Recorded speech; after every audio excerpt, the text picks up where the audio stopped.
Chapter 161 Attack on the Reef Nest. What followed was the extremely time-consuming process of harvesting the spoils.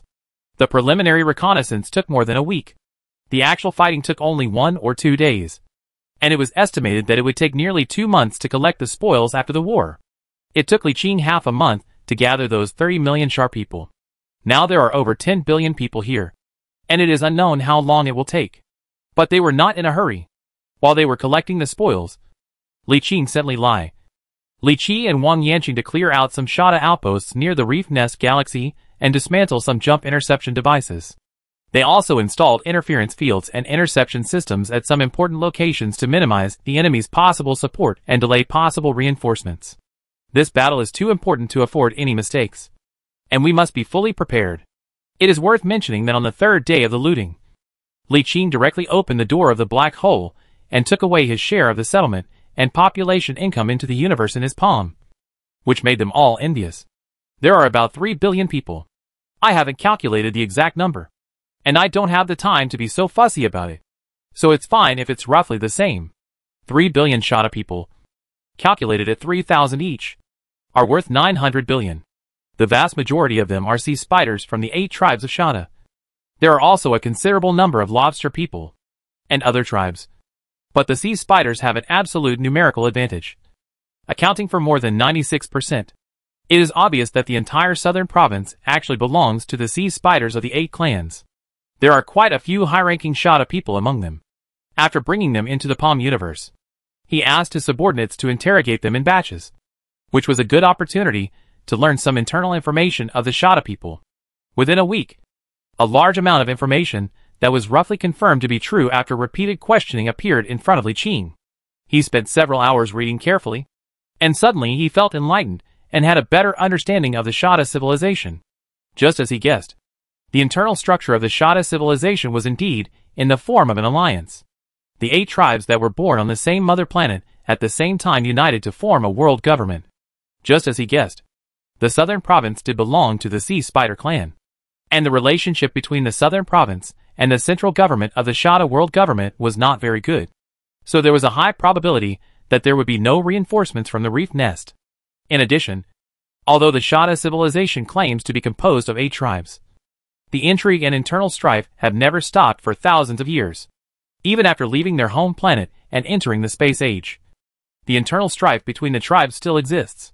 Hundreds of years have passed since the advent of the space age, and by now several of the 8 tribes have already been defeated in internal strife. There are no life planets, no fleets, and the tribes exist in name only. The rebellion in the western province was one of them. A once defeated tribe was unwilling to see its tribe disappear, so they decided to unite with humans to rebel. Yes, this is the big event that the Blood Moon team is working on, and it is no secret among the top leaders of the Shada people. Now the southern province of Shada civilization is in the midst of war. The western province is in internal rebellion. The eastern province is fighting against the Siva civilization alone. And the northern and central provinces are attacking the Shar civilization. On the surface, the Shada civilization appears to be on fire everywhere and looks like it will collapse at any time. But in Li Qing's opinion, the fire of Shada civilization is in a raging state at this time, and many events are concentrated at this moment. It seems that it will be destroyed at any time. But in fact it is an extremely important stage of Shada civilization. These 4 major events consume the energy of the entire Shada civilization. If any one side collapsed, the entire civilization would be in danger of collapse. But if we change our thinking, if any of these 4 major events can break through in a direction superior to them, the Shada civilization can be reborn in the flames and become even more powerful. The southern province is fine. It is too difficult to defeat the expeditionary force with the strength of one province. It will be fine as long as it can be defended. In other words, even if the southern province is breached, it doesn't matter as long as the fortress star system connecting the southern province and the central government is not breached. Once the rebellion in the western provinces is quelled, they will be able to draw more troops to support other battlefields. The eastern province is fighting against the Ziva civilization alone and is now on the defensive. It will be fine as long as it can hold on. The main forces of the northern province and the central province are fighting with the main force of the Shar civilization. If the Shar civilization can be defeated, a large number of troops can be immediately freed up to support other aspects. It can be said that the entire deadlock will be immediately resolved. Ultimately, it all comes down to luck. As long as one aspect can be broken, the whole situation will be solved. However, even though he understood the current situation of the Shada civilization, Li Qing could not do anything. The lock fortress connecting the southern province and the central province blocked their way to the north. If they wanted to get through, they had to break through the lock fortress. But the defense of this fortress was too strong. Even if the current expeditionary force and the Gallan Legion worked together, they might not be able to break through it. A fleet of just 2 divisions would be fine. But the key is the defense within the galaxy. They actually fixed a planet that was supposed to move around the sun, instead of orbiting the sun continuously as before. It was fixed in an orbit not far from the hyperspace channel. The entire planet was completely transformed into a fixed super war fortress. The surface is lined with huge cannons, and countless space fighters are parked on the surface of the planet. Combined with the station fleet, the defense capability is indescribably strong. Of course, this war star is not the same as the other war stars, and it has only transformed a layer of the planet's surface. In addition, the technological level of the Shada civilization is insufficient, so the combat effectiveness of this war star is not as strong as imagined. Roughly speaking, it is estimated to be equivalent to a conventional mobile war fortress. But it is still very powerful. Yes, there are 2 types of mobile fortresses. One is a conventional mobile war fortress with a specification of less than 500 kilometers. And the other is an advanced mobile war fortress with a specification of more than 1,000 kilometers. The 2 mobile fortresses located in the isolated star field are both advanced mobile fortresses. There are larger models too, but those with a diameter of more than 3,000 kilometers are generally called war moons. If the size is larger, such as with a diameter of more than 5,000 kilometers, it will be the legendary war star. In addition, specifications are just specifications. The specific combat effectiveness still depends on the level of technology. A war star with full level 3 technology will definitely not be able to defeat a war moon with full level 5 technology. It's just that the basic shield and armor are too thick and can withstand it better. His subordinates continued to interrogate, and more information from the Shada civilization was collected and summarized, including a lot of information about Zivis and Shar people. The Shar people are fine. This civilization is the weakest among the 3 major civilizations. Although their race is magical, their mother planet is not magical. It is just a very ordinary continental planet with many forests. The Shar civilization was the weakest among the 3 major civilizations. It formed an alliance with the Zivis to fight against the Shada people, but was still defeated and was no match for them. Although Zivis is stronger than the Shar people, his strength is limited, and he is still no match for the Sha'ar civilization. It is worth mentioning that the information Li Qing received before was that there were 8 life planets in this star field. 3 from the Shada people, 3 from the Shivis people, and 2 from the Shar people. Now the information is outdated. The latest news is that the Shada people have seized 1 life planet from the Shar people and the Shivis civilization respectively, for a total of 5. The Shar people have only 1 left, and the Shivis civilization has only 2 left. Moreover, this information will probably become outdated soon, because the main force of the Shada people has already attacked the vicinity of the Shar people's capital. The latest news is that the 2 civilizations had already started the final decisive battle half a year ago. Half a year has passed, and the war would have probably already started. And no one knows what the situation is like. I don't have much time left. Li Qing had a strong premonition that the Shar people would not be able to hold out for much longer. You can hold on without losing a planet and being attacked by the enemy near the capital planet. No matter what era. If the enemy attacks near the capital, you are basically doomed. Once the Shada civilization conquers the Shar people, annexing a civilization will allow them to recover a large amount of blood. The freed up main force can be used to suppress rebellions, go north to destroy the Zivis civilization, or go south to resist the expeditionary force. All the problems of the Shada civilization will no longer be problems. Last week to prepare. This was Li Qing's speech in the command channel. Anyway, the looting here is almost complete, and only the final finishing touches are left. On the other side, the joint fleet of Crimson and Horn of Liberty had already plundered most of the Shada 3 system, and the first batch of transport ships had already set off. Li Qing found Gu Qinzhou and said directly, "I am about to launch the final assault on the reef nest. When will you return?" Gu Qinzhou was stunned for a moment and said, "You can leave anytime. However, I have never seen a battle of this scale. Can I watch from the sidelines?" Li Qing shook his head and refused. I'm sorry. It's not convenient. Gu Chenzhou immediately said. I can transfer the fleet back to the outpost. I will only have to watch the battle on a frigate. It will not affect you. This, Li Qing thought for a moment, looked up at Gu Chenzhou for a moment, and said meaningfully, I hope you're really just watching. Gu Chenzhou's expression changed slightly, and he said with a smile, Don't worry. I'm just taking a look. After the communication was disconnected, Gu Chenzhou's face darkened. 2 hours later, the combined fleet began to move, and as waves of hyperspace exploded, the fleets jumped away one by one. After making sure they had left, Li Qing withdrew his gaze, and the squadron also returned to the -471 Malawang Quach's galaxy to reunite with the main force.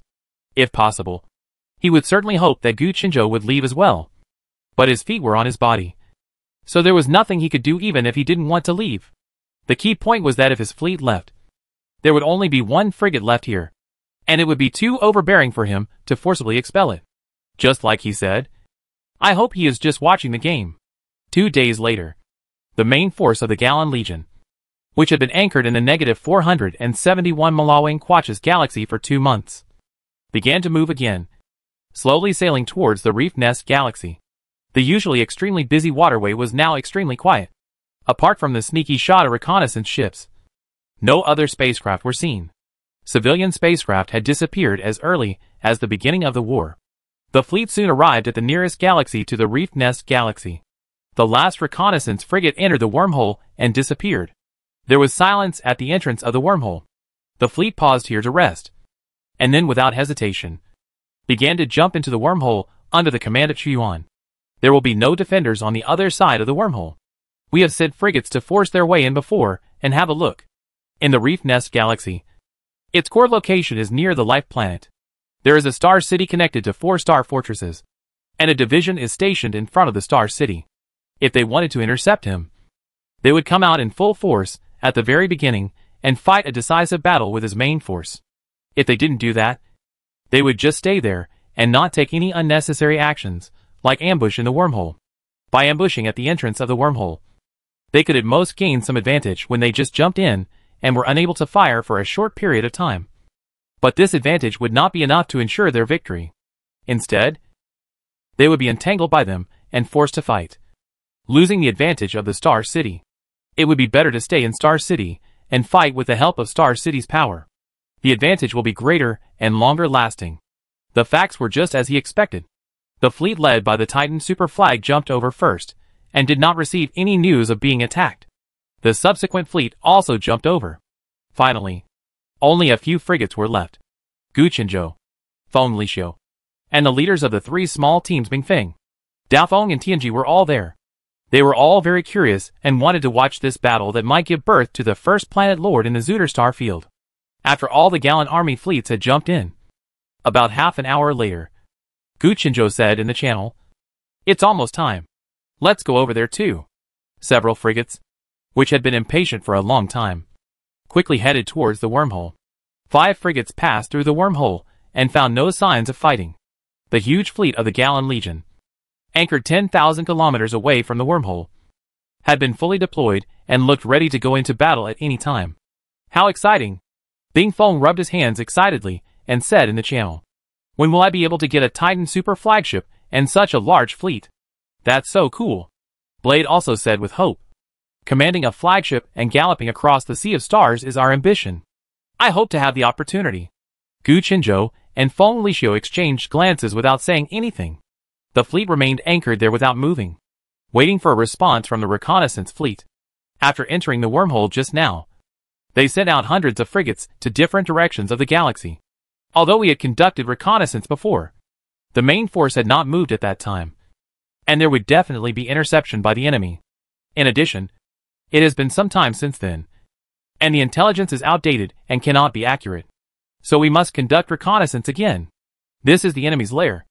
If they have an ambush here, if the Sea Spider tribe persuades the central government to transfer a division from Lock Fortress to ambush deep in the galaxy, and suddenly appear in the middle of a battle, then we're doomed. This possibility is not ruled out. All is fair in war, and it is completely normal to bow to the central government for the survival of the tribe. Or, if another division at Fort Quilta suddenly splits up, even if it's just a brigade. Its sudden appearance at a critical moment in the battle could upset the balance. This possibility is greater than the previous one. Therefore, necessary caution must not be neglected. Chapter 162 Star City Doomsday Arc. The fleet anchored at the entrance of the wormhole and waited for 5 full days. Only after hundreds of frigates returned one by one and confirmed that there was no ambush did the fleet start to restart. At Chu Yuan's command, the fleet started to activate the hyperspace engine and entered sublight speed state. The distance within the galaxy is too far.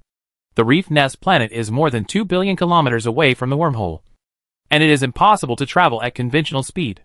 A few hours later, the fleet broke away from the sublight speed state and appeared directly in an uninhabited starry sky. Li Qing immediately received an alarm from the Titan sensor. Warning. We have entered the range of the Star City subspace trap force field, reducing the navigation speed and turning speed by 20%. Warning. We have entered the range of Star City's restraining force field. Damage to enemy ships is minus 25%. Warning. We have entered the range of Star City's Doomsday Aura. Our warship shield value is minus 10%. Armor value is minus 10%. Hull value is minus 10%. And attack damage is minus 10%. The fleet came out of the sublight speed state and appeared directly within the influence range of the Star City force field, less than 10 million kilometers away from the Star City. This is one of the reasons why we don't block the wormhole. There won't be so many aura buffs to add bonuses and weaken the opponent. There is a Star City in the center, for star fortresses surrounding it on the left, and a fleet larger than theirs is stationed in front of the Star City. This is a division-level fleet that meets Shada standards, with 5 dreadnoughts, 5 aircraft carriers, 7,000 battleships, 13,000 cruisers, 30,000 destroyers, and 120,000 frigates.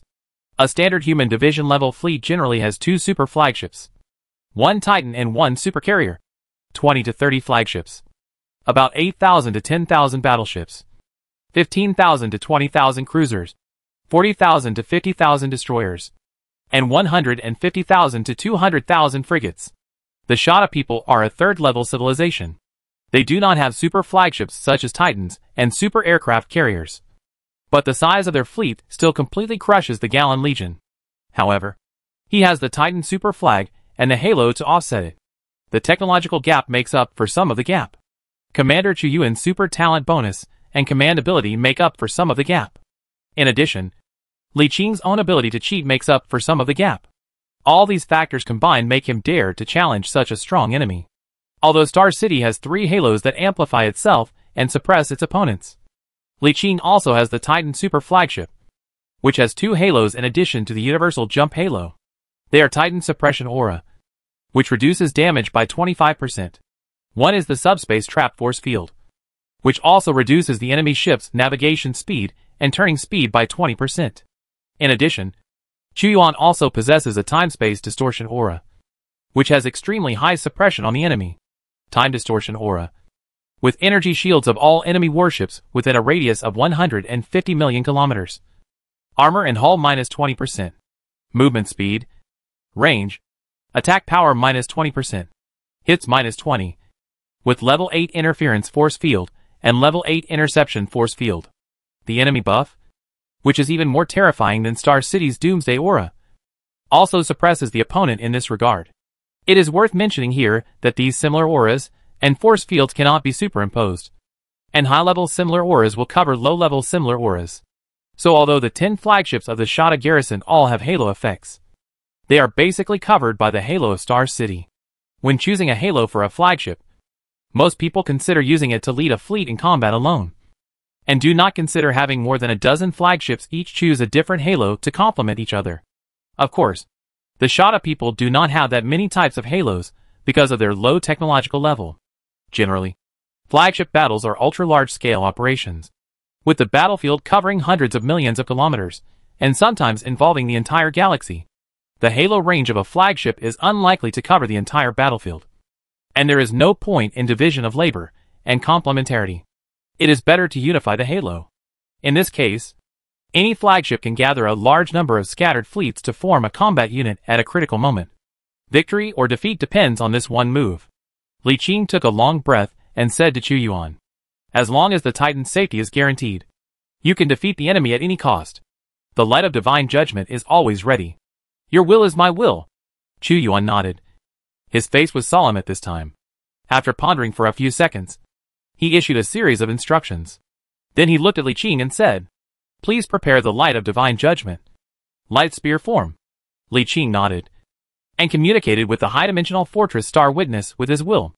The two gates of divine judgment light automatically started and began to extract energy from the energy blocks that had been prepared earlier. Speaking of which, due to the incomplete damage of the high-dimensional fortress, the light of divine judgment can only extract energy in a very primitive way. Its energy utilization rate is very low, and it does not exert the power of this advanced weapon of the high-dimensional fortress at all.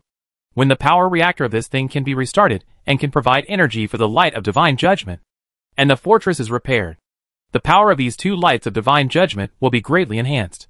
A very common mountain-shaped formation was advancing head-on, with two dreadnoughts on the left and right wings, commanded by two servants of light, Li Lai and Li Qi, and the aircraft carrier in the center. The huge fleet advanced slowly, and the Shada fleet in front of Star City was also slowly deploying its formation. There was no declaration of war or communication before the battle. This was a war of civilization, a fight between you and me, unless both sides felt that they could not do anything to the other, or one side surrendered. There was no room for negotiations, and the only option was fighting. When the distance between the two sides entered the range of the Titan's main gun of 2 million kilometers, the main gun of the Titan super flagship began to charge, and the Titan Light Spear Axis base track, which was more than 10 kilometers long, slowly lit up with the power supply of the Titan reactor. Soon the energy began to overflow, and circles of distortion slowly spread out. At the same time, a strong light appeared in the direction of Star City, and the flagship also received news that the Star City Doomsday Destruction Arc Projection Light Spear, ARC, equipped by Star City was being charged. That is, it is an enhanced version of the Titan Light Lance. Like the Titan Light Lance, it has two attack methods, but its power is twice that of the Titan Light Lance, and its range is 1.5 times. A Star City can generally be equipped with 4 doors, and some enhanced ones may have 6 or 8 doors, located in the 4 directions of the Star City. The same ultimate weapon. The Titan Light Lance is a naval gun, and the Star City Doomsday is a fortress gun. History has proven that naval guns can never be defeated by fortress guns.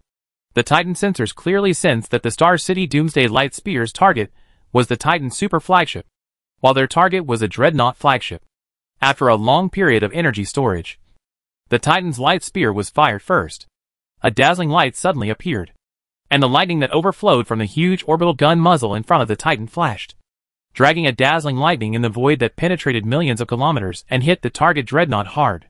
Then, there was a sudden light in the direction of Star City, like a star exploding, and a dazzling white light filled the sky from the distant starry sky.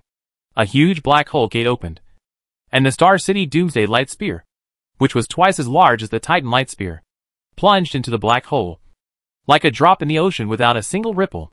What the HL? What is this? Gu Qinzhou and others who were watching the battle from a distance were all shocked. It was the first time they had seen such cheating. Faced with such a powerful opponent, what are you waiting for if you don't cheat? A wave of Doomsday Light Spears swallowed up the Star City.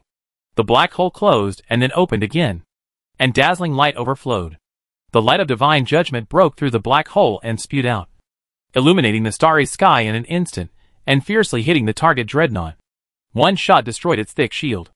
The aftermath swept across, and a thick layer of the flagship's extremely thick armor was quickly melted away, and soon touched the hull, before the Dreadnought could make an evasive response. The second gate of divine judgment light, which had been continuously charged, had already been fully charged and blasted out again, under the watchful eyes of the crowd. The light of destruction engulfed the fearless flagship. The explosions and flames that occurred one after another in the dazzling light made Gu Qinzhou's lips a little dry. Is this his trump card? Less than half an hour after the battle started, a Dreadnought flagship sank, and not only the spectators were stunned, but also the Shada people who were defending the dangerous place were stunned. They had never encountered such a situation before. Even though the garrison at the frontline Quilta fortress had fought with the main force of the expeditionary force several times, they had never encountered such fierce firepower. Several Shada commanders and dozens of staff officers at the command center held an emergency consultation for 1 minute and finally decided to continue defending. They thought that the method just used should be the effect of some kind of lost treasure, and would not last long. Half an hour later, the clone crew had completed the inspection of the Titan Light Lance's main gun. With an order from the first source, the Light Lance began to recharge again. This time, the target was not the flagship, but a battleship, and the Light Lance was switched to arc mode. In fact, the main reason these doomsday weapons require such a long cooling time is that they are too powerful and put a heavy load on the weapons.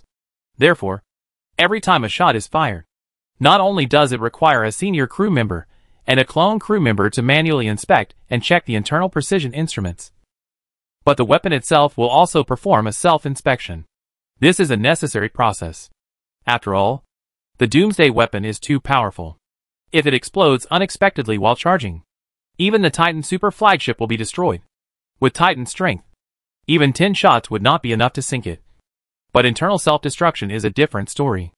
After more than 10 minutes of charging, the Titan arc was fired first.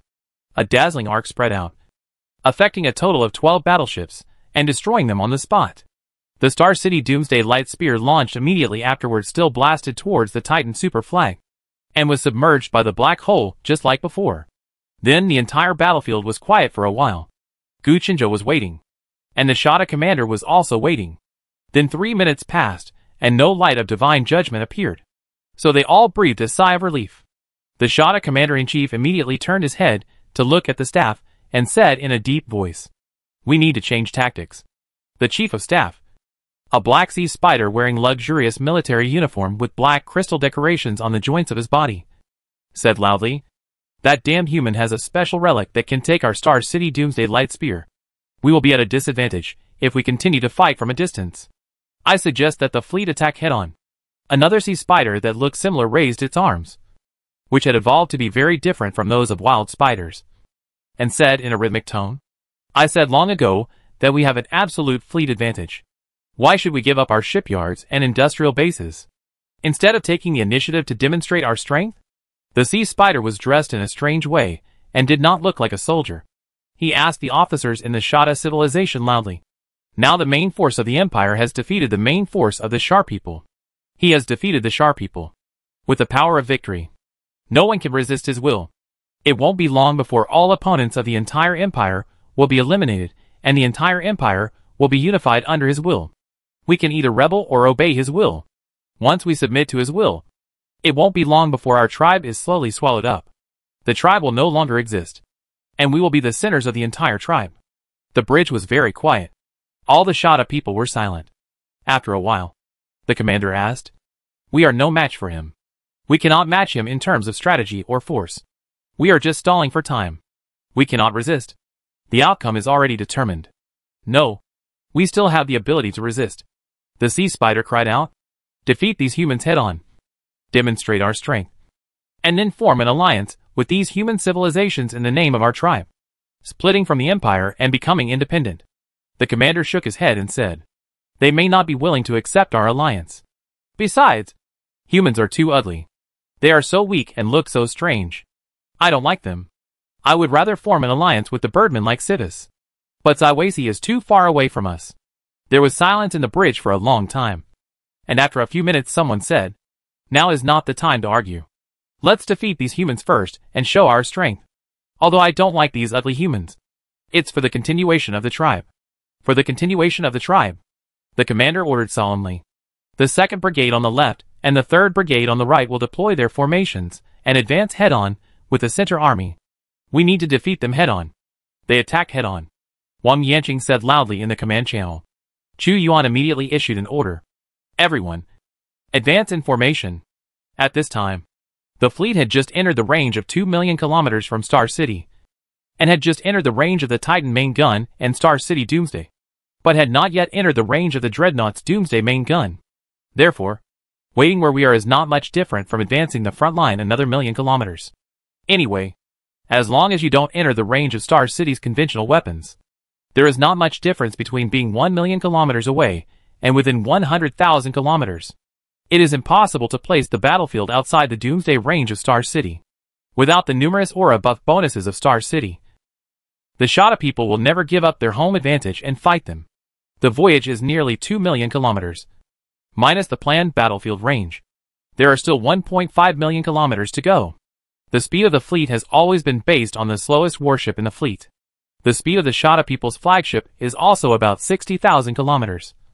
But their commander is not weak. At least a purple-level commander. Possibly an orange-level commander. With many skills and talent bonuses. The speed of his fleet barely reaches 150,000 kilometers per hour.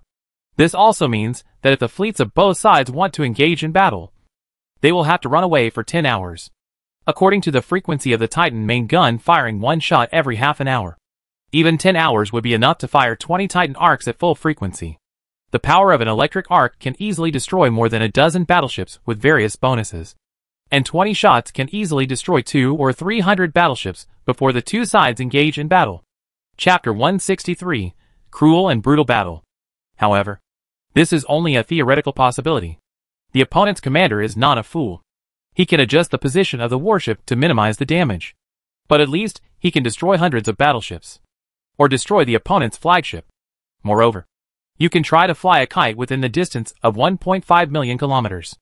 Although the speed of the Titan Super Flag is slower than that of the Dreadnought flagship, it is still faster than the opponent, with the super high speed bonus of the Origin. So the kite tactics can be fully implemented. However, neither Li Qing nor Chu Yuan had ever thought about it this way. Because there was no need. 20 Titan Light Spears, 10 waves of 20 Divine Judgment Lights in total, are enough to change a lot of things. Half an hour later, the Titan's main gun and the Electric City's Doomsday Arc were charged again at the same time. And the light representing death in the two rapidly approaching fleets lit up at the same time. Although the Shada commander knew that the Star City Doomsday Arc would most likely be taken away, he could not use it because of this possibility. Boom! The dazzling Titan Light Spear crossed the void and hit a battleship hard. The terrifying energy directly penetrated the battleship. Flames spewed out from the broken hull. The dazzling light continued to penetrate the battleship and hit a dreadnought more than 1,000 kilometers behind. The numerous large and small warships in the middle turned into fireballs and melted like paper. The thick shield of the dreadnought lit up. But it lasted only 1 second before being defeated. The next second, an arc of electricity exploded in the Star City. And an extremely thick arc of electricity spanned more than 1 million kilometers of the void and sank into the Gallan fleet. In an instant, alarms rang in the command channel. And the mark representing the warship on the light screen quickly turned from green to red. In an instant, 9 battleships and more than 20 large and small warships melted on the spot in the Doomsday Arc of the Electric City. This move was completely beyond Li Qing's expectations. He was just preparing to protect the Titan. But he didn't expect that the Shada commander changed his tactics and no longer attacked the Titan Super Flag, but used Star City Doomsday to kill other warships in the fleet. He had no way to defend against this move. The prerequisite for opening the Black Hole Gate and collecting the Star City Doomsday Arc was to know the opponent's attack target in advance. The problem is that Star City's Doomsday Arc is a range attack. And coupled with the influence of Star City's own strong electronic interference field, even the Titan Super Flagship sensors find it difficult to scan, making it impossible to detect the attack target in advance. There is no problem in defending your own ship.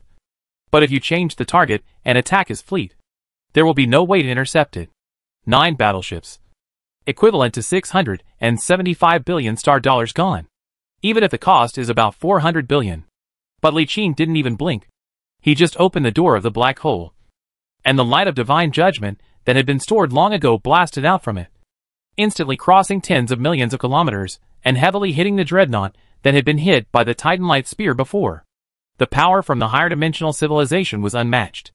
As the second ray of divine judgment light followed closely and hit the dreadnought again, the terrifying power tore it to pieces on the spot. For rays of divine judgment, the second dreadnought. Why is there more?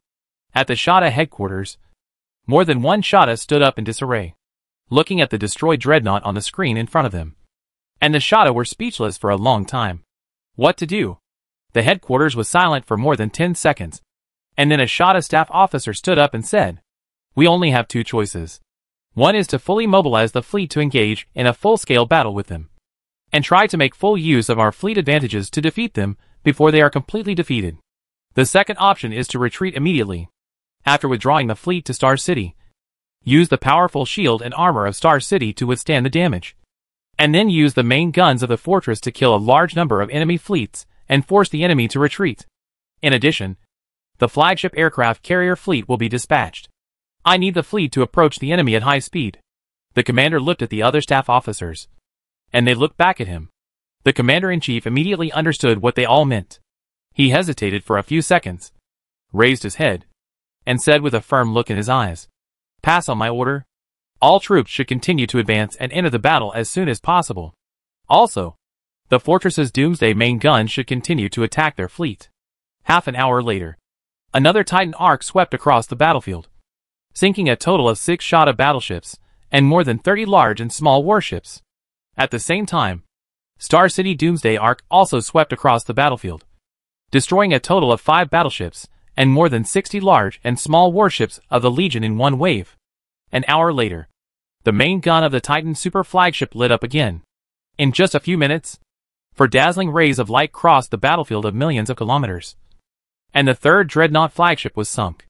Every time a terrifying light illuminated the starry sky, dozens of warships of all sizes would sink, with no one spared. In the 4th hour, the 4th dreadnought hiding behind the battleship group was sunk. After 5 hours, the first aircraft carrier was sunk. The last dreadnought was hiding behind the aircraft carrier. There was nothing that could be done about it. After the light of divine judgment sank the aircraft carrier, it had no energy left to sink the dreadnought. But it doesn't help. Moreover, at this time, the fleets of both sides had entered the range of the dreadnought's Doomsday-class main guns. After previous efforts, only one of the 5 dreadnoughts of the Shada civilization remained, while the Gallant Legion had 2 left, and the Titan Super Flag had 4 ordinary Doomsday light spears, a total of 6 Doomsday main guns. They were instead at a disadvantage. It is worth mentioning that although these Shada people's Doomsday weapons are not as powerful as the Doomsday weapons of human dreadnoughts, they can still easily destroy standard battleships. Moreover, their dreadnoughts have been modified and strengthened. It is not clear which of the previous ones were destroyed, but the last remaining one actually had 2 Doomsday light weapons. In fact, the 2 dreadnoughts in Li Qing's hands can also be modified. If he asks the Negative Star Dragon to help, he can add 3 Doomsday weapons. The key problem is that he doesn't have the time to modify them. And the main problem is that he doesn't have the blueprint for the Doomsday light weapon. This can only be achieved after we capture the Reef Nest planet and withstand the counterattack of the Shada civilization. Then there will be a period of stability. And then we can slowly do these things. In the 6th hour, the second aircraft carrier was sunk. But at the same time, the first wave of aircraft released by the aircraft carriers of both sides had already begun contact and combat at the forefront of the battlefield. Then, the space fighters of Shada's side fell down like dumplings, and the rate of damage was terribly high. You should know that the talent of the Negative Star Origin can increase the weapon damage by 100%. The LV-50 Naval Command skill increases the damage by 2% per level, and the level 50 is a 100% bonus, with a permanent 200% damage bonus, which is ridiculously powerful. In addition, there is a 150% attack speed bonus and 20% various suppressions. At the same time, the space fighters of the Shada civilization belong to the 3rd generation of deep space fighters, and their performance is already far behind. The superposition of many conditions has resulted in a terrifying gap in combat effectiveness. The Gallant Legion had only 1 aircraft carrier for the time being, and 360,000 space fighters were sent out in full force, engaging in a melee with Shada's 5 aircraft carriers, and 1.8 million space fighters in the starry sky spanning millions of kilometers. Despite the 5-fold difference in numbers, the Gallant Legion actually gained the upper hand. It is worth mentioning that although the Shada side has sunk 2 aircraft carriers, the aircraft fleet that has been dispatched can transfer command to other aircraft carriers at any time. Even if all aircraft carriers are sunk, Star City can take over the command. Star City itself is a Titan Plus supercarrier that doesn't move, with a massive hangar inside the massive structure containing millions of space fighters. Let's put it this way. A Star City can accommodate a space fleet equivalent to 4 super aircraft carriers. In just half an hour of air combat, more than 500,000 of the 1.8 million space fighters of the Shada civilization were destroyed, while the loss rate of the Gallant Legion was less than 20,000. A brilliant record of 1 to 30. Boom! 2 more arcs of Doomsday swept back and forth, and dozens of large and small warships on both sides sank. Faced with the terrifying power of the Doomsday weapon, All the crew members on the battleship were killed instantly, leaving no chance of escape. Cruel and tragic. The terrible battle damage made Gu Qinzhou and Feng Lixiu look pale, while Bingfeng, Daofeng and Tianji looked even paler and shocked. Before, they were a little complacent and thought that they were quite strong. But after today, that little bit of complacency in their hearts had completely disappeared. At this point, the main forces of both sides had not yet approached each other, and the casualties on both sides had already exceeded those of all their subordinates.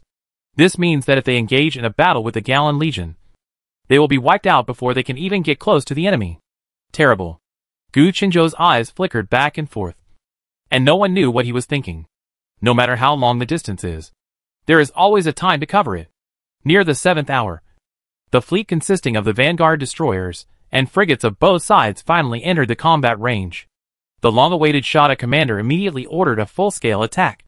Nearly 20,000 destroyers and 100,000 frigates formed a formation and attacked in an overwhelming manner.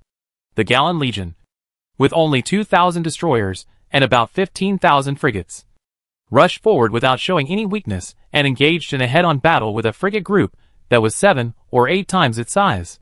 In an instant, countless lasers lit up. Kinetic electromagnetic cannons drew invisible ripples in the void. Tongues of fire swept across the sky. Machine guns continuously fired discarded SAB-OSH. LS. Missiles dragged long tails of flames back and forth in space. And the explosions that followed one after another lasted for a long time, like fireworks. As soon as the vanguard fleets of both sides came into contact, the battle entered a white-hot state. Relying on their numerical advantage of 7 or 8 times, the Shada people formed a siege in less than 30 minutes of fighting. The Galan Legion's fleet seemed to see nothing and allowed its opponents to surround them. At the same time, the slower cruiser also rushed over and joined the battlefield half an hour later. A series of lasers were fired. A total of 23 laser cannons hit a Galan frigate at the same time. The combined enormous power instantly reduced the frigate's shield to only a thin layer of transparency, as if it would break at any time. But before they could finish it off, they saw the shield quickly become brighter and thicker, as if it had taken a tonic. And it returned to its original state in less than 3 seconds. I don't know how many Shada captains were filled with question marks when they saw this scene. However, many frigates were besieged by more than a dozen frigates, and the concentrated fire that far exceeded the shield limit broke the shield on the spot in an instant. There are quite a few such cases. After all, the number gap is 7 or 8 times. As the saying goes, too many ants can kill an elephant, and a 7 or 8-fold difference in numbers can ignore the difference in individual combat power. Seeing a large number of warships turning red and sinking, Chu Yuan just turned his head to look at Li Qing and said, "I need more space fighters to change the situation." He nodded. "As you wish." With a thought, the black hole gate opened in the center of the battlefield, directly connecting to the aircraft carrier area in the high-dimensional fortress. Many well-prepared aircraft roared out and appeared on the battlefield through the black hole gate. The fleet did not join the fleet ahead on the battlefield, as they had the advantage there and did not need support. More than 1.3 million space fighters rushed into the battlefield at a speed of more than 1,000 per second. In just 1 minute, more than 60,000 flew out, forming a river composed of countless space fighters and rushing towards the central battlefield. 10 minutes later, a total of 600,000 space fighters joined the frigate battlefield, forcing the Shada commander to dispatch a large number of frigates to intercept, greatly reducing the pressure on the central frigate group. But this is just the beginning. Li Qing has 1.3 million space fighters stored in the universe, and there are still 700,000 that have not been released. The newly emerged space fighters did not join the frigate battlefield, but gathered about 200,000 on the battlefield and attacked the Shada battleship group that was gradually taking position on the other side. A group of battleships, which were slower than cruisers, joined the battlefield under the escort of a small number of destroyers and frigates. A total of more than 6,800 battleships formed a standard line bombardment formation and confronted head-on the remaining more than 800 battleships of the Galan Legion, which were also approaching. However, the battleships of the Galan Legion opened fire a full 6,000 kilometers in advance thanks to the 100% range bonus advantage of their original talent. Chu Yuan accurately calculated the shields and armor of the opponent's battleships, and then calculated the power of his own battleship's main guns, referring to talent skill bonuses, damage reduction and other off-field factors. He calculated that the combined power of the neutron spears of every 50 battleship main guns was enough to completely destroy a Shada battleship. There are a total of 8 by 49 battleships, many of which are from Yi Xiao and his son's fleet. Many of them have been modified to add an X-slot neutron lance, for a total of 1,248 guns. In addition, the 2 dreadnoughts have 6 by 4 guns, but only 32 guns on one side can be counted. The Titan has 500 guns, but only 250 guns can be used on one side for combat. A total of 1,530 guns were divided into 30 concentrated fire clusters. A shocking round of neutron light spears swept across, and a total of 30 Shada battleships were pierced through the shields by 50 light spears each, tearing the armor. Flames spewed out from the torn hulls, and the battleships slowly lost power and sank.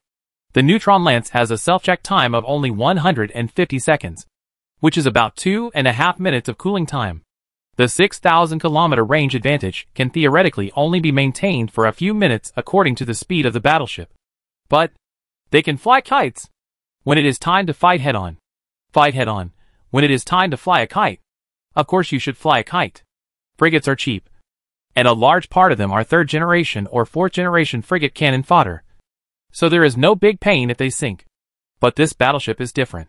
It costs 75 billion each, and the key blueprints are difficult to obtain. If he didn't have the support of his family, and if he didn't get a batch from Yi Xiao and his son, he wouldn't have 200 ships in total now. If it was an attack from Star City Doomsday Arc, there would be no way to dodge because the range is too far. But right now it's just a conventional battleship battle, so we definitely can't engage in a head-on attack. Although Chu Yuan's talent gives you super high shield and armor regeneration capabilities, there are more than 6,800 battleships. The power of their concentrated fire will kill you instantly. And no matter how high your regeneration capabilities are, they will be useless. After a round of SH. Ling, the battleship fleet retreated quickly under the command of Chu Yuan. His talent increased the speed by 300% and the acceleration by 300%. Even the bulky battleships could start to high-speed state at an extremely fast speed, thus increasing the distance. Chapter 164. Disputes among the Shada people. The cooling time of the battleship's main gun neutron lance is 150 seconds. The battleship's speed at full speed exceeds 600,000 km per hour. Even if the speed is reduced to 250,000 km per hour, it just exceeds the Shada battleship's maximum speed of 230,000 km per hour. 25,000 km per hour is 69 km per second, and 150 seconds is 10,350 km. But in fact the battleship group stopped at about 9,000 km. Turn around and start charging the main gun. Another wave of earth-shaking neutron spear fire, and another 30 Shada battleships were destroyed. Speed and range suppression are so unsolvable that if you can't catch up or hit the enemy, you can only passively take the hit, unless you use the Doomsday main gun or rely on the ultra-high speed of the space fleet to catch up. But at this time, the Shada civilization only had 2 Doomsday main guns and 1 Star City Doomsday solar arc. This thing is indeed unstoppable, but it only fires once every half an hour. Although Li Qing's battleships are not as good as those of the Shada people, there are more than 800 of them, so they can still withstand these losses. As for the fleet, needless to say, at this time, the 5 aircraft carriers with a total of more than 1.8 million space fighters have been destroyed by nearly 1/3. They can't even defeat 5 against 1. And they have no time to spare. There are millions of space fighters in the Star City. One Star City has a hangar capacity equivalent to that of 4 super aircraft carriers. One super aircraft carrier can accommodate 1.08 million space fighters, and 4 of them can accommodate a total of 4.32 million space fighters. Together with the 4 star fortresses, they can gather millions, a total of 5 or 6 million. But Star City is too far away from the battlefield, and it will take some time for them to get there. Besides, it's useless to rush over, because Li Qing still has 700,000 aircraft on standby, and they will immediately meet them as soon as they arrive. At the end of Star City, the battleship fleet, space aircraft group, and the mixed formation of frigates, destroyers and cruisers were all blocked head-on, and were all at a disadvantage. This change in the battle situation was something Gu Qinzhou and others had not expected. In his imagination, the Gallan Legion might be able to fight, but it was just a one-fight battle, and it would definitely be a tragic victory. However, The result was completely beyond his expectations. The Gallan Legion, which had an absolute fleet disadvantage, actually suppressed a division of the Shada tribe, which had an absolute fleet advantage, in a head-on battle. Of course, this was beyond the expectations of the commander of the Shada tribe. I had thought that with a force advantage of more than 5 times ours, we would be able to defeat the fleet in front of us. I thought we could negotiate terms after demonstrating our strength. But it turned out that we couldn't win. That was embarrassing. Embarrassment is not the most terrible thing. The most terrible thing is that if you lose the war, it means that you have no room for negotiation. What to do? The command room was eerily quiet. There were intelligent creatures everywhere, and their reactions were no different from those of humans. Tell me, what should we do next? It was not until the commander asked a second time that a staff officer spoke up. We have 2 options. We can use a dedicated line to contact the Quilta fortress and ask them to dispatch a brigade. It will only take 1 day for them to arrive. However, the Quilta fortress will have to face a more powerful human fleet, which will put them under greater pressure than us. They may not be able to dispatch a fleet. Another option is to bow to the Empire and use a dedicated line to contact Lock Fortress. Reinforcements will arrive in 2 days at most. Our tribe still has a lot of strength left. Even if we bow to the Empire, we can still guarantee a certain seat and a certain status. We won't be like those tribes that have now fallen to the lower echelons of the Empire. Besides, we are only bowing our heads now for a short time. He will eventually grow old and die. Then we will have a chance to rise again. The staff officer paused and continued. Of course, we can directly surrender to humans and make conditions. Become dependent on humans as a vassal, and use humans' power to fight against him. The command room was very quiet, and a few commanders murmured. We can't contact Quilta. The human expeditionary force is very strong, and he can't mobilize a fleet. But I don't want to become a vassal of ugly humans. My people can't accept it. The command room returned to silence. Boom! A Titan arc shot into the Shada battleship group. The dazzling arcs jumped continuously like a chain of lightning, and the 7 battleships turned into fireballs and shattered into pieces. Li Qing discovered that without the damage from the Titan's light spear, although the 2 rays of divine judgment were unable to completely destroy Shada's flagship, they were enough to cripple a Shada aircraft carrier flagship and undermine its combat capability, which was actually a good thing.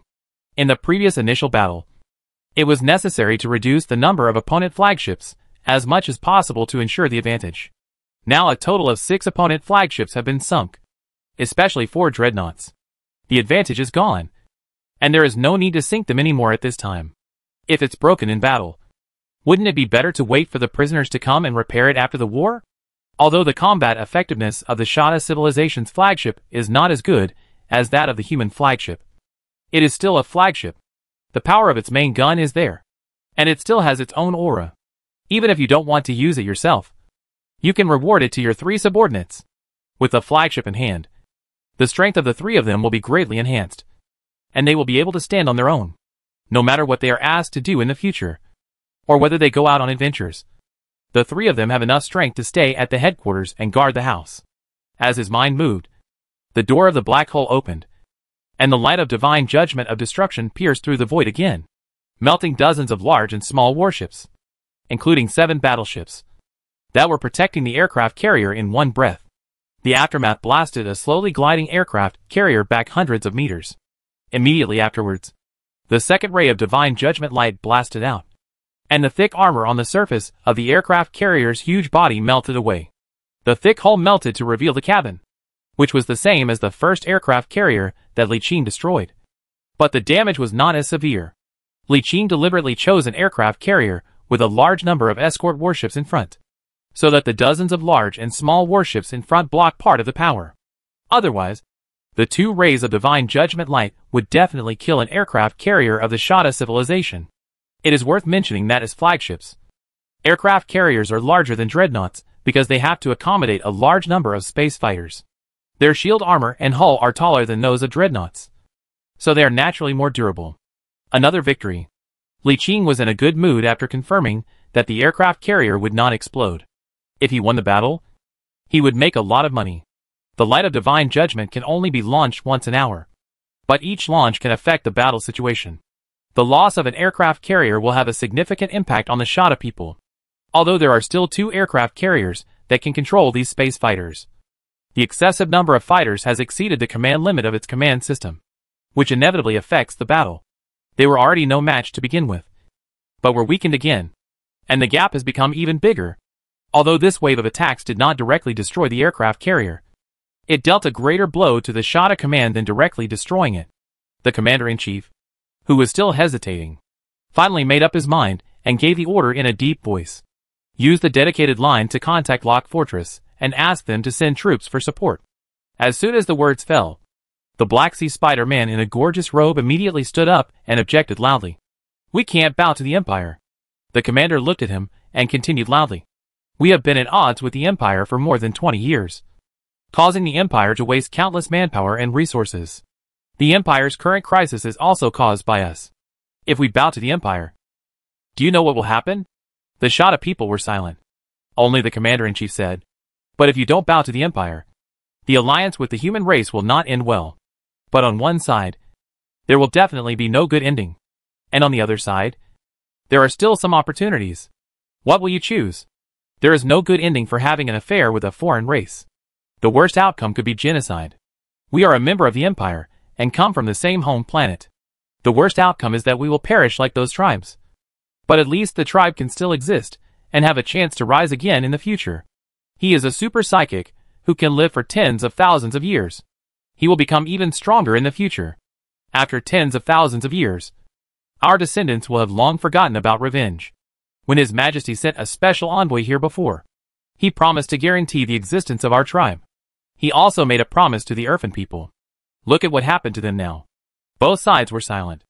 After a long while, a third person spoke up. Since no one can convince anyone else, let's vote. All eyes were focused on him. And the commander-in-chief spoke. Then let's vote. Those of you 37 who agree to request support from the Empire, please raise your hands.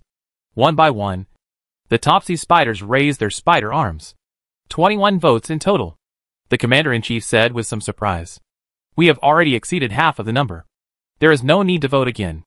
We have decided to contact Lock Fortress to send troops to support us and overcome the current crisis first.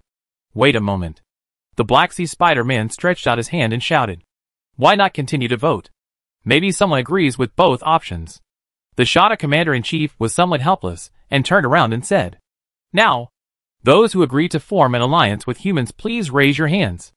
A large number of sea spiders raised their hands again. After a quick glance, the commander-in-chief's face changed slightly. There were 37 people present, and 21 of them raised their hands. He looked at several of the tribal dignitaries and asked, What are you doing? One of the sea spider nobles who raised his hand twice said, I think I can accept either bowing to the Empire or forming an alliance with humans, as long as my interests and assets are guaranteed to be safe. Several other sea spiders, who also raised their hands on both sides, nodded and said the same thing as him. All 21 votes. The Black Sea Spider said loudly. They all have the same number of votes. It was supposed to be a tie, but I received a commission from the commander-in-chief of the Quilta Fortress 2 hours ago. His opinion is that if the war is going badly, we can give priority to forming an alliance with humans. There were people in the command room exclaiming, while others did not believe it. He waved his hand and said, I know some people don't believe it, but it's true. Commander Quilta told me that humans are more civilized than us. Not only do they have more powerful technology than us, they also have super flagships like Titan. He's under a lot of pressure over there. He can't guarantee that he can hold on without support. He can't rule out the possibility of surrendering to humans in desperate situations. So, he looked at the sea spider nobles and said loudly, Humans are very powerful. Even the Empire may not be able to defeat them. We are now allying with them and signing an agreement to help humans defeat the Empire so that our tribe can be independent. Even if we become a vassal, it is better than losing ourselves after being unified by the Empire. After listening to this, everyone discussed it a lot. But judging from the current situation, many of those who were still wavering had already begun to show signs of inclination. After a while, someone spoke up. If Commander Quiltert has made a decision, then I take back what I said and decide to support the alliance with humans. I agree. I agree. In just a short while, 7 or 8 people changed their minds. Black Spider-Man looked at the Commander-in-Chief and said, Your Excellency the Commander-in-Chief, you have seen the results. The Commander-in-Chief sighed. I saw. Black Spider-Man nodded. then contact the human fleet on the other side to call for a ceasefire. Unfortunately, that may not be possible. The commander-in-chief of the Shada fleet stood up amid the astonished gazes of the Sea Spider nobles and the fleet staff, and calmly announced, "I have contacted Lock Fortress a day ago and submitted a letter of surrender to the Empire. Judging from the time, reinforcements from Lock Fortress will arrive in a day." "You?" All the Sea Spiders stood up in shock, and the Black Spider pointed at him and shouted, "You are betraying the tribe." But the commander-in-chief just clapped his hands expressionlessly, and the door of the command room was pushed open. A group of fully armed soldiers walked in and rushed straight towards the many Black Spider dignitaries present. "What are you doing? How dare you?" No matter how much they yelled and scolded, they could not change the result of being captured by the guards. After everyone was captured, the commander turned around and said expressionlessly, "You should all take a good rest. We will release you once the situation stabilizes."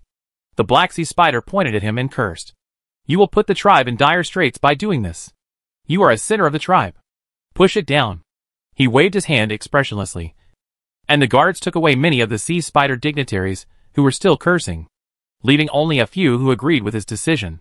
Soon there were only a dozen people left in the command room. He took a long breath and said loudly, "Time will prove that my choice is right." After saying this, he turned to the other side of the staff who were still in shock and said, "I order the fleet to fight and retreat. The 2nd Brigade to assemble and prepare to cover the rear. The 1st and 3rd Brigades are to retreat and retreat all the way back to Star City." Li Qing, who was on Titan, quickly discovered the unusual movement of the enemy fleet. After a moment of contemplation, he said in surprise, "Are they planning to retreat back to Star City and use Star City's superior firepower to fight us? But even though Star City has strong firepower, it can't change the situation." He didn't think too much about it. He just retreated. It was easy to come out, but it was not so easy to retreat back. Moreover, the speed of fighting and retreating would definitely not be as fast as before. It would take more than 10 hours to retreat. 10 hours is enough to sink all flagships, defeat the enemy's remaining fleet, and leave at least 1/3 of the battleships. By then, even with the fire support of Star City, it will not be able to cause any trouble. He looked at Chu Yuan and said nothing, but Chu Yuan nodded, as if he knew what he wanted to say, and quickly issued a series of targeted fleet mobilization orders. Chapter 165 Attack on Star City. At this time, the enemy's fleet had been reduced by nearly half, with just over 1 million remaining, while the Gallan Legion's fleet had about 300,000 aircraft remaining, with a loss of about 50,000 to 60,000. On the other side, with a large number of space fighters joining the battlefield, the frigate group had already stabilized the situation, and fought back and forth with the Shada frigate group, which outnumbered them by 7 or 8 times. The casualty ratio of both sides was surprisingly not much different from the number ratio. For every frigate lost, the Shada fleet also lost 7 or 8 frigates. The battleship group did not suffer much loss, and had been using the kite-flying tactic. Apart from the enemy's occasional Doomsday Lances and Star City Doomsday Destruction Arcs that were impossible to resist, resulting in the loss of at least 10 battleships in each wave, there were no other losses for the time being. This loss gradually decreases as the enemy begins to fight and retreat, and their combat effectiveness when fleeing is definitely not as good as in normal combat. However, as the enemy slowly adjusted its fleet in this state of fighting and retreating, a brigade-level fleet slowly emerged to confront the fleet head-on. The other Shada fleets took the opportunity to leave the battlefield and withdraw, and the situation gradually became clear. They were intercepted. A brigade-level fleet gave up everything and intercepted them in front. Chu Yuan had to give up the pursuit and prepare to annihilate this brigade.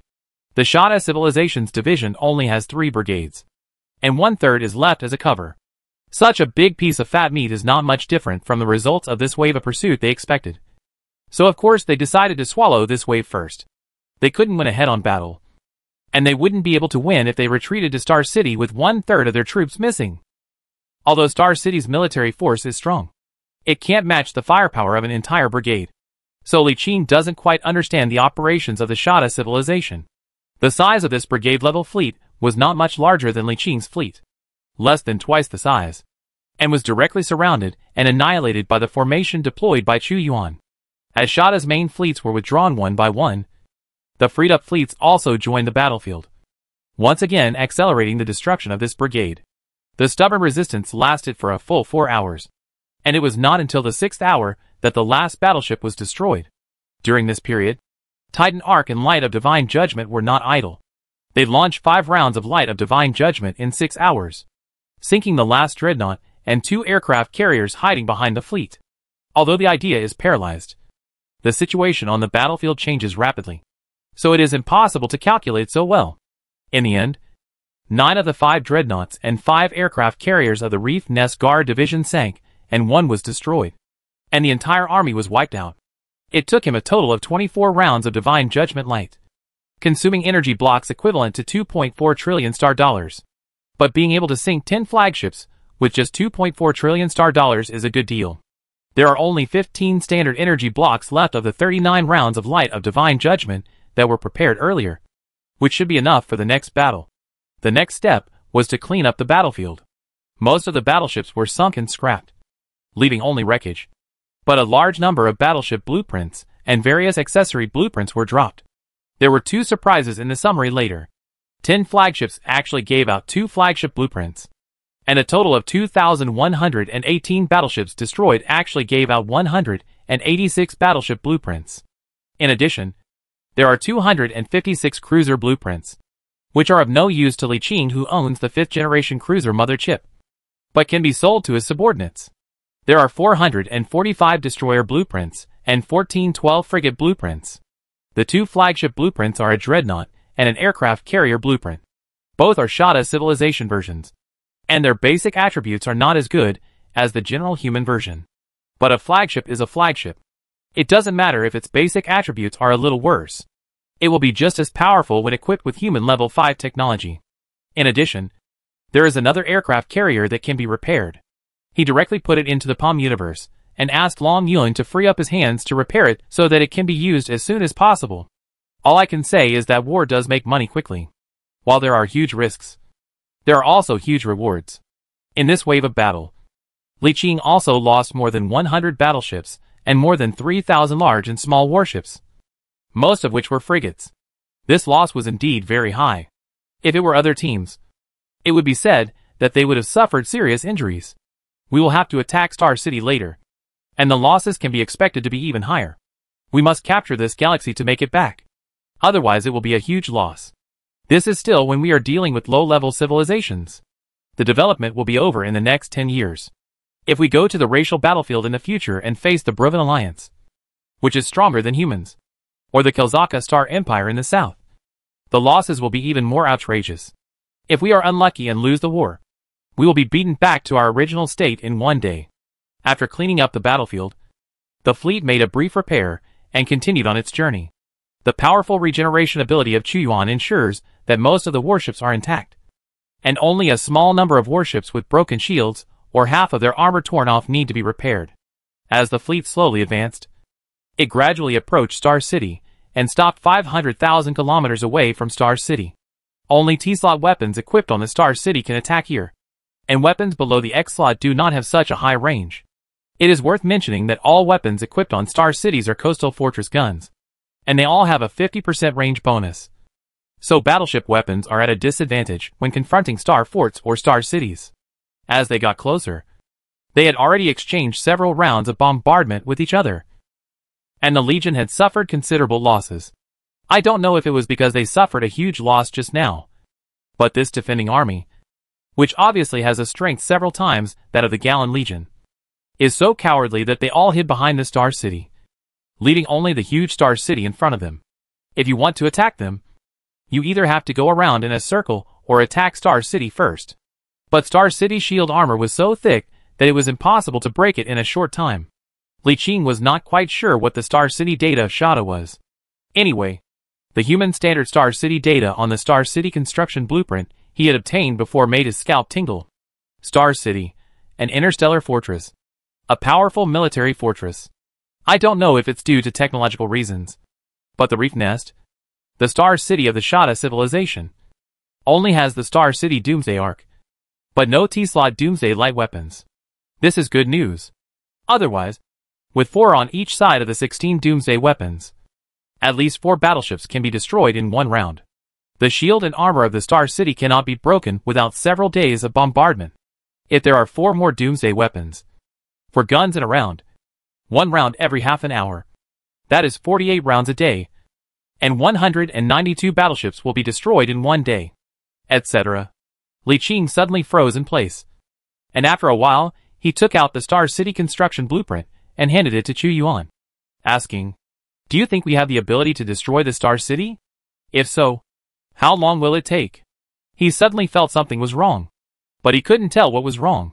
Chu Yuan took the Star City blueprint and looked at it for a while, frowning. After a while he said, "Is this the standard structure of Star City?" He shook his head and said, "This is the standard structure of a human Star City.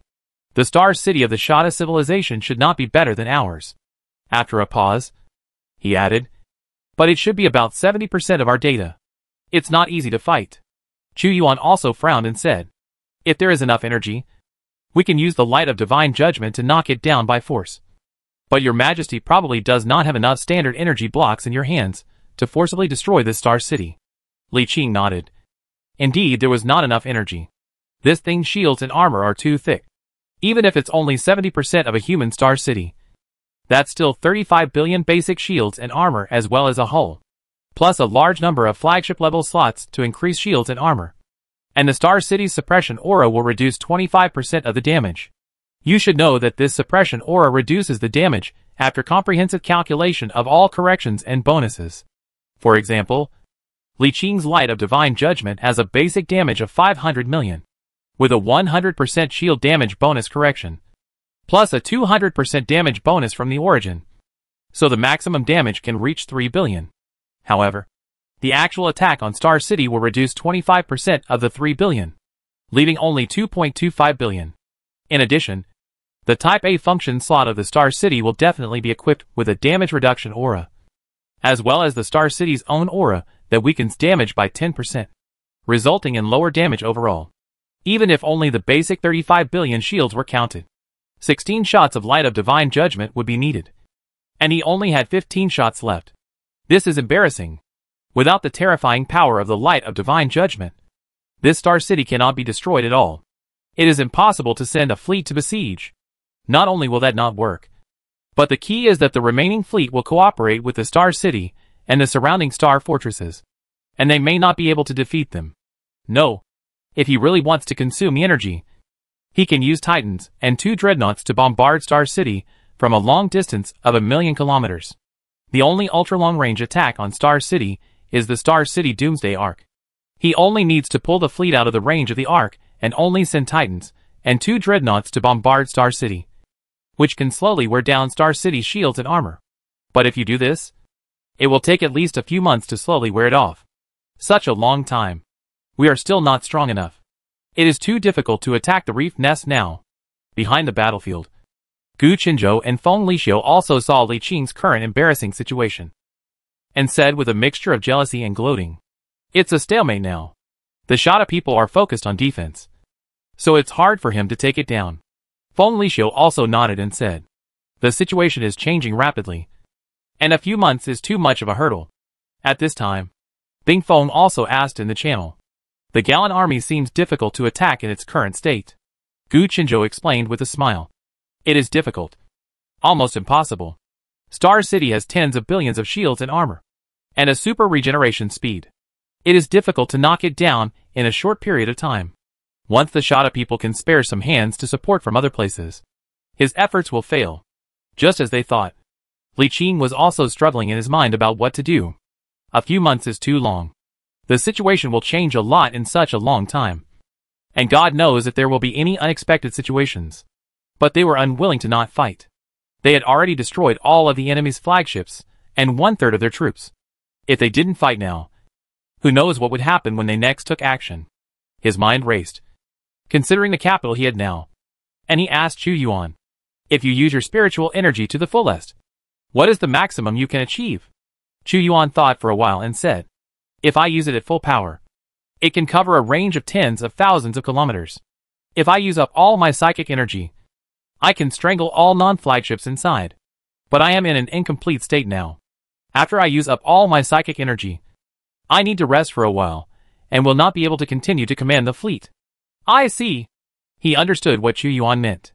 They were not complete negative stars now. After exhausting all his spiritual energy, he needed to return to the Palm universe to recover. During this period, his talents and skills would not be effective. This means that the buff added by his super talent requires strength support, and the skill will become ineffective after all the strength is exhausted. Li Qing now has 4 subordinates, who are negative stars. The psychic energy of the Servants of Light is too weak to be ignored. At most, there will be 4 waves of explosions, covering 4 three-dimensional spaces with a length, width and height of 10,000 kilometers. The power of this ultra-large-scale psychic storm will be dispersed. But the psychic power of more than 10 million psychic energy strength is too strong. Even if it is dispersed, it can destroy all warships including battleships. Now the enemy fleet is all assembled within a radius of more than 100,000 kilometers behind Star City. For waves can basically destroy most of its main forces. No, there are only 3 waves. Qiyuan can't move. Without the bonus of the origin and the suppression of the twisted spacetime aura, attacking Star City would be more time-consuming and the losses would be greater. 3 waves only need to destroy their main force. He gritted his teeth and decided to give it a try. If successful, you can take down the life planet in front of you in one fell swoop. If you fail, you can retreat and wait for another year to accumulate strength before making a comeback. The expeditionary force would not change much in a year.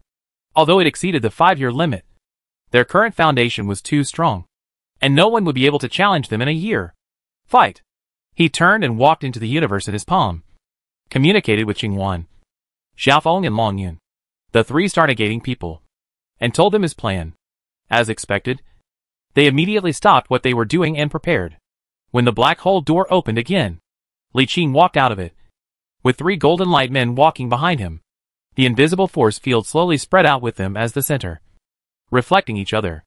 Then, Li Qing said to Qiyuan, "Prepare to attack." He nodded, quickly issued a series of orders on the channel, and the fleet began to move forward slowly. An hour later, the fleet had crossed 350,000 kilometers, and was only 150,000 kilometers away from Star City. That's the top speed, measured only by the slowest Titan super trailer in the fleet. The fleet continued to move forward, getting closer and closer to Star City. Is he crazy? Bing Feng and others asked in the channel with some confusion. No one answered, because no one quite understood Li Qing's operation.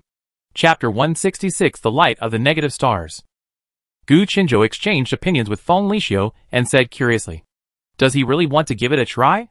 Feng Lixiu was silent for a moment and then said, "Logically, he shouldn't be so impulsive. But it seems that he is a little impulsive at the moment." Gu Qinzhou's eyes flashed, and he said in a low voice, "If he does this, he will suffer heavy losses, or even a disastrous defeat. What do you think? Should we try to fish in troubled waters?" Feng Lixiu looked up at him without saying anything. Gu Qinzhou continued, "I mean, if he fails in the end, he will suffer heavy losses. Should we try to intercept him halfway? Or let's think about it another way. If he suffers heavy losses and fails to retreat, the defenders of the reef nest will also suffer heavy losses. We can take over and capture the reef nest while he retreats, and this life planet will belong to us." Feng Lixiu remained silent, but he did not object, which meant he shared the same idea. Gu Qinzhou said in a deep voice, "The ownership of this reef nest life planet has not yet been determined. Although his Gallon Legion is the strongest and has the best chance, it will not belong to them if they don't capture it. We all have a chance. Just because he can't take it doesn't mean we can't take it. As long as we don't commit a foul like Halo Yishao and ask the adults to leave. It won't be a foul if we take it with our own fleet. Even if he takes over the reef nest, we still have the right to fight for it, as long as we don't break the rules and rely on our own abilities. If he can't defend it, it's because he doesn't have the ability."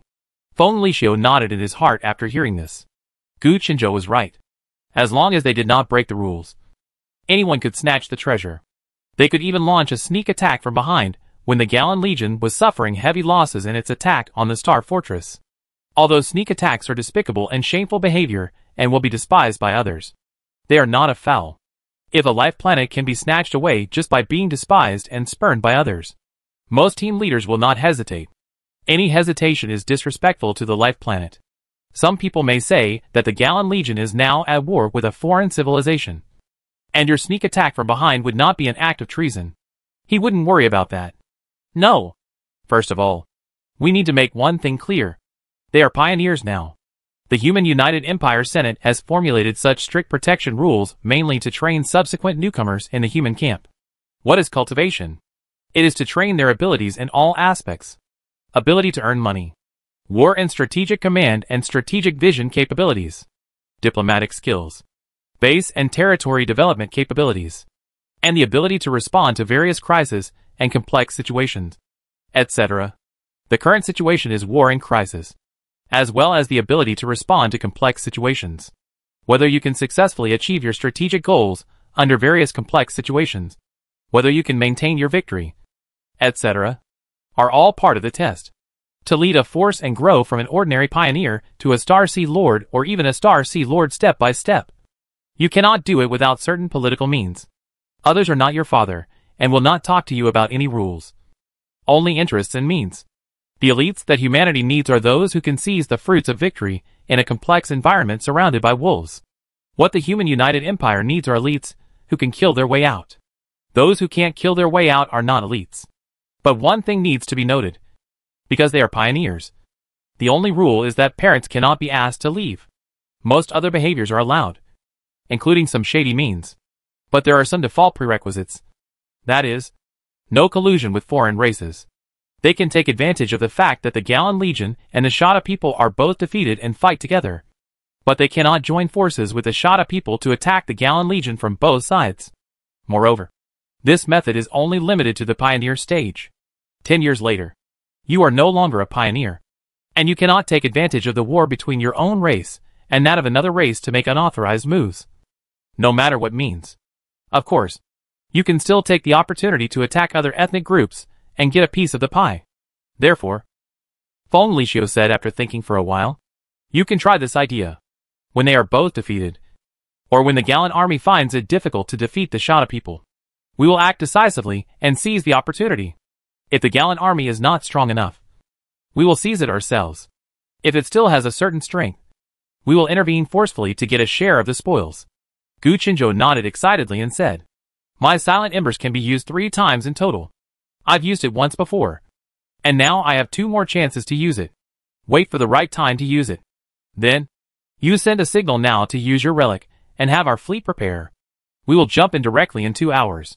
If we can seize this life planet, it will be the 5th year of development, and some restrictions will be relaxed. The family behind us will definitely protect us to the death.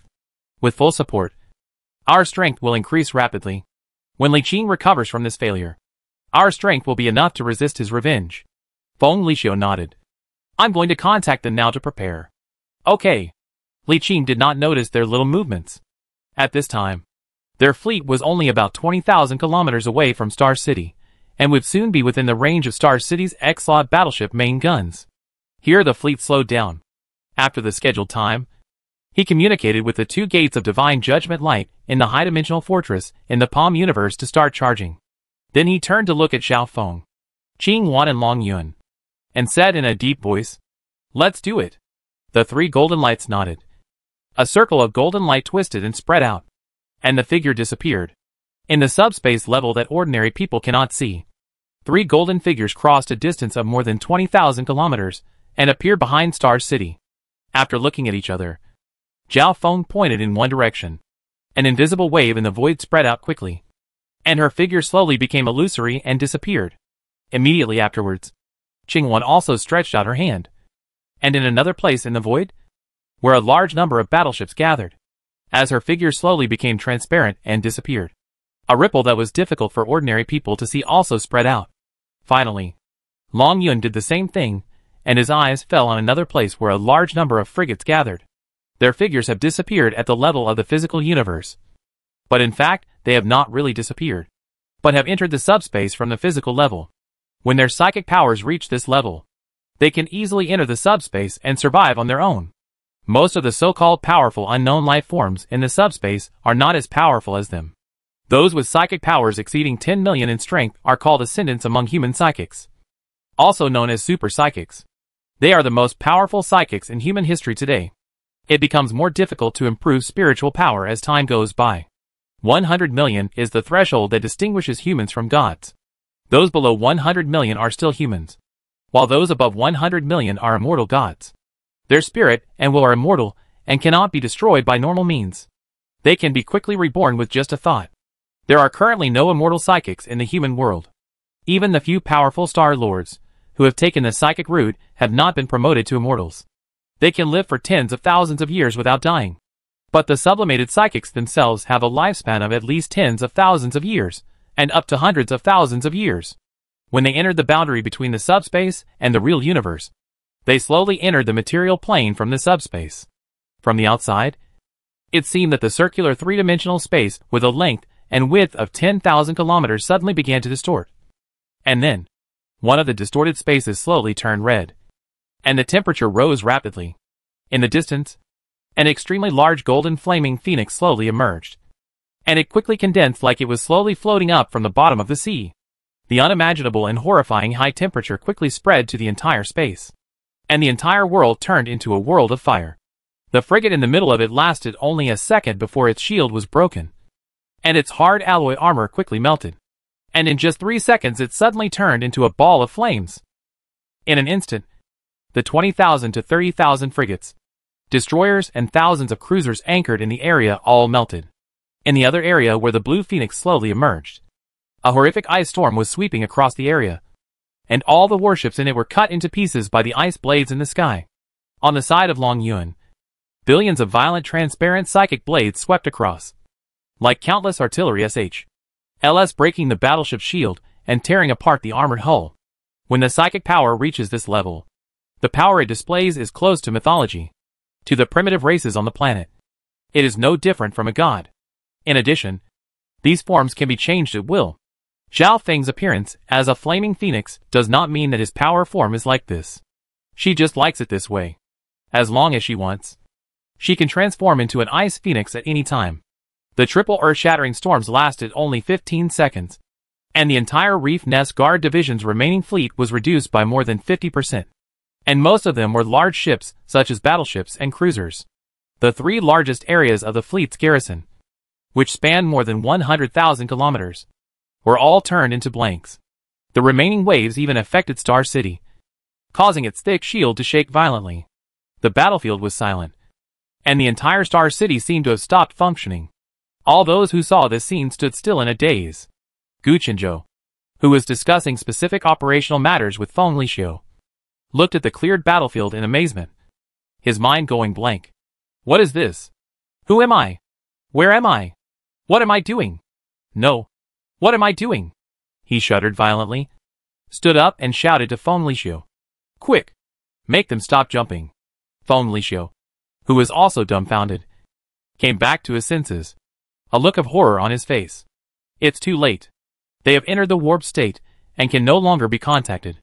They will arrive in 2 hours. Grass. Gu Qinzhou slammed his fist into his palm and paced back and forth anxiously like an ant on a hot pan. But his mind was blank at this moment, and he didn't even know what he was thinking.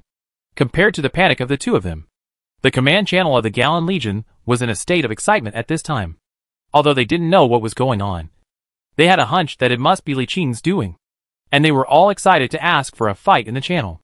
Very good. We're sure to win. Of course I will. If you can't beat me, I will jump into space. Attack! When he saw the earth-shaking psychic storm end and 3 blank areas appeared on the battlefield, Li Qing gave the order to attack without hesitation. Chu Yuan immediately ordered, Army attack. No need for any instructions. What kind of instructions do you need? Just go ahead and ride it. The fleet, which had slowed down, quickly accelerated and soon reached its maximum speed before heading straight for Star City. 5 minutes later, Li Qing looked back and saw 3 distortions on the Titan's bridge, and 3 dim golden lights emerged one by one. Thank you for your hard work. He quickly opened the universe in his palm and signaled them to rest. The 3 star-bearing ones nodded one by one and transformed into 3 streams of light that sank into the universe in their palms. There was no need to ask. When Li Qing saw them, he knew very well that they could basically do nothing in the next 6 months. But as long as we can lay the foundation for victory and successfully take over this life planet, all these costs will be worth it. It only took the fleet a few minutes to enter the combat range of the Star City. Countless lights suddenly lit up on the huge Star City. Huge hangar exits opened, and densely packed space fighters flew out of them and rushed towards the group of deep space fighters that gushed out of the black hole gate that Li Qing opened simultaneously. Behind Star City, the remaining Shada fleet is gathering and preparing for battle. There is no point in staying behind under the current circumstances. 3 waves of super psychic storms destroyed 50% of the remaining fleet, especially the battleships, which were the main targets.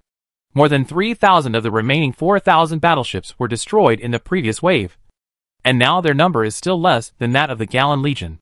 Although the remaining warships are more numerous than the Gallan Legion, most of them are small and medium-sized warships, and are far from being their opponents. Half an hour later, the remaining fleet of Shada finally got rid of the chaos and assembled into several fleets to join the battlefield, engaging in a melee with the warships of the Gallan Legion that were besieging Star City. The battle situation once again entered a white-hot and tense state. Unlike the previous tension, this time both sides had no way to retreat and would fight to the last moment. It would be either you die or I die. Li Qing has made preparations for heavy losses. Even if several flagships are sunk or most of the warships are wiped out, he will not retreat and must capture Star City. A blinding light lit up in the center of the Star City, and a doomsday arc swept across. 11 battleships that were not close but were within the refraction range due to combat were pierced by the arc and destroyed on the spot. Because it is close to Star City has extremely terrifying firepower. In particular, the space fleet fighting close to Star City not only has to face enemy fleets that are several times larger in number, but also has to dodge the Star City's close and firepower system. They are attacked from both sides and suffer huge losses. The explosion of fireballs made Li Qing's eyelids twitch and his heart bleed. But he was not willing to be outdone. 2 waves of divine judgment light force fields exploded in the enemy fleet, as Chu Yuan intentionally compressed the battlefield close to Star City. Tens of thousands of frigates and destroyers were probably melted in an instant. Under the circumstance of intentionally compressing the battlefield, the enemy fleet happened to be relying on the Star City, with no road behind and enemies in front, so they could not help but gather monsters in large numbers. And tens of thousands of warships could be fully accommodated in the 3-dimensional space of 1,000 kilometers. At the same time, Titan's light waves bombarded the few remaining battleships, and 9 Shada battleships were also annihilated. In less than an hour, Li Qing saw that the losses of the fleet exceeded those in the previous battle, and the rate of loss of large and small warships was much higher than before. But the enemy's casualties were also very high. He estimated that if there were no accidents, he would be able to destroy most of the enemy fleet within 2 hours, and then concentrate on dealing with Star City. He already has a plan. While maintaining pressure from the external attack, he will send army troops to land in Star City as soon as the shield is broken. After all, it's such a big thing. It would be best if it could be preserved. If it can be preserved, it can save at least tens of trillions or even hundreds of trillions of star dollars in construction costs. Chapter 167 Gu Qinzhou's embarrassing moment. Warning! A fleet is detected about to jump over. The landing coordinates are 4545474584575412.214141455575. The piercing alarm startled Li Qing for a moment. His first reaction was that the Shada defenders had come to support him. He said to Chu Yuan without hesitation, "Be prepared." Chu Yuan reacted faster than him. He mobilized the fleet at the first opportunity and dispatched 100,000 spacecraft from the nearest space fleet, together with the reserve troops guarding near the flagship. They formed a team to stand by. At the same time, other fleets slowed down their offensive, and the scattered warships began to converge on the flagship to deal with possible crisis. The jump was very fast. It took less than 5 minutes from the alarm to the jump entry. At this time, the fleet that received the order had just reacted and prepared to withdraw from the battle. The speed is too fast. Too fast to react. All they could do was watch helplessly as the space at the coordinate location began to distort, and the shadow of a huge fleet slowly emerged.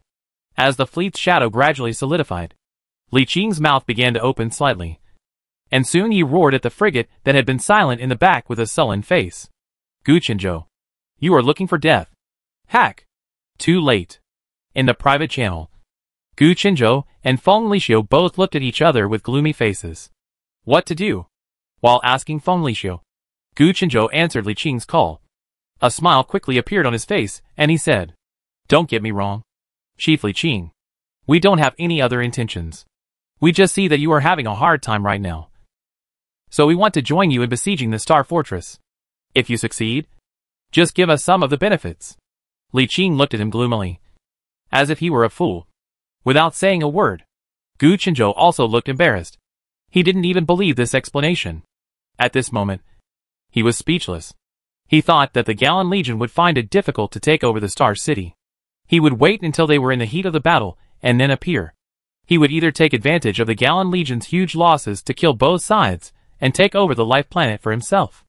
Or, if the Gallan Legion gained the upper hand, he would attack the Shada people from both sides together with the Gallan Legion and forcibly take a share of the spoils. But no one expected that Li Qing actually had such a method. 3 waves of unknown means directly wiped out the main force of the remaining defenders of Shada and instantly gained the upper hand. There is no way to retreat at this time. The jump has already begun and cannot be cancelled temporarily. After a long moment of embarrassment, Gu Qinzhou heard Feng Lixiu's voice. There are only 2 options now. Either we leave immediately. As long as we don't take action, there will be room for easing the tension. But if the news spreads, our reputation will be ruined, and we will also offend the Gallan Legion. It will be almost impossible for us to seize a planet with life in the Zuderstar region in the future. They will definitely retaliate. Another method is to go all out and kill both sides directly. You have the Silent Ember's imprisonment, and our fleet is not weak either. It is possible to succeed, but there is also a high chance of failure, especially with the method he just used. If he can use it again, we will be doomed. And attacking them when they are at war with other races is also a despicable act. Whether you succeed or fail, your reputation will be ruined in the future. It's hard to get off the tiger. This is the problem that Gu Qinzhou and Feng Lixiu are facing now. Plans cannot keep up with changes.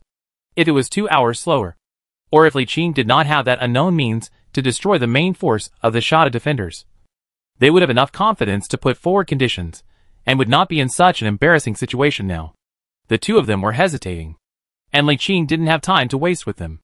In fact, looking at the awkwardness they were looking at, he could roughly guess what they were thinking.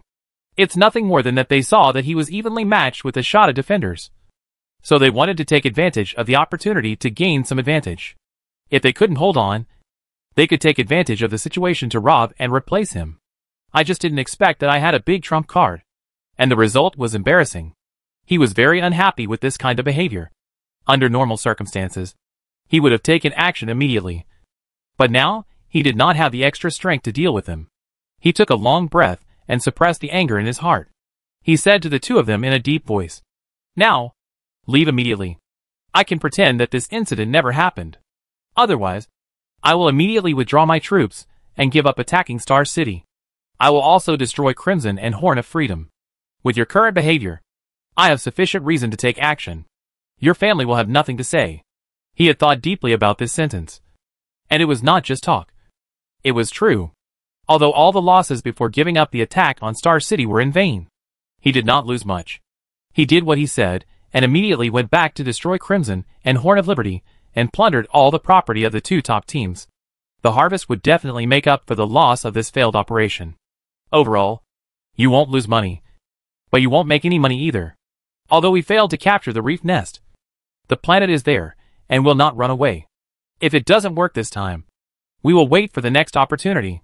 Since he could think so, Gu Qinzhou and Feng Lixiu would certainly think of this as well. After carefully considering their own methods as well as Li Qing's methods, they felt that the possibility of keeping him was slim. They knew that the palm-sized universe in Li Qing's hand could take away a large number of warships. As long as they could take away the Titan super flagship, all the others that were lost could rise again. But what made them unable to make up their minds was that they could not guarantee whether Li Qing still had the means to annihilate the range of 10,000 kilometers. If he did, with that kind of super strong power, he could expel the Silent Ember's effect within a certain range in a short period of time. Once he can really do that, he will definitely be able to withdraw most of the fleet, and there will be no room for buffer. When the fleet had the upper hand, they only dared to launch sneak attacks, and they did not dare to engage in head-on combat with the Gallan Legion. After a few seconds of silence, countless thoughts flashed through their minds. After thinking about the success rate, the 2 finally did not dare to take action now. Gu Qinzhou smiled awkwardly and said, "Since you don't need our help, we will leave now." Li Qing still didn't say anything, just stared at them expressionlessly. That cold look made him both angry and helpless. The frigate quickly joined up with the fleet that had jumped over, and Gu Qinzhou gave the order to the fleet. Prepare for the jump back home. The channel was completely silent. Lung Feng, Dao Feng and Tianji also opened an internal channel. Tianji said coldly, I didn't expect them to be this kind of people. Blade also sighed. I was stunned for a moment when I saw the fleet leaping over here. Then I was scared to death. I was really afraid that they would go crazy and attack me. In that case, I would definitely withdraw. Lung Feng also nodded and said, I was so scared that I didn't dare to say anything, for fear that they would drag us down. Tianji said, we'll go back and divide the harvest and leave. Don't cooperate with them anymore. They're such a bummer. The three of them stopped chatting for long because the fleet was about to start the jump. Li Qing watched the fleet leap away, his brows still furrowed. Although the crisis was resolved, this incident reminded him that he seemed to be a little careless, or lacked vigilance, and did not consider this aspect. If I hadn't been a little luckier just now, if the three negative stars hadn't used their ultimate moves to scare them, they might have really taken action.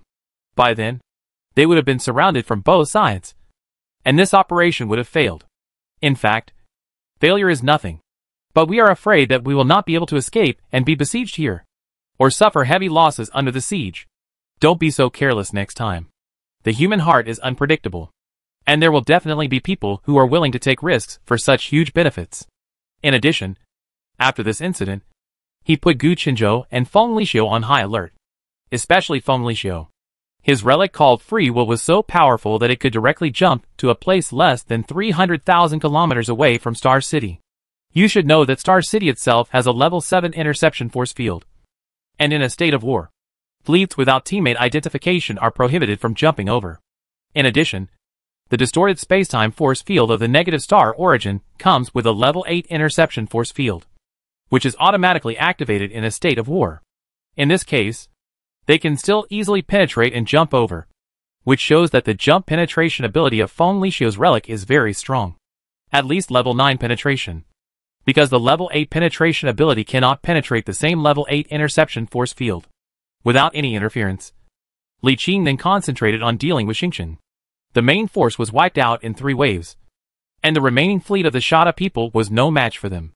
With Li Qing's total of more than 1.6 million space fleets fighting with Star City's 4 to 5 million fleets for nearly 3 hours, they completely defeated it at the cost of a total loss of about 300,000. Then the main fleet defeated the remnants of Star City under the heavy artillery fire, and finally only Star City was left. The defeat was too fast, and the Shada people were helpless. As soon as the fleet was destroyed, Li Qing led all the fleets and the remaining 1.3 million or so space aircraft, gathered on one side of the Star City and launched a fierce attack. Titan Light Spear, Doomsday Light Spear, Battleship Main Gun, and all large and small artillery fire bombarded crazily. About 1.3 million 5th-generation Deep Space Ghost fighters gathered outside the Star City's shield and shuttled back and forth frantically to attack. Every 10 seconds or so, 2.6 million lasers fell like heavy rain. The Deep Space Fighter's weapon is a small laser cannon, one on each side, with the same power as the small naval gun equipped on the frigate. That is to say, every 6 fighters are equivalent to the firepower of a standard frigate. But the shield armor of 6 combined is not as good as that of a frigate. Space fighters are extremely fast and flexible, but their shield armor is extremely weak. The maximum power of the 5th-generation antimatter laser launcher is 200 points. There are 1.3 million laser launchers with a total of 2.6 million, and the lethality in one round is 520 million. The original talent adds 200%, for a total of 1.56 billion damage in one round. But the laser launcher has a minus 50% shield damage modifier, so it only has 780 million damage. And these damages need to be weakened by Star City's Doomsday Aura by 10%, and Star City's Suppression Field by 25%. In addition, Star City must be equipped with A-slot accessories that reduce damage, even if it is reduced by another 25%. A total of 60% damage reduction will be achieved, leaving 312 million damage in the end. The after-tax damage for one round exceeds 300 million, and the laser launcher fires one round every 20 seconds.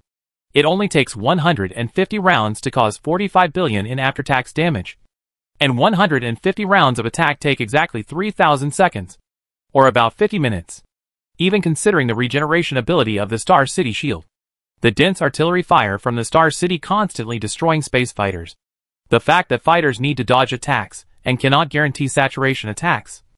And the fact that a large number of X-General slots in the Star City are equipped with a large number of accessories that increase the upper limit of the shield value, etc. An unguarded Star City did not last long in the face of the bombardment of millions of 5th-generation Deep Space Ghost fighters with 3 times the output. In just about an hour and a half, the Star City shield collapsed under the bombardment of 1.3 million space fighters and fleets, as well as the occasional light of divine judgment. It cannot be said that Star City shield is not thick, but its output is too strong, and the technological level of the Shada people is not enough. The 3rd-generation close defense firepower system can hardly hit the 5th-generation Ghost fighter with an acceleration of more than 600%. As soon as the Star City shield was destroyed, Chu Yuan ordered the fleet to begin concentrated fire on the weapon launch ports under the Star City's thick armor, preparing to paralyze its weapons system first. At the same time, Li Qing began to mobilize all ground forces within the universe in his palm to board the ship and prepare to send them into the Star City. How could we bear to directly destroy such a huge Star City? Of course, we should try the army landing first. It would be great if we can capture it with the army. He currently has 3 types of ground troops. One is a 2-star ordinary template alien force, which is most suitable for the narrow environment inside the Star City. There are a total of 10,000. One is a 2-star mechanical armored force, a 2-star ordinary template army, equipped with a lot of heavy weapons. Its combat effectiveness is stronger than the basic clone force and robot force. There are only 2 battalions. The 3rd type is the octopus robot unique to the mechanical ascension scientist that was obtained from the grave digging before. Now more than 200,000 have been built.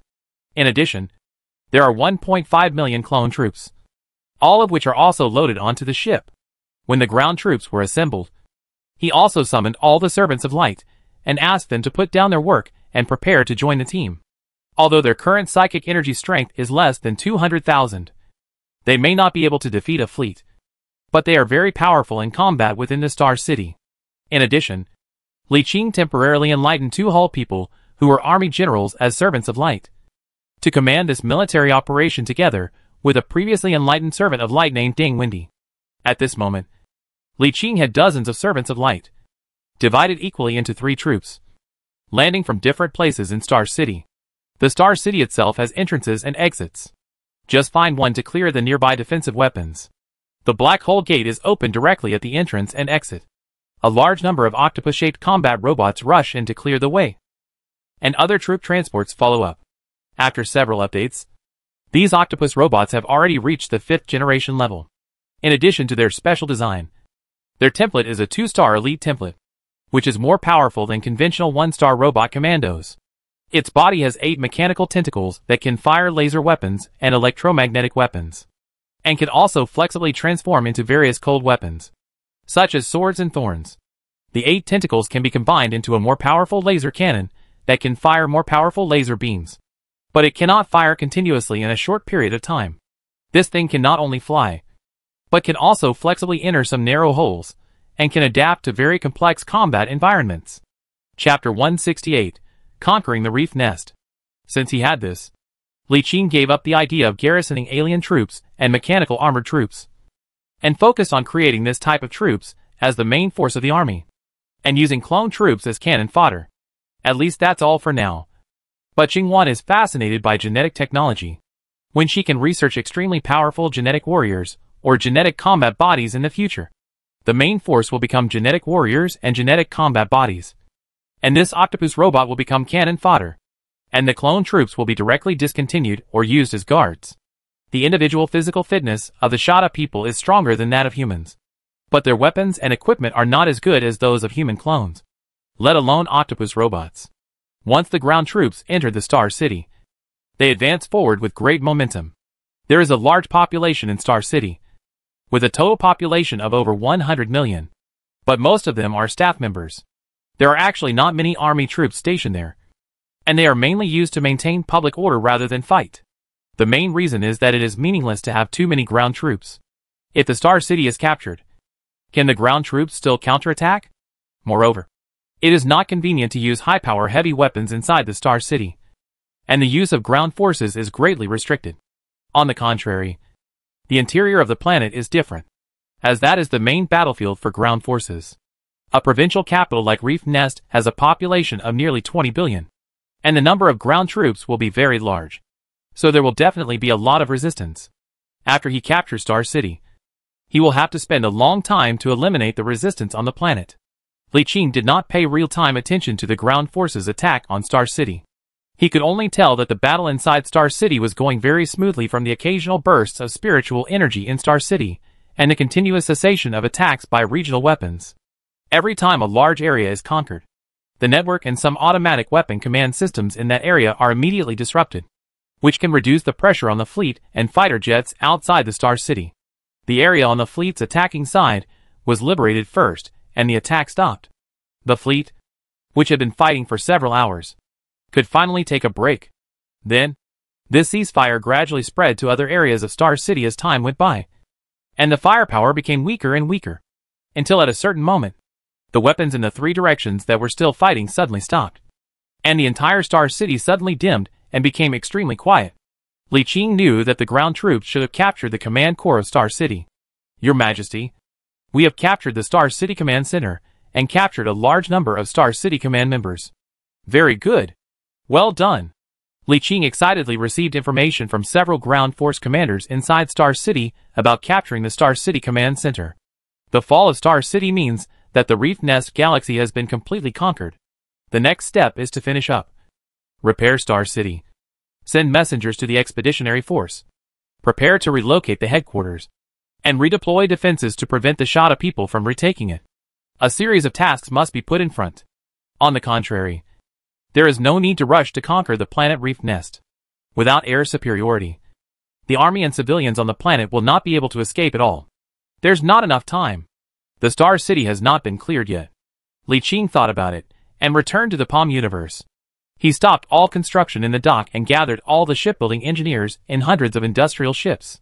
He was ready to wait until the Star City was completely captured and the internal resistance was completely eliminated.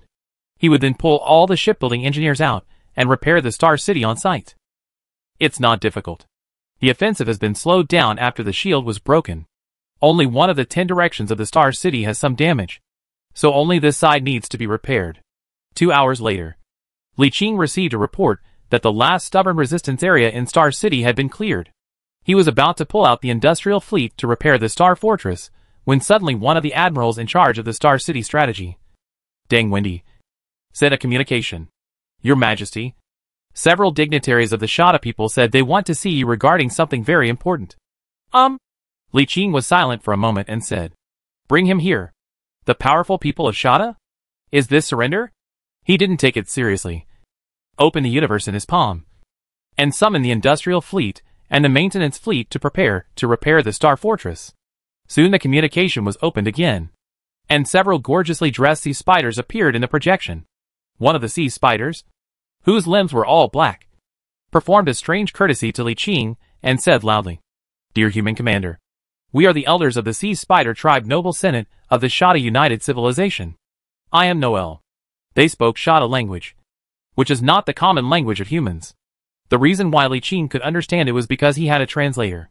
Humans and Shada people have been fighting for 5 years, and their languages have long been analyzed and translated. So there are no communication barriers. Facing the noble class of his opponents, Li Qing still maintained some etiquette, raised his hand to his chest and returned the salute, but said in a calm tone, I am Li Qing, the military chief of the Gallant Corps of the Human United Empire, and the commander-in-chief of this fleet.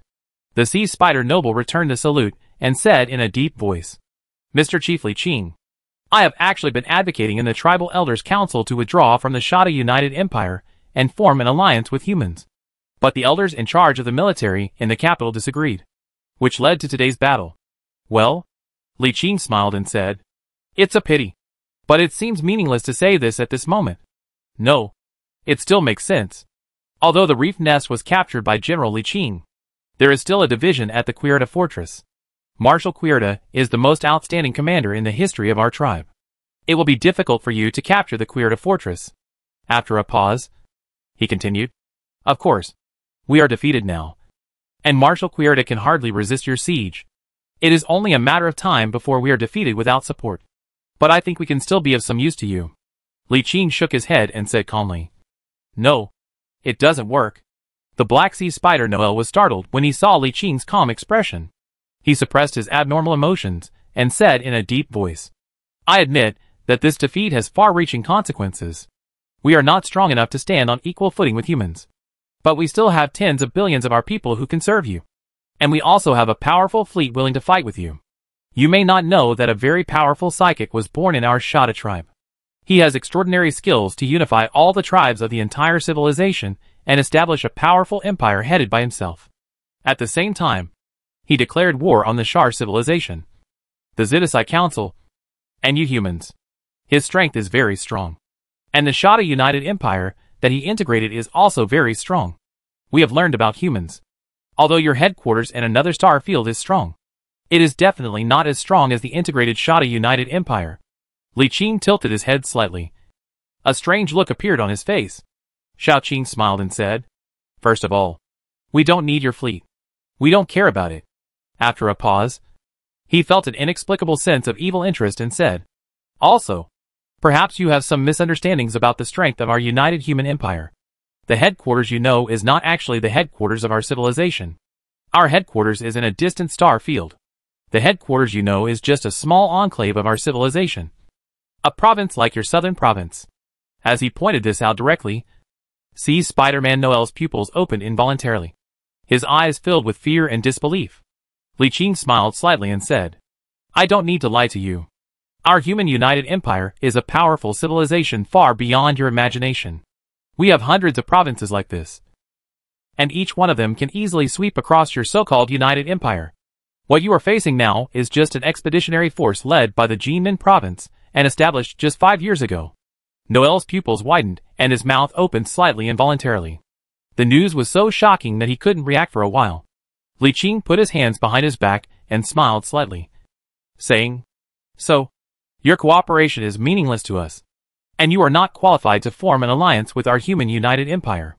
Even becoming our vassal depends on whether we are interested. After saying this, Li Qing had no interest in continuing the conversation. What he said just now was not pretentious. He really had no interest. Why would he need a weak vassal? Mining is not necessary. They have enough ordinary players who are full-time miners. There is no need for farming. As long as there is a planet. A fully automated farm does not require much manpower.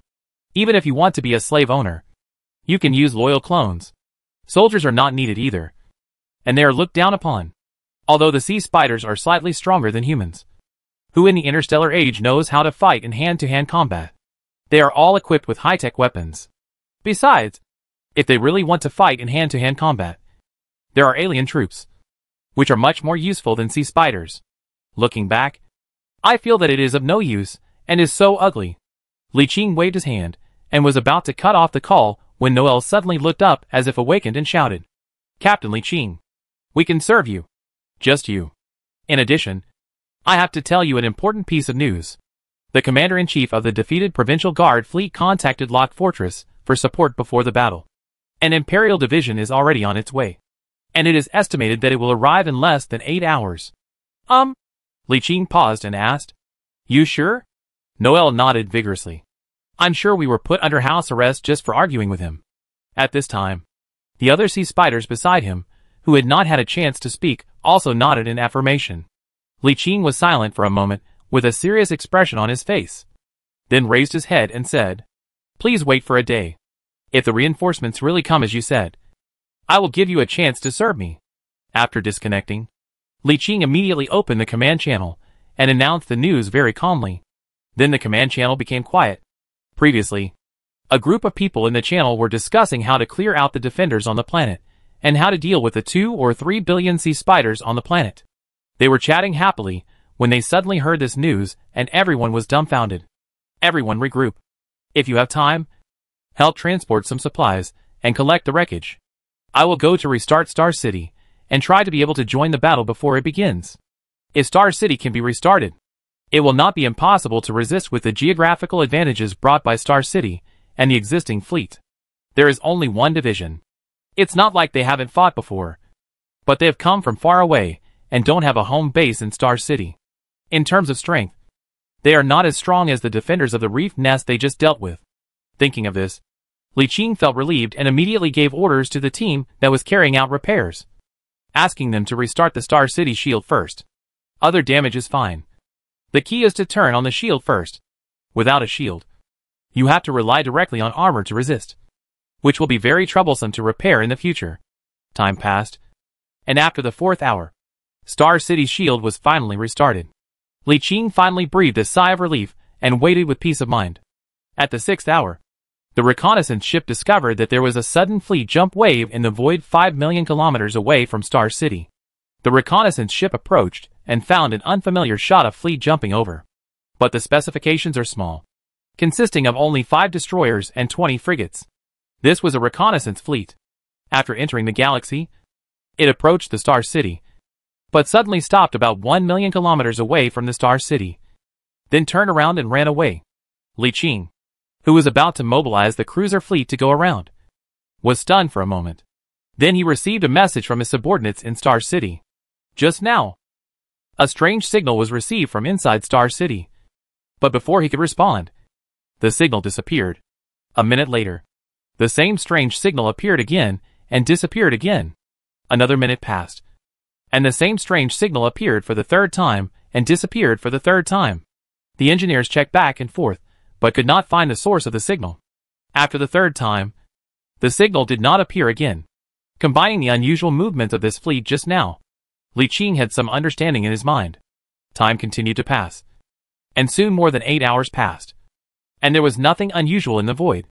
12 hours passed, and there was still no abnormality in the void, and the large number of reconnaissance ships sent out did not find any abnormality. They must have discovered that Star City had been captured, so they just left. But Li Qing did not relax his vigilance. He just ordered Star City to shut down the shield and continue repairs. It takes at least half an hour to open and close the Star City shield, but with the fleet there, it is enough to hold out for half an hour waiting for restart, so there won't be too many problems. Next, Li Qing stayed up all night, sitting in front of the Titan super flagship bridge waiting. Although he guessed that they would most likely not come, he did not dare to be careless. It was not until a full 20 hours had passed that he breathed a sigh of relief and ordered the fleet to take turns guarding near Star City. He finally breathed a sigh of relief and went to rest. It was 12 hours later when I woke up again, and everything was fine in Star City. Apparently, they discovered that Star City had been captured, and the reinforcements sent from Lock Fortress did not arrive. If you think about it carefully, this is normal. Lock Fortress is the most important fortress checkpoint of the Shada United Empire. The security there is more important than the entire southern province. Even if the entire southern province falls, nothing can happen there. The priority is not at the same level at all. It would be fine if there was a chance. But now it is obvious that one division has no chance of taking it. So naturally they have to give up decisively.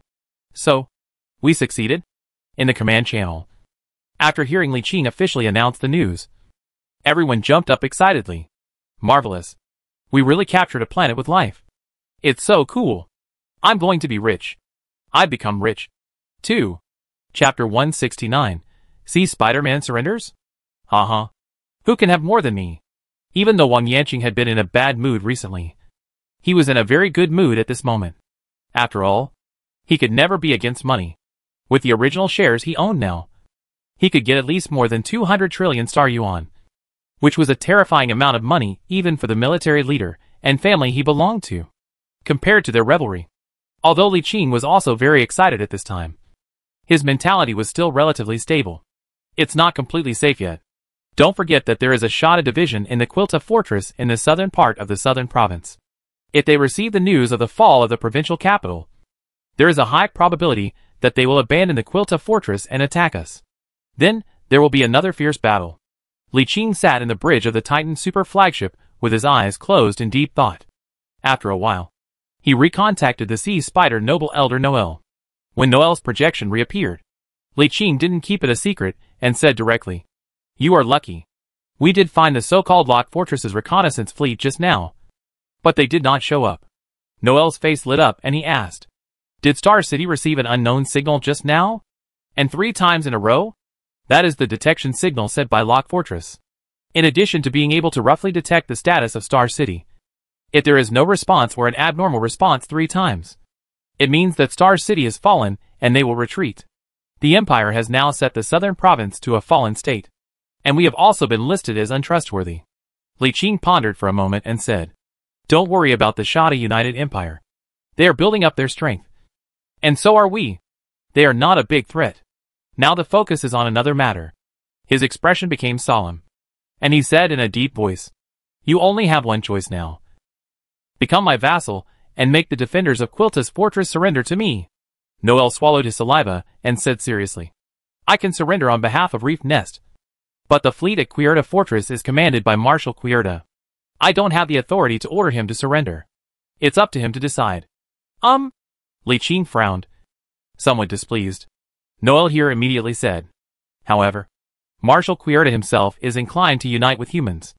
As long as we explain the reason to him and guarantee his rights and status, he will definitely agree to surrender." Li Qing was silent for a moment and said, "Can you go to Quilta Fortress and convince him?" Noel immediately replied, "I am confident. But I need some promises from Chief Li Qing." "What promises do you want?" "Your Excellency the Minister Civilized will promise that you will not liquidate us after our surrender, nor will you reduce us to slavery. You must give us the dignity of a vassal." Li Qing fell into deep thought. The hall also became quiet, but Noel felt his heart beating wildly, and he felt inexplicably nervous.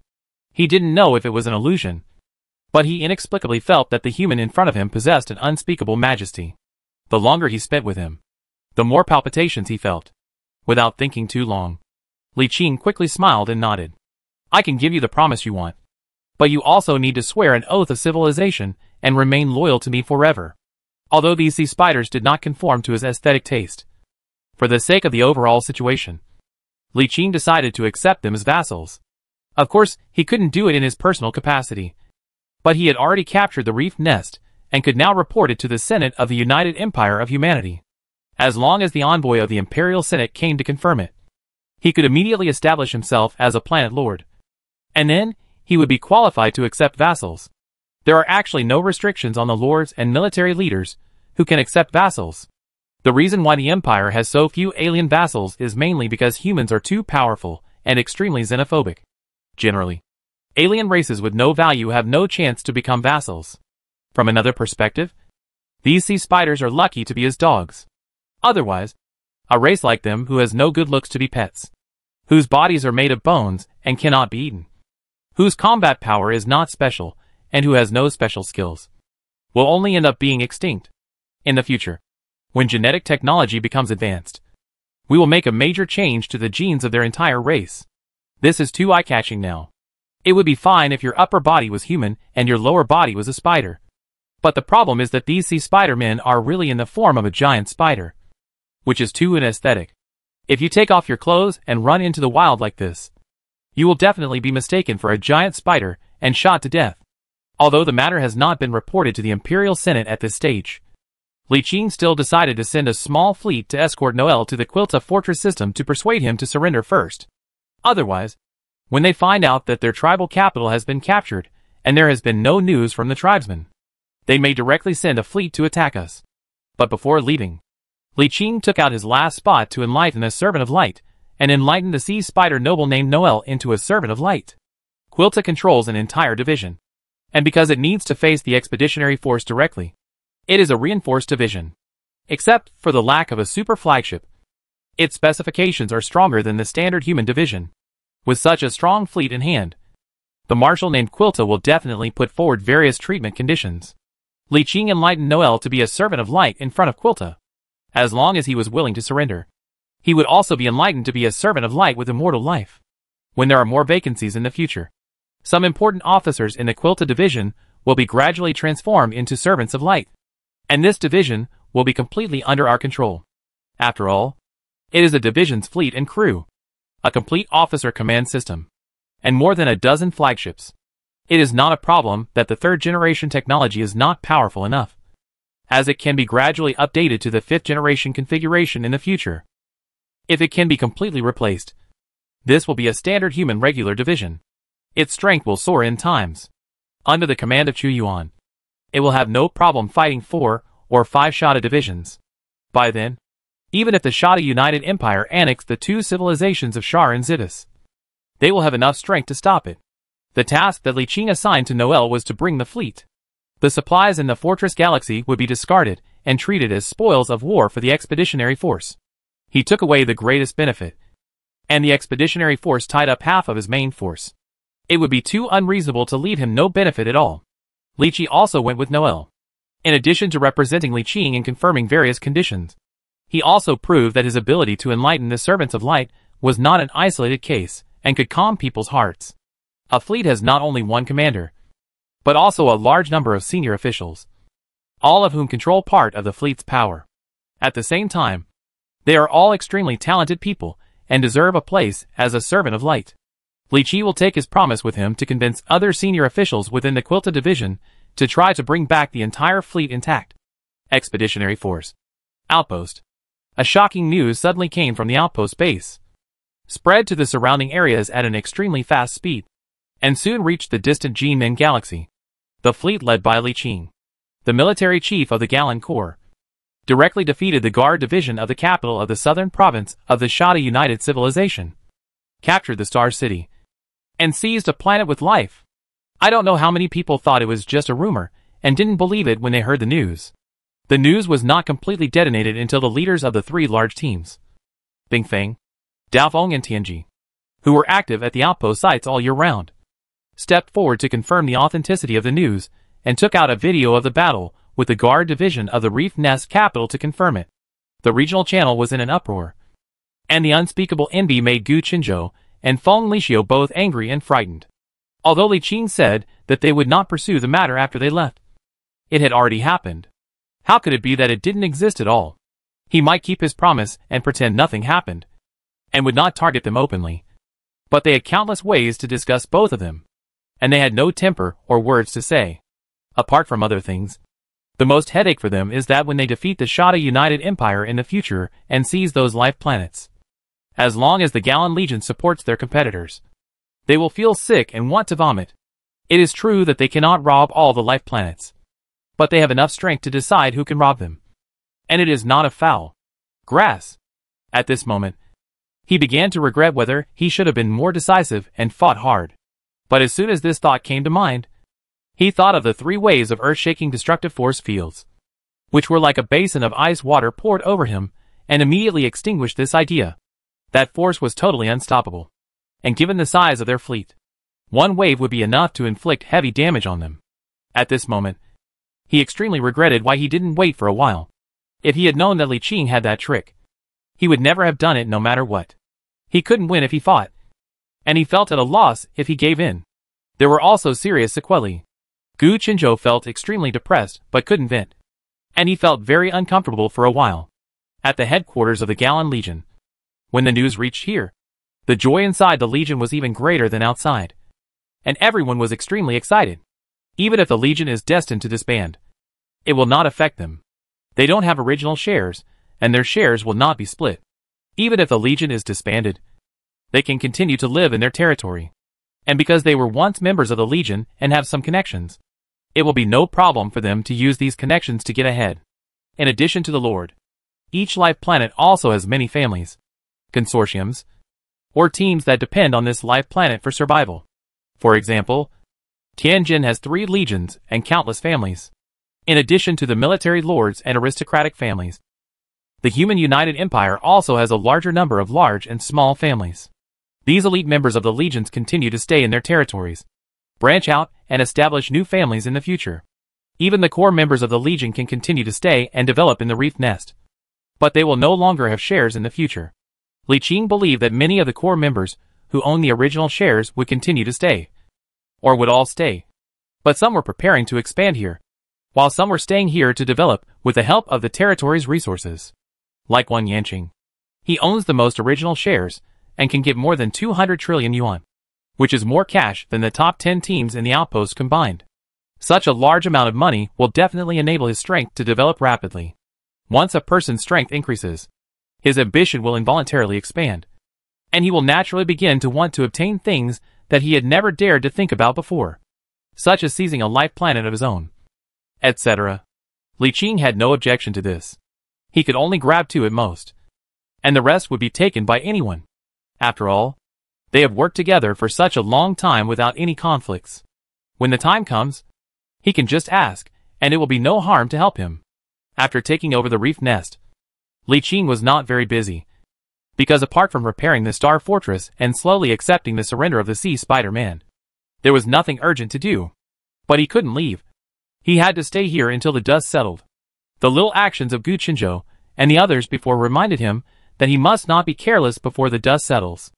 The temptation of a planet with life is too great, and anyone can't resist if there is any chance. Even if there is only a slight chance, there will be people who will take a gamble. A week later, Noel received news that Marshal Quilta had agreed to his proposal in principle and surrendered to him. But it would take some time to prepare. Such a large fleet cannot just leave at will, nor can it retreat in defeat. Li Qing sent a messenger again and wrote a letter personally, expressing his sincere welcome to him and promising to guarantee the safety of his and his family's status and wealth. He would not treat them with contempt because of his likes and dislikes. If he did not agree, that would be fine. He could kill them if he wanted to, or cut them into pieces if he wanted to. But since he had already agreed to their vassalage and made a promise, he had to face up to his promise. If you think they are too ugly, just see them less often in the future, or let them adjust their genes and appearance on their own in the future. For example, it can be adjusted into the Spider-Man in mythology, with a beautiful upper body and a spider in the lower body, to beautify the appearance. Just like the Black Sea Spider-Man Noel, who was originally ugly all black, but after being transformed into a servant of light, his whole body structure turned into dark golden crystals, and he looked much better. At the same time, the relocation of the Legion headquarters has also begun. He dispatched a dreadnought, 100 battleships, and a fleet of 1,200 large and small warships, and let Wang Yanqing lead the way back to the Legion headquarters, and then rely on the flagship's jump halo to jump in one breath to hurry on. The flagship's halo jump distance is 5 times that of the regular jump distance. Now most areas of the southern province have been swept by player teams in the past few months. There has been no interception along the way, so they can jump over easily. This move was done in batches over many times. Without his Palm Universe, it would be impossible to move everything in one go, so we had to do it slowly. Fortunately, there is no rush now, and there is plenty of time. UUFA did not come. She and her sister were still staying at the headquarters, in addition to continuing to guard the house. She also had many important things to do. For example, she is responsible for the communication between the Legion and the Expeditionary Force, and she is responsible for welcoming the envoys from the Senate of the Human United Empire when they arrive. Their families will definitely send people over after knowing the news, and all of this needs to be handled by them personally. Chapter 170, Surrender of the Quilta Fortress Garrison Division. Early in the morning of that day, Li Qing received a message that the first fleet of the Legion's relocation had arrived. He opened the communication and saw at a glance a fleet in the starry sky not far from Star City that was much larger than he had imagined. So many people? Wang Yanqing laughed in the channel. After hearing that we captured the reef nest, I wonder how many players came to watch the fun. Cheng Xiaobing, one of the core members of the Legion, smiled and said, in addition to these, many individual players affiliated with the Legions are preparing to move early. Look at several small individual fleets. They have moved all their assets here. Another Legion core Yi Zhongguang also laughed. They are all smart people. We just captured the reef nest, and the nearby star systems are all empty. They are the first group to come here. They can choose a good place to build a personal base. They will make a lot of money in the future. Li Qing listened and said with a smile, this is the opportunity they deserve. After a pause he said, I will divide the star field later. I will use several key star systems. Personal bases are not allowed to be built there, but nearby advantageous star systems are allowed. When the time comes, I will give priority to Legion members and some individual players who are affiliated with our Legion when applying for personal bases or purchasing land.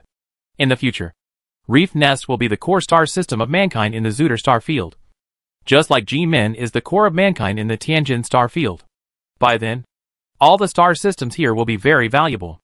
It is likely Qing plans to take the Reef Nest galaxy as the core, with the negative 471 Malawang Quachas intersection galaxy to the west, the Shada number 3 light industrial base to the north, and the Shada number 5 galaxy to the south.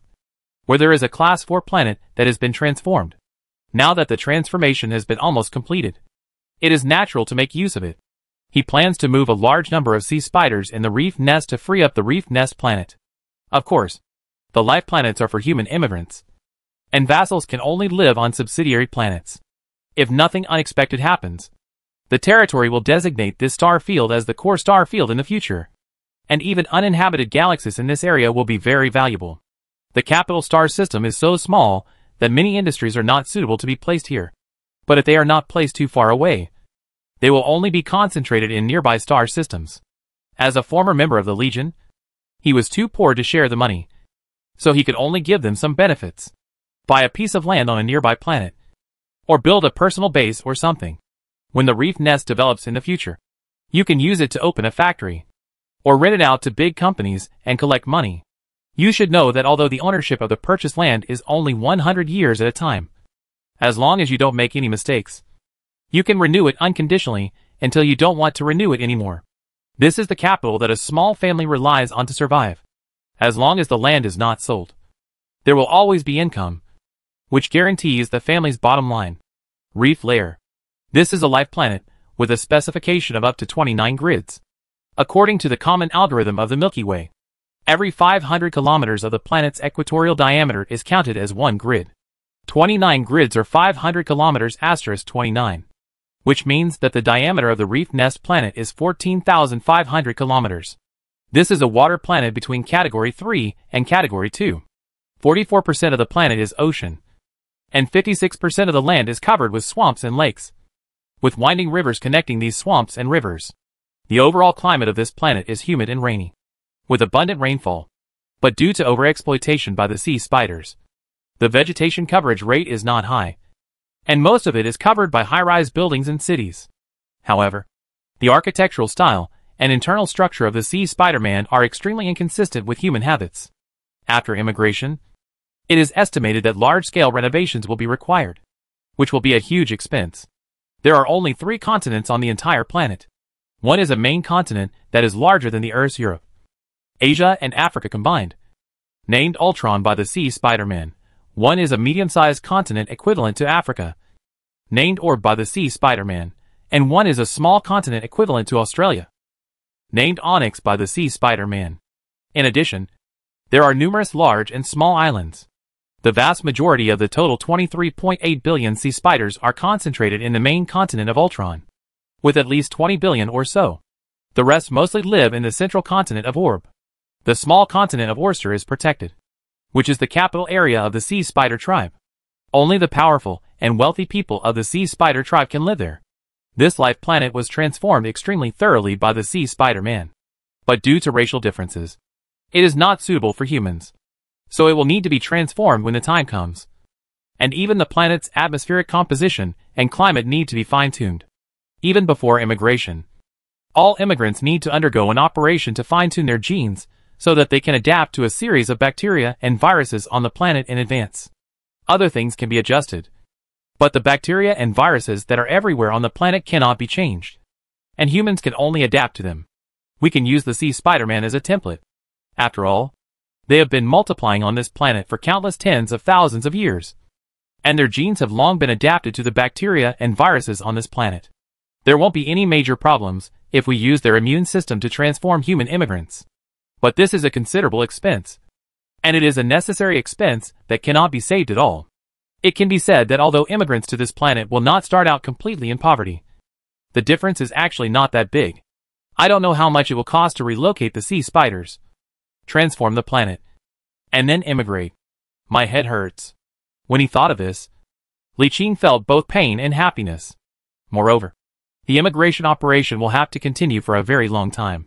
He must first completely transform the transformed planet in the Shadow V galaxy, so that it will be convenient to migrate the sea spiders on the planet. Only when space is freed up will it be convenient for human immigration. Even though the migration is fast with the assistance of the palm-sized universe, the construction and transformation of the infrastructure will still take a long time. There are more than 20 billion sea spiders. We can't just load them onto the ship and throw them over there and leave them there. We have to at least plan out the basics. I thought about it for a long time and my head hurt.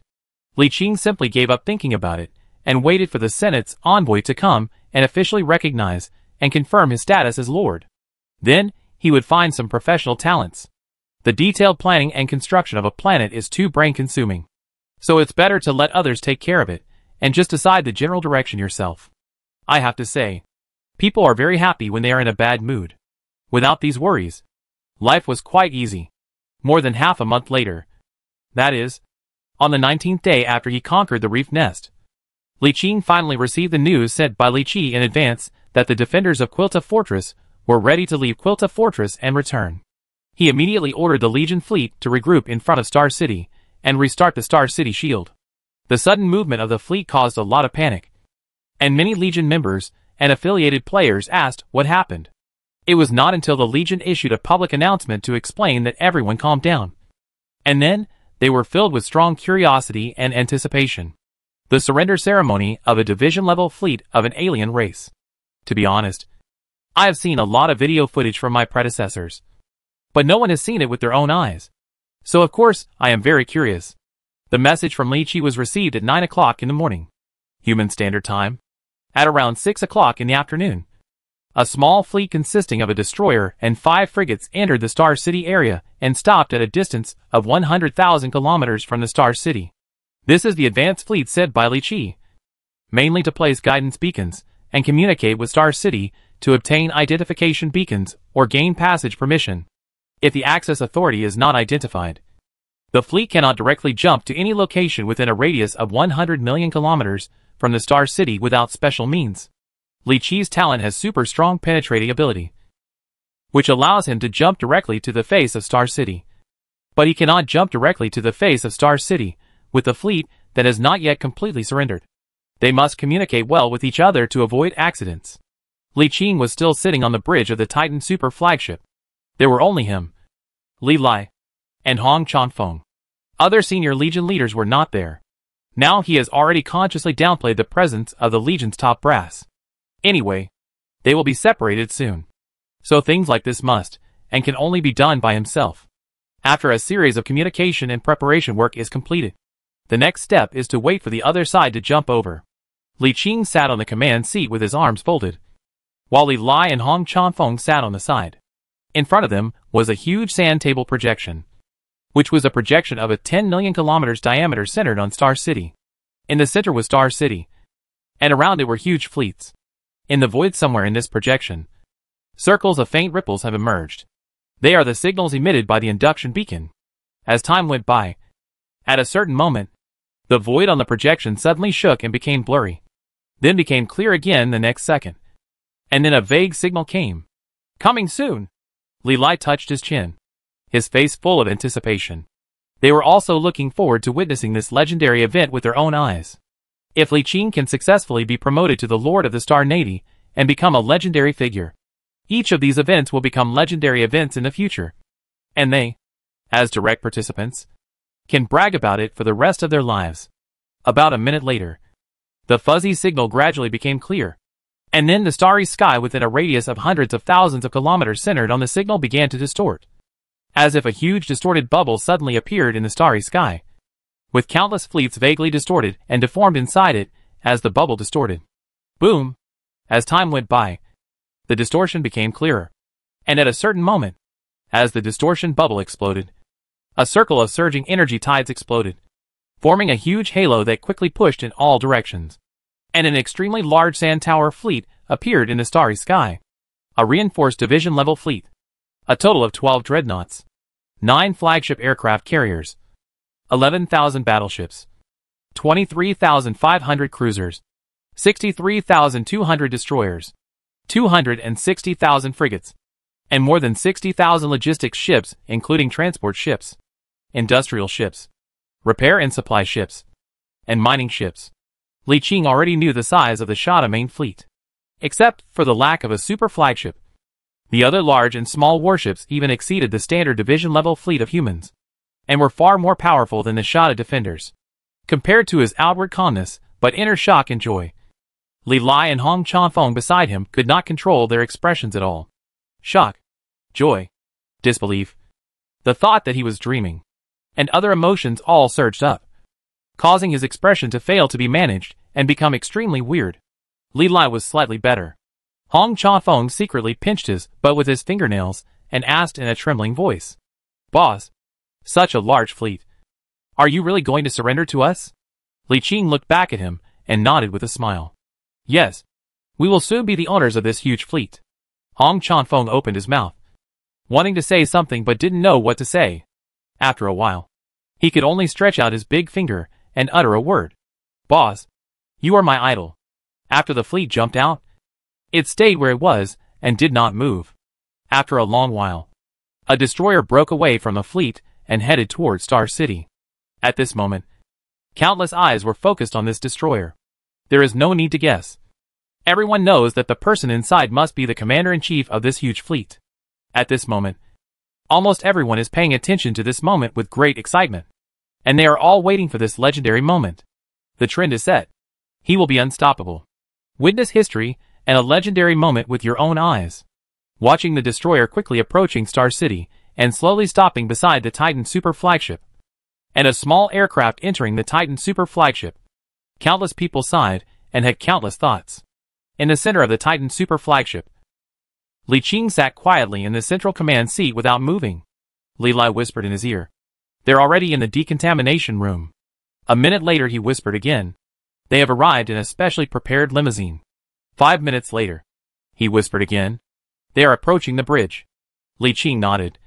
And with a thought, the black hole door behind him opened. And the servants of light, who had been prepared long ago, walked out of it, and lined up in various places on the bridge. At this time, these servants of light no longer hide their power as usual. Powerful spiritual energy ripples. And the unique power of the servants of light forms a circle of faint light that envelopes their bodies. Looking extremely sacred. It can be clearly seen that these servants of light come from different races. But no matter which race, after being promoted to servants of light, their forms tend to be towards Li Qing's human form. In other words, they are all tending towards Li Qing's aesthetic direction. Needless to say, human beings appear so perfect under the divine light. Among the many servants of light, the snake men of the 8 tribes of Shada are the least like humans. Originally, they were snake men with arms, snake bodies and snake heads. However, after becoming servants of light, their life essence changed, and their appearance continued to evolve towards humans. He has enlightened 2 groups of snake people. The heads of the earliest group have changed from snake heads to human heads, and the snake-shaped upper bodies have changed to human-shaped upper bodies. Even their scales are slowly degenerating, and now only a thin layer remains. It is estimated that they will completely degenerate and disappear in a while. In fact, these snake people originally wanted to evolve even their snake tails into legs and become completely human. Later, Li Qing felt that this was unnecessary, and it would be better to transform into a form with a human head, a human body, and a snake tail. That would actually look pretty good and ensure the diversity of form. The main purpose of deploying so many servants of light is to maintain order and give them hope, letting them know that surrendering has its benefits. Chapter 171, More than 30 billion alien vassals. Ding! With a crisp sound, the bridge door opened silently, and Li Qi and a group of sea spiders walked in.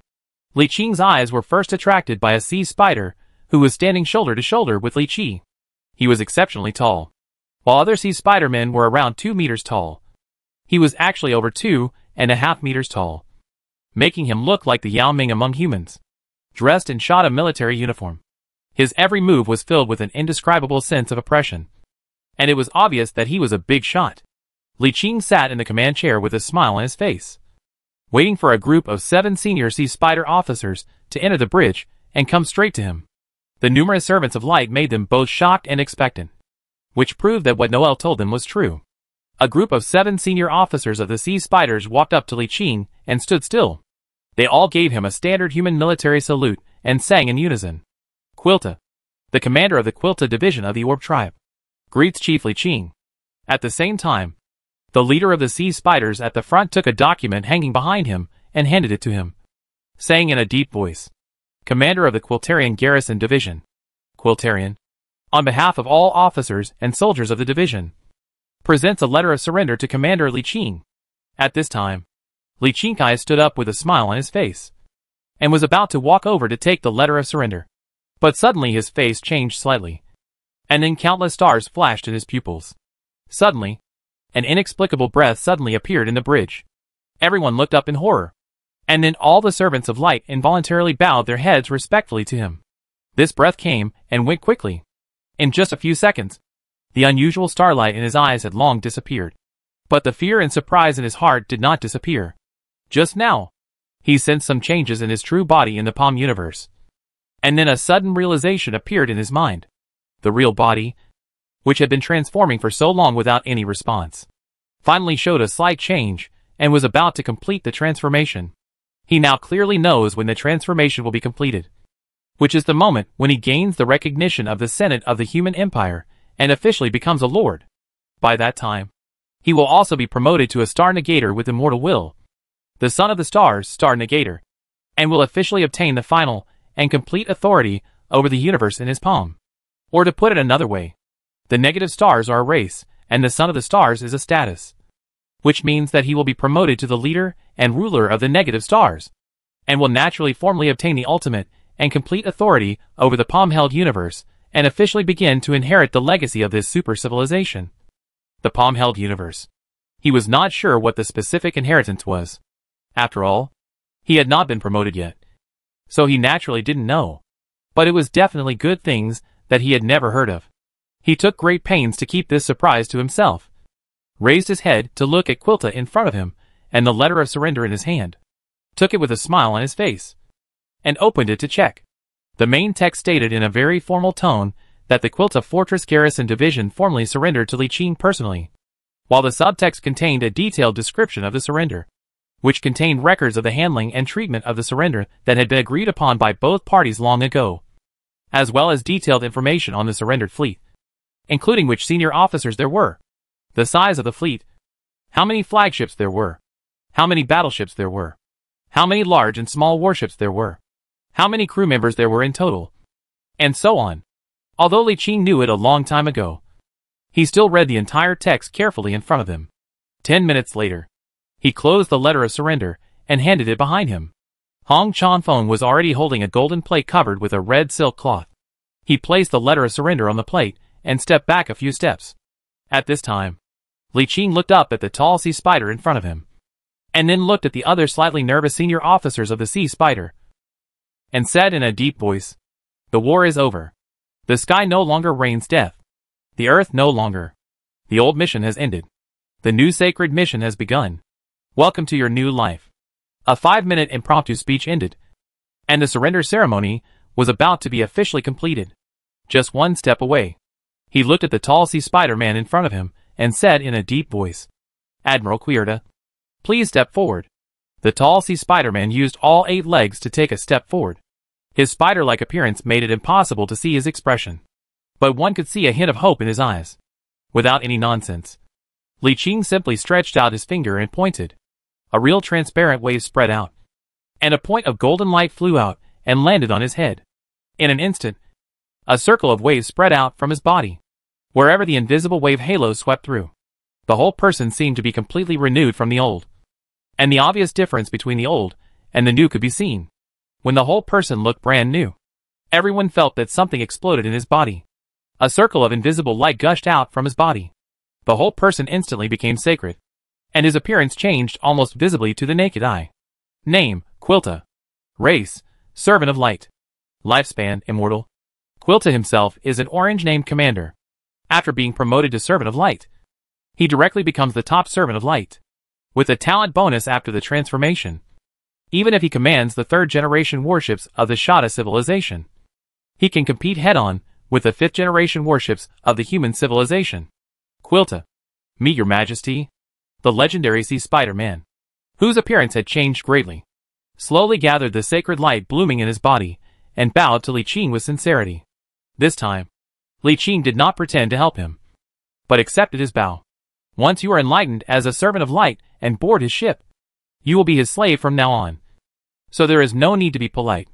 On the other hand, I have changed his fate, bestowed him with eternal life and greater power, and deserved his worship." Waving his hand to signal him to stand up, Li Qing looked at the other officers and said in a deep voice, "Continue to assist Quirta in serving me. You will all have this opportunity in the future." After witnessing this scene with their own eyes, and confirming that his previous promises were true and reliable, these officers all bowed down in submission. At this point, he had initially gained control of the Sea Spider's fleet. Using them as a fulcrum, he could control the lower-level officers in the fleet and then command the entire fleet. In the days that follow, he will strengthen the ideological education of the lower echelons of the fleet, gradually advance various brainwashing efforts, and try to increase their own centripetal force. He would not place humans into this fleet, as it would not make much sense except to make them feel uneasy and disgusted. As long as he controlled all the senior members of the fleet one by one, did a good job of ideological work, provided they were not treated too badly, and their own people were under his control, it would be basically impossible for them to rebel. After the surrender ceremony, Li Qing asked Li Lai to edit the ceremony and post it on the regional Legion channel for everyone to witness. Although he has captured the reef nest, it is not yet a territory, and he does not have many civilization points. He has not established a regional channel, and is still using the channel within the Legion. Once he officially becomes a lord, he will try to be more civilized and create regional channels for his own territory. Well, these sea spiders can also provide him with a lot of civilization points. Under normal circumstances, 10 billion indigenous people can gather one civilization point a year. But if it is a player, it only needs 100 million, or 100 million indigenous people, at the cost of not being able to accumulate civilization points within 100 years, are forced to squeeze out one civilization point. If the Sea Spider-Man doesn't surrender, then needless to say, we'll just squeeze out a batch of civilization points. But now that it has become my vassal, I can't do that. Although it seems that if a population of 10 billion people gets 1 point a year, that would be 100 points in 100 years. And if a population of 10 billion people gets 1 point a year, there seems to be no difference between this and directly squeezing 100 points out of a population of 10 billion people. Both are 100 points. But in fact, after these populations are exploited, their quality will be greatly reduced. In layman's terms, there were a large number of professionals with green and blue talents in normal times, and occasionally a purple genius. After all the civilization points have been exploited, these populations are like bean dregs after oil is squeezed out. They are no longer valuable except for being processed into feed and other things. Even green name talents are difficult to come by, let alone blue and purple ones. Therefore, this kind of exploitation is a one-time deal. Unless you don't want it anymore, you still have to keep doing it over the long term. Moreover, it is not cost-effective for Li Qing to be exploited, because his talent can increase cohesion by 100%, and the relic, authority of psychic ruler, can increase cohesion by 20%. In 100 years, he can get an extra 120% of civilization points, which is quite a disadvantage. Li Qing didn't pay much attention to the players' heated discussions, and then he started to get busy. First of all, he had to settle the fleet, and then he had to prepare a huge amount of food. There were agricultural areas inside this palm-sized universe, and the output was not small. But it was still not enough for the more than 37 billion people he controlled. There are 23.8 billion people on the Reef Nest planet. Gu Qinzhou and his men had previously captured the Shada No. 3 light industrial base, and he got 30% of the population, which is about 4 billion people. At the same time, there is a huge residential station group in the orbit of the planet closest to the Reef Nest in the galaxy, which is inhabited by civilians with a total population of about 8.6 billion. Plus, there are hundreds of millions of people in Star City. Altogether it's about 37 billion. Although there are planting areas inside the Reef Nest planet, they are completely unable to meet the needs of such a large population. In the past, the food supply mainly came from an agriculturally transformed planet on Shada 4. But that planet was destroyed in a joint attack by several teams a few months ago. At that time, the sea spiders retreated to the planet and resisted stubbornly. The attacking team was afraid of accidents if the time was delayed for too long. So they gave up the plan of landing with the army and directly used the fleet orbital bombing. Now the planet is gone. There is no food source, and the civilians on the planet are now eating what they had previously stored and some secondary processed food. Now his original team has taken over the sea spiders, the original management team of the Orb tribe, and the planet is relatively stable. Well, it's not very stable. The previous war wiped out the local garrison division and killed a large number of orbs. In addition, the tribe has now become a vassal of an alien race. All intelligent life will hate humans. But the situation is stronger than people.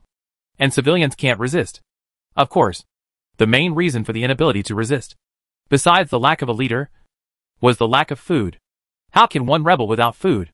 According to Noel's statistics, food is now beginning to be in short supply inside the planet. And some cities in the Ultron continent have begun to experience limited supply among the civilians. According to the estimates of the management team and data experts, the entire planet will face food shortages in half a month at most. And food shortages will occur within a month. In other words, he had to solve the food problem within a month. Now, only Agricultural Zone Number 1 is operating in the palm-sized universe. And other agricultural zones are being transformed. Before, we never thought that so many people would suddenly appear. The food output of Agricultural Zone Number 1 is only enough for 10 billion people. If it is fully supplied, the annual output will only be enough to eat for 3 or 4 months. Even if the meat from the number 1 livestock farming area is added, the supply can only last about half a year at most. Fortunately, he had stored a lot of food before, which could supply about 2 or 3 months. He must find a way to get more food within these 2 or 3 months. There is not enough time to completely transform other agricultural and pastoral areas, so we can only find solutions from other aspects. The best way is of course to buy it, but it costs a lot of money. He now needs to advance hundreds of trillions of funds from several Legion Corps, plus planetary development, etc. The funding gap is ridiculously large. The original idea was to collect all the wreckage of the battleships in the battleship graveyard in the isolated galaxy, which was worth about 100 or 200 trillion, and then sell tens of billions of orbs, which is what the sea spiders call their own race, with a value of more than 110 trillion. Add to that other spoils, and you can roughly make up this amount of money. The unexpected result was that the sea spiders had now become their vassal race and could no longer be sold. Instead, they had to be raised at a huge cost. The loss of 110 trillion yuan will create a huge funding gap. Although there is no need to rush to divide the money now, it will definitely not be delayed for long. And the partnership will have to be divided and disbanded within a year at the latest. So he had to collect that sum of money within a year and support so many people. My head hurts. Now I can only hope to find a way to borrow a huge sum of money to deal with the current situation. Things will be much easier after the funds recover in 2 years. Chapter 172. People from all sides. A week later, the last fleet of the Legion arrived at the reef nest with the Legion's second batch of assets. Also coming with them were sisters Ding Yuran and Yufa. The younger sister was still waiting for the special envoy of the Senate at the outpost base, while the elder sister went back to Tianjin. Li Qingda took a day off to accompany her to visit the life planet of Star City and Reef Nest, and introduced his great achievements to her. In return, he received the beautiful woman's smile and passionate kiss. After only 2 days of tenderness, she left the Reef Nest galaxy, brought a fleet and a large number of industrial ships, and dragged a star fortress across the wormhole to the Shada 3 galaxy, preparing to restart the light industrial base there.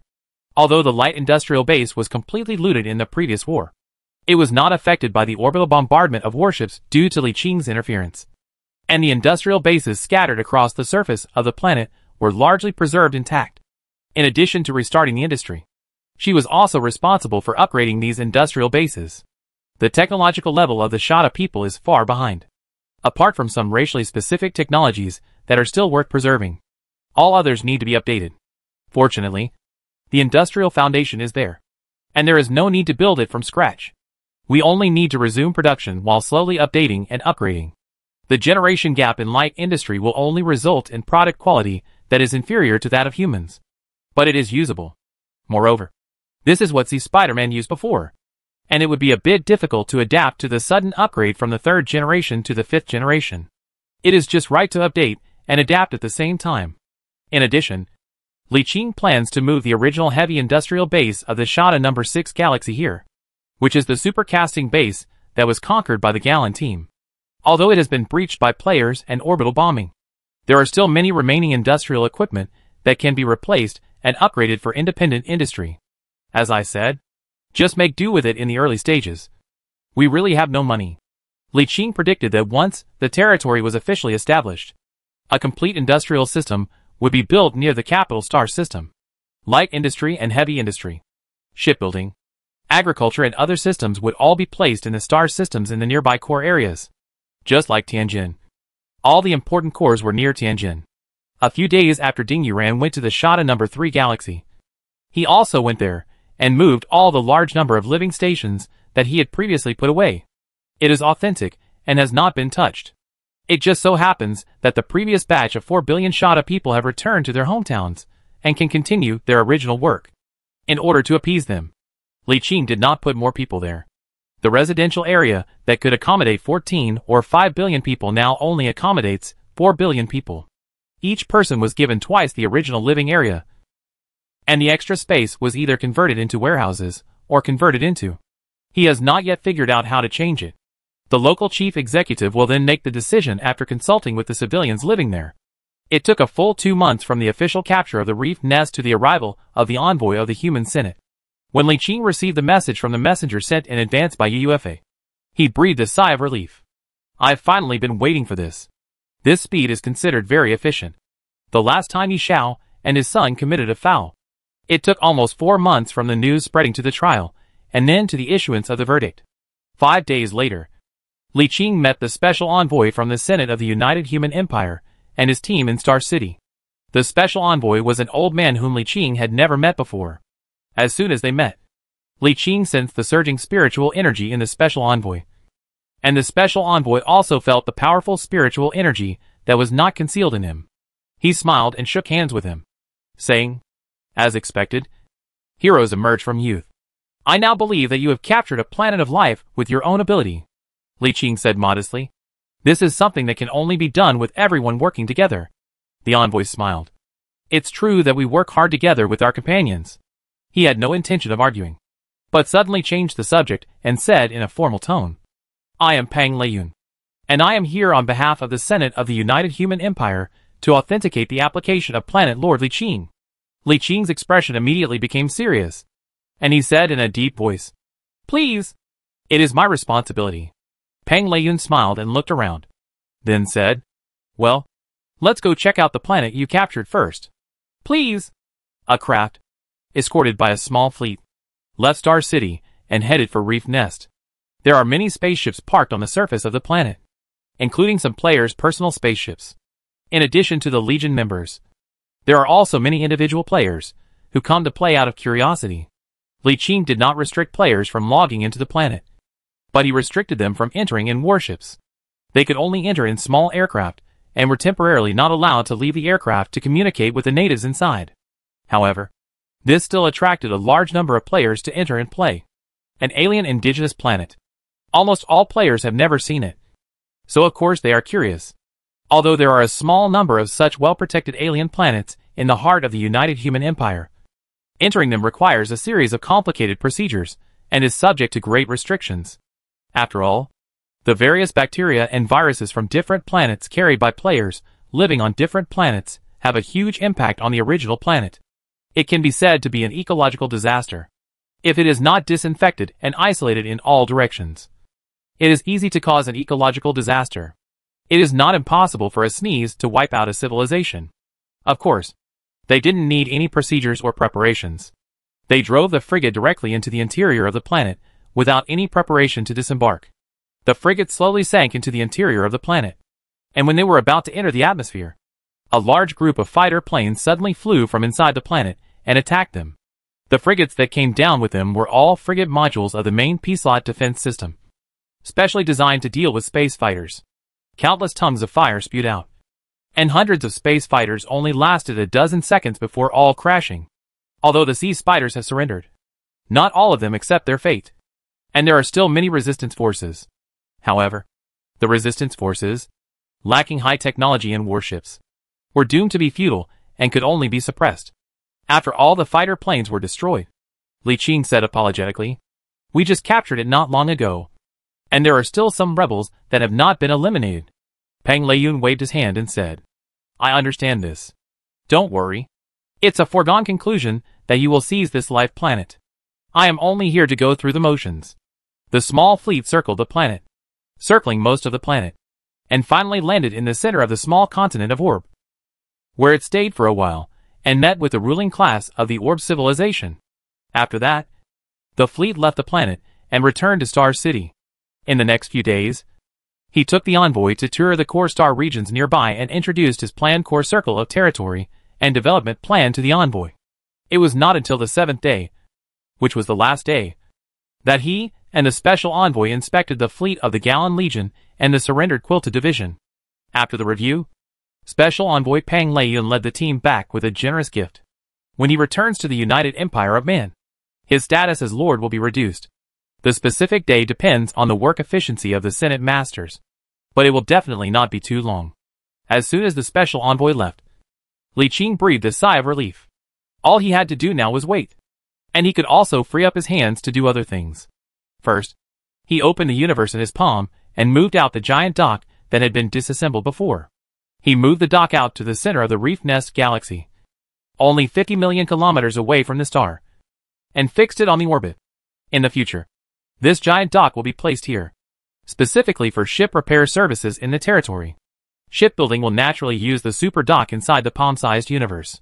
Considering that the orbs have surrendered to him and become prisoners, the large number of shipbuilding engineers captured before can be put to use now, including 10 groups of battleship engineers, 20 groups of cruiser engineers, 40 groups of destroyer engineers, 200 groups of frigate engineers, and 200 groups of ship parts manufacturing engineers.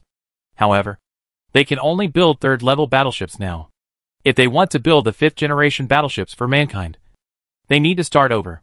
In addition, he took out 15 million of the Shar spoils that he had looted before and used them for the continued transformation of the planet in the Shada No. 5 system. The remaining 16 million or so had already been stored in the warehouse area and continued to be transformed in the warehouse area together with the original 13.5 million or so.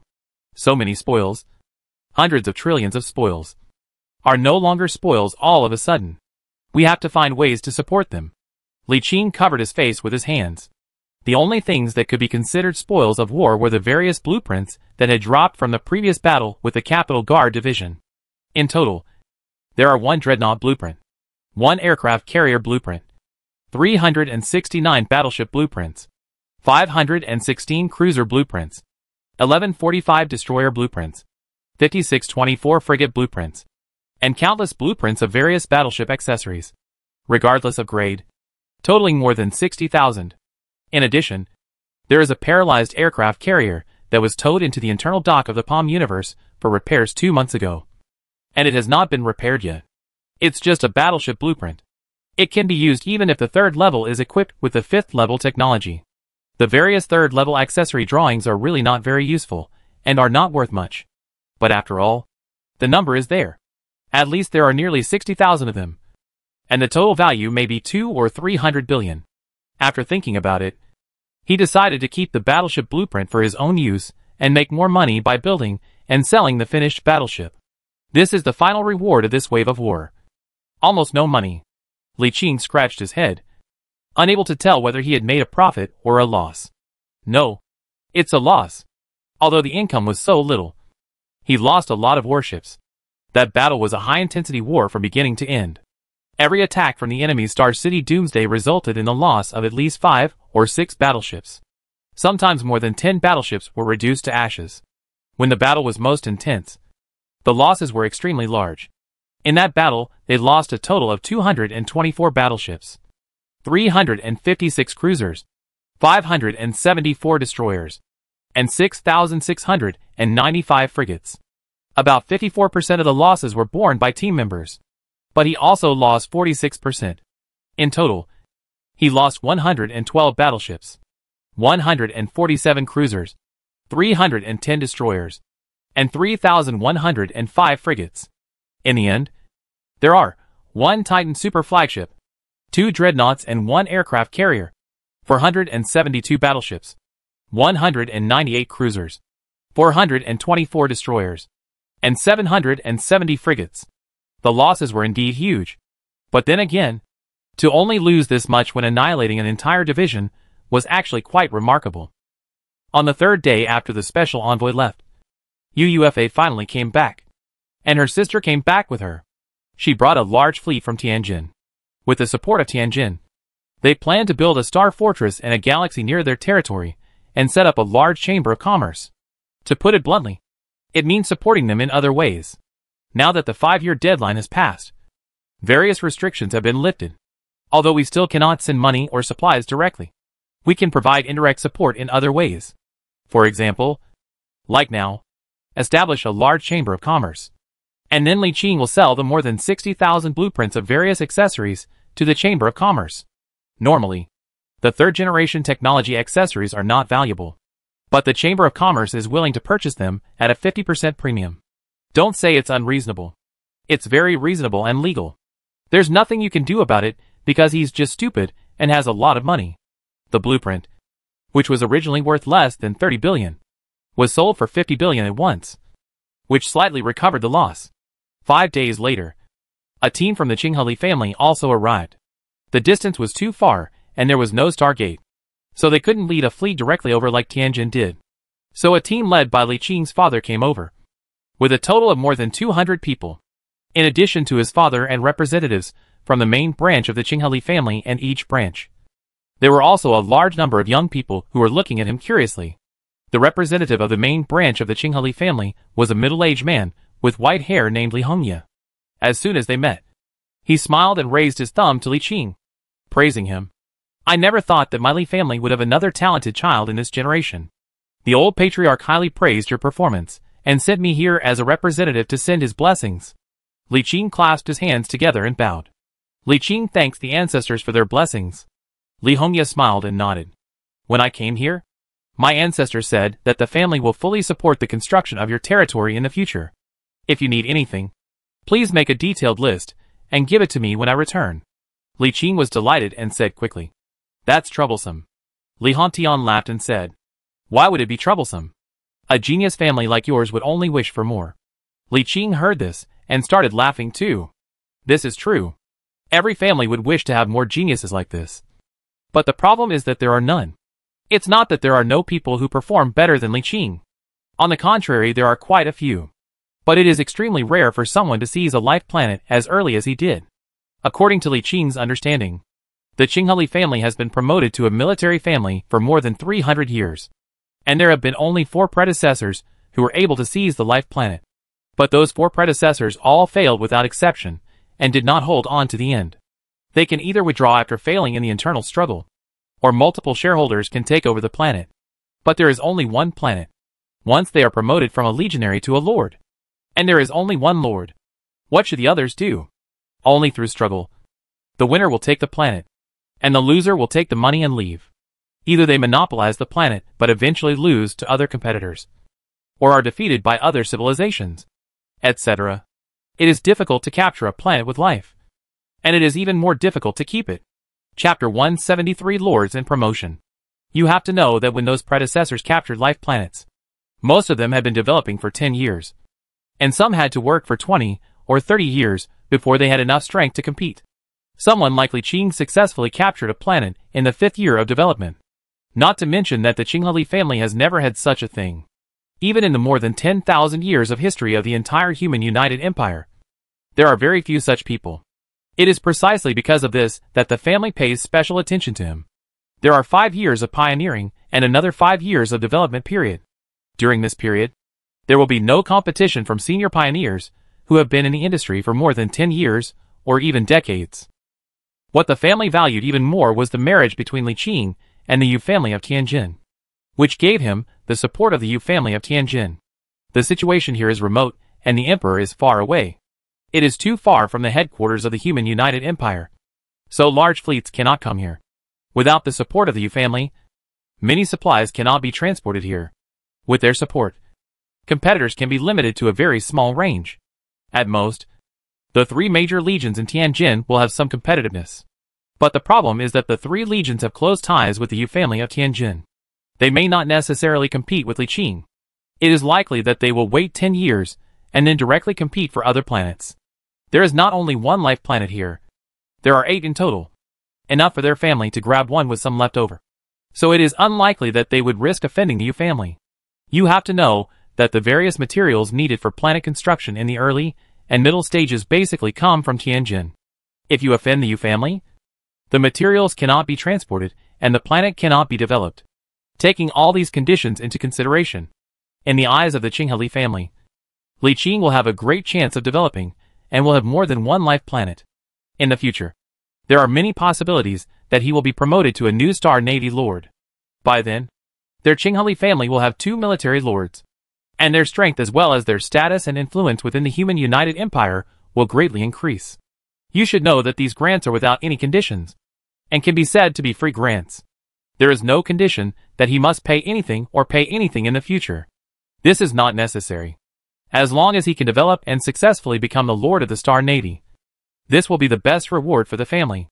The meeting was held in a cheerful and friendly atmosphere. Like before, Li Qing accompanied them on a tour of the territory. They exchanged opinions on a series of demands along the way. By the end of the tour, the list of demands had been drawn up. He didn't ask for anything too outrageous, and the family couldn't give him anything too outrageous. What was mainly needed was money, various talents, and immigrant population. These require a very suitable excuse.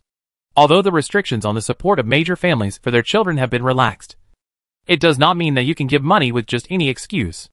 You have to find a relatively reasonable and justifiable excuse. For example, before, the Yu family of Tianjin directly paid a 50% premium to purchase his batch of accessories blueprints. Although it seemed stupid because they had too much money, it was still reasonable. At least they didn't pay you several times the price. So after thinking for a while, Li Qing decided to take advantage of his strengths and sell the mine. He used the palm-sized universe to refine the raw ore, and then transformed it into various rare minerals, and sold them to the Qinghali family, who purchased them at a 20% premium. Rare minerals are inherently valuable, and their selling prices vary from place to place. It is completely reasonable for the family to purchase them at a 20% premium. Li Hongye was very interested in Li Qing's idea.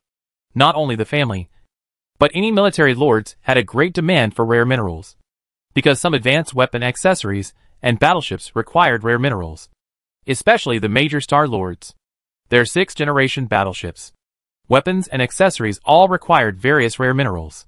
The demand was very large, and there had always been a situation of supply exceeding demand. It is said that the main reason why the warships under the command of those star lords are not a full level 6 configuration is that there are not enough rare and ultra-rare elements. Li Qing didn't know whether this rumor was true or not, but the fleet of the Yi father and son was indeed all equipped with 5th-generation technology, and there was not a single ship equipped with 6th-generation technology. Buy at a 20% premium. Gather enough and sell all at once to the star lords with high demand. Not only will you not lose money, but you can make a lot of money. No, I can use the universe in my palm to do business and make money. Right? Li Qing suddenly had an idea and thought of this way of making money that he had once given up. In the past, he was afraid of offending the merchants in Yumen, and the distance was too far and time-consuming and laborious. But now it is different. He simply does not go to Tianjin to do business, hoard tens of thousands or even trillions of cash, and go directly to the heartland of the human United Empire to purchase supplies, then return to the territory to sell them to players and make a profit from the difference. Or you can go directly to the human United Empire and make money by doing business between different provinces. Anyway, most of them are one-time deals, so there is no need to worry about offending local businessmen. The more he thought about it, the more he felt that this method was feasible. Anyway, once the territory was established, he had to develop it. It would be a long time before he launched the second large-scale military operation against the Shada tribe and the United Civilization. During this time, he had to vigorously develop the territory's economy. He would not be in a hurry to capture the second planet. If possible, he would rather delay it until 5 years later or even longer. Now he has the advantage. The longer he delays, the stronger he will become, and others will not be able to keep up with him. Wait 5 to 10 years. With his current development speed, he will be able to build a division-level fleet with his own ability. In addition, after repairing the mobile fortress in the isolated galaxy, he will have enough strength to sweep across the United Civilization of the Shada tribe. It can indeed be done this way. At that time, UUFA can be asked to preside over the development of the territory, leaving Ding Yuran and other subordinates to look after the house, while she goes out to do business and make money, returning home about once every 6 months or a year. Once the territory is established, we have to split up the family. We owe so much money. How long will it take to pay it back if we don't make money? Like the Yu family, the family also planned to establish an embassy in his territory. Strictly speaking, Embassies can only be established between Star Lords and Star Lords. But after the Star Lord is recognized by the United Empire of Humanity and enters the Senate, he is eligible to establish an embassy. However, for most ordinary lords, only the military lords or lords with whom they have deep cooperation will establish an embassy. Most military lords will not establish one, and will at most build an ordinary office. Li Qing has only received requests from the Yu family of Tianjin and the Li family of Qinghe to establish an embassy, and has not yet received any requests from other military leaders' families to establish an embassy. With an embassy, it will be convenient to do anything in the future, and it will also be convenient for Li Qing to learn about the internal news of the human United Empire from the embassy. Although becoming a lord would allow him to be listed in the Senate, he is now weak and has no connections, so it is difficult for him to obtain much information. With an embassy, he can share information directly with the Qinghe Li family or the Tianjin Yu family. The first ambassador of the embassy was Li Luan, Li Lai's father. Li Hongye didn't stay here for long and left after only a week. There were more than 100 people when he came, but only a dozen when he left. The more than 100 young men who came with him all stayed. In his words, these were all family members, who were the same age or a few years older than Li Qing. Most of them were descendants of some important members of the family, because their development failed and they did not want to go home to farm. They were arranged to come and help him. Basically, the ability is average, but not too bad.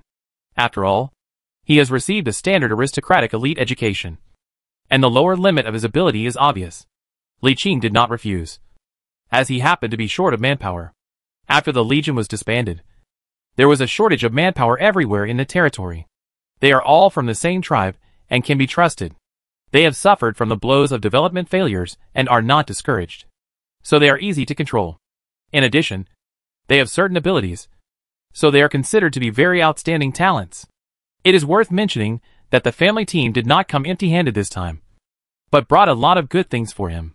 First of all, there was a destroyer mother chip that he had been longing for. Although it was only the first generation of destroyer mother chip, it was cheap because it was the first generation, and he only needed to spend 100 billion star dollars to easily get it. The second benefit is a total of 2,000 standard battleship blueprints. According to my cheap father, it was originally decided to take 1,000 blueprints, but later the old patriarch took out 1,000 blueprints himself, making a total of 2,000 blueprints. But after taking these 2,000 blueprints, the family will have no supply of battleship blueprints for the next year. There were 2,000 battleship blueprints in total, and the family offered 800 million per blueprint, taking a total of 1.6 trillion star dollars, saving 400 billion. That's all for now. His family has also taken his current funds into consideration, and he won't be able to buy too many. For Li Qing, apart from other things, the destroyer mother chip alone helped him a lot. With 3 chips in hand, he only needed to upgrade the destroyer mother chip to level 5. And then, he could start designing the escort ship mother chip. That thing has the armor, shield and firepower of a cruiser, the high speed of a destroyer, and the flexibility of a frigate. The combined combat power of the 3 is definitely much stronger than that of a cruiser. A standard brigade-level fleet has 50,000 frigates, 10,000 destroyers, and about 5,000 cruisers. If all of them were replaced with 65,000 escort ships, the combat effectiveness would increase many times over. These are all his unique types of ships, which are his inheritance from ancient civilizations. No other Starsea Lord or even Starsea Overlord has such multifunctional warships. Not long after the family representative left, Li Qing received another call from a representative sent by the Expeditionary Force, who discussed with him the relocation of the Expeditionary Force's headquarters. The Expeditionary Force had 2 relocation plans. One plan was to move the Expeditionary Force headquarters to a galaxy near the Reef Nest, and the other plan was to move the Expeditionary Force headquarters directly into the Reef Nest galaxy. The representative conveyed the intention of the Expeditionary Force Commander-in-Chief Yu Qingji, and asked Li Qing which plan he thought was better. Li Qingzhou had an idea and replied directly, "Please tell Commander Yu that the expeditionary headquarters can be moved directly to the Reef Nest system. I have already reserved a spot." The representative nodded. "I will convey your message to the military. There is no doubt about this. The Expeditionary Force's headquarters must be placed within the territory." At this stage, all the players on Zutter's side rely on the Expeditionary Force, although some players will come over after he establishes his territory. It is nothing compared to having it all to himself. Although players cannot collect taxes, they can stimulate the economy and form a cluster effect now, which can attract more players in the future. Moreover, moving the expeditionary headquarters here can greatly strengthen the territory's defense, and you will feel more at ease when going out once the territory is established. Half a month after the decision was made, a large number of unfamiliar player fleets suddenly appeared in the galaxy. Li Qing soon received news that they were players from the expeditionary force, who had moved here early after receiving the news that the expeditionary force was moving its headquarters. This is just the beginning, and a large number of player fleets will come one after another. We have to make an announcement. Otherwise, there will be too many people and confusion will occur. In the temporary Legion headquarters in Star City, Li Qing was meeting with the core members of the Legion to discuss how to deal with this influx of players. It can be predicted that in the coming days a large number of player fleets will come over, and it will definitely be chaotic. Although I have seen a large number of players in the outpost before, most of the time players did not gather in the outpost, but were scattered around playing their own games. Rough data shows that the total number of players in Zutter is estimated to be around tens of millions, and this number is still growing. Some players from the heart of the Human United Empire are constantly transferring through the Star Gate in Tianjin to join the development here. The relocation of the outpost will definitely attract a large number of players. Even those who rarely return to the outpost will come over to claim the bottom lane. When there are too many people, good and bad people will mix together, and you can never be sure who will cause trouble. He alone enjoys a life planet and occupies the core of the entire Zutter star field. In the future, even if others can seize a life planet, it cannot compare to the core position of the reef nest. It is impossible to say that no one is jealous, and there will definitely be people who cause trouble. After thinking carefully, Li Qing said, select some people to form a law enforcement team to patrol the galaxy and punish those who are causing trouble. He paused at this point, and then everyone felt the space where Li Qing was sitting twisted. A hint of surprise and joy appeared on his face, and he suddenly changed the subject and said to everyone present, the territory has been established. Everyone, please wait a moment. I have important things to do now. After saying that, he stood up, stretched out his hand, opened a 3-meter-high black hole door, and walked in. As soon as he entered, his whole body burst into dazzling light, and with a look of joy on his face, he looked towards the center of the universe in his palm and murmured, finally awakened. As soon as he finished speaking, his entire body began to fade away, and quickly condensed into a stream of light that flashed towards the center of the universe in his palm. In an instant, he appeared at the edge of the high-dimensional fortress of the Star Witnesses, and disappeared as soon as he got into it. The next second, the entire palm universe shook violently. The high-dimensional fortress suddenly lit up, and an inexplicable wave swept across the entire palm universe. At the edge of the palm universe was endless energy. As the wave swept to the edge, the endless dark energy suddenly began to burn. If Li Qing were here, he would be surprised to find that the edge of the universe in his palm, which had been fixed all the time, suddenly began to expand as the endless dark energy at this edge burned. Yes, the space of the palm universe has increased and expanded. But unfortunately, he had no time to take care of this at this moment. His consciousness was now in the center of the universe in his palm, and he was slowly experiencing the incomparably powerful force after he awakened as a negative star. After more than half a year of condensation, after he successfully became a lord, the body, immortal soul and will of the negative star, which had been in a condensed state, finally met certain conditions and condensed successfully.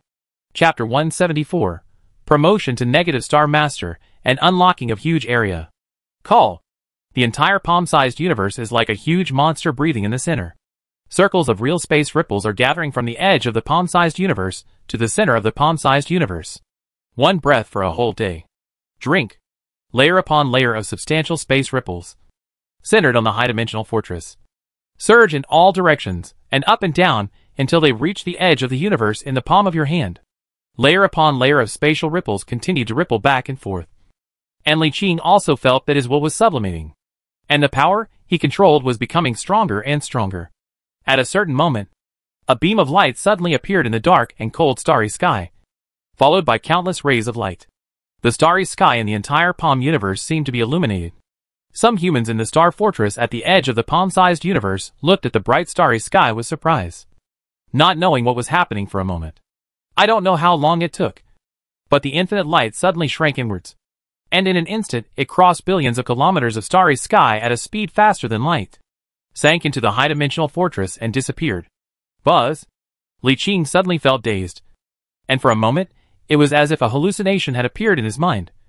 And countless pieces of information appeared in his mind out of thin air. An unknown amount of time had passed before countless streams of light gathered in the core of the high-dimensional fortress of star witnesses, which had expanded countless times, and slowly condensed into a figure condensed by infinite streams of light. The figure quickly condensed into substance, slowly revealing the extremely handsome face of Li Qing. He slowly opened his eyes, and the entire space was enveloped in infinite light as if a sun had exploded. The next second, he slowly closed his eyes, and the space quickly returned to its original state. He just closed his eyes and lay motionless, allowing himself to slowly solidify. The endless light surrounding him also slowly calmed down and slowly merged into his body. When he opened his eyes again, there was nothing unusual except that the surrounding space was slightly distorted. I am the Lord of the negative stars. I am the Lord of billions of stars. I'm Li Qing. After saying these words like a declaration, the abnormality on his body completely disappeared, and he turned back into an ordinary human being. He stretched out his right hand with his palm flat. Countless tiny rays of light flew towards him rapidly as if attracted, and condensed into a vortex of flowing light in his palm. A strong attraction came from it.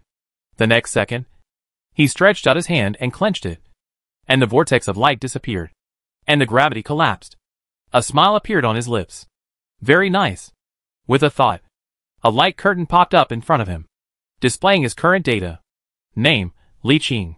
Race, the ruler of the negative stars. Lifespan, immortal.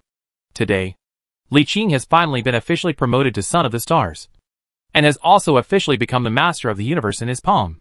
He used to be just a lucky possessor, but now he has become the complete master and has inherited the final legacy of the superclass civilization called negative stars. Therefore, talents have been comprehensively improved. The once troubled rule, wisdom, and power of the Son of the Stars no longer need to be troubled. Now they have everything. Destiny has entered a new chapter, and the road to myth has begun. Li Qing let out a long breath and opened another light screen with a look of joy. What was displayed on it was not his personal data, but the legacy left by the negative star. The first line was, Star Guardian Mother Chip, conventional escort warship of the negative star civilization. 10,000 civilization points. Li Qing. From the literal meaning, it can be seen that this thing is the frigate of the negative star civilization. Well, to be precise, it is an escort ship, which is considered the lowest level of warship, and it requires 10,000 civilization points to redeem it. This price is outrageous. But when he saw the data of this Star Guardian, he was speechless. Star Guardians, the conventional escort fleet of the negative star civilization, responsible for patrolling, escorting, reconnaissance, surveillance, and supporting landing operations. Attributes: basic hull, 80 million. Basic armor, 80 million. Basic shield, 80 million. Basic speed, 600,000 kilometers per hour. Default tactics, escort tactics. Ship slot size, 10. The central core of Star Guardian. Energy core, stellar energy furnace, Star Guardian. FTL components, stellar tidal transmission engine. Thrusters, stellar tidal thrusters. Sensor, star gravity sensor. Battle computer, secondary matrix interface. Weapon slots, X1, L100, M200, S400, P400. Universal slot, L2000. A30. Fixes. Hull regeneration, 2,000 points per second. Armor regeneration, 2,000 points per second. Shield regeneration, 2,000 points/second. Maybe you may not be able to understand it clearly just by looking at the attributes. Let me put it this way. These attributes have far exceeded the attributes of the Excellence lore-class battleship. The problem is this is just a frigate. What the H.L. is a frigate that surpasses the attributes of a battleship. What is the concept of a frigate with X slots? Not to mention being equipped with the same level of technology. Even if it is only equipped with humanity's current 5th-generation technological weapon accessories, it would be extremely powerful. The key is that this is a mother chip. As for the exchange conditions for these 10,000 civilization points, Li Qing felt conscientious and said that it was not expensive at all. If you save up a few hundred years and 10,000 civilization points to create it. You will be invincible. There is no need to build battleships or flagships. If we only build these Star Guardians and equip them with 5th generation weapons, we will be invincible. And this is just the frigate of the negative stars. There are a bunch of warships below that are so powerful that you can't describe it just by hearing their names. Star Hunter. Equivalent to the regular battleship of the Star Negator. 50,000 civilization points. The incarnation of the star. Equivalent to the regular Titan of the negative star. With 300,000 civilization points. The Star Shield Fortress, which is equivalent to the human Star City, requires 500,000 civilization points. The Star God Fortress, which is equivalent to a mobile war fortress, requires 700,000 civilization points. In addition, there are a large number of mother chips for various weapon accessories with impressive sounding names, with prices starting from 5,000.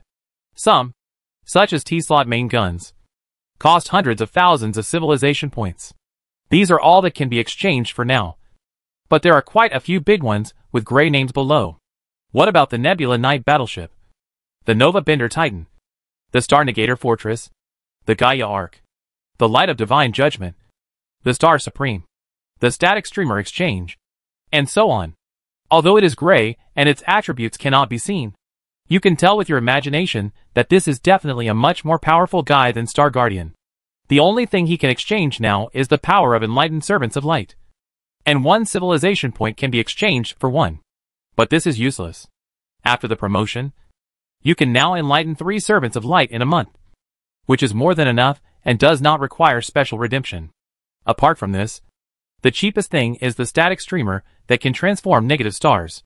This thing can be exchanged for 1 with 1,000 civilization points. Apart from this, the cheapest one is above 5,000 plus. In other words, this inheritance is powerful, but it is useless at this stage, or it will be useless for a long time. Well, that's not right. The Shada tribe united with 8 tribes. I had learned from Noel before that the populations of the 8 tribes varied, with the smallest being less than 10 billion and the largest being over 100 billion. The entire tribe had a total population of nearly 200 billion. There were not many Shar people, and their total population was less than 10 billion. The Ziva civilization had a total population of over 100 billion, with a total population of nearly 300 billion. It is not possible to capture all of them. But if we can capture more than 200 billion and squeeze some of their civilization, that would be good too. Li Qing thought about it carefully and realized that it was not impossible to do it. The next military operation will probably take 3 or 4 years, which is 8 or 9 years for development. It is impossible to wait until 10 years later, because the restrictions will be lifted 10 years later. Those senior pioneers will be able to enter the market. By then, those local teams will not be able to compete with the senior teams and will inevitably push to take action in the 8th or 9th year when they are the strongest, striving to capture the game first and make it in fait accompli. In other words, he still has at least 3 years, and at most 4 years to prepare. According to his development speed, he will definitely be extremely powerful in 4 years. Although he will not be able to seize all the planets by then, he can plunder resources and population without any limit.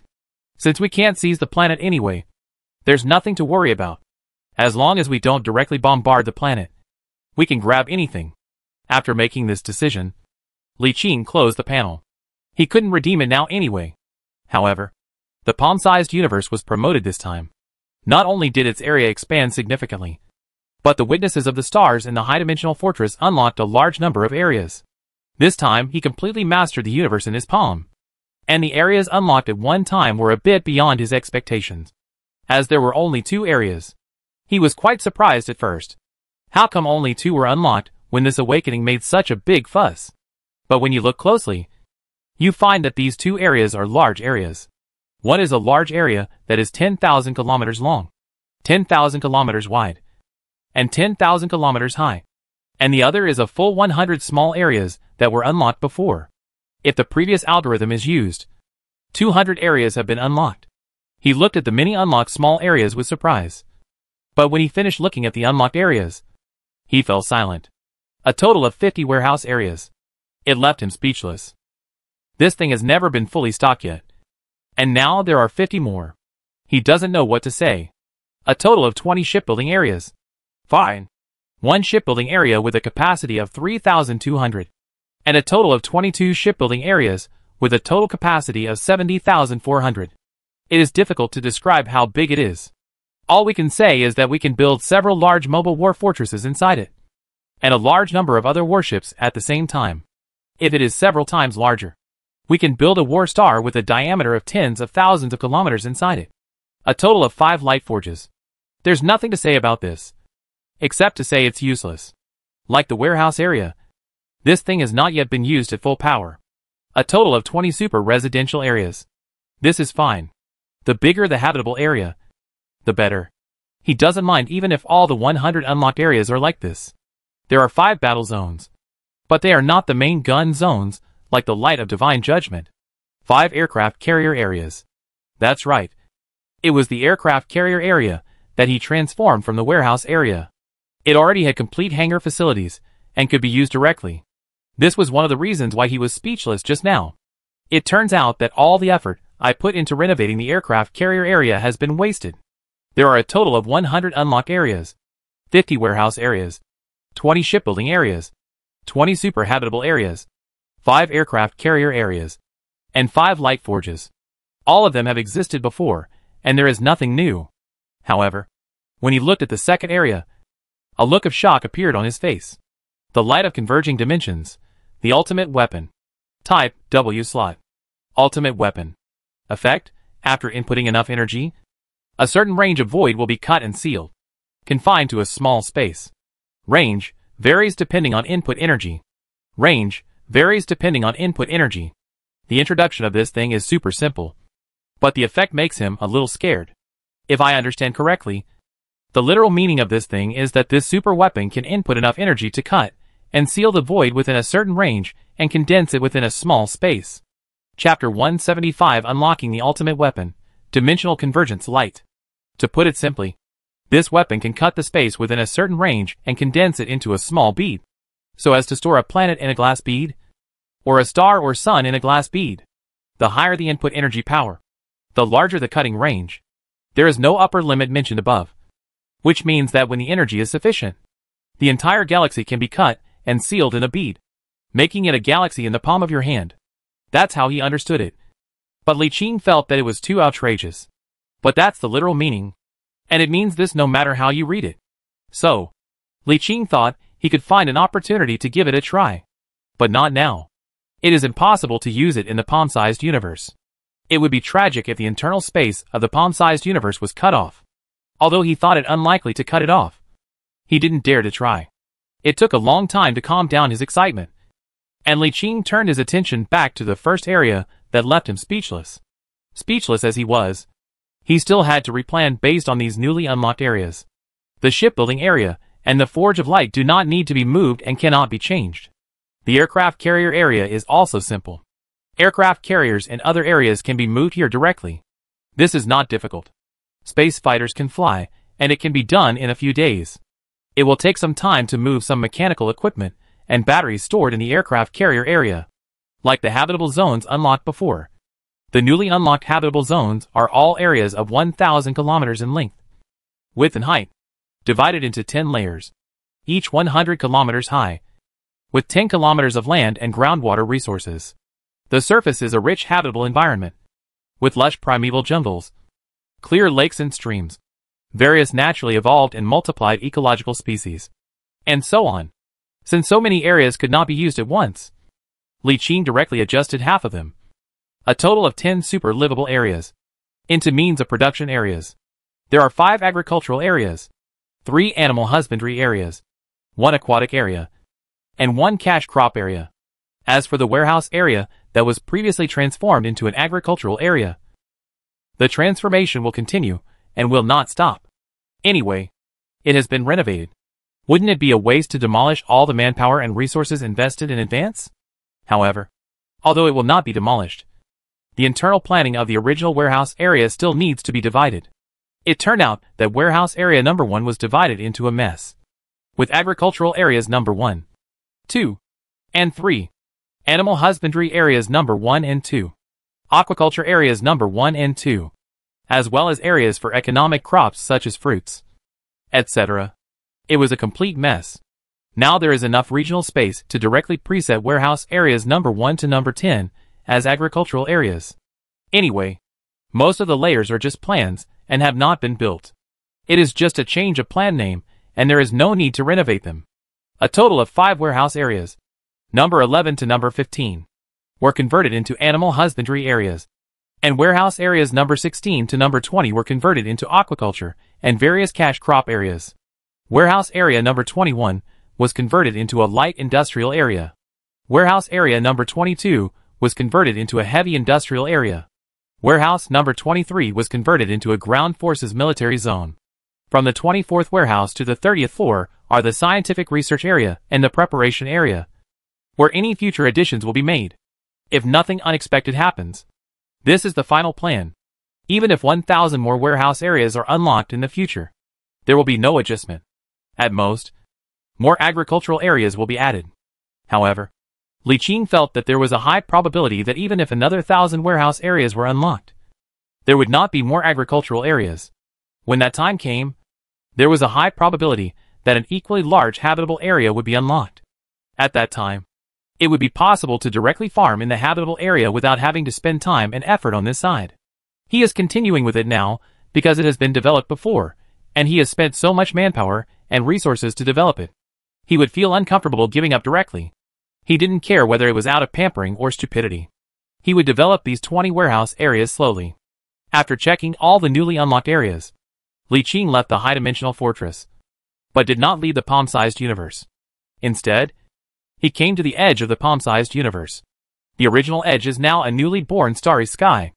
At this time, the edge of the universe in the palm of your hand has advanced 2 or 3 billion kilometers outward toward the area that was originally an endless dark energy. In other words, the radius of the universe in the palm of your hand has increased by 2 or 3 billion kilometers. The original internal space of the palm-sized universe was only equivalent to a small star system. But now it has exceeded the gravitational well range of all the star systems Li Qing has ever seen. Moreover, at this time, the universe in the palm of his hand was still expanding and did not stop with the speed of advancement. Moreover, Li Qing knew clearly that this promotion would continue. But the expansion speed at this stage was not as fast as when he was promoted just now. The speed at this moment was only 1/10 of the previous speed, and it would become slower and slower until it stabilized at only about 1%. In addition, with his official promotion to the Lord of the Negative Stars, he completely mastered the universe in his palm. Now he can control the internal space of the universe in his palm with ease. The specific manifestation is that he can now freely cut the internal space of the universe in his palm. For example, he can now cut out the newly expanded space to form a new independent space. It is like the universe in your palm is the main galaxy, and then a new independent galaxy is cut out. All you need to do is throw a star in there, and then add some planets of different sizes, and you'll have a new galaxy. At this stage, stars are easy to deal with. Just find a galaxy, and use the exit of the universe in your palm to swallow the entire star into the divided space. Wait for it to slowly stabilize again, and it will become a new planet. Planets are difficult to deal with. Although the channel to the universe in my palm has expanded greatly after my promotion, and has a diameter of 100 kilometers. Planets are not gaseous energy states that can be swallowed by stars. And solid planets cannot be taken in unless they are cut open. Only meteorites can be collected, not asteroids. The smallest planet must have a diameter of several hundred kilometers. If it is smaller, it cannot be called an asteroid, but a meteorite. Although a large number of meteorites can form planets over a long period of time, it would take billions of years. So there is no way he could have created an artificial planet at that time. Therefore, the method of creating galaxies in large quantities is not feasible. Li Qing thought about it. And with a thought, a point in the depths of the endless dark energy at the edge of the main space of the universe in his palm suddenly emerged, and then quickly expanded into a new space. A large amount of dark energy and dark matter surged and transformed into material space. In just 1 hour, a three-dimensional space with a diameter of more than 100 kilometers was transformed. It was pitch black inside. There was nothing. Next, Li Qing did the same thing again, opening up a space in each of the 4 directions, and up and down of the main space of the palm of your hand, for a total of 6 subsidiary spaces. It should be enough for now. As my grasp of the universe in my palm becomes deeper and deeper, Many things are inconvenient to let outsiders know. There was no way to do it before. But now that I can open up new space, I have to open it up naturally. When these spaces are opened up to a certain size, he will draw the stars in some uninhabited galaxies into these spaces, and let them condense into new stars naturally. Stars are made up of hydrogen, helium and infinite ions, similar to gaseous spheres. Using the palm-sized universe to draw all of them into a new space, and condense them into a new sun, will inevitably lead to a terrible state of chaos at first. But in a space that can only accommodate one star, no matter how violent it is, it can only maintain a spherical state. After a period of time, the fury will slowly subside, and when the structure inside stabilizes again, it will return to its stellar state.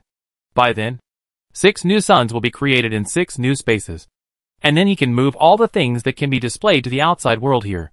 For example, the vast amounts of raw ores, refined steel, alloys, etc. piled up in the starry sky in the palm of your hand universe now do not need to be put in warehouses at all. They can be directly piled up in the starry sky.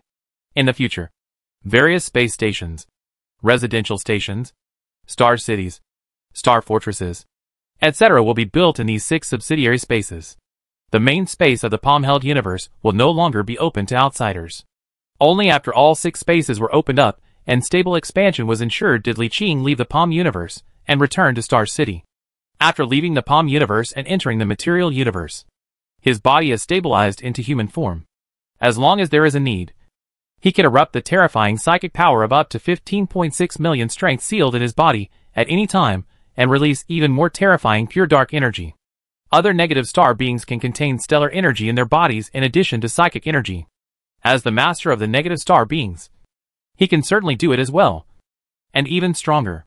Because he is the master of the universe in the palm of his hand, he can mobilize all the power within the universe in the palm of his hand. Although it is not in a complete state at the current stage and cannot directly release the energy of an entire star, he can easily achieve a terrible outburst like the 3 previous negative star people. And he will not be as weak as them and fall asleep. But he will not be able to erupt again for a short time. In addition, he finally possessed the super powerful fleet buff bonus ability again. And he could become a super powerful naval commander without Chu Yuan himself.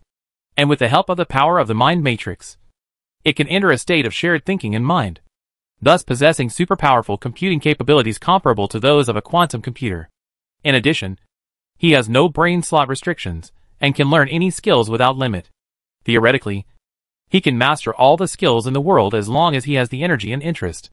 So after leaving the Palm universe, he immediately asked Yu Yue's assistant Yuan Yu to prepare a large number of skill chips, no matter what type, to learn first. Anyway, there is no slot limit, so it's always better to have more skills. Only after finishing all this did he have time to deal with previous matters. It has been nearly 10 days since they entered the palm-sized universe. The previous meeting resolutions have already been implemented. Li Qing has a general understanding, and finds that the galaxy is generally stable, and there is no trouble. The most important thing in these 10 days is that the expeditionary force is about to move here. Several waves of players have arrived now, and the galaxy is now a bit crowded. Li Qing inquired about a squadron that arrived earlier than the expeditionary force, and found out that the main force of the expeditionary force was still halfway, and it would probably take another 2 or 3 months to arrive. He asked the colonel named Yushin in surprise. "Why is it taking so long?" Colonel Yushin explained. "Because the Star City cannot be jumped. It can only be towed here by industrial ships. It has to run slowly from star system to star system. And the speed cannot be fast." "I see." He shrugged and had nothing to say. I immediately contacted Wang Yanqing and sent him a message. "Brother, come to Star City when you have time." At this time, Wang Yanqing was wandering around a galaxy near the reef nest with a few of his fellow men, looking for a suitable place to establish a personal base in preparation for future separation. After receiving Li Qing's message, although he didn't say anything, he knew exactly what Li Qing meant and immediately replied, "I'll be there in 2 hours. I'll wait for you in the Star City conference room." Then Li Qing contacted other core members of the Legion, who owned original shares one by one, and made appointments for them. The territory has been established. The expeditionary headquarters is moving here. The territory is gradually getting on track, and the splitting of the Legion can be put on the agenda. Although the assessment of the reef nest has not yet come out, we can have a talk with them before that, so that everyone can part ways in peace. The evaluation of the life planet was conducted by several authoritative evaluation agencies. To put it simply, the Qingheli family, the Tianjinyu family, the Wang family to which Wang Yanqing belongs, and all the core members who own the original shares each invited an evaluation agency to conduct a joint evaluation, and finally came up with a price recognized by all parties, which was used as the standard for evaluation. Various assessment agencies have entered the market 1 week ago and are currently conducting the assessment. If nothing unexpected happens, the appraisal price will be similar to what he had expected. He would like to lower the appraisal price, but that is almost impossible. 2 hours passed quickly, and when the time was almost up, Li Qing heard a knock on the door outside the meeting room. "Come in." The door was pushed open, and Wang Yanqing walked in. Li Qing gestured for him to sit opposite him. The two sat opposite each other, and Li Qing got straight to the point and said, "Let's get straight to the point. As you know, after we capture the reef nest, the Legion will definitely be disbanded. At that time, you will receive a large amount of separation fees according to your original shares. You own 5.5% of the original shares. According to the valuation of reef nest that I set, you can get at least 150 trillion yuan in separation fees.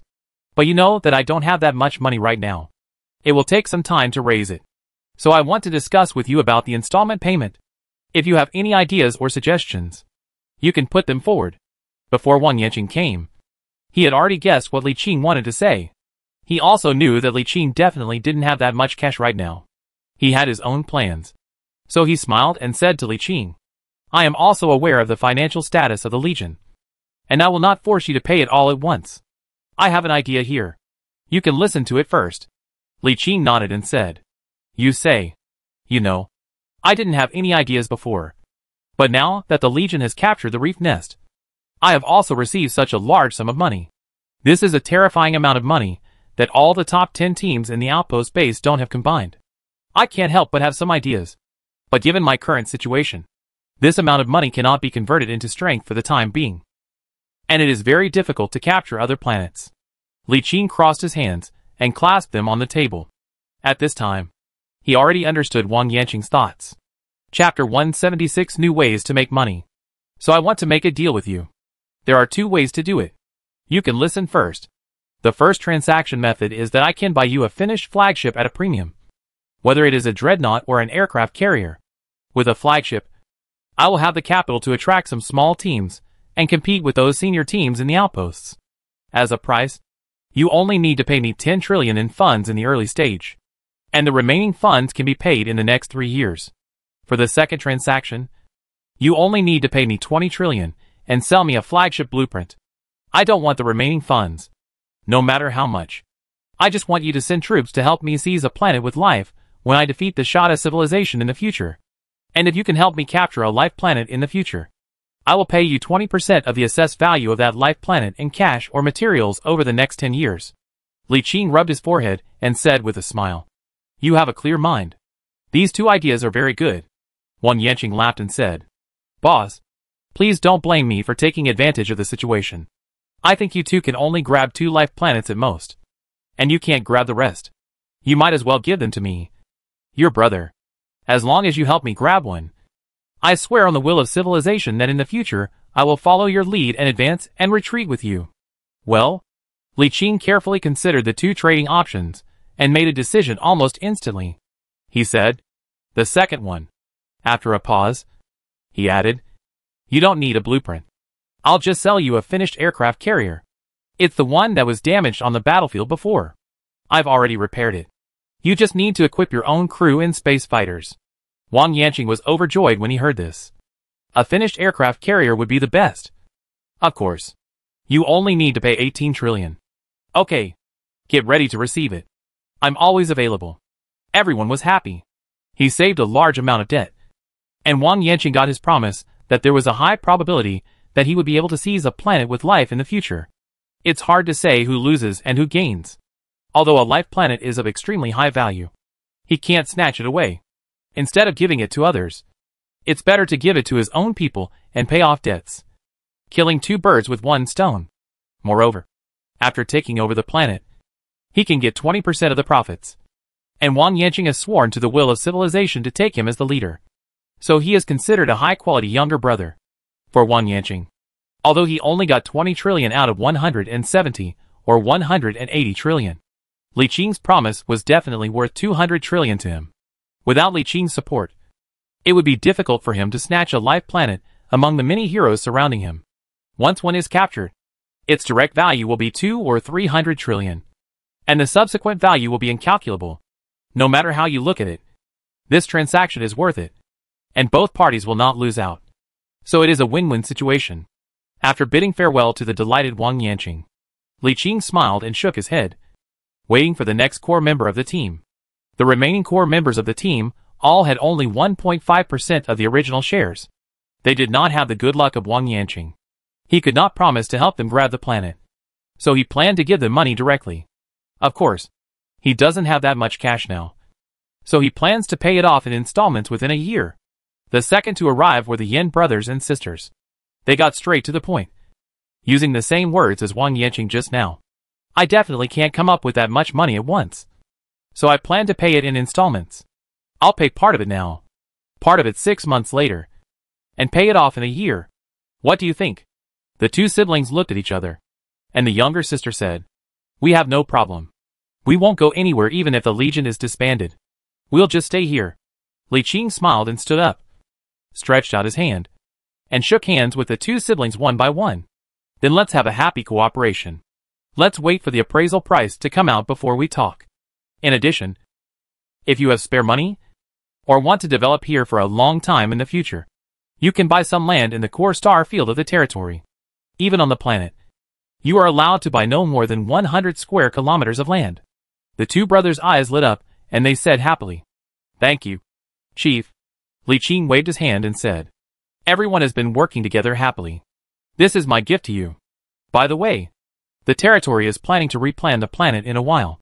When the time comes, you can choose carefully. It is best to be in the city, where the land price is the most valuable. Then we won't be polite." Next, he received several other core members, Deng Wu, Zhang Ruoyang, and Duan Qian. They were the only ones who had original shares and wanted to withdraw at this stage. Li Lai and Li Qi would definitely not leave. They all agreed with the same argument. As compensation, each person was promised to buy a plot of land not exceeding 100 square kilometers. In addition to them, other core members of the team enjoy this treatment, including core members who joined later but do not have original shares. Elite members also have preferential treatment and can buy land, but it is not this large. Only 10 square kilometers. The entire Legion has only a dozen or so core members and a few hundred elite members, and altogether they cover less than 10,000 square kilometers, which is just a drop in the bucket compared to the planet's total land area of more than 200 million square kilometers. Even though the land belongs to them, they still have to pay taxes on the output value of the land. For the lord of the planet, it is not a loss no matter how you look at it. A week later, after nearly half a month of calculations, more than a dozen assessment agencies finally assessed the planet's potential. After calculating the size of the reef nest planet itself, its climate and environment, the cost of human immigration, and the location of the planet, he finally assessed that it was a Class 3 superior planet with a total valuation of 320 trillion, which was not much different from his estimate of 300 to 350 trillion. The total is 320 trillion. 1.5% is 48 trillion. And 5.5% is 176 trillion. Wang Yanqing's share can be ignored for now. There are 5 core members who own 1.5% of the original shares, each with 48 trillion yuan, which adds up to 240 trillion yuan. Wow! The total is over 400 trillion. Fortunately, the couple own most of the shares, and Ding Yuran, Li Lai and Li Qi are their own people, so not much is divided out. For example, the first owner of other large legions only has half of the shares, and it would be exaggerated to distribute 30 or 40%. According to the agreement just now, he will need to pay 20% in cash first, or replace it with ships, and then pay 30% to 50% in cash half a year later, which can also be replaced by ships or rare materials, and pay all the remaining money after a year. All in all, he needs to prepare 66 trillion yuan of funds and an aircraft carrier flagship for the first batch. Go make some money. Li Qing informed his wife that night, and left Chu Yuan to guard the house. This way, if anything happened in the territory, she only had to inform Chu Yuan, and he would be able to find him immediately. Both of them are negative star people. At this stage, as long as they are in the Milky Way, they can sense each other's position, and they can communicate with each other through the mind cube. In this way, they don't have to worry about running too far and not being able to understand the situation in the territory. If something happened, with his current talent bonus and 3000% jump distance bonus, he could get back in a very short time even in other spiral arms. Before leaving, Li Qin found Li Qi, took out a full 5 trillion yuan of funds and gave it to him, saying, "Get ready. I will give you 1 dreadnought and 100 battleships, and about 500 other large and small warships. You are going to form a caravan and go through the Zuder star field to the heart of the United Human Empire for trade." Li Qi hesitated for a moment and nodded. "It's no problem to go on a business trip. I'm also interested in visiting the Human United Empire. But what are the things I want to trade?" Li Qi pinched his chin and said, "Rare crystals, isotopic polymers, and other rare metal elements." He wondered, where do we get so many rare minerals to sell? Li Qi waved his hand and said, "You don't need to worry about where it comes from. Just trade it. The first time you trade, you buy food. All kinds of food." Li Qi spread his hands. "All right. Then go and prepare to assemble the fleet. I will prepare a trade fleet for you in 2 days." Returning to the palm-sized universe, Li Qi came to the former Legion supplies temporarily piled up in the starry sky. They used to be Legion assets, but now the Legion is facing dissolution. And these are all private properties of the territory. Although the disbandment of the Legion has been confirmed, and the Senate of the United Empire of Man has recognized his status as the Lord of the planet, he has not yet officially announced the disbandment of the Legion and the establishment of a territory. I'll make an announcement tomorrow or the day after tomorrow. With a thought, a huge traction beam flew out from the high-dimensional fortress, sucking all the massive amounts that were piled up here into the high-dimensional fortress, and directly falling into the light-casting furnace, where it was quickly transformed into rare crystals. A large amount of limestone, gray crystal, iron ore and other worthless ores are converted into another crystalline substance by the supermaterial converter in the light-casting furnace. Rare crystals are a rare element required for building X-slot battleship main guns and above, all level 5 weapon accessories, battleships and above and flagships, and special function accessories. The current selling price in Tianjin is 800,000 star coins per side. A large amount of cheap raw ore was thrown into the furnace for transformation. When just one standard square of rare crystal was transformed, Li Qi checked the transformed material for the first time and was immediately shocked. How can you make so much money? In the past, he had always converted refined steel because of the highest demand for it, and had never tried to convert rare metals. He never thought that only 50,000 cubic meters of basic ore would be needed to refine 1 cubic meter of rare metal. Limestone is 3.7 star yuan per cubic meter. Iron ore is 3.9 star yuan per cubic meter. And gray crystal is 3 star yuan per cubic meter. Even if it's 4 star yuan per square, 50,000 squares would only cost 200,000. The market price of 1 cubic meter of rare crystal is as high as 800,000. And one can make 600,000 per cubic meter. What a hacking profit. I'm losing a lot of money. If I had done this earlier, I would have made a lot of money. But after being excited for a while, Li Qi calmed down again. Although this is what he said, it is actually impossible to do so. He needs to refine steel to synthesize alloys for shipbuilding. At that time, he couldn't expose the universe in his palm. If there was a steady supply of rare materials for sale, it would be very eye-catching. Moreover, to make money using rare metals, one still has to buy a lot of alloy materials to build ships. Purchasing alloys from the market is much more expensive than synthesizing them by oneself. After deducting the time and resources wasted on the round trip, as well as the risk exposure, the cheap price means that there is actually no profit. The Legion has stockpiled 1.6 trillion cubic meters of raw ore, excluding iron ore and high-value ores that are not cost-effective to convert. The amount of raw ore that can be used for refining is about 1.4 trillion cubic meters. It took a whole day, with several super furnaces working at full power, and the refining was completed in just half a day. A total of 28 million cubic meters of rare crystals were extracted, with a unit price of 800,000 cubic meters, with a total value of up to 2.24 billion star dollars. If there were only 140 billion cubic meters of cheap raw ore, with a unit price of 4 star yuan per cubic meter. The total price would only be 560 billion star yuan. A difference of 4 times. This debt looks easy to pay off. When seeing this, Li Qing suddenly felt that he was okay again. There is no way to transform it into a more valuable isotope. That thing is too sensitive, and is most useful to the Star Sea Lord. If it appears on a large scale, it will easily attract the attention of the Star Sea Lord. He thought about it, and decided to just sell the rare crystals. He would be completely satisfied with the 3 times profit. The next day, all 28 million cubic meters of rare crystals were loaded into an ultra-large industrial ship with a capacity of 40 million cubic meters.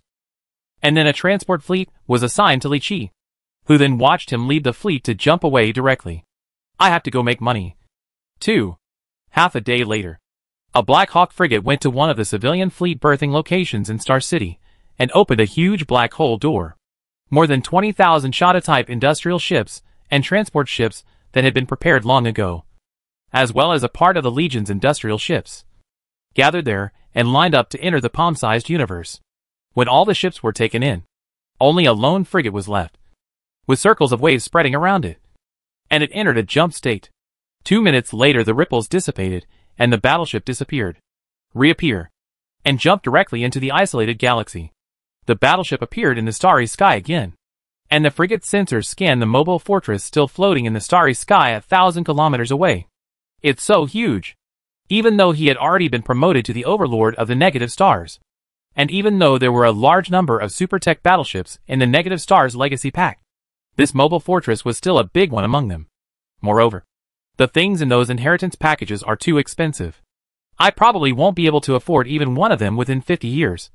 So I have to use these for now.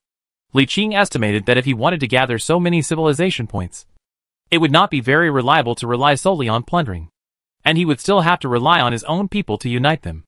If you can gather enough negative star people, these tens of thousands or even hundreds of thousands of civilization points will be nothing. Everything is difficult at the beginning. He pinched his chin, reopened the cosmic channel in his palm, and a large number of ships flew out. Li Qing sent out the instructions that had been preset long ago, and these industrial transport ships spontaneously formed small teams and headed towards the battleship cemetery to collect the wreckage. After all the ships were released, he drove the frigate, opened the black hole door, and began to sweep back and forth in this battleship graveyard.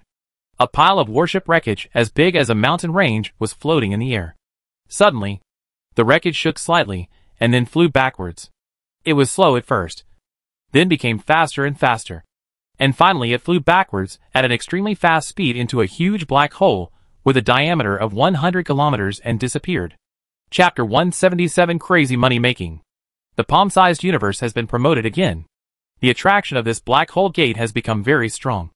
Now some small boats with low-level thrusters may not be able to withstand the attraction and may be directly sucked into it.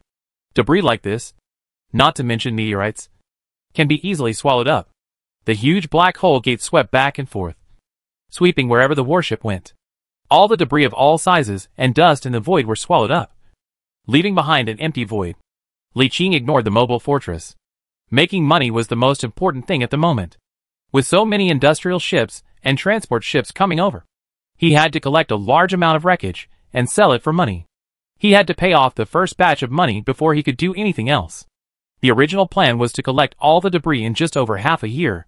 Now, not only has the palm-sized cosmic channel been expanded again, but the various industrial ships and transport ships found have also increased several times, greatly increasing the speed.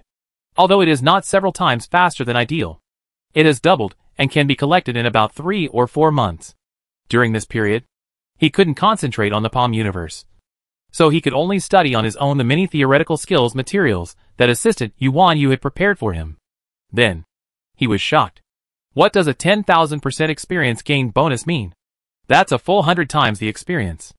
I used to experience the 10-fold experience bonus and thought it was already amazing. Now the 100-fold experience bonus is a qualitative change compared to the past. After finishing a theoretical physics tutorial, his theoretical physics skills actually rose directly to level 2. This is outrageous. But I like it. With shining eyes, he checked the many theoretical courses on the light screen, twisted his fingers together, and operated the black hole gate to devour the wreckage of warships along the way. while distractedly studying these theoretical knowledge and accumulating experience. Working and studying at the same time. And being so efficient. Li Qing can now fully understand why those top students like to say learning makes me happy. Really. Anyone who sees that they can improve rapidly with their own eyes once they learn knowledge will be immersed in it. The reason why a poor student is that no matter how hard he studies, there is no feedback. So naturally he has no motivation to continue studying. Time passed slowly. And Li Qing was immersed in this rapidly growing learning atmosphere. Unconsciously, all the large pieces of warship wreckage within the scanning range of the warship sensors were swallowed up. He only reacted when his subordinates reminded him. Have all the nearby debris been collected? Check the time again. About 2 months. Well, he gave orders to the many industrial and transport ships scattered outside, asking them to continue to go to another area to continue collecting. He himself entered the light casting furnace area of the high-dimensional fortress in the palm of the universe. After sucking in the wreckage of the warship that had just been swallowed, he directly put it into the furnace for refining. At this time, all the components of the alloy wreckage had been extracted separately and stored in different warehouses in different categories. He needed to synthesize the alloy again. As we all know, the standard alloy for making warships is made of steel as the main body, with other elements added, and needs to be remelted. But this is not a big problem, because the light casting furnace itself has the function of smelting. Previously, a large number of alloys were made by decomposing and refining the materials in the furnace, and then melting the different materials into standard alloys according to the proportion. It is formed in one piece here. Otherwise, he would not have built an alloy melting furnace factory in the palm of his hand. The shipbuilding alloy materials in the dock would have come from him. He synthesized them himself. The reason why there is no automatic synthesis is mainly because there is no one to operate it. Li Qing thought about it, and seeing that he still had 3 vacancies for servants of light, he simply picked one from among the many sleeping hell people and transformed him into a servant of light, named him Light Caster No. 1, and appointed him to specifically operate one of the light casting furnaces. His task from now on is to operate and maintain the furnace, and independently control the melting of alloys between the materials in the furnace and the warehouse, without having to go through an extra procedure every time. After witnessing with his own eyes how this newly enlightened servant of light quickly and expertly manipulated the furnace to smelt standard alloys, Li Qing felt relieved and gave him 2 instructions. The first instruction is that from now on all types of iron ores will be refined into refined steel, and the elements and metal minerals necessary for smelting alloys will also be refined into corresponding refined substances.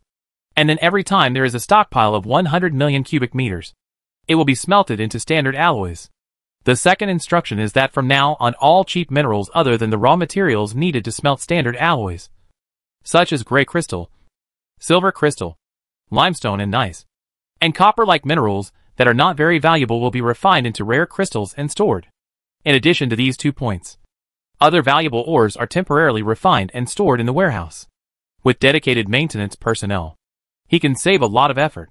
Speaking of which, a lot of refined steel and other fusible alloy materials stored in the Palm universe have all been melted into standard alloys and used in shipbuilding. Now there is a large number of warships stored in the Palm universe. According to the time, he has now stockpiled 2 batches of battleships, 4 batches of cruisers, 9 batches of destroyers, and 30 batches of frigates.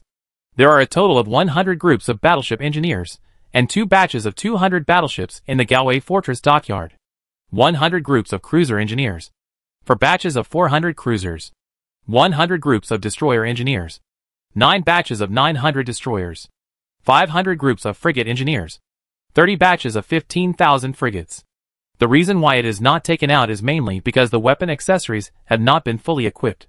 The battleship blueprints are sufficient, but the blueprints of the weapon accessories are not complete. It's not that it can't be made, but there are not enough blueprints. It was the first time that Li Qing discovered that the number of blueprints was limited. In the past, he would buy them if he didn't have them, and never paid attention to this aspect. Now he realized that blueprints are not unlimited. Not only the accessories, but the battleship blueprints themselves are not infinite. It's just that he had never realized it before. In the past, the production was not high, and the purchase was not large. In addition, it was purchased directly in the trade center of Tianjin, so no one noticed it. Later, I had the frigate and cruiser mother chips, and there were only 100 sets of shipbuilding chief engineers on hand. The construction time was only 1 or 2 years. So I didn't feel anything. Until now. With the expansion of construction scale, 15,000 frigates were built in one go.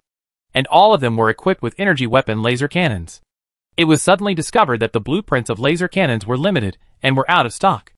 Although there is not much missing. This proves that the blueprint is not infinite. From this, we can infer that not only the blueprints for various weapon accessories, but also the blueprints for battleships are probably limited as well. Most players don't have this experience, because most of them directly order finished warships. Occasionally, players who build their own shipbuilding bases are limited by the small scale, and it is difficult for them to understand it. Only a pervert like him, who can build tens of thousands of frigates in half a year, can understand it. Fortunately, I didn't sell the blueprints. Li Qing felt a little relieved and decided not to sell the blueprints in the future. He saved the blueprints he copied every day for future use. By collecting information from warships scattered throughout the battleship cemetery, Li Qing roughly deduced that he had collected about 2/3 of the wreckage in this battleship cemetery. He thought about it and decided to stay here and collect all the debris before going back. After only 1 day of rest, the door of the black hole opened again. Time passes slowly. 1 day, a month and a half later, a black hole gate with a diameter of 100 kilometers swallowed up a large number of warship wreckages that were pulled together by industrial ships and threw them into the light casting furnace. Most of the warship wreckages in the entire battleship cemetery area had been collected by him, and only a very small number of them that were far away were ignored. The final statistics were similar to his previous estimate. He had previously estimated that there were enough wreckage to build 80,000 standard battleships. Now the standard alloy produced by smelting could meet the standard alloy material demand to build 70,000 battleships. According to the standard battleship bare ship construction cost of 10 billion. Materials account for 40%. About 4 billion. Multiply it by 70,000 ships. That is 280 trillion worth of standard alloys. No. No loss? That's not right. All the wreckage has been melted into alloy. After calculating the loss, this should be... Did I make a wrong estimate before? Obviously. The original estimate of the wreckage equivalent to the material of 80,000 standard battleships was inaccurate, and should be 90,000 or even 100,000. But this is not the point. The point is that after smelting, the value of this batch of wreckage is more than 50 trillion higher than his original expectation of 224 trillion. Very good. Very energetic. Li Qing rubbed his hands excitedly. He was not in the mood to explore the mobile fortress anymore, and immediately ordered to return. Go back and pay off your debts first before exploring. There's no rush. I jumped directly to the reef nest. As soon as I entered, I received a welcome message from the Star City dispatch station. Welcome to the Gallon Galaxy. Change your name? That's right. I think I asked them to make an official announcement before I left. No. I haven't announced the official establishment of the territory yet.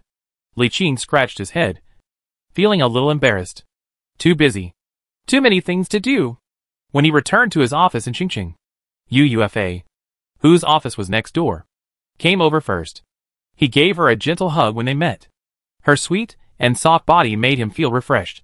He closed the door with his foot and returned to the lounge in the office with the beauty in his arms. My sister, who was not far away, saw this scene, curled her lips, and closed the door. 2 hours later, Li Qing, who still couldn't enjoy himself enough, fell into deep thought as he looked at his sister in his arms, who was sweating profusely and unable to bear it. Should we let her become a servant of light first, and then let her become a negative star after exchanging for static streamer? What is his current life essence? It can be said that one is God and the other is human. The gap between God and human makes it inconvenient to do many things.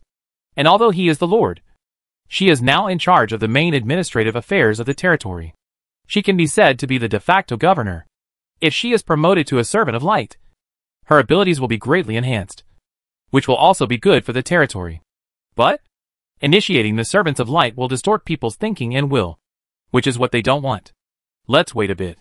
He calculated that in 4 or 5 years, the expeditionary force would definitely launch a final decisive battle against the Shada people.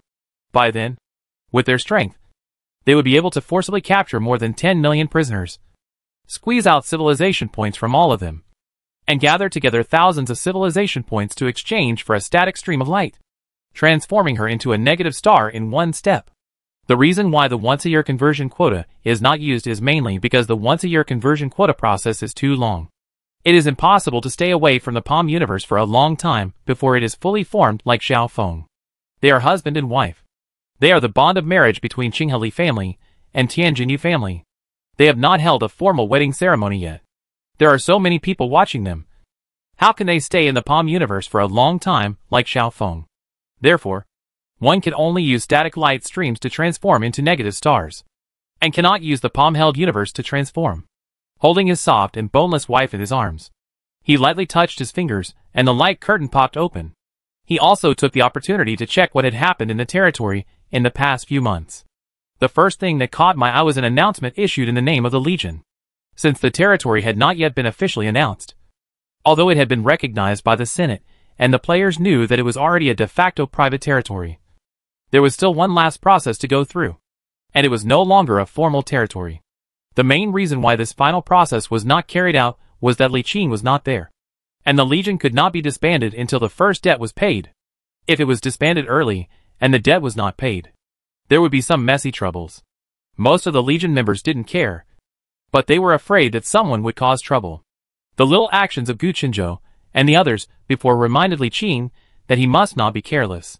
The content of the announcement was very simple. That is, the Legion would be disbanded after Li Qin returned, and the Galan territory would be established at that time. The territory's capital, Galan Star, was renamed the former Reef Nest. This is a consensus reached long ago by the Legion. Establishing a new territory is a new beginning. So how can we use the name of an alien race? The Lord's capital, the Galan Galaxy. The original Shada V was changed to Galan 2, and the planet being transformed in that galaxy was named Orb, which would be the habitat of the Orb people in the future. The original Shada number 3 was changed to Galan number 3, and it will be the light and heavy industrial base of the territory in the future. In addition, all the star systems within 10 jumps centered on the capital of Galan are set as high security areas, which are also the core star fields of the territory, and are directly under the jurisdiction of the territory. Establishing a personal base in this star field requires approval from the Lord's Mansion. To put it bluntly, if you want to build a personal base or various facilities in the territory's direct jurisdiction, you must spend money to buy land, and you may not be able to buy it. During these 3.5 months, there were not many major events in the territory, except for this announcement that the expeditionary headquarters had been relocated and its star city was located on the other side of the galaxy. Not very far from their star city, but a bit far from Galan Star, mainly to avoid too many players affecting the planet. After watching for a while, Ufa finally woke up from his arms. She seemed to recall his bravery just now. She shyly leaned in his arms, and said with a little resentment, "What are you going to do in the future if you do this?" Li Qin reached out and stroked her black hair, patted her petite head gently, and said, "Don't worry. Just bear with me for a while. I have a way to solve this problem." She nodded, leaned into his arms, and changed to a more comfortable position, explaining to him some of the things that happened during his absence. Chapter 178, Strategy for the Isolated Star Region Mobile Fortress. Early the next morning, Li Qin called Wang Yanqing and 5 other core members to the office. The first one to come was Wang Yanqing. He took out a crystal card, put it on the table and pushed it across, saying, "That's $18 trillion. Wang Yanqing took the card and swiped it on his wristband. When he saw the number displayed on it, a smile appeared on his face. He stood up and held out his hand. "No problem. Happy cooperation. It's a pleasure to work with you." The flagship aircraft carrier had already been sent there, and had been replenishing space fighters over the past few months. It is estimated that getting this 18 trillion in cash will relieve a lot of his financial pressure. During the break yesterday, I heard UFA say that they have established a base in a star system 12 jumps northwest of Galan, and are preparing to recruit soldiers and build a team of their own. After seeing Wang Yanqing off, several other core members arrived one by one. According to the agreement, Li Qin paid 10 trillion in cash to each of them, a total of 50 trillion for the 5 people. In addition, Li Qin also owes the Leiyun team a total of 200 billion star dollars. The Crimson team and the Freedom Horn team each owe a debt of 200 billion star dollars. At this time, both the Crimson team and the Freehorn team had offices in Galan. He sent messages to each of them and sent people to pay the debts. The Thundercloud team hasn't returned yet, so we can only give up for now and wait until they come back. In addition to these, Li Qing also took out a full 20 trillion yuan as severance pay for the Legion members. The money will be distributed according to their status in the Legion, with a minimum of tens of billions and a maximum of hundreds of billions. The final settlement cost a total of 92 trillion. The standard alloy worth 280 trillion star dollars was melted from the debris collected over several months, and half was sold to the expeditionary force. Only 48 trillion star dollars were left out of the 140 trillion star dollars. Combined with Li Qing's own cash and the Legion's funds, there is still 62 trillion star dollars left in cash. In addition, the materials he personally owned and the materials of the Legion combined totaled refined steel worth up to 12 trillion star dollars, and 140 trillion worth of standard alloys, and various materials worth 22 trillion. Yes, there is also the 5 trillion in cash and rare crystals worth 22.5 trillion that Li Qi took away. In addition, there are nearly 80,000 large and small industrial ships, transport ships, repair ships and other logistical ships, as well as up to 50,000 mining fleets directly under the territory. With the disbanding of the Legion and the privatization of the territory, there will no longer be a distinction between territory and personal funds, and the funds will be unified in the future. After doing all this, the Legion can be officially disbanded with no loss or death. All members of the Legion were entertained for 3 days and 3 nights. On the morning of the 5th day, Li Qing used the Expeditionary Forces channel to officially announce the dissolution of the Canaan Legion and the official establishment of the Canaan territory. The banquet lasted for another 3 days. Many teams either sent representatives or team leaders to present gifts in person. The larger the team, the more valuable the gift. In addition to the generous gifts sent by the Expeditionary Force and several major families related to the core of the territory, the gifts received at this banquet alone exceeded 10 trillion. The territory was officially established, and Li Qing breathed a sigh of relief. The next step is to calm down and develop slowly. In 3 to 5 years, I hope to have enough strength to get the biggest piece of fat in the comprehensive attack on the Shada civilization. In the next few days, Li Qing held a closed-door meeting with several core members of the territory to prepare a 3-year development plan. There were very few attendees. Just him, the 2 sisters Yu Yufa and Yu Yao, Yu Wan Yu, Ding Yuran, Li Lai and Hong Changfeng, as well as 2 Orba people, Noel and Quilta, and Chu Yuan. Li Qi was away on business.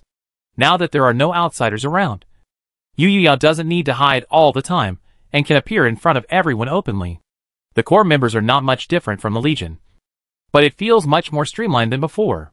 The key is that they are all our own people, so it is very convenient to discuss things. It only took them 2 hours to work out a rough 3-year development plan and their division of labor. Li Qing is the lord and chief of the territory's military, but in the next 3 years, he plans to go out to do business and make money like Li Qi, and will come back about once every 6 months. Yu Yufa's position is governor and chief executive, and he is in charge of all the work of the territory. Ding Yuran's positions are Minister of Industry and Commerce, and also the General Manager of the Galan 3 Galaxy. Yu Wanyu's position is Senior Assistant to the Governor, as well as Personnel Manager and Head of the Governor's Office. Noel's position is Senior Assistant to the Governor and Planetary Chief of Galan 2 Orb, responsible for managing all work on Orb. Quilta's position is also the Senior Assistant to the Governor and the Commander-in-Chief of the 2nd Division of the Galanling Army. Li Lai's position is the Chief of Defense of Galanling, responsible for security patrols in high-security areas. Li Qi's position is the Territory Trade Minister, responsible for trade. Hong Chongfeng's position is the Chief Instructor for New Recruits and the Director of Logistics, responsible for training new recruits and managing logistics. Chu Yuan's position is the Deputy Chief of the Galan Military and Commander-in-Chief of the 1st Division. These are the main positions. For other positions, Yu Yufa will select outstanding candidates from the territory members, or other core members can recommend anyone. Li Qing will not be involved in these.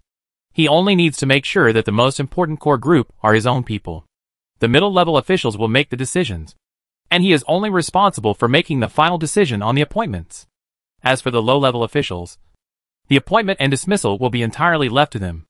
Apart from these, he would not pay too much attention to or interfere with some interests of the territory. He is the Lord, and everything in the territory belongs to him. as long as it does not damage the interests of the territory. They can do whatever they want. As long as you firmly grasp the territory's military power, nothing else will be a problem. The cake has been divided up. And the next step is the development plan for the next 3 years. There is nothing to discuss about this. He had already discussed it with UUFA long ago. He and Li Qi went out to do business and make money, while Ding Yuren built the industrial base of Galan No. 3, and then spread out the tens of thousands of mining ships in the territory, and found a few asteroid belts to engage in crazy mining. All the mine minerals are stored in the Galan 3 industrial galaxy, waiting for his return for refining and transformation. Then the transformation of the Galan 2 orb system will be accelerated. We hope to complete the initial transformation within half a year, and then start building the planet. The initial plan is to start immigration within 2 years, slowly migrate the orb people on Galan to orb, and slowly vacate the capital planet. Li Qing estimated that completing the immigration within 5 years would be considered super efficient, and completing the immigration completely and settling down within 10 years would be considered the goal achieved. In addition, he will also build ships crazily in the universe in his palm to enhance the strength of his territory. These are the only ways to make money now. The territory doesn't need to expect to make money now. All it has to do is invest, which is a bottomless pit. There is no need to count on hundreds of billions of orb people to pay taxes. In the next few years, they will migrate from the planet where they have lived for hundreds of years to another planet. By then all companies and factories will have to stop working and relocate. There will be no wages. And there will be a shortage of daily necessities. There will be all kinds of chaos and resentment. It will be good if there is stability and no chaos. There is no need to count on paying taxes at all. He even had to invest a lot of money and materials to stabilize people's hearts during those years. And he suffered a pure loss in the first few years. But this is all the darkness before dawn. It is not so easy to create a territory from scratch. He also has a way to make a lot of money. Other planet lords cannot be as powerful as him, even with the support of their families. It is difficult to develop quickly, and they have to endure slowly. After the closed-door meeting, Li Qing made some preparations and put all the territory's land forces into the Palm universe, including those he personally owned and those directly under the original Legion. It turned out that he himself had 10,000 alien troops, and the Legion had 50,000, which added up to 60,000 alien troops. It turned out that he had 2 battalions of mechanized combat troops, and the Corps actually had 2 brigades of mechanized combat troops, a 200,000 yuan octopus robot, 2.5 million clone troops, and 800,000 robot commandos, more than 3 million ground troops. Li Qing thought about it, and gave up the idea of drawing cannon fodder from orb. It's not that I'm reluctant, nor am I soft-hearted. It's mainly because they are 2 cannon fodder. These orbs have not yet changed their equipment, and they are still equipped with the original 3rd-level technology weapons and equipment. If they are to attack the mobile fortress defenders of the Star Lord with 6th-level technology, they are not even qualified to be cannon fodder. Let's just forget about the meaningless loss. At least keeping it can contribute to the cohesion of civilization. After making preparations and having a gentle moment with UUFA, he prepared to go out. Wait a moment.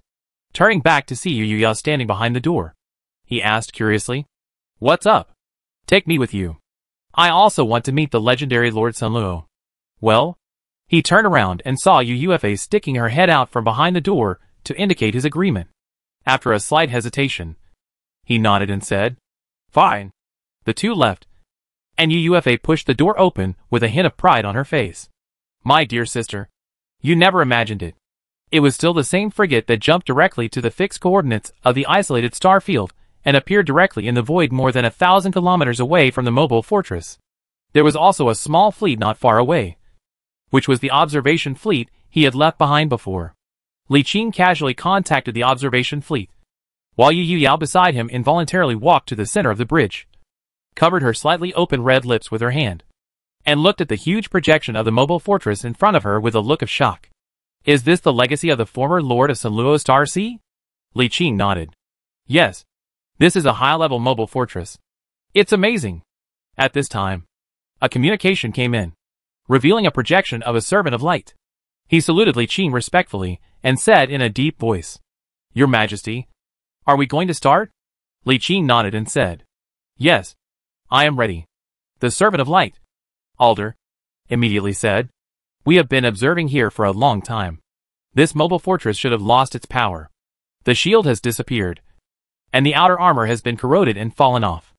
It has never been maintained. Even a large number of weapons have lost their effectiveness due to disrepair. But according to our observations, there are still a large number of remnant humans inside.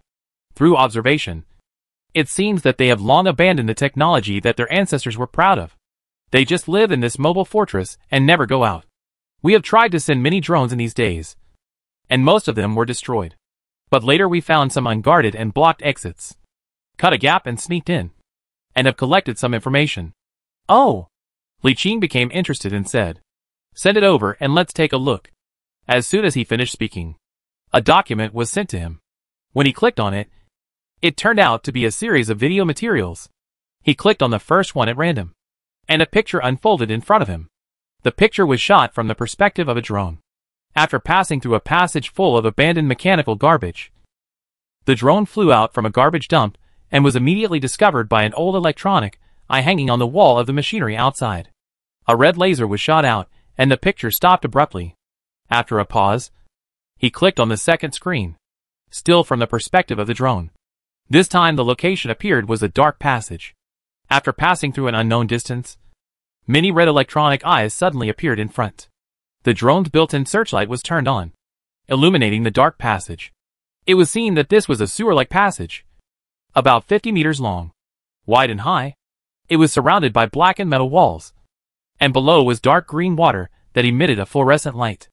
There were many metal wastes piled in the dark green water, and the red electronic eye was not the monitoring equipment he imagined, but a group of rats about 1.5 meters long, with half of their bodies made of metal, and the other half made of the texture of tires. And it was unclear whether they were flesh or something else. The red electronic eye was the eyes of these mechanical rats. These giant mechanical rats seemed to regard the drone as its prey.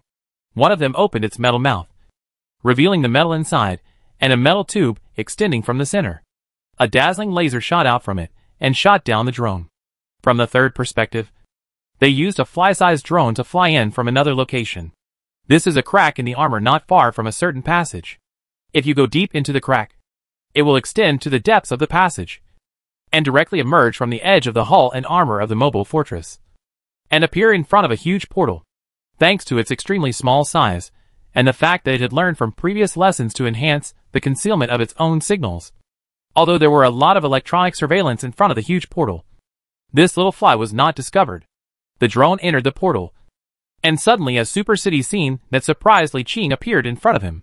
There is a square inside the gate, and opposite is an extremely huge and prosperous metropolis.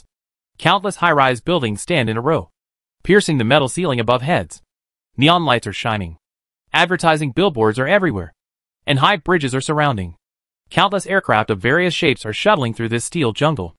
Just as I was in shock, suddenly two aircraft with special paint flying in front of me suddenly lit up their warning lights, then turned around and flew into the gap between two roads not far away.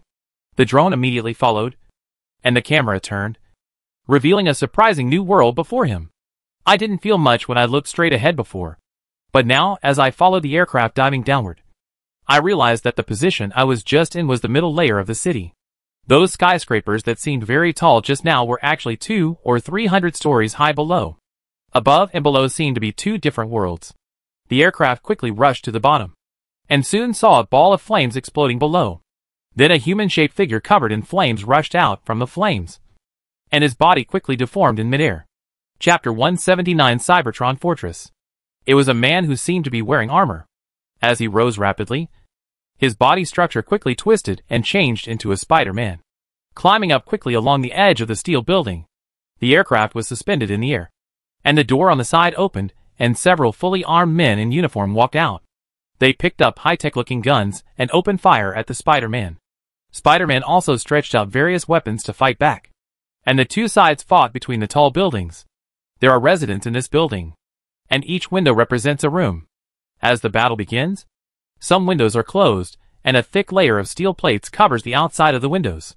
There were even people bold enough to stick their heads out of some of the windows to look in, and their bodies had all undergone more or less mechanical modifications, giving it a cyber-style feel. The Spider-Man quickly approached the aircraft against the wall of the high-rise building. When he was at a certain distance, he suddenly jumped up and pounced on the aircraft. At this time, a man wearing sunglasses suddenly walked out of the aircraft, stretched out his mechanical left arm, and the palm of his hand changed into a large muzzle. A blue electric light flashed and blasted out a rather thick ion cannon. Boom! A large hole instantly exploded in the mechanical wall, revealing a room behind the wall and a young man shivering in the gray corner. Humanity. Li Qing enlarged the image and could see that the man looked exactly like a human being from his facial appearance to his body shape, except that most of them had changed due to mechanical modifications. Are all the people in this city the former subordinates and subjects of Lord Sun Luo? Although his tone was doubtful, Li Qing was certain in his heart. There can't be any other races here. So, a smile appeared on his face. If all these people were the remnants of the former human race, then the next strategy would have to be slightly changed. There is a difference between fighting aliens and fighting your own people. Within the United Human Empire, warships are absolutely not allowed to conduct orbital bombardments during civil wars, and most weapons of large-scale destruction are not allowed to be used. Of course, these methods cannot be used in this mobile fortress.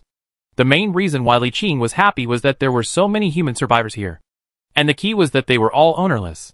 So when they captured it, they would not only get an extremely powerful mobile fortress, but also a large number of human survivors. No one knows how many of these survivors there are, nor how many cyber cities like this there are out there. But just this one in front of us, there are at least several hundred or even tens of millions of people. Not too many. Just 10 such cities can bring tens of millions, or even hundreds of millions of human population. In fact, there may be more cities like this. Next, he continued to watch videos one after another. These were scenes observed after the fleet entered the mobile fortress from different angles. Just the initial observations showed that there were hundreds of cities of different sizes. And this is only the edge. The diameter of this mobile fortress is thousands of kilometers, and the width of the city outside is less than 10 kilometers. There is even more spacious space inside. It's just that the current observation has not been able to go deeper. But it is certain that there are more humans. At this time, the observing scientist all said to him, "Your Majesty, through observation, this mobile fortress has actually abandoned its most important combat function. It is now just a giant structure similar to a space living station. Through observation over this period of time and analysis of its internal structure, it is inferred that a civilization has formed inside it, with a large number of Cybertron humans. You also know about the cyberhumans?" Alder nodded and said, "This is not what I said, but the language of the people inside. They claim that the world they live in is called Cybertron, and they are cyber people, living in the cyber world. Well, I have to say it's quite vivid." Li Qing pinched his chin, and suddenly looked up and said to another Herman army general named Milo, "You have tried to attack this Cybertron world before. What do you think of the level of combat power there?" Milo stood up and said respectfully, "Your Majesty, I have tried infiltration tactics many times during this period, but they all ended in failure. They have very powerful mechanical modification and prosthetic implantation capabilities, and extremely sophisticated combat skills. In small-scale battles, our clone troops and robot troops are no match for them. But if we fight an all-out war, I have enough confidence to defeat them and capture the entire Cybertron world." Li Qing nodded. He also agreed with this point. From the images observed in the multiple videos just now, we can see that these humans have undergone a large number of mechanical modifications and prosthetic implants. Their physical fitness has increased dramatically in all aspects, and their limbs can also be used in combat that exceeds human limits. Each one of them can be called a human weapon, and small-scale combat clone troops are indeed no match for them. But if it is a large-scale battlefield, with a complete combat system built and a large number of heavy weapons, these Cybermen will not be able to display their skills. No matter how agile or physically fit you are, you'll be dead if 10 missiles cover you from all directions. And that was in the past. Now Li Qing has brought 60,000 alien troops that are equivalent to monsters. 2 brigades plus 2 battalions of mechanical combat troops. 200,000 octopus robots. 2.5 million clone troops and 800,000 robot commandos. With a total number of troops exceeding 3.5 million. I don't care how you fight. I will hand over all my troops to you guys. Try to capture each city one by one without causing a large number of civilian casualties." Li Qing paused and added, "Don't rush to advance. Every time you capture a city, wipe out all resistance inside and then notify me." Army General Milo put his legs together. saluted with a serious expression, and said loudly, "Your will is my will." Li Qing nodded and said nothing more. After understanding the situation inside this mobile fortress, Li Qing felt that he could put aside the matter of making money for the time being. He planned to spend a lot of time staying here and thoroughly conquer the world of Cybertron first. Not to mention this mobile fortress. The fact that there are estimated to be at least 1 billion humans inside is enough to make him stay. Normally, 10 million immigrants would require at least 10 trillion immigration funds. 100 million would be 100 trillion. And 1 billion would be tens of trillions of huge amounts of money. Even military lords and aristocratic families might not be able to come up with such a large amount of funds in a short period of time. Although making money is important. If we can seize this mobile fortress, it will be equivalent to saving countless trillions. In other words, it is making money, just in a different way. Every time he captured a city, he planned to move the entire city away and move it into the super-livable area of the high-dimensional fortress, directly immigrating in one step. Once he made the decision, the 3 army generals quickly began to execute it. One troop transport ship after another was released from the palm-held universe. After a brief communication, the 3 commanders divided the troops into 4, with each of them leading one group and leaving one group as a reserve so that they could be deployed to the battlefield at any time if any side encountered a powerful enemy or fell into a stalemate. 3 transport fleets simultaneously headed towards one side of the mobile fortress. The same area, but not the same channel. The 3 battleships slowly flew to the entrance of the passage, and the main guns of the battleship slowly charged. With a boom, the dazzling neutron light spears slammed into the passage. Along with a thunderous sound, the garbage blocking the 3 passages was melted by the terrifying neutron energy flow, and the passages penetrated straight into the fortress. A few minutes later, more than 20 armed aircraft from inside the planet approached the entrance of the passage with a diameter of nearly 50 kilometers, and used the Gauss machine guns on the aircraft to eliminate all remaining electronic surveillance and automatic weapons near the passage, clearing out a distance of nearly 1 kilometer in the entire passage and creating a safe landing point. Then, a large troop transport ship approached, and a large number of robot commandos walked out of it. They quickly established a temporary defense line near the entrance of the passage, waiting for the rear troops to land. This situation occurred at 3 different entrances, and landing points were successfully established and landed safely in less than an hour. This was also expected. This mobile fortress called Cybertron had been isolated in this isolated star field for more than 7,000 years, and had never seen other humans and species. There may have been external defense forces in the past, but now, 7,000 years later, they are long gone, even passed down from generation to generation. The new generation probably doesn't know the ancient history. The landing troops set up defenses in a tense and orderly manner. When armored vehicles and other heavy weapons arrived one after another, they began to advance gradually inward, all the way to the end of the passage, where they saw the prosperous city at the end. In addition, there are a large number of aircraft hanging in the air at the edge of the passage, as well as a large number of cyber troopers. Behind them, a huge hollow passage appeared between countless high-rise buildings. The metal buildings were pierced through, and the metal at the edges melted. Those were the traces left by the neutron light spear. Many city police officers looked at the large number of armed aircraft with gun barrels flying out of the passage, as well as the steel torrent slowly advancing behind them, with their mouths open and eyes full of shock. Even their minds went blank. They had no idea where this army came from. Having been trapped in an isolated star field for more than 7,000 years, there has never been any foreign invasion. The new generation has no idea that there are other races in this universe. When they suddenly see foreign troops attacking, they don't know how to deal with it. At this moment, countless people in the entire city were looking at the passage with the same confused eyes, and the whole city seemed to be silent for a moment.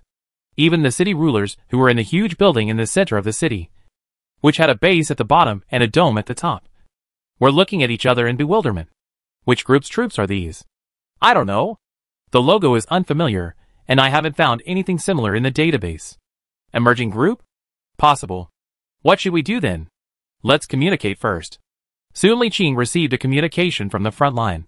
He took a glance and retreated, ordering, "Continue the attack as planned." Then he ignored it, turned his eyes away, and immersed himself in a player channel in front of him with a look of surprise and curiosity. After his subordinates entered the fortress, He discovered this player channel located inside the Cybertron fortress. He was shocked at first. In fact, he is still quite shocked now. He was shocked that there were players inside this Cybertron fortress. And it seemed that there were quite a few of them. This is a channel limited to the Cybertron fortress. Although the scope is small, the content of the channel is quite rich, with a main channel as the framework. There are more than 20 branch channels.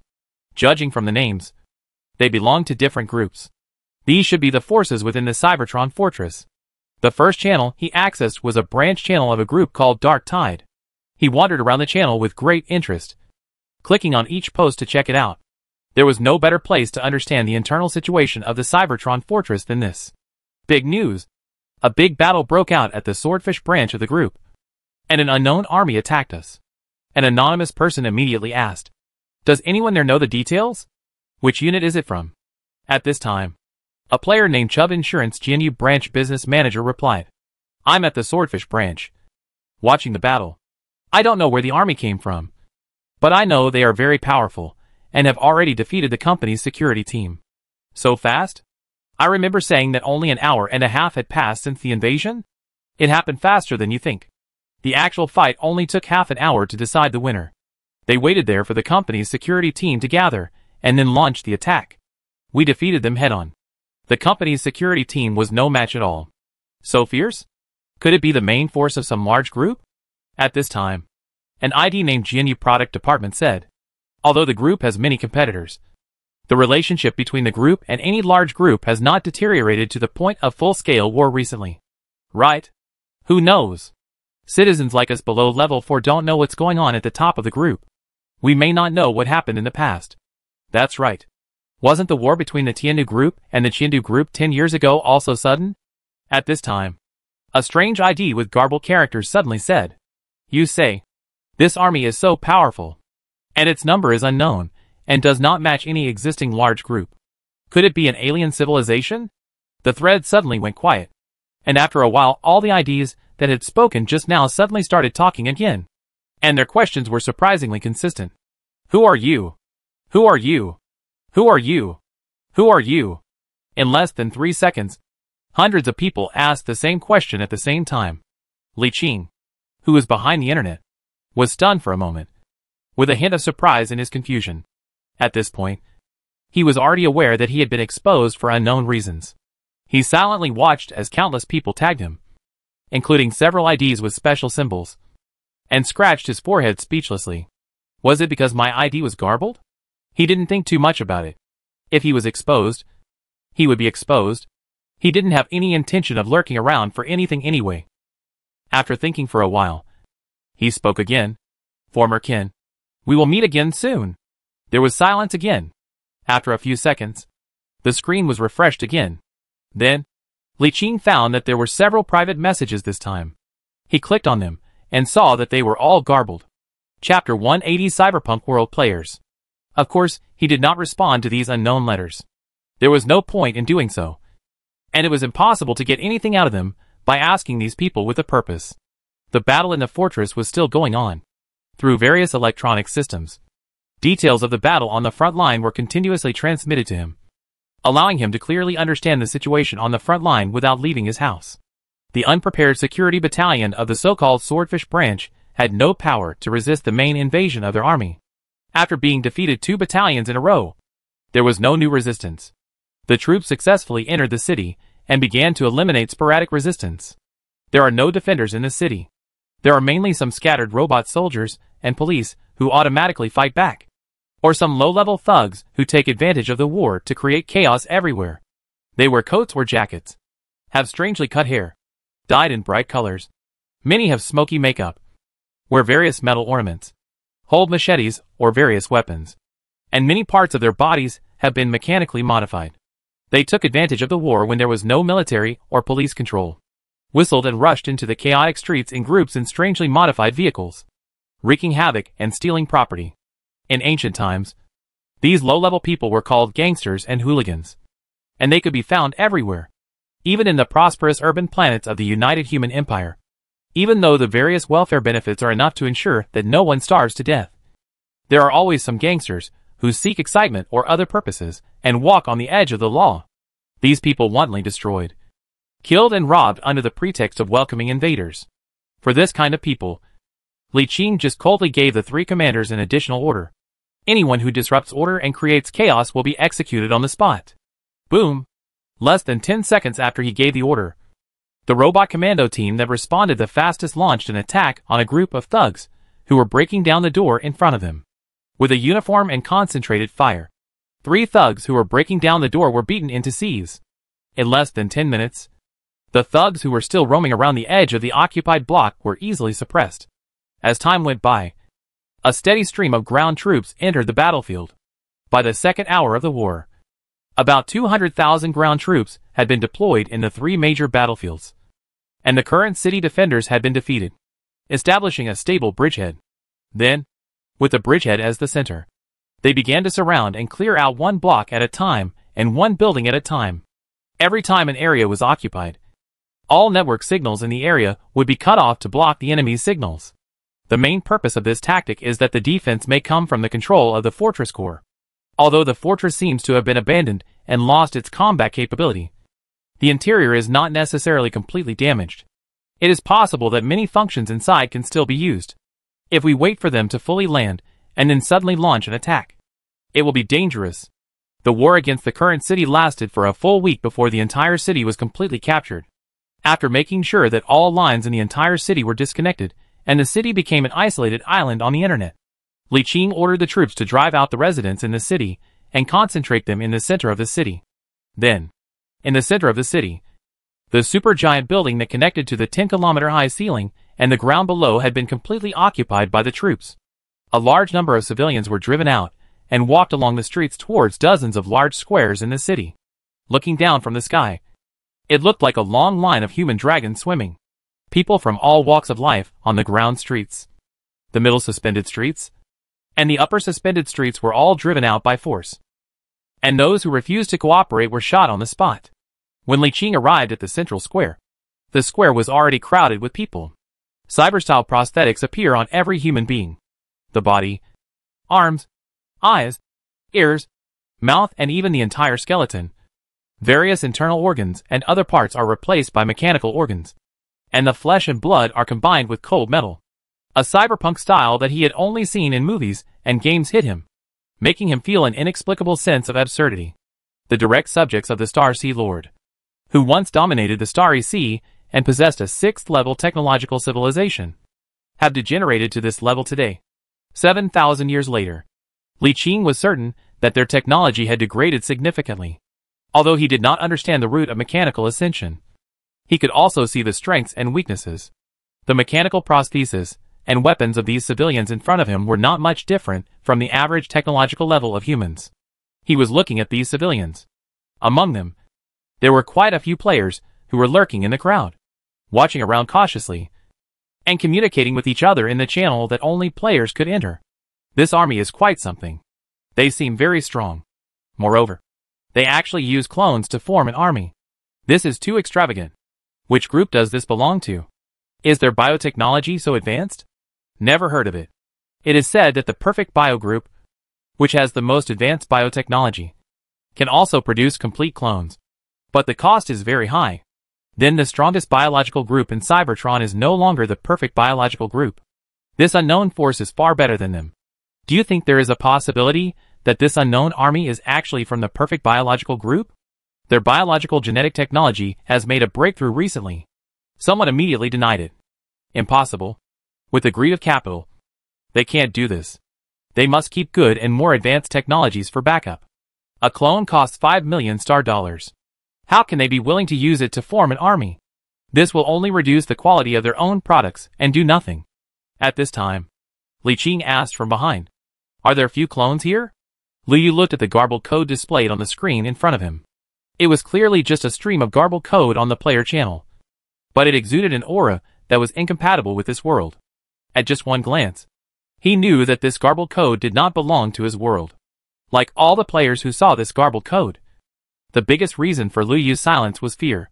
If it is true that NPC civilians do not know the past history, players can communicate through player channels that are not controlled by group capital, and the cultural heritage has not been cut off. Of course, They know what the string of garbled codes in front of them represent.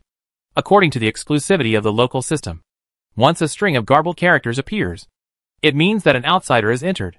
This made them feel curious and fearful. I'm curious about which alien player civilization is coming and whether they are human. Fear is the fear that the newcomer is a foreign player civilization. They knew very well what the situation was like inside Cybertron. And if an alien player civilization discovered them, there would be only one consequence. Die. There is no other possibility. If it was just a foreign race, there might be a chance to become a slave. But if it was a foreign player, there would be no other possibility but death. Don't say that if the ground troops are clones. They must be human players. Using human clones to confuse them is also one of the tactics. It can only be said that it is very likely that they are human players, but not absolute. At this moment, a name with a golden emblem suddenly appeared below the post that had been interrupted for a long time, and responded to the pair of garbled characters. Your Excellency, I am Chong Jianlong, CEO of Dark Tide Group. On behalf of the Cybertron world, I welcome you. Li Qing pinched his chin and thought for a while, then responded, I don't think you welcome me. Without waiting for his response, Li Qing continued, but whether you are sincere or not, it actually means nothing to me. I also know your purpose. So I can tell you now that I am a human player, one of your kind. As soon as these words were spoken, the thousands of players who were silently watching in the channel all showed shocked expressions, and an inexplicable feeling swept through their brains, or consciousness chips.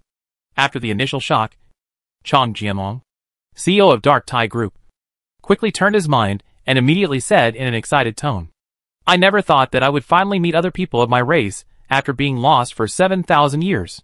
This is the luck of my generation. I wonder where you are from. Has the United Empire expanded here? Many questions immediately arose below him. Many IDs with bronze or silver badges that had never been seen before appeared, and various inquiries came in an endless stream. Li Qing looked at these questions expressionlessly, as well as the communication requests from several Jiming in the private chat. Xiaoqing smiled slightly and said, No need to be so complicated. I can answer you one by one. I come from the Human United Empire. I was born in the Qingheli family. I am now the Lord of Galan Territory and a member of the Senate of the Human United Empire. However, this does not mean anything to you, and you do not need me to explain it in detail. I only want to tell you that 3 hours ago, I have started a full-scale landing operation against this mobile fortress where you are. Ignoring a series of shocked question marks, he continued, I will send a large army to land on this fortress one after another. Crush all the rebels. Completely conquer you.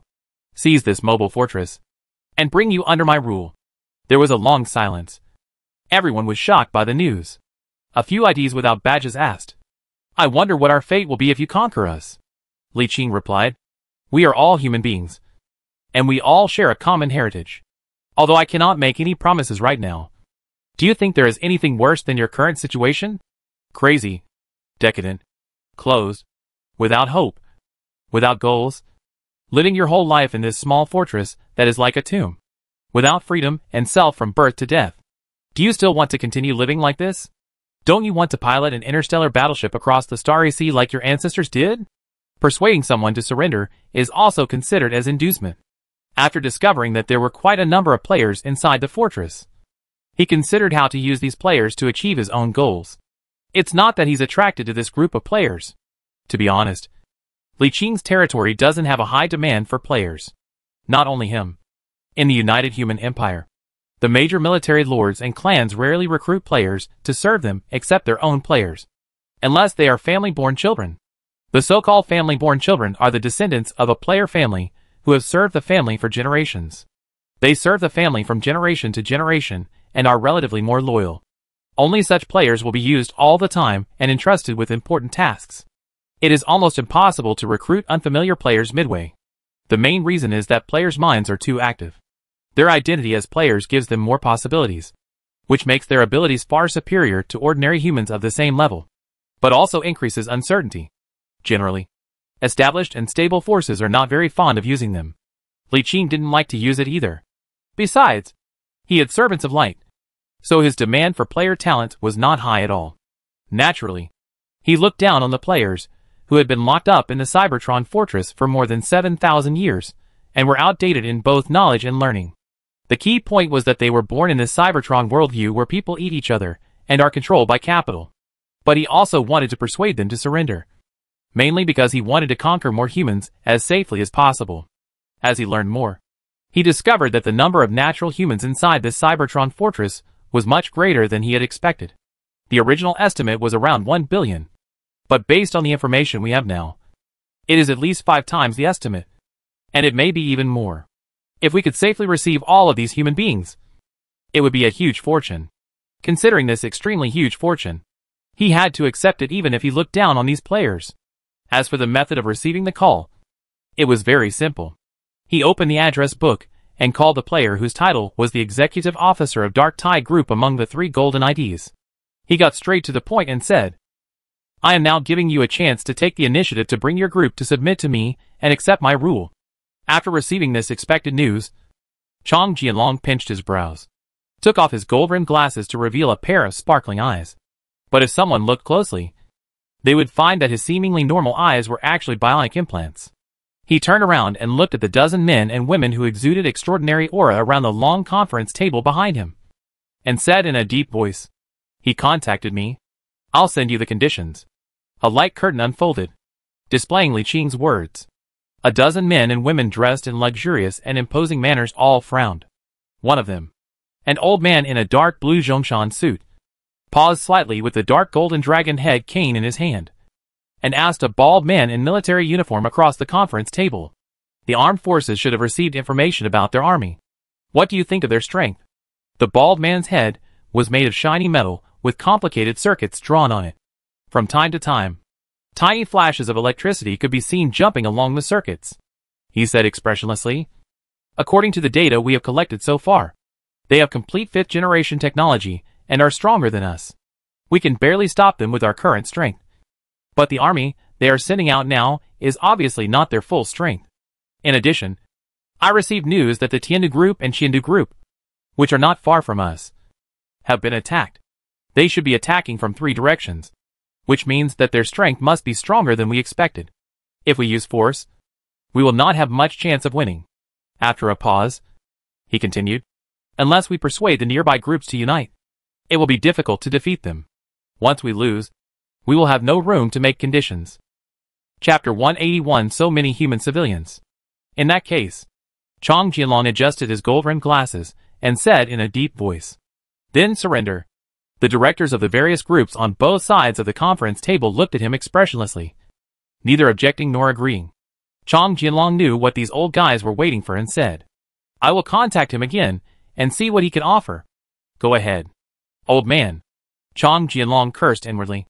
And then he contacted Li Qing again and said straight to the point, "We are the Dark Tide Group, the rulers of 57 cities centered on Dark Tide City. With our cooperation, you can conquer this area with minimal losses." So decisive? Li Qing expected surrender, but it was a little unexpected that it was so decisive. There is no doubt that they will surrender if they have any brains. They have been trapped in this mobile fortress for more than 7,000 years. They have no resources, no technology, and cannot develop or leave. If no outsiders come, they will be trapped here forever. Everyone wants freedom. Even the rulers of this small world want freedom, and want to breathe the breath of life. You have to know that this thing is just a mobile fortress. There is no soil in it, and no other flowers, plants or trees except for a few ornamental plants. It has been monotonous for thousands of years, and has no vitality. Even the ruler would not want to stay here. If they had a chance to secure their wealth and status and leave, they would do so without hesitation. Li Qing also understood this, so he was not too surprised. He just asked expressionlessly, "What do you want?" "We need you to swear by your will to be civilized and never burn bridges. We need to guarantee our power and status. We need to occupy a core seat in your territory. We need the power to build our own fleet." Li Qing thought for a moment and nodded. "Yes, I swear in the name of the will of human civilization that I will absolutely guarantee your power and status, and promise that the Dark Tide Group will have a core seat in Galan territory, and grant you the authority to independently build a fleet." He looked at Chong Jianlong's projection with a smile on his face and asked again, "Any other conditions?" Chong Jianlong was stunned for a moment, and asked tentatively, "I think that core seat is designated for me." "I'm sorry, I'm only responsible for giving you a core seat. Who will represent you is your own internal matter. I won't interfere in your internal affairs. Then, there are no other conditions. A person who can become the CEO of a group is not a fool. He will not be as greedy as ordinary people, and put forward more conditions. For them, being able to maintain the original power and status is already the greatest benefit. With power and status, most of the interests can be guaranteed. Swearing in the name of the will of civilization is the highest oath for them, and is absolutely binding. Soon the two sides ceased fire, and began the substantive negotiation phase. Li Qing personally drafted an agreement document and submitted it to the Dark Tide Group, which responded quickly. Li Qing did not show up in person, but Admiral Milo, who was in charge of the attack in this direction, represented him, and signed a surrender agreement with the representatives of the Dark Tide Group at the former City Hall of Swordfish City. Li Qing looked down upon these dignitaries of the old world. They were corrupt, greedy and cruel. He didn't even give them a place as a servant of light. Once the agreement was signed, the two sides officially ceased hostilities.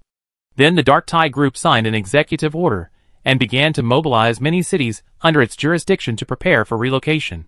This is part of the agreement, and the Dark Tide Group took the initiative to cooperate and mobilize. But before that, an official engineering team affiliated with the Dark Tide Group set out for Swordfish City first, and passed through an ultra-large metal portal built by Li Qing that was over 1,000 meters high. Inside was the Black Hole Gate, and behind the gate was one of the habitable areas inside the high-dimensional fortress. The engineering team entered the site first, preparing to clear part of the original jungle in the habitable area and plan a large urban cluster that can accommodate up to 600 million people. Yes, the Dark Tide Group has 57 cities, with a total population of up to 600 million. This was beyond Li Qing's expectations. Just one group had a population of 600 million. According to the Dark Tide Group, there were a total of 22 groups in the Cybertron world. Wouldn't that add up to tens of billions? He simply asked the Dark Tide Group for information on all the groups in the Cybertron world, and prepared to study it so that he could launch a targeted attack when the time comes. However, before he could figure out anything, the army commanders in the other two directions sent him messages separately, saying that the ruling groups on both sides had also sent messages of peace talks. Li Qing did not handle it personally, but let two commanders handle it with full authority, with the same conditions as those for the Dark Tide Group. A bunch of rotten old antiques. The first one was only handled personally out of curiosity. He didn't have the time to negotiate with them one by one. The first engineering team assembled and, after making preparations, carefully headed towards the huge portal. Li Qing explained to them that this was a portal, and behind the portal was a planet with life. The leader of the engineering team was a deputy director of the engineering department of Dark Tide Group, named Mizuyu, a third-level executive of the group. When he followed the huge engineering vehicle through the Black Hole Gate, there was a crisp cracking sound coming from the front, and then a very strange smell came to his nose. He instantly felt his nose sore, and he felt like crying. When the engineering vehicle completely passed through the Black Hole Gate, what appeared before him was an endless primeval jungle. Towering trees, thick vines, huge green leaves, overgrown weeds, butterflies, flying insects, poisonous snakes entangled on vines and tree trunks, various poisonous insects, startled birds on the trees, and other things that can only be seen in movies and games were truly presented in front of them.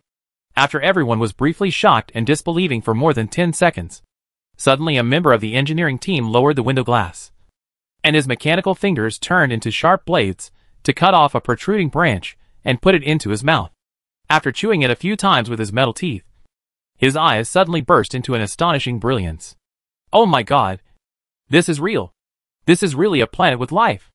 As soon as he finished speaking, many engineering team employees who had entered the car earlier opened their car doors, picked up the vines, branches or grass beside them, and stuffed them directly into their mouths, chewing them slowly as if they were eating some delicious food, with excitement in their eyes. It's really a living planet. These are all living plants. It's amazing to think that I can actually leave that cage in my lifetime. Look! What is that? Everyone looked over there. Probably too many people were frightened when they saw a nimble black panther sliding down from the tree and preparing to escape. A soldier from the escort team reacted extremely quickly, leaping 4 or 5 meters high. Then flames spurted out from the soles of his metal feet. using the force to rush out more than 20 meters. His right hand mechanically rotated and turned into a gun barrel. With a bang, a thick beam of fire spurted out and hit the Black Panther. A huge ball of flames exploded, and the Black Panther was blown into pieces.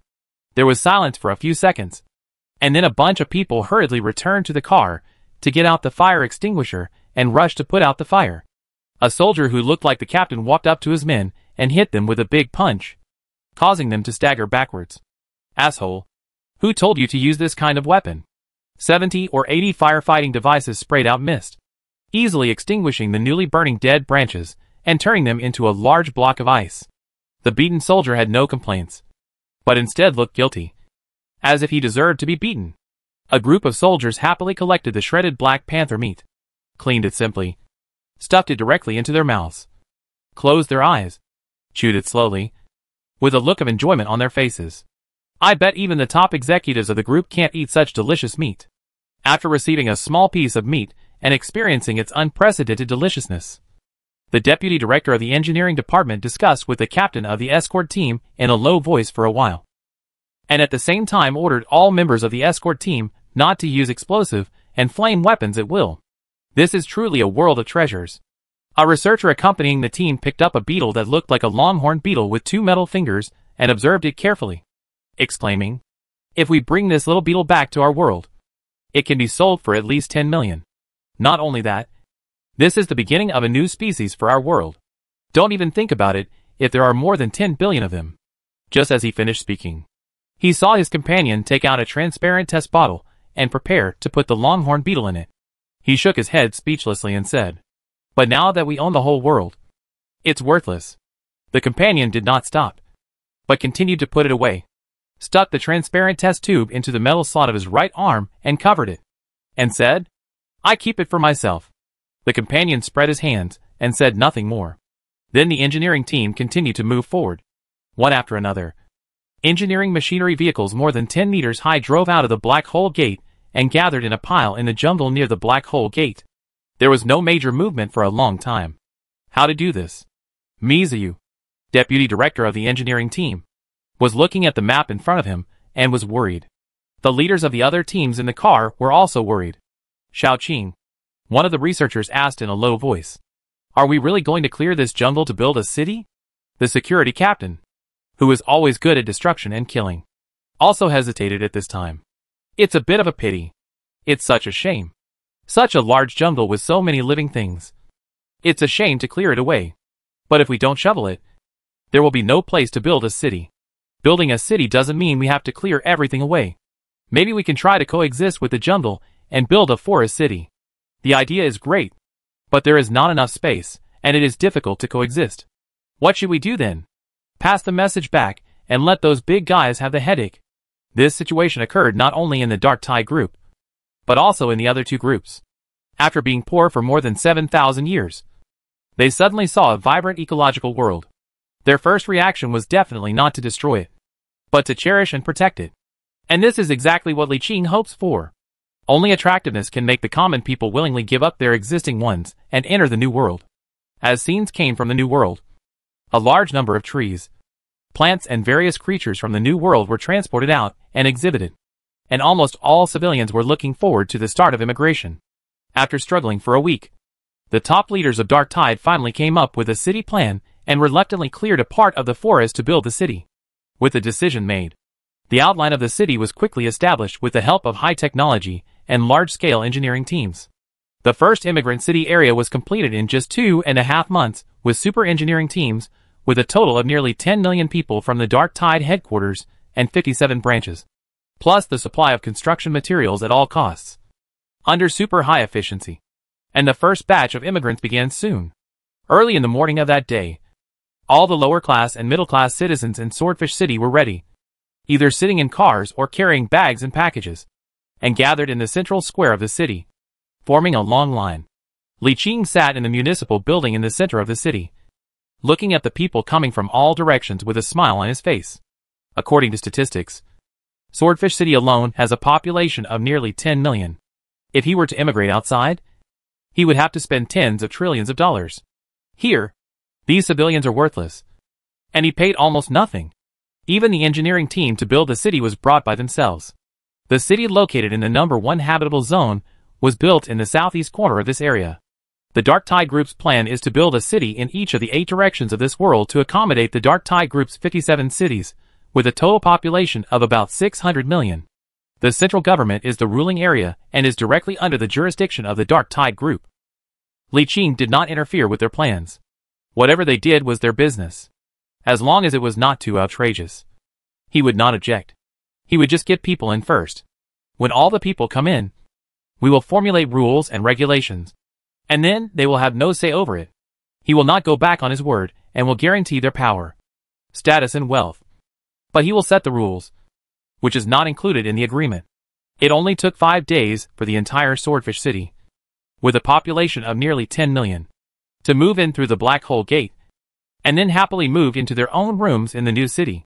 The new city is planned in the style of a metropolis, with skyscrapers and suspended platforms of hundreds or even thousands of floors everywhere, dividing the entire city into several levels. If we say that the urban planning alone is no different from the original, it is all a huge steel jungle.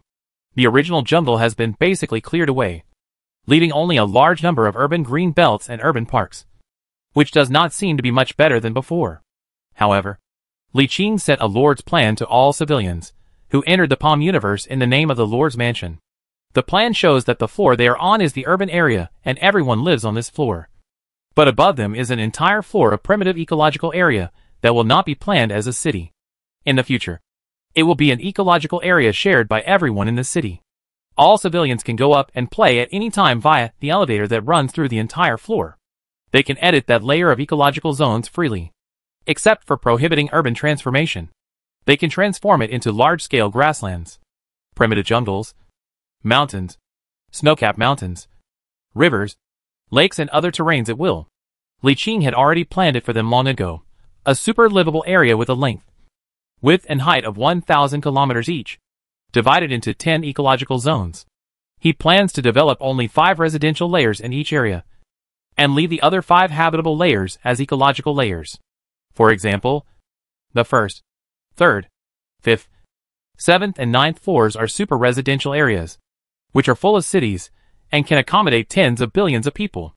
However, the 5 areas on the 2nd, 4th, 6th and 8th floors are ecological areas, which provide a place for urban residents on the upper and lower floors to relieve work and life pressures. Chapter 182, The Dull, Plain, and Unpretentious 22.8 billion cyberhumans. With this planning, a super livable area can accommodate a population of about 50 billion. He now has 11 super livable zones available for immigration, which are planned to accommodate a population of up to 550 billion. The place is ready. We just need people. At the same time, on the 3rd and 5th floors of the same super livable area, the metropolises belonging to Chengdu Group and Tiandu Group were nearing completion. Li Qing headed non-stop to the city where Chengdu Group was first captured, preparing to open the Black Hole Gate to receive immigrants. The urban planning of Chengdu and Tiandu is the same as that of Dark Tide, with a unified cross-shaped structure that can maximize the use of regional land. In fact, all regions will unify this style in the future to facilitate management. While immigration was taking place here at full speed, other groups from afar were contacting them one after another. The large-scale immigration of the Dark Tide and other 3 groups could certainly not be concealed from the groups in other regions. The fact that the 3 groups could give up everything they had and leave aroused their great curiosity. Soon, information about Li Qing's origins was placed on the desks of all the group directors. After curiosity, there are different thoughts. There are people who have the same idea as the Dark Tide Group. They are quite tempted by the prospect of ensuring that their wealth and status will remain after leaving this prison. This group accounts for the majority of people. But there are also those who hold the opposite idea, or are unwilling to accept the benefits promised by Li Qing and want to get more. Li Qing maintained a welcoming attitude towards these contacts. He guaranteed that those who were willing to surrender would receive the same treatment as the Dark Tide, while those who wanted to gain more benefits, he simply rejected them. Things are different now. If we had just met, he might not agree. But now a large number of groups have surrendered and are willing to enter the palm-sized universe. Citizens of cities have gathered one after another and are waiting to immigrate. The demand for population at this time is not as urgent as before. Of course, if someone surrenders, We will agree. And the more ordinary human civilians the better. But don't even think about asking for more benefits. Those who agreed sent representatives to negotiate, while those who disagreed kept quiet. In just half a month, 17 out of a total of 22 groups expressed their willingness to surrender to him, which was quite beyond Li Qing's expectations. It seems that we underestimated their yearning for freedom. It was obvious that they did not want to stay in this cage that had bound them for more than 7,000 years. Even the powerful people in high positions were willing to give up their supremacy, and would rather have a lord who controlled them than leave here. Li Qing had never been in prison for so long, so it was difficult for him to understand this feeling. He had been prepared for a long-term battle, for heavy losses in the ground forces, and was mentally prepared to take action himself. In the end, none of these came in handy. The people inside surrendered on their own, and it was more easy than he had expected. But this is a good thing. Without war, the safety of civilians can be guaranteed as much as possible. The more people who survive, the better for him. It doesn't matter to him whether they are human or machine. The civilians in the cyber world all take the route of mechanical ascension. They have all undergone mechanical transformation and prosthetic plants. The proportion of flesh and blood in their bodies is very low. Some have had their entire bodies modified, with only the brain inside the hard alloy skull remaining that has not been completely replaced. The key to distinguishing humans from machines is brain transformation. As long as the brain has not been transformed, it is a human being. If the brain is replaced with a mechanical brain, it is no longer a human being. Li Qing's plan is to issue an administrative order prohibiting comprehensive transformation after bringing everyone into the POM universe. This is just the current generation. The new generation will absolutely not be allowed to undergo any mechanical modification or prosthetic implants. Of course, if a soldier is disabled due to war, he can undergo limited mechanical modification and prosthetic implants. But no more than 50% of the body can be modified. By the time the second generation is born and grows up, that will be more than 10 years later. By then, the territory's genetic technology will surely have made great progress. And at that time, the people of the territory will be able to directly take the route of genetic and psychic ascension. Only by changing the ascension route and completely abandoning mechanical ascension can they completely bid farewell to the past and integrate into the human civilization system. It is basically difficult for the first generation of immigrants to leave the palm-sized universe. Only a part of the civilians whose mechanical transformation is not very deep will be migrated to Galen after passing the inspection. For large-scale immigration to Galen, only the new second generation will be released after receiving complete human education. As time went by, one group after another reached cooperation agreements with the territories and began intensive and orderly immigration preparations. The situation is very good. Li Qing is in a good mood as he took over this mobile fortress at a speed and in a way that is smoother than he had imagined. He is willing to accept it even if he is estimated to be trapped here for more than a year. It's like writing a novel. If the performance is not good, you won't want to continue writing after writing 4,000 words to get a perfect score. But if your performance is very good and you get $1 in royalties for each word you write, then no matter how tired you are, you will still write tens of thousands of dollars every day, until the end of time, until the website goes bankrupt. However, nothing in the world is completely smooth sailing. On the day when the 12th group began to migrate, he suddenly received a private message from an anonymous player, saying that several top consortiums with ancient history located in the center of Cybertron Fortress were preparing to unite and implement some plan. Li Qing immediately became alert and ordered all places to be vigilant. Those consortiums were indeed a bit strange. After he rejected their additional conditions, there was no further news. Now it seems that they are not reconciled and want to do something. But he couldn't think of what tricks they could play. Their lack of strength does not allow them to make any big moves. This little trick will only anger him and won't change the overall situation. So it's meaningless. Although he received the news, Li Qing did not take any action except warning his men to be vigilant. He did not send out a reconnaissance team. Nor did he question the surrendered group directors. You have absolute advantage, and can respond to all changes by remaining unchanged. Whatever little tricks they are going to take, there will always be movement as long as they are implemented. And then we will know what they want to do at a glance. Moreover, this news was just a private message from an anonymous player, and there was no solid evidence. So the credibility was not very high. It was even more impossible for him to take the initiative to do anything before they did anything. In Super Livable Area Number 1, on the first floor, on the edge of Longgui City in the south, A logging team drove into the primitive jungle outside the first ring of the existing city. Giant logging machines dozens of meters high entered the jungle like a hill, extending mechanical arms to cut off thick logs from the roots, knocking them down, and then using gears to push the trees to the other end of the mechanical arms. The sharp blades in the mechanical arms cut off all the branches, leaving only the trunks, which were then sawed into sections and dropped on the ground. Soon after, a crane came over and lifted all the tree trunks piled on the ground and moved them to the huge belly compartment of a large transport aircraft not far away. The two pilots in the cockpit of the aircraft looked at the thick logs that were broken below, their eyes full of sighs. The world is so unpredictable. Half a year ago, I would never have imagined that such a large and original tree could be used by ordinary citizens.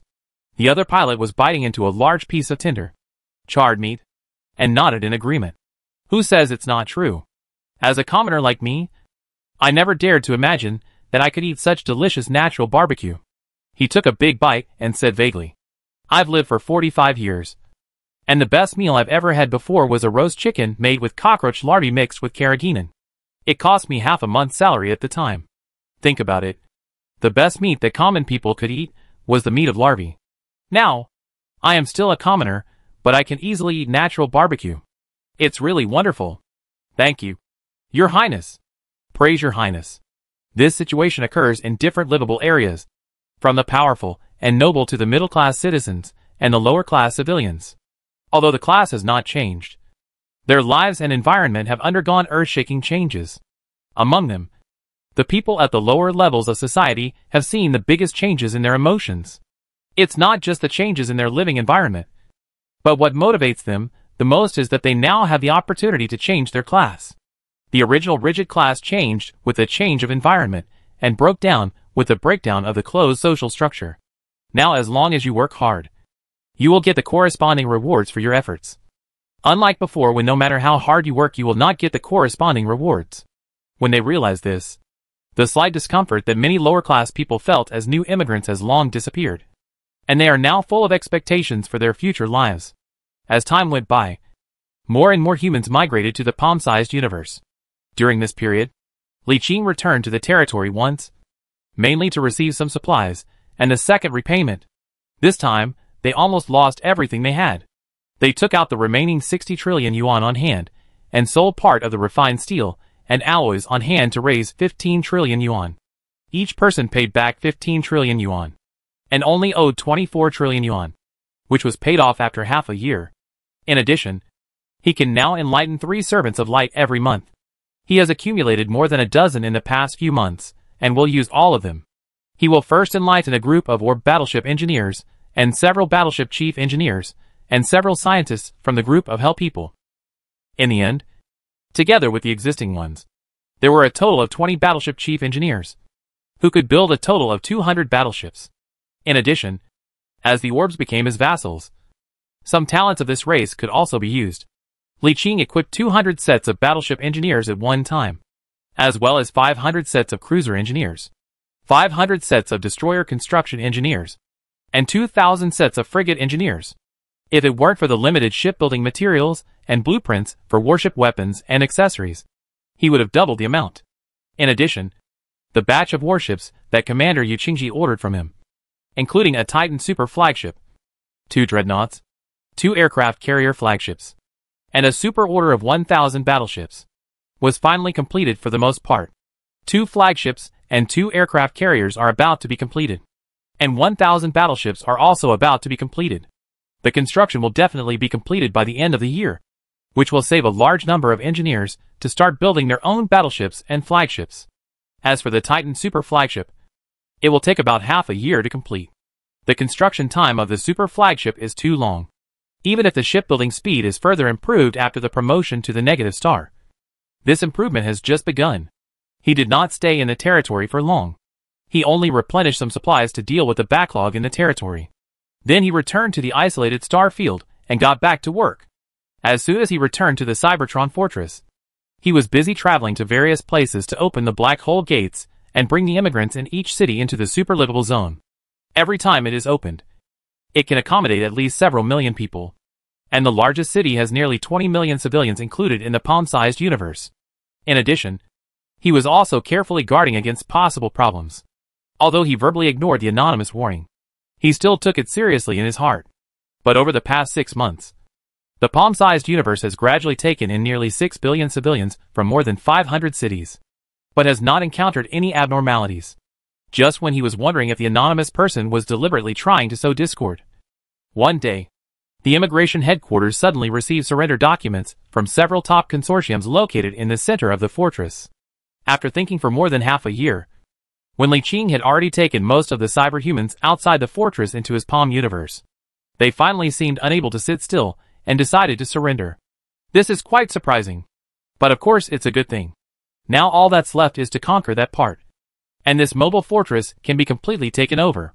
By then, we will have a human population of nearly 10 billion and a mobile fortress that is largely intact. That's perfect.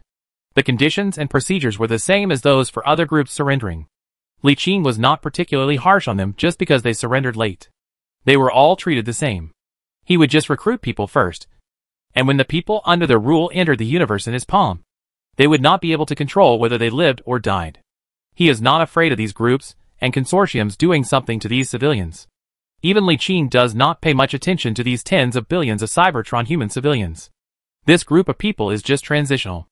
They are just waiting for this group of humans to start reproducing. The second generation of natural humans, who will be born in the super habitable zone of the Palm universe, are the ones he focuses on. Another month later, the teleportation portals within the sphere of influence of the last few large conglomerates had been built, and Li Qing began to get busy again, rushing to various places to open the black hole gates and take away batches of civilians. No unexpected situations occurred during this period, and the 5 major conglomerates cooperated very well. Normal. Given the absolute difference in strength, anyone with a normal mind would have to surrender. It was more boring than he had imagined. When he first discovered that there were ancient survivors in this mobile fortress, he wondered whether the survivors would resist strongly, and whether it would take a huge price to capture it. Now it seems that he thought too much.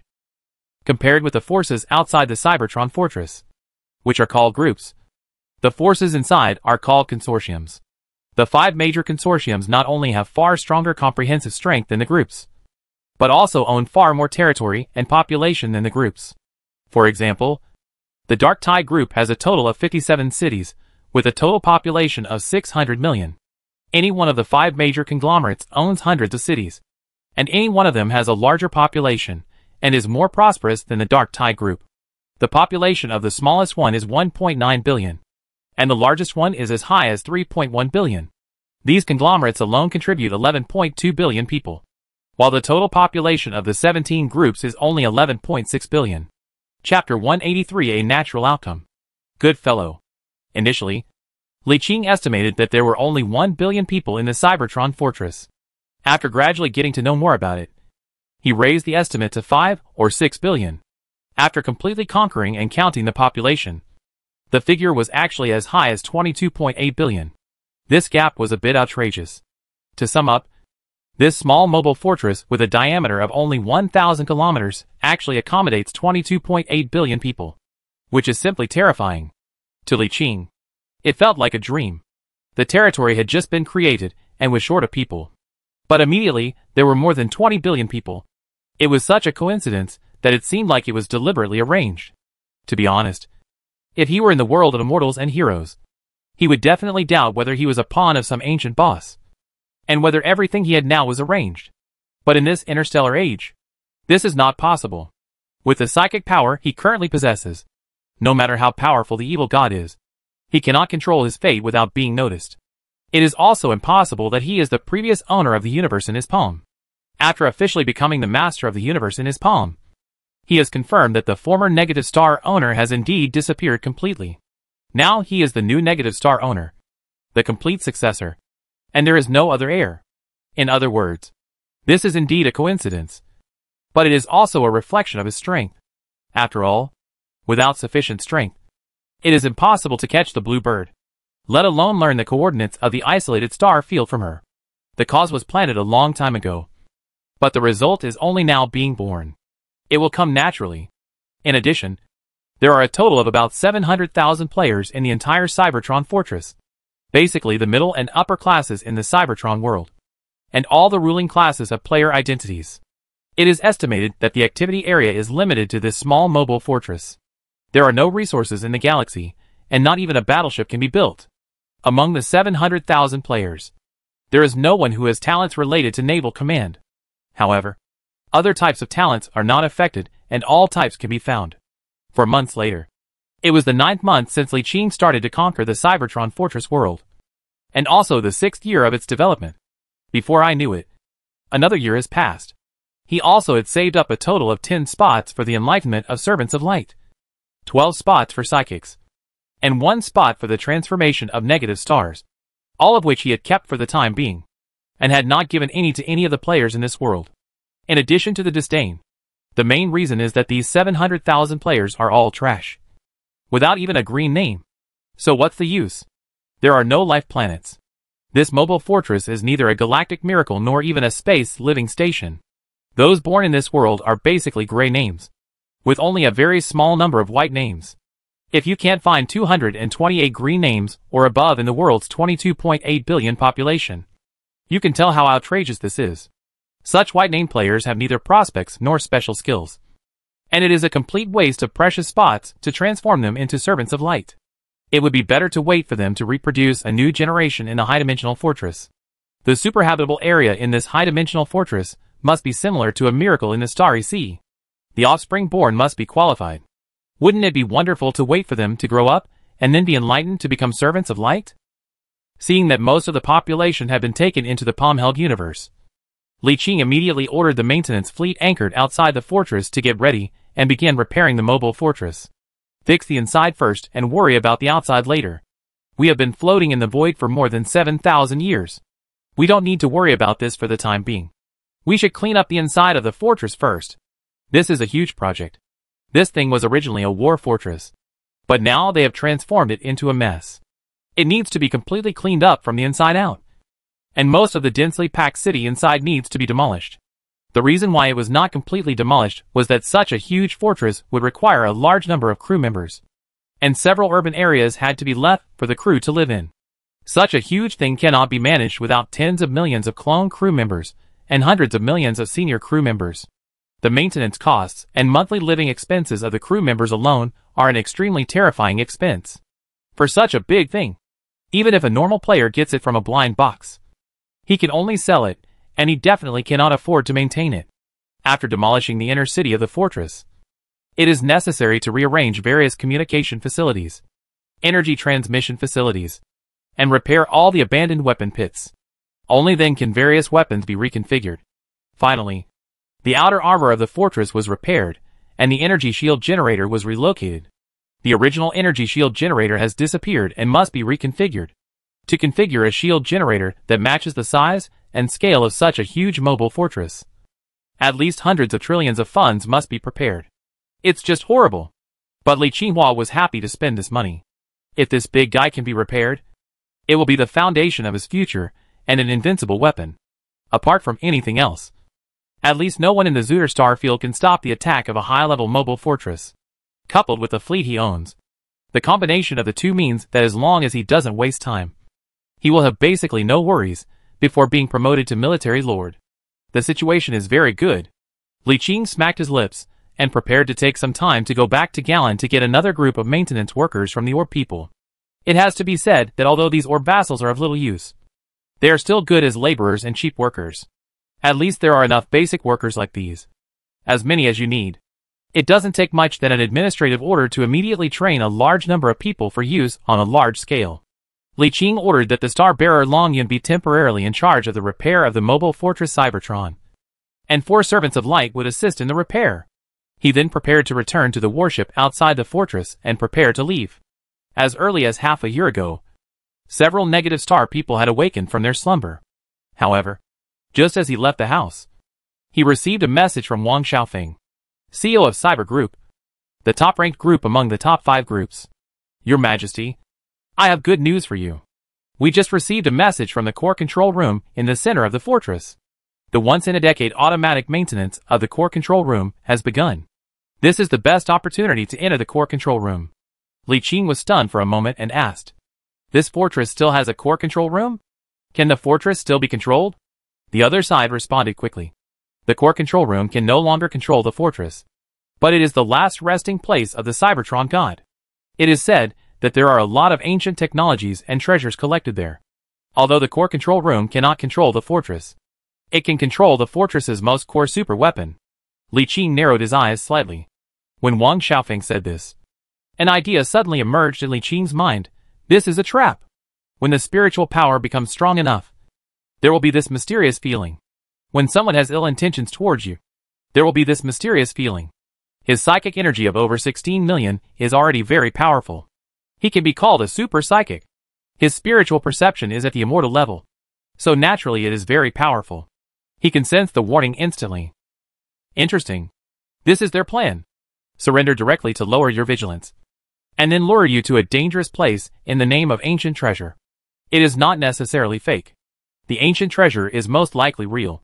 After all, it is the legacy of the ancient Star Lord. They have been trapped in an isolated galaxy for more than 7,000 years and unable to get out. There must be ancient technology left over. Let me think about it. Should I cooperate with them? Li Qing rubbed his chin, thought for a while, shook his head, and replied to Wang Xiaofeng.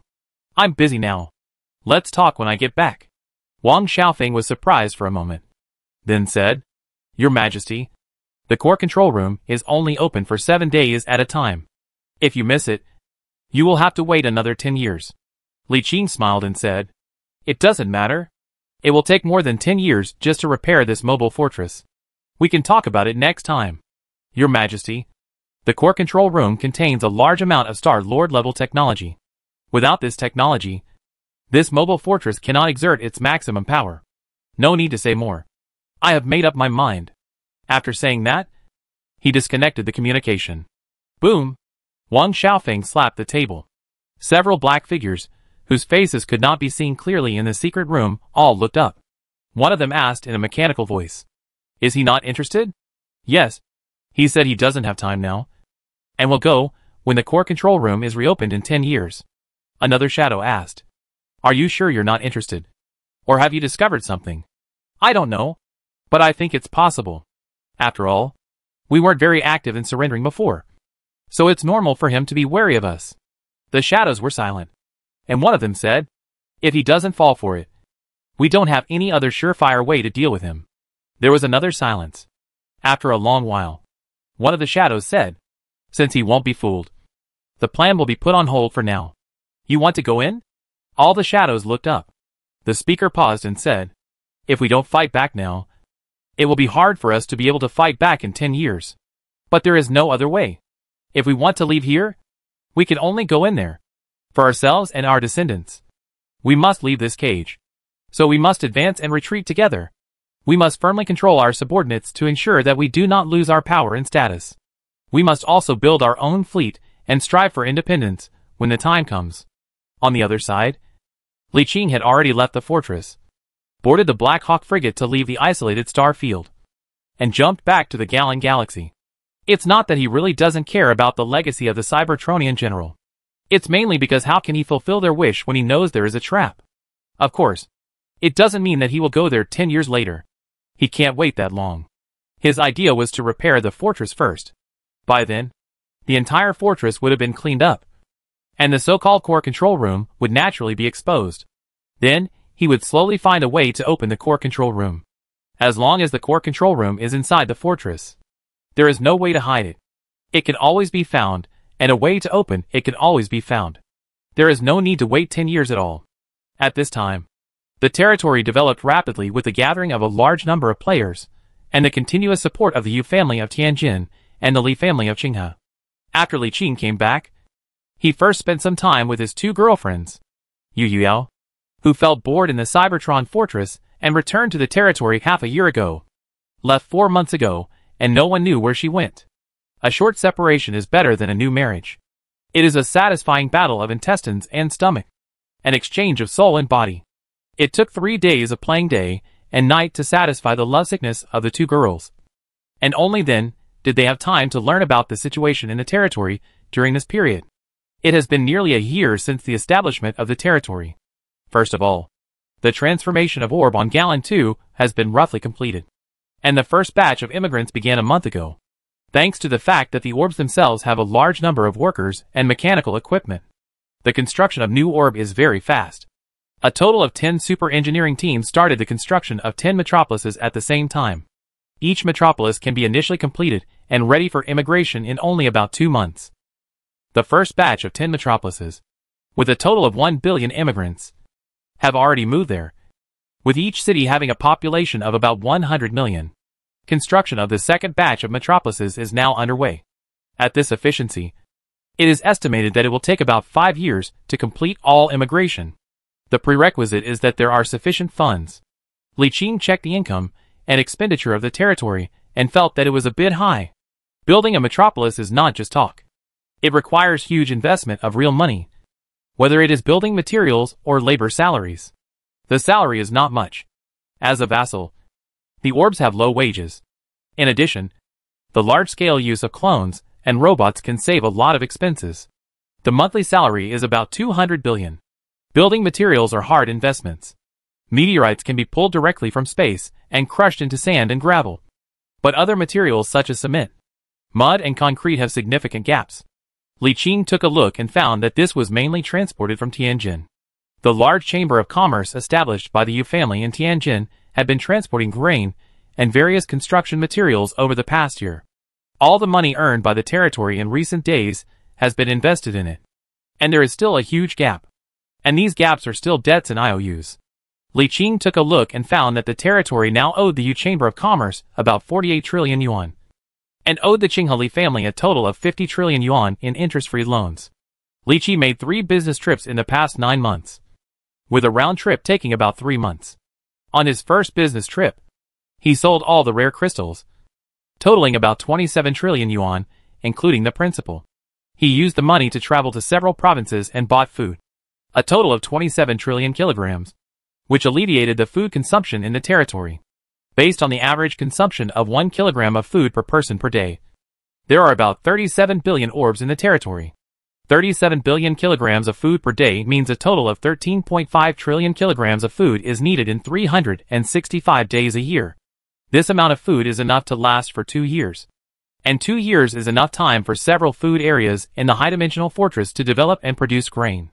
You have to know that the 22.8 billion people he received from the planet Cybertron in these 9 months were not just there to eat and do nothing. In addition to building their own homes, he also gradually transferred a large number of people to open up farmland and pastures after just 1 month of training. He directly issued administrative orders to the major groups, and the major groups then assigned personnel to do the work. So the wages were paid by the major groups. And Li Qing did not pay a penny. This is also a necessary sacrifice for major groups to ensure their own power and status. Since power and status remain the same as before, it is necessary to produce food and meat for oneself. Chapter 184 The Threat from the Shada United Empire. The major groups are very cooperative in this regard. After all, what they used to eat were foods made from various insects, or artificially synthesized foods, and the taste was simply indescribable. Even though the powerful and noble people in Cybertron eat a little better, it is not much better.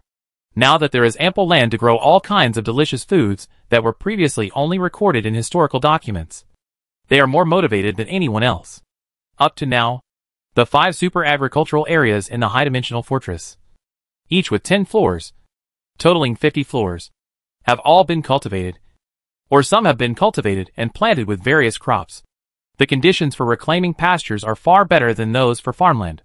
3 animal husbandry areas, each with 10 floors, totaling 30 floors, have also been reclaimed. A batch of livestock cubs have been cloned and are being raised.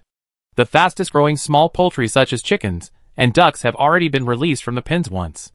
Other aquatic areas and cash crop areas are also being developed and planted. And the first batch of crops will definitely be produced within 2 years. In other words, the food crisis in the territory had actually been resolved at this time, and there would soon be surplus food that could be stored or sold. This is a considerable income. The total agricultural area of the super livable zone is 1000 km*, 1000 km equals 1 million square kilometers. Each square kilometer equals 1500 mu. And there are 1.5 billion mu in total in one layer. The current average grain yield per mu is about 2000 kilograms. And the grain output per season is about 300 billion kilograms. taking into account issues related to soil fertility and other reasons. Grain is grown in agricultural areas 3 times a year, which means an annual output of 900 billion kilograms. The average selling price of grain in the market is only 1 star yuan per kilogram. So 900 billion kilograms is only 900 billion star yuan. However, he has a total of 50 agricultural areas here, which add up to 450 trillion kilograms, worth 450 trillion star dollars. Sure enough, it's not that farming doesn't make money, but that we don't plant enough. They certainly cannot use up all the food by themselves. Even if the orbs and Cybermen are included, they can use about 44 trillion kilograms a year. Even if 50 trillion is wasted, there will still be more than 400 trillion kilograms of extra food. Part of it is stored as strategic reserve grain, and the other part is sold, which will become a major source of financial income for the territory in the future. Once the food problem is solved, the most difficult part is actually over, and most other problems can be solved with money. What should I do if I don't have that much money at the moment? Then just go slower. Eat as much as your stomach can take, and do as much as the money you have. And after solving the biggest problem of food, the only thing left is the issue of time. You can budget your expenses and income according to the funds you currently have, and then decide the speed of development. Li Qing took a quick look at the territory development plan for the past 6 months. Under UFA's management, the territory was developing well while ensuring stability. Thanks to his decisive decision to place the expeditionary headquarters in the territory galaxy, the territory has now become a gathering place for many players. Although it is impossible to collect taxes from the players. As long as there are players, all the output of the territory can basically be sold. After resting for 2 days, Li Qing contacted Yu Qingji and visited him in person the next day. Still in the same office, Yu Qingji personally made tea and pushed it in front of him, smiling and saying, "I haven't seen you for a long time. Where did you make your fortune?" Li Qing picked up the teacup and took a sip. He felt that it tasted better than last time, and a smile appeared on his face. With the successful establishment and stabilization of the territory, his status naturally rose. And at this time, his status was no less than that of the expeditionary commander. In other words, from the perspective of the entire human United Empire, he is even higher, because he is an official planet lord and is listed in the Imperial Senate, while Yu Qingji, the commander of the expeditionary force, is not included among them. After drinking 2 cups of tea, Li Qing looked up and said to Yu Qingji, "First, I have some good news for you. The batch of warships you ordered is almost finished. It will take about a month for the Titan super flagship to be completed." Yu Qingji paused while making tea, and a look of shock appeared on his face. "So fast?" He nodded. "Right. It's been less than 2 years now." "Right. I remember that it usually takes 10 years to build a super flagship.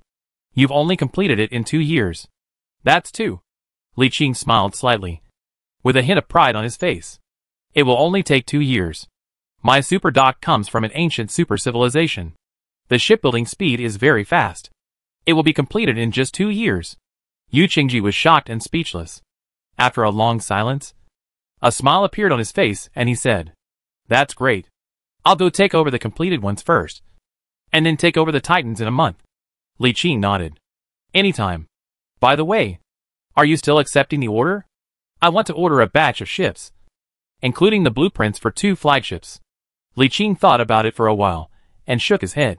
"I have a number of battleships and several flagships on hand. I will build mine first and then form a standard brigade-level fleet. This is only part of it." He also plans to take the time to upgrade Quilta's garrison division and enhance its combat capability. Yu Qingji did not force it, but nodded in understanding. "Indeed, your fleet has not grown in strength for a long time. You must at least build a brigade-level fleet to maintain the suppression of the Orb people and face the counterattack of the Shada people in the future." "Oh, there's something you may not know. In fact, the Shada people completely defeated the Shar civilization more than half a year ago, after the main force was freed up. The Crimson Moon team's independence plan in the western province failed. Now the main force of the Shada United Empire is attacking the Ziva civilization. And at the same time, a large number of troops are being sent to Lock Fortress. There are now 3 divisions stationed there." "Oh!" Li Qing was slightly surprised, and was also somewhat glad that the Shada civilization did not send troops westward to attack their territory. It seems that they want to stabilize the country first. Defeat the Shar people and Zaiwasi first, and then deal with us after digesting these two civilizations. Yu Qingji nodded and said, "The great emperor of the Shada United Empire is a man of great talent and ability. He is a rare son of destiny in the Shada civilization." Under his iron fist, the 8 tribes that were originally fighting each other were unified. The strength of the empire increased dramatically, and it won battles on 3 fronts at the same time. Now that the Shar people have been annexed, Zivas is no match for them. Judging from the information we have now, Zivas civilization can only last for 1 or 2 years. Add to that the time it takes to digest 2 civilizations and prepare. And we don't have much time left to prepare. It will take at least 3 years, and at most 4 or 5 years. They will definitely launch an attack on Galan territory. He looked at Li Qing and said in a deep voice, "According to the worst-case scenario, you now only have 2 years at most to face the unified Shada United Empire. Are you sure?"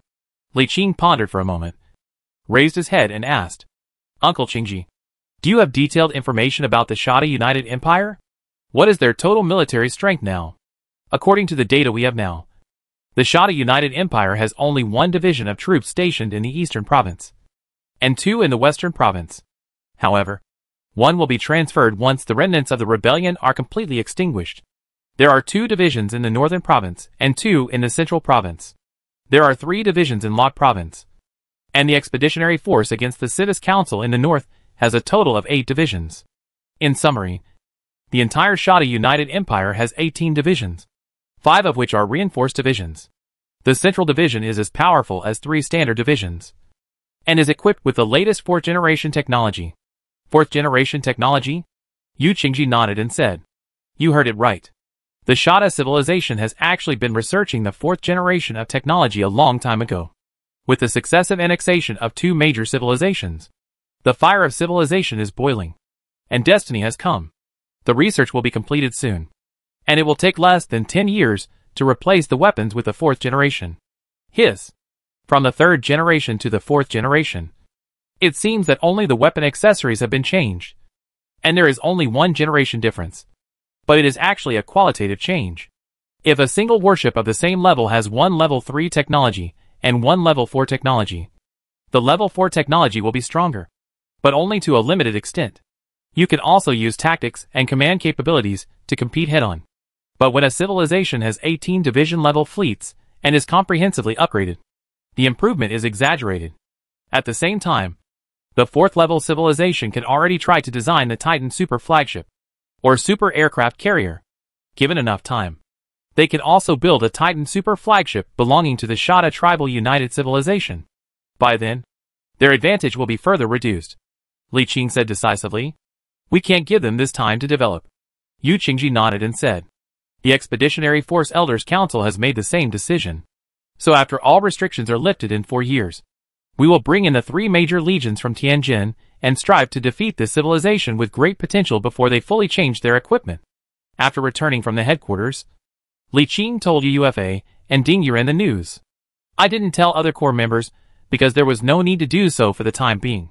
But in his mind, he has already regarded this matter as extremely important, and he has to start preparing now." TSK.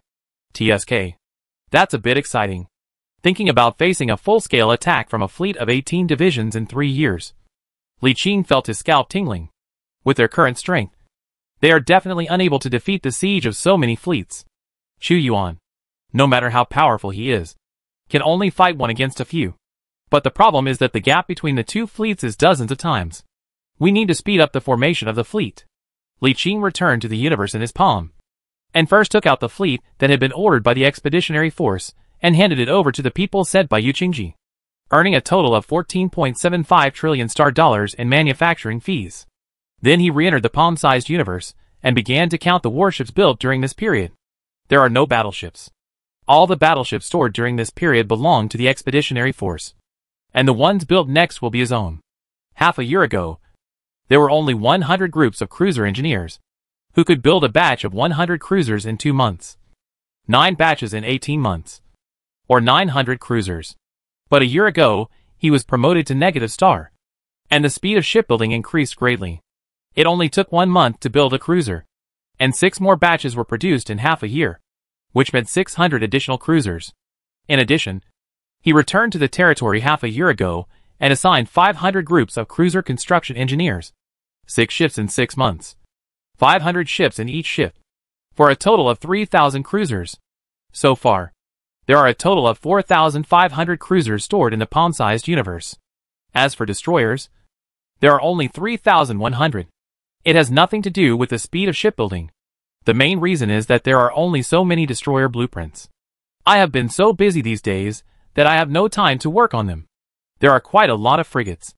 There were originally 500 groups of frigate engineers, and they could be completed in half a month. In 18 months or so, there were 36 batches in total, or 18,000 ships. Half a year ago, a large number of frigate engineers were added. A total of 2,000 groups. After being promoted to negative star, the shipbuilding speed increased again. A batch can be built in 10 days. 18 batches in half a year in 6 months. A total of 36,000. 18,000 plus 36,000. A total of 54,000 frigates. Due to the lack of blueprints for various accessories, most of these warships are bare ships. Only 1,500 cruisers and 3,100 destroyers are fully equipped and can be put into service after being equipped with crew members and captains. Li Qing suddenly discovered a very important problem. With the upgrade of the frigate and cruiser mother chips to level 5, there were enough ship blueprints. But there was a serious lack of blueprints for weapon accessories. Although there is a trading market for this thing in the expeditionary force, it is very rare. You have to go to the market in Tianjin to get a large number of blueprints. Moreover, because UUFA was only in charge of the territory's administration and not the military, she did not know that so many blueprints were missing, and did not ask the Yu family and the Qingheli family to prepare. I have to go out. But you don't necessarily have to go to Tianjin. You can go to other provinces in the heart of the human United Empire. Because of the expeditionary force, fighting is relatively frequent in Tianjin, resulting in heavy losses of warships and a great consumption of these blueprints. So it is not certain how much can be obtained. It would be better to go to the heartland of the United Human Empire, those relatively peaceful provinces, where there are fewer wars and players do not have a high demand for these blueprints. So they can purchase a large number of blueprints at one time. But before that, you need to prepare some money. The territory's treasury currently has about 64 trillion yuan. But it owes 48 trillion yuan to the Yu Chamber of Commerce, and 50 trillion yuan in interest-free loans to the Qingheli family. This money cannot be touched. And even if he has extra money, he has to add it in. Individuals own $17.1 trillion in cash, and $98 trillion worth of standard alloys. There were originally 13.7 billion left, and a large part of it was used for shipbuilding. I don't have much cash on hand, but that's not a big problem. If I really can't make it, I can just sell the materials. The melted standard alloys are very popular materials, and can be sold at a high price anywhere. Moreover, Li Lai and Hong Changfeng have not been idle in these 9 months. Fortunately, there is no war now, and they and most of their subordinates are spending most of their time mining outside except patrolling the core star systems in the territory. Now, in 9 months, the accumulated mines are about 2.7 trillion cubic meters, including all kinds of minerals. It has been counted before, and about 300 billion cubic meters of them are high-value minerals, which together with the 200 billion cubic meters previously stockpiled, totals 500 billion cubic meters. The remaining 2.4 trillion cubic meters are worthless minerals such as limestone and gray crystal, which are specifically used to be converted into rare crystals, based on the calculation that 50,000 cubic meters of raw ore can be converted into 1 cubic meter of rare crystal. 240 billion cubic meters can be converted into 48 million cubic meters of rare crystals, based on the unit price of rare crystals at 800,000 yuan per cubic meter.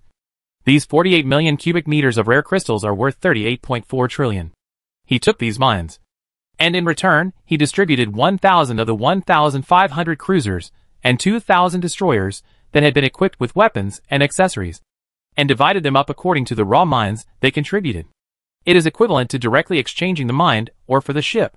Considering that there were only 3 months left before the 1-year repayment deadline, Li Qing sent a message to each of the 5 creditors, explaining the situation and promising to pay them back after he returned.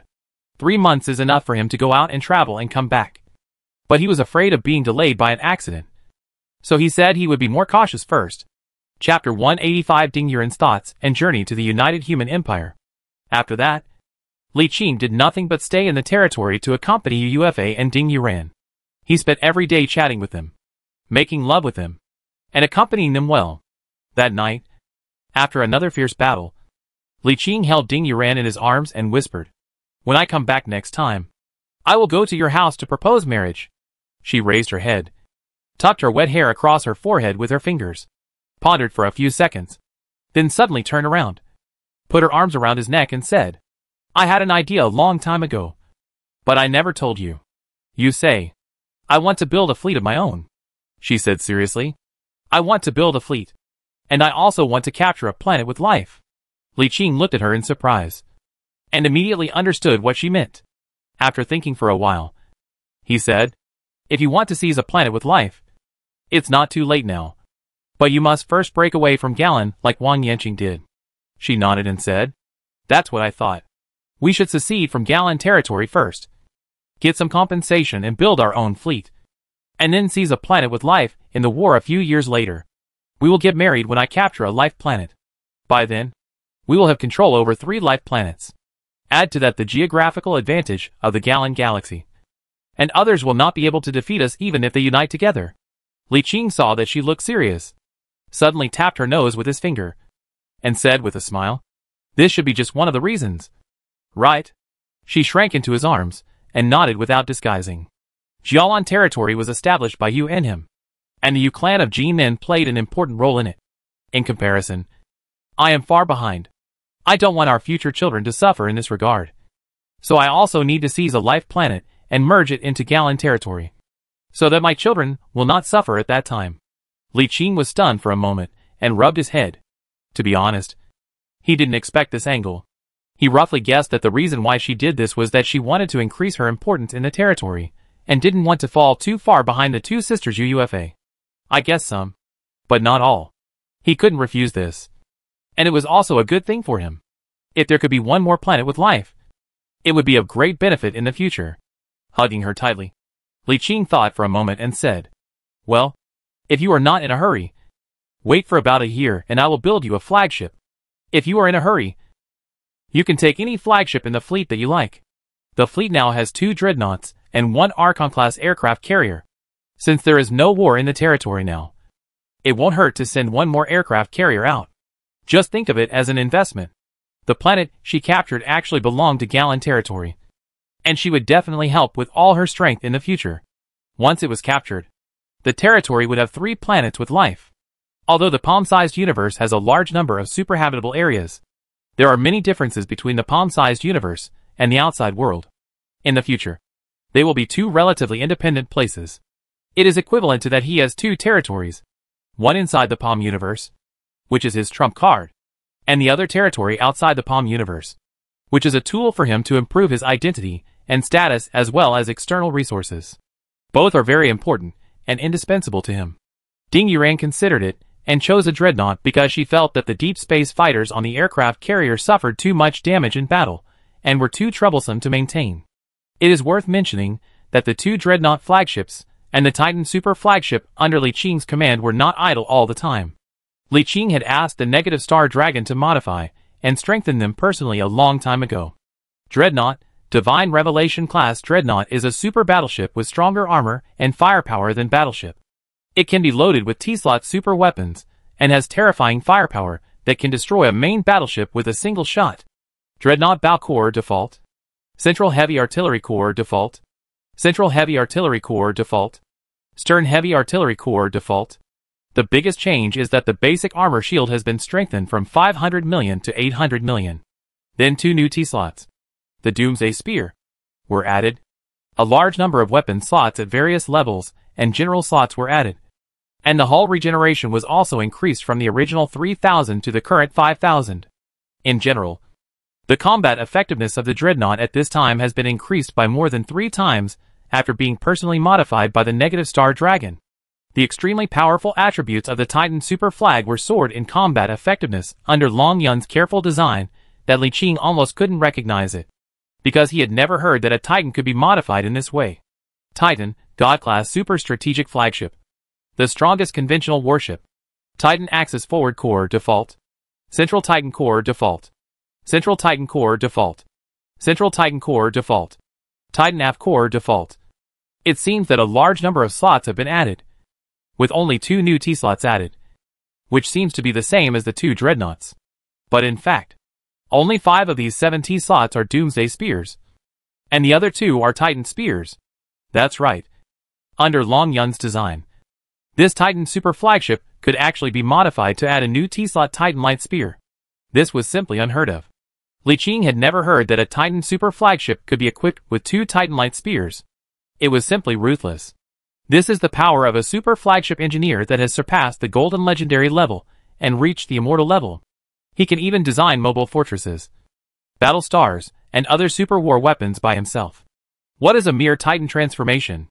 In fact, the Cybertron Interstellar Fortress that is currently under repair is being repaired and renovated. After understanding the entire internal structure of the fortress, Long Yun will prepare to redesign the fortress structure and directly strengthen and modify it in one step. Perhaps this thing had been modified and strengthened by the designer when it was originally built. But with Li Qing's ability as the Negative Star Dragon, there was definitely room for significant modification and strengthening. By then, the combat effectiveness of the newly designed Cybertron Interstellar Fortress will definitely be stronger than the original one.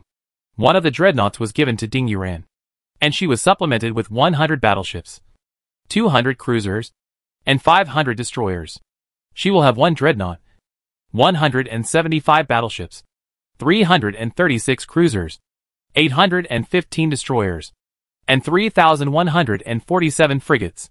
At this time, the remaining fleet of Galan territory only had 1 Titan, 1 dreadnought, 1 aircraft carrier, 372 plus 46 battleships, 1498 plus 91 cruisers, 3024 plus 223 destroyers, and 1047 plus 1630 frigates. But it's not a big problem. Li Qing now has the blueprints of 2 dreadnoughts and 2 aircraft carriers. Half of them are previous spoils of war, and the other half are the support from the Yu family of Tianjin and the Li family of Qinghe for the couple this year. Li Qing has already asked the Negative Star Master Long Yun to redesign it to ensure that it reaches the best condition in one step after construction, without the need for modification after construction. In addition, he has 2,500 plus 372 battleship blueprints in his hands. The front ones are the full set of configurations, and the back ones are the previous spoils, which only have battleship blueprints but no weapon accessories.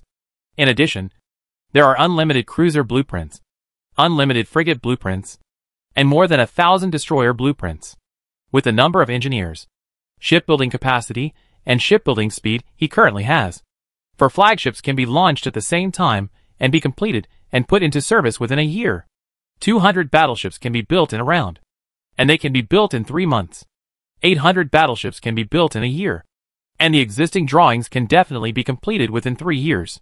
By then, there will be more than 3,000 battleships, nearly 100,000 large and small warships, 6 flagships, a Titan, and the most critical Cybertron mobile fortress in place. No, I could have designed an escort ship by then. The destroyer mother chip has already been in place. Thanks to the efforts of many scientists, it has now been upgraded to level 4. It is only 1 step away from the level 5 mother chip. Once it is upgraded to level 5, and the 3 basic mother chips are in place, the design of the escort ship can begin immediately. Once the design is successful and the upgrade is completed, the combat effectiveness of the territory will soar again. Very good. Very energetic. A week later, Li Qing arranged all the affairs of the territory and left most of the fleet in the Galan Galaxy, commanded by Chu Yuan. After preparing everything, he left the Galan Galaxy again alone with only a few warships. First, it jumped back to the isolated star field and brought the last batch of Cybertron survivors into the Palm-held universe.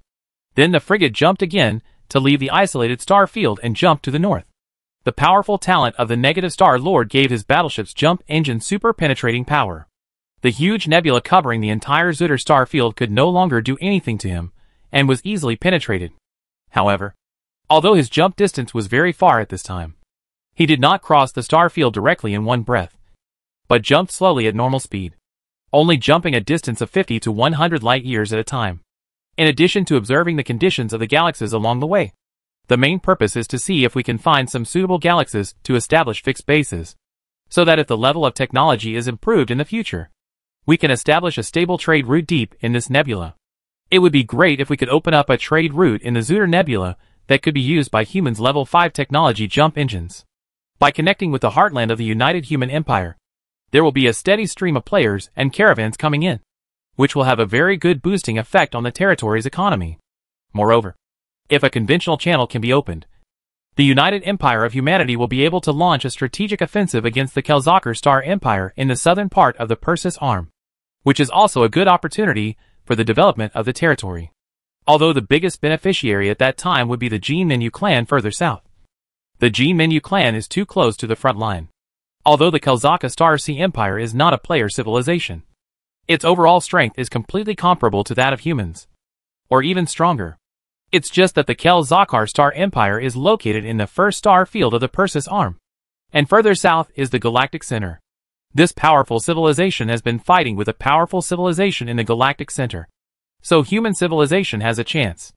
There is the powerful Bruvan Alliance in the north, and the equally powerful Kelzakar Star Empire in the south. The Human United Empire is surrounded by these two powers, and must find a way to break the impasse. Otherwise it will always be confined in the middle. Don't even mention whether it's dangerous or not. The starry sky is full of dangers, and powerful civilizations are everywhere. Not to mention the many player civilizations that are naturally hostile to humans. There are also a large number of ancient and powerful civilizations that have existed for tens of thousands, or even hundreds of thousands of years, before humans entered the new universe. These are all dangers that humans need to face. It is impossible not to develop because of the external crisis. On the contrary, we must develop even more, and seize more territory and resources to strengthen ourselves. A week later, Li Qing left the starfield he was familiar with before, and came to a completely unfamiliar starfield deep in the Zutter starfield. Here the jump distance is reduced. Every time the spacecraft jumps to a place, it will enter normal speed, and occasionally enter sublight speed state to pass through one galaxy after another, looking for a possible suitable location, or searching for any remaining ruins. Even though the Zutter starfield is covered by nebulae and looks extremely desolate, it does not mean that there is nothing inside. It is desolate now, but perhaps there was some glorious civilization here millions or tens of millions of years ago. The universe is a cycle. No civilization can exist forever. Even a civilization as powerful as the negative stars has disappeared. I don't know how many civilizations will disappear silently in the starry sky after tens of thousands or millions of years. Therefore, in a seemingly desolate star field like Zutter, there must be civilizations or relics left over from ancient times. Especially since the Zutter star field is covered by thick nebulae. Humans cannot develop there, and only a very small number of adventure players dare to enter and explore. The probability of discovering leftover ruins is much greater than in human activity areas. Of course, there are also many wild monsters in the starry sky. In a remote galaxy like this, you can occasionally see wild monsters wandering around the galaxy. Most of them are pirates of various kinds, and these things can be found in every corner of the universe. It is not limited to humans, but all races exist. In this deep place far away from the joint civilization of humans in Shada, most of the wild pirates that appear are robots or some unrecognizable races. Once such pirates appear on a large scale, they are most likely the prototypes of races that have appeared in this star field. In other words, if there are unknown alien pirates in this star field, and their number is large, it is highly likely that this race once appeared in this star field in a distant era, but has now died out. Li Qing is not traveling on only one Black Hawk frigate this time, as that would be too risky. If he encounters wild monsters guarding the gate when coming out of the hyperspace channel, it would be easy to capsize. He was led by the modified battleship, and 5 cruisers, 20 destroyers and 50 frigates were all the warships he brought with him on this trip.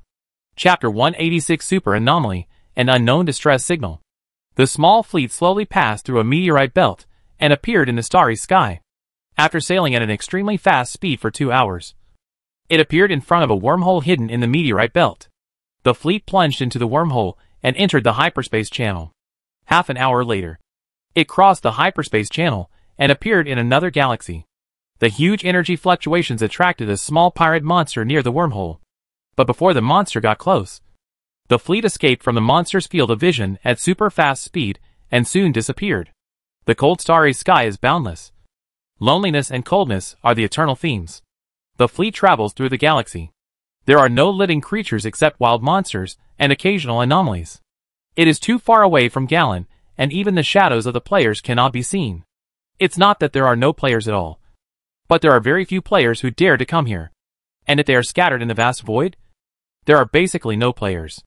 A single galaxy is so huge that the gravitational well of any galaxy is tens of billions of kilometers away from one end to the other. Players may not encounter each other in the same galaxy, let alone a huge number of galaxies.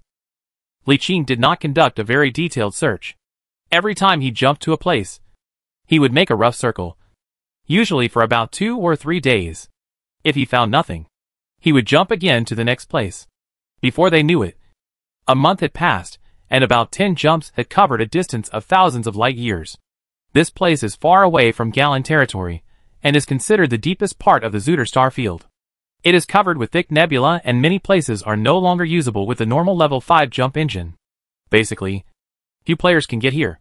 Warning: we have entered the Interstellar Fortress's subspace force field, reducing the navigation speed and turning speed by 20%. Warning: we have entered the range of the Interstellar Fortress's suppression field. Minus 30% damage to enemy ships. Warning: we have entered the range of the Interstellar Fortress's Doomsday Halo. Our warship's hull value, armor value, and shield value are minus 10%. Attack minus 10%. And hit rate minus 5. Wow! The fleet had just emerged from a wormhole in an unknown galaxy, and had received a series of Halo suppression prompts, when it saw an abnormality in the form of a huge mobile war fortress floating in the starry sky not far from the wormhole entrance. This is a super anomaly, with a mobile fortress of more than 1,000 kilometers as its core, and a huge number of fleets anchored around it. There are more than 20 giant battleships that are equivalent to the size of Titan super flagships, and countless large and small battleships. I don't know if it is a coincidence, but this super anomaly is located near the entrance of the wormhole, and its force field has covered the entrance of the wormhole. Any warship coming out of the wormhole will be trapped in the force field. In less than a minute, Li Qing saw a small fleet around the fortress star leave its patrol position and rush towards this side. If we fail to break away before the patrol fleet arrives, the outcome will be disastrous. Li Qing snapped his fingers, and a super powerful spiritual power field with a strength of more than 16 million exploded with him as the center to cover the fleet, directly forming a transparent light bubble to wrap up the fleet, and directly jumped over 1,000,000 kilometers away. This did not exceed the influence range of the mobile fortress's Halo, but it would take several hours for the small fleet to arrive at the speed. Of course, with the range of the mobile fortress's main guns, it is still easy to hit him. But generally speaking, the T-slot main guns of this kind of mobile fortress cannot easily fire at such a small fleet as his, which is like using a cannon to kill a mosquito. The fleet was anchored in the void, and his eyes fell on the projection in the center of the bridge, which was a super abnormal fleet that had been shrunk countless times, with a huge mobile fortress in the center. I was quite moved, because such a huge super anomaly is different from ordinary anomalies. If we can defeat it and sink the mobile fortress in the center, we will most likely be able to obtain a complete mobile fortress manufacturing blueprint. But he doesn't have the ability. Even if all the fleets in the territory were mobilized, they would not be able to defeat it, because the strength of this super abnormal fleet is unusually fierce. Its weapons and ship configurations are definitely level 5 technology, no less inferior to humans. And its commander is not too weak either, coupled with a large and small warships comparable to the specifications of 2 divisions. The territory is sure to be unable to defeat it, unless the Cybertron mobile fortress can be repaired in a few years, and equipped with a fleet at that time and the Quilta garrison division. We will be able to deal with this fleet in full force. There is definitely no way now. Li Qing thought about it, and the fleet stopped here to observe the movement of the fleet. After waiting for 2 days, this super abnormal fleet slowly arrived in front of the wormhole. And then after a series of reconnaissance, the super large fleet began to pass through the wormhole into the next galaxy. This anomaly is a bit unusual. This was the first time that Li Qing saw an abnormal fleet that could cross galaxies. He had seen many large anomalies before, but they were all confined to the galaxy where they were born and could not leave. Taking into account the strength and composition of this fleet, Li Qing guessed that in ancient times, there was probably a civilization with a technological level of 5 in this star field. The civilization has probably been destroyed long ago, but its influence is still in this star region. This also means that there is a high probability that the remnants of that civilization can still be found in this star field. Interesting. Li Qing pinched his chin and thought for a while. Then suddenly stretched out his hand and pointed, twisting the direction of the void slightly. The next second, infinite spiritual energy gathered and quickly condensed into a spiritual entity emitting strong spiritual energy. The intensity of the spiritual energy it emitted soared rapidly from 100,000 at the beginning, and soon exceeded the 1 million mark before stopping. Theoretically, the upper limit of condensed psychic entities is determined by the psychic and the psychic saint. His personal psychic strength has exceeded 16.5 million, but the psychic saint only has more than 5 million. So the upper limit of the condensed psychic saint's strength cannot exceed that of the psychic saint. But in fact, if a psychic entity with a psychic energy strength close to 5 million is condensed, it will affect the stability of the psychic saint. So he cannot condense such a strong psychic entity. At most more than 1 million. 1 million psychic saints are already very powerful. The psychic field that they naturally emit after they take shape has begun to affect the electronic equipment inside the battleship. Until it condenses into shape, the electronic equipment inside the battleship's bridge is directly scrapped. Li Qing ignored all this, but just stretched out his hand and pointed at the psychic saint. With a thought, he began to transform him into a servant of light, and named him Li Ling. The servants of light have psychic powers exceeding 1 million, and their individual strength has surpassed that of Li Yuan in the past. After the enlightenment, Li Qing gave him a task, driving a frigate and following the super anomaly that just passed by in the next few days. This super anomaly is extraordinary, but he does not have the strength and time to deal with it now.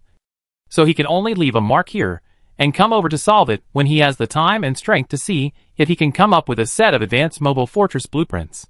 In addition, following this super abnormal fleet, there may be a chance to find ancient ruins. The remains of a civilization with a technological level of 5 are still worth exploring. Li Ling was assigned a Black Hawk frigate and ordered to follow the fleet and disappear into the wormhole. After Li Qing repaired the damaged electronic equipment in the battleship, he led the fleet to jump out of this star field. After another continuous jump, he unexpectedly appeared in an area with a nebula density so high that it shocked him. Not only was the interference intensity as high as level 8 or 9, the dust had actually turned into substance, and flashes of lightning could be seen from time to time in the void. The various systems of the battleship were subjected to extremely outrageous interference here. He felt that the degree of suppression here was even more outrageous than the edge of the isolation interference zone on the other side of Galan territory. Obviously, we have reached the center of the Zutter Nebula. It felt like even the flying speed was greatly suppressed, and exploring here would be very time-consuming. Li Qing left a mark on this galaxy on the star map and led the fleet to jump out of this galaxy. Deep in the nebula like this, there hasn't been a spacecraft for many years, so it's definitely worth exploring. But the nebula is too suppressed and exploration is too time-consuming. I don't have the time now. I will come back when I have free time. With this galaxy as the core, the fleet could clearly feel the nebula's intensity gradually decreasing as they jumped outward. After moving forward for more than 2,000 light-years, the fleet suddenly received an encrypted signal from humans after a jump. Someone set up a base here? Receive the signal and start decoding with the decoder. Li Qing opened the star map, which showed the southern end of the huge Perseus spiral arm. To the north was the bright Imperial star field, the headquarters of the United Human Empire. To the south was the equally huge Tianjin star field. In the middle was a large and several small star fields that had been explored. The large one was the Tianjin province, and the small ones were several enclaves of the Tianjin province.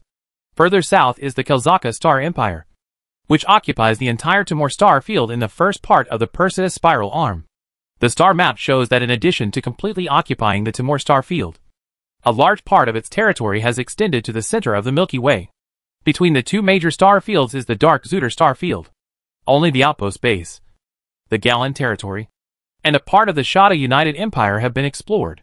There are only a few scattered small dots in the huge Zutter star field, which are the places he jumped through on the way. He was currently in the northern part of the Zutter star field, only about 1,300 light-years away from the Imperial star field where the United Empire of Humanity was located. The entire Zutter star field is about 7,000 light-years from south to north. This area is already on the edge of the nebula. The nebula interference is not much different from that on Galan's side, so it is not surprising that some players come to explore. The decoder quickly decrypted the information, and when the content appeared in front of him, Li Qing sighed lightly. This was a message from a caravan called the Sanhua Trading Group, saying that when their caravan passed through this galaxy, something that could not be explained by physics happened. Crew members kept dying for inexplicable reasons, and the cause could not be found after searching the entire caravan. By the time the distress signal was sent, most of the tens of thousands of crew members on the hundreds of large and small merchant ships in the caravan had died. Li Qing looked at the signal coordinates and ordered the fleet to adjust direction and fly over there, according to the conventions of the Age of Discovery. If you encounter such a situation, you must go and take a look. You are not necessarily asked to save people. You cannot force it. After all, the starry sky is too dangerous, and you cannot force others to die. But when you see a distress signal like this one, you should generally take a look and understand the situation. The signal is located in the center of the galaxy, and does not seem to be very far from the main sequence star in the center of the galaxy. It is estimated that the accident occurred when the caravan was preparing to cross the galaxy. It is worth mentioning that the main sequence star of this planet is a white dwarf, and the light it emits is extremely dim. Most of the planets in the planet are frozen planets covered with thick ice layers. After more than an hour of sublight speed travel, the fleet arrived in the starry sky not far from the signal coordinates, and saw from afar a large caravan parked in the starry sky and floating aimlessly. There were about 50 escort warships, including 2 battleships, and about 110 merchant transport ships, all of which were large or larger cargo ships, including a giant transport ship of ridiculously large specifications. You should know that the ferry-class transport ship that can accommodate 500 million cubic meters of cargo at a time is only an extra-large specification. The Giant is a super transport ship that is far larger than the ferry-class transport ship, with a total capacity of more than 50 billion and a selling price of 500 billion per ship, which is not even available in Li Qing's territory. Apart from anything else, all the transport ships of this caravan alone are a considerable asset. The fleet slowly approached, and Li Qing keenly discovered that there were many ships on the edge of this caravan that did not seem to belong to the caravan. It looked like the fleet had received this distress signal, but they all died here. Interesting. Li Qing first stopped the fleet, and then the battleship sailed towards the caravan alone. There are too few ships on hand, so it is better not to sink them if possible. Anyway, I am very powerful. As long as I don't go to the subspace to commit suicide, it is difficult for anything in the material universe to hurt me. The battleship quickly approached the caravan, and he immediately felt an inexplicable chill. No, it should be that I am approaching a cold breath. The fleet did not react to his approach, as if there was no one inside. Li Qing stood in the bridge with his arms folded, golden light flashing in his pupils. His super-powerful psychic perception swept across, instantly covering the entire fleet. He sensed nothing. His super psychic power penetrated the inside and outside of this huge fleet directly. There was not a single secret, but he did not sense any existence. This surprised Li Qing greatly. With his current psychic strength, there are only 2 possibilities for this situation. One is that he has encountered a psychic or subspace being more powerful than himself, but the possibility of this happening is extremely small, almost impossible. The second situation is that there is really nothing inside, and the unknown crisis kills all living things in the fleet and leaves directly. There is no way that anything hidden inside could escape his spiritual perception. Even those immortal beings with spiritual energy strength of over 100 million are at most much stronger than him. But it is difficult to hide from him. It's not like he's just a psychic. He's already a negative star. And he also has an immortal soul and will. They are essentially the same. So, this is an empty fleet? Li Qing raised his eyebrows. According to the default rules of the United Human Empire, in this situation, this ownerless ship would belong to him. Although this is just a drop in the bucket compared to his assets. It is all free benefits. Just like picking up money on the road. Chapter 187, Out of Place in the Heart of the United Human Empire. The battleship slowly approached a frigate escorting the caravan. As the distance got closer, the cold feeling from the depths of the soul became more and more severe. But still nothing was seen. Li Qing thought for a moment, stretched out his finger, and opened the universe in his palm. The black hole gate opened in front of the frigate, and the powerful attraction actively pulled the warship to slide towards the black hole gate. At the moment when the black hole gate sank into the frigate, a visible cold wave suddenly surged out from the frigate, forcing the warship to stop sliding down. Sure enough, there is something. Li Qing stretched out his hand and pointed. A circle of transparent distortion exploded in the direction of the frigate, dispersing the blue tide. The frigate shook violently, and the shield was directly shattered by the terrifying force that was invisible to the naked eye. The armor quickly collapsed, revealing the twisted hull. The hull was twisted and torn by invisible forces. The pressure inside and outside the hull was unbalanced, and a large number of items inside the warship were pulled out and quickly crushed. The invisible force transformed into a transparent halo that enveloped the twisted warship, and the fragments ejected by the torn warship were bound to this area and unable to leave. Li Qing looked carefully at the chaotic transparent light circle, and soon found a clue in the tide formed by the chaotic cold blue gas. These blue cold waves do not contain anything but the blue cold waves themselves. As the hull twists and tears, this thing wraps around the twisted hull like some kind of life form to maintain its shape.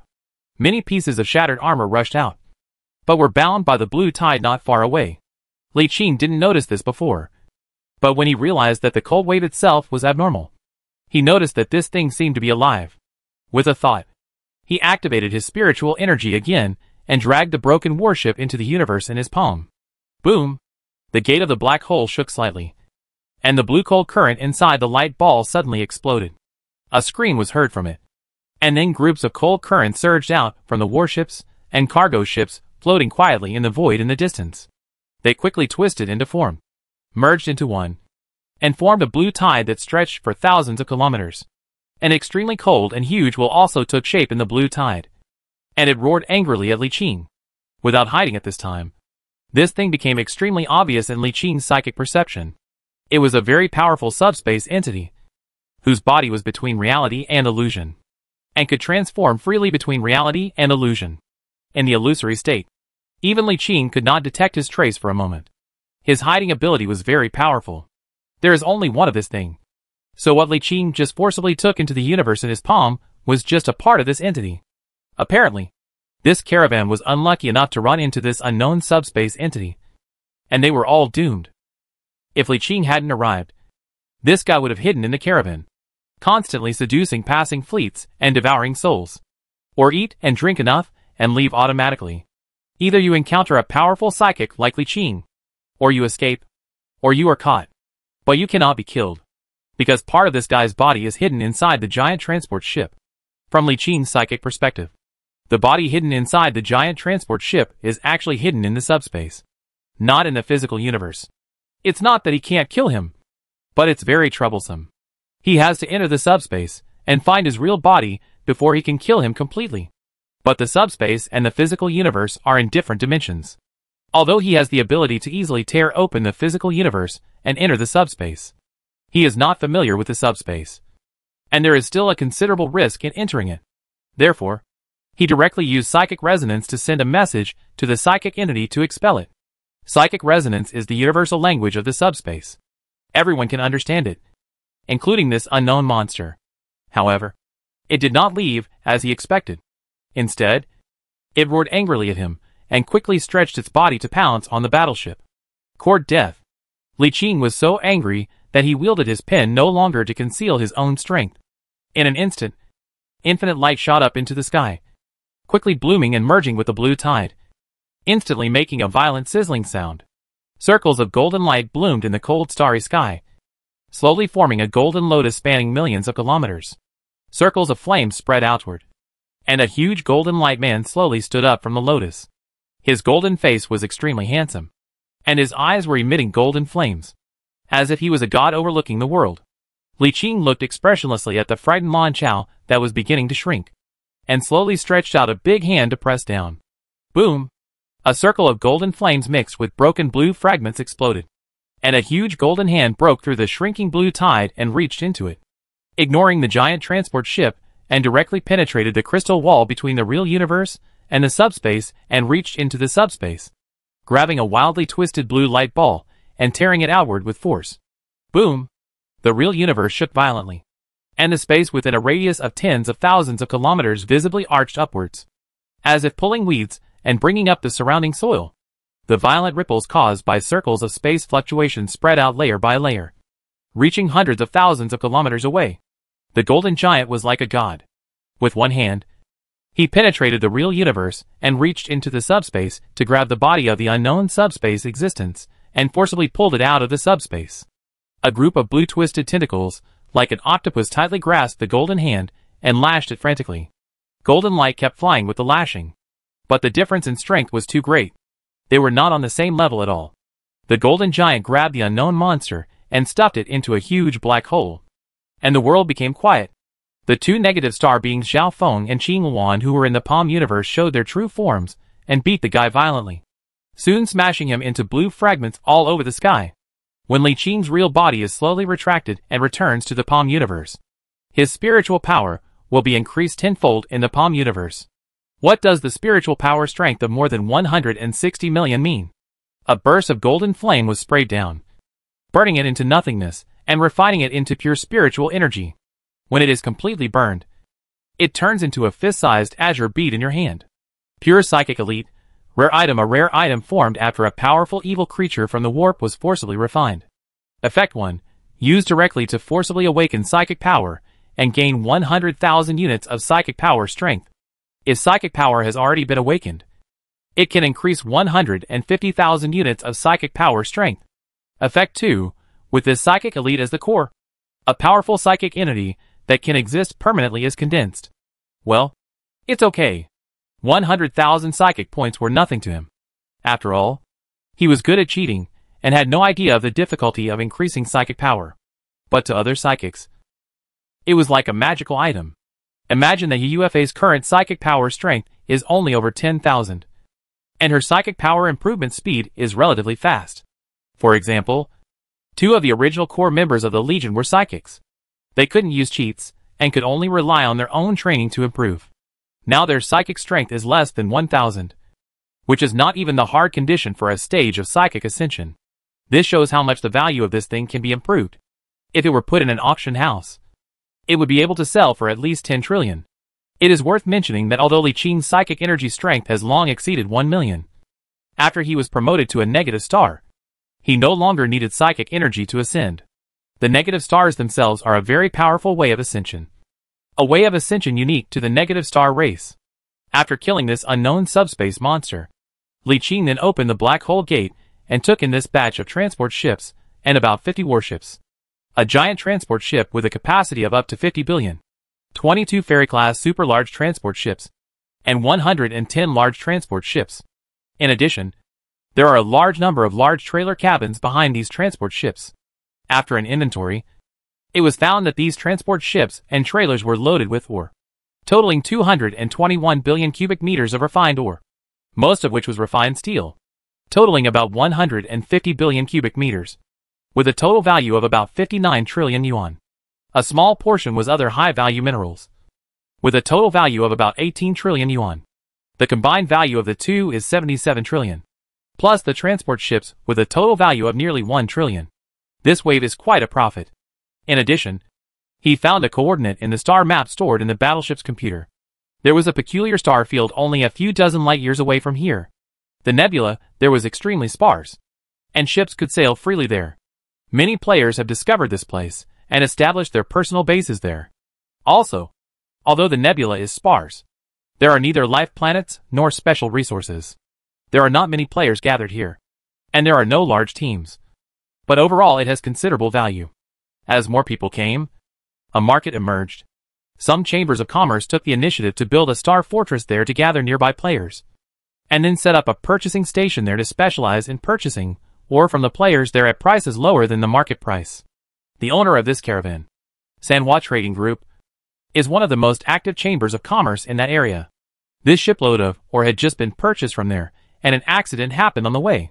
Li Qing thought about it, and simply marked that area on his star map, and copied the star map on the ship. It happened that he did not have the star map of this area. Go to the United Empire of Humanity first, and then visit there on your return trip after completing the trade. If possible, it can become one of the jump points for your territory's route through the Zuder star field. The battleship reunited with the fleet and slowly turned around to speed up when it suddenly received an unfamiliar communication. Li Qing subconsciously turned his head and looked in a certain direction. His strong spiritual perception quickly sensed a fleet approaching from that direction.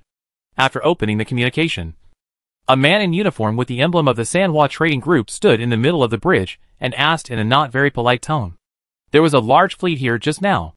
Do you know where it went? What fleet? Li Qing said with a puzzled look. I just came here and didn't see any fleet. The man looked at Li Qing with a suspicious expression and said in a deep voice, Wait here for a while until we come over to check. Li Qing frowned slightly and said, Look at all the ships I have here. What do you think can be hidden here? Just wait when I told you to. Why are you talking so much nonsense? Li Qing suddenly felt a surge of anger and said bluntly, Who are you? What qualifications do you have to ask me to stop? Hack Nima. Li Qing directly shut down the communication and ordered the fleet to start the jump. 10 minutes later, a group of more than 200 large and small warships, led by 15 battleships, rushed over. They first circled the place where the caravan disappeared, and then stopped at the place where Li Qing jumped away. The fleet completely disappeared, without any trace left. Are you sure it's here? It can't be wrong. After a moment of silence, someone said, Write down all the specifications and appearance markings of the fleet just now. Send it back to the Chamber of Commerce headquarters, and have the brothers behind intercept it and find out the whereabouts of the fleet. At this time, Li Qing had directly jumped over a distance of more than 1,000 light years, and crossed the remaining distance of more than 1,000 light years in one breath, and directly jumped into the territory of the United Human Empire, and stopped at a military outpost star field on the border. Although it is possible to forcibly penetrate the border's interception system and continue to jump forward, this is Li Qing's first time here, so he should first register at the entry galaxy to avoid unnecessary trouble later. There were no surprises during the registration, although the young lady in charge of the registration was very shocked and curious that he had traveled across the Zuter star field to come here. She was just curious for a moment and let him go after the registration. No matter where he goes from now on, no one will stop him as long as he doesn't commit any crime. The border galaxy is just a transit galaxy. It has a star city and a star gate. There are a total of 3 routes that can directly transmit through the star gate to the 3 centers of the Jinan province, to which the local area belongs. Jinan province is the southernmost province of the Human United Empire headquarters, and is jointly ruled by 3 military clans. So Jinan province has 3 central star regions. The star gate itself actually has a very long teleportation distance. Theoretically, it can teleport to other nearby provincial star systems, but ordinary players cannot do so. It has nothing to do with distance. It is just designed this way by the ruler of Jinan province. Li Qing looked at the 3 central galaxies and randomly selected the most prosperous Yunfu galaxy. The Yunfu galaxy is one of the 3 cores of Jinan and is ruled by the Yunfu Yi family. This Yi family has nothing to do with the Nantian Yi family. They just have the same name, but are not its branches. Although there are many surnames in the human world, some large surnames have too many homonyms. So it is not surprising to have several military leaders and families.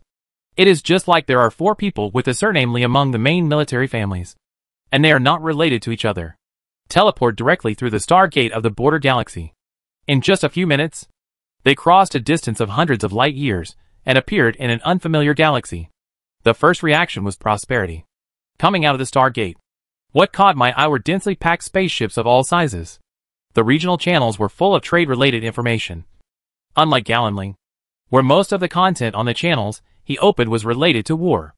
It is estimated that it is located in the heart of the United Human Empire, and the Zuter Nebula in the south cannot be passed through. There has been no war for many years. The economy and trade in Jinan province are extremely prosperous, and most of the ships shuttling back and forth in the Stargate are civilian ships. Various customized private ships or large tourist ships are equivalent to private cars. Armed warships are rarely seen. His dozens of warships are particularly eye-catching among the many spaceships in the Stargate. Chapter 188, The Northern Border of the Empire. Without looking, he could feel the curious gazes from the surrounding spacecraft, feeling the strange looks from everyone and the spaceship style that didn't fit in with the surroundings. Li Qing had an inexplicable feeling of being a country bumpkin coming to the city.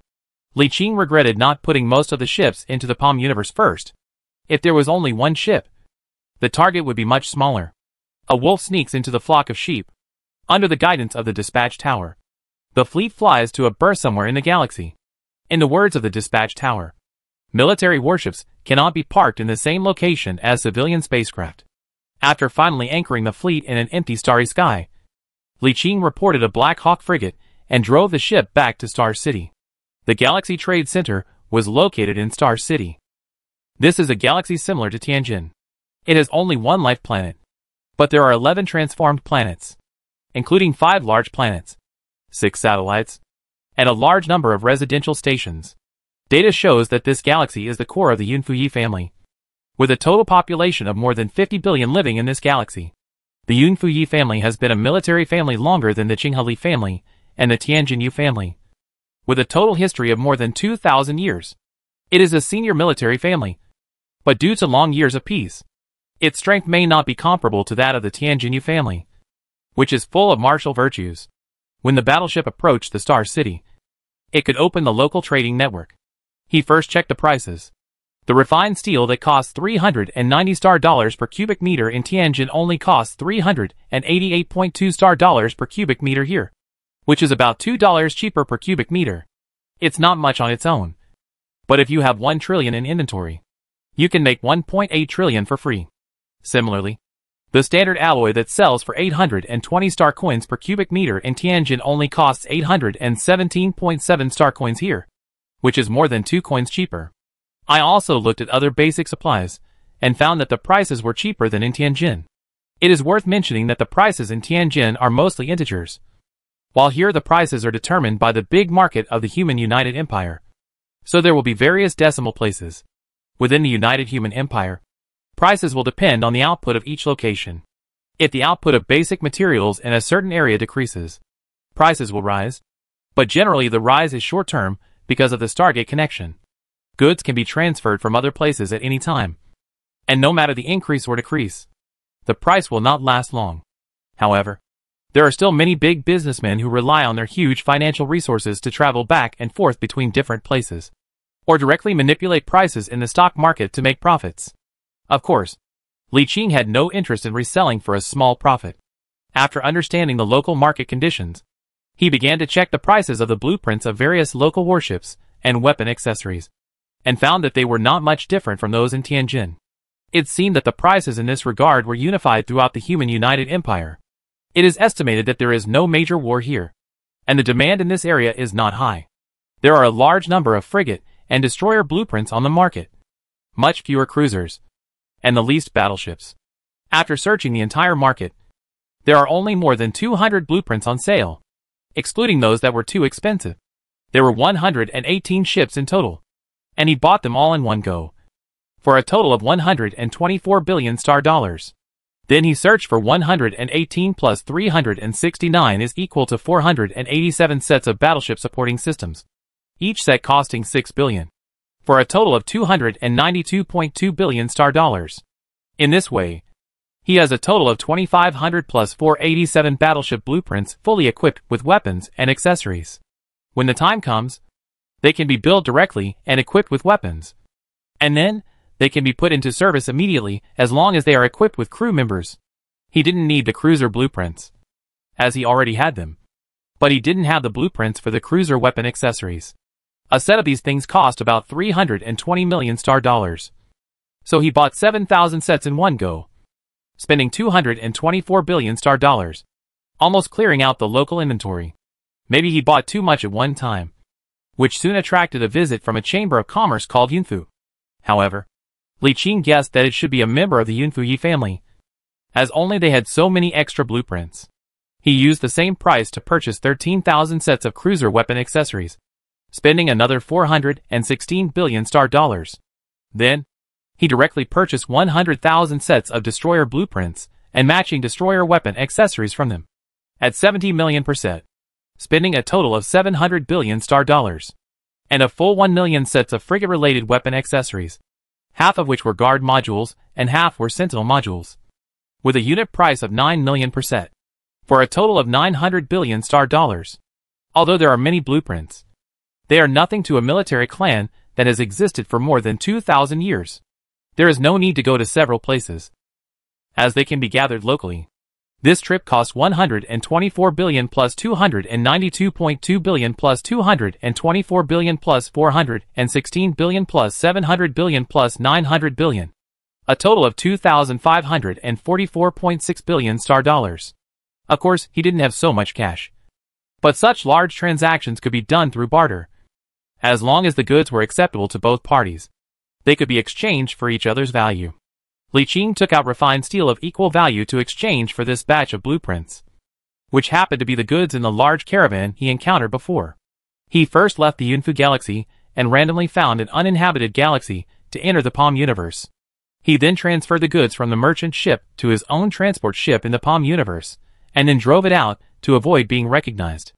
A total of 59 trillion worth of refined steel was pulled out, returned to the Yunfu galaxy, and sold directly to the Yunfu Chamber of Commerce at the market price. He was not afraid of being discovered, as he directly jumped thousands of light years in one breath to reach Shannon province. Even if the Sanhua trading group reacted at that time, the news would probably still be on the way. 59 trillion refined steel is the market price in Tianjin. According to local bank accounts, it is only worth about 58 trillion.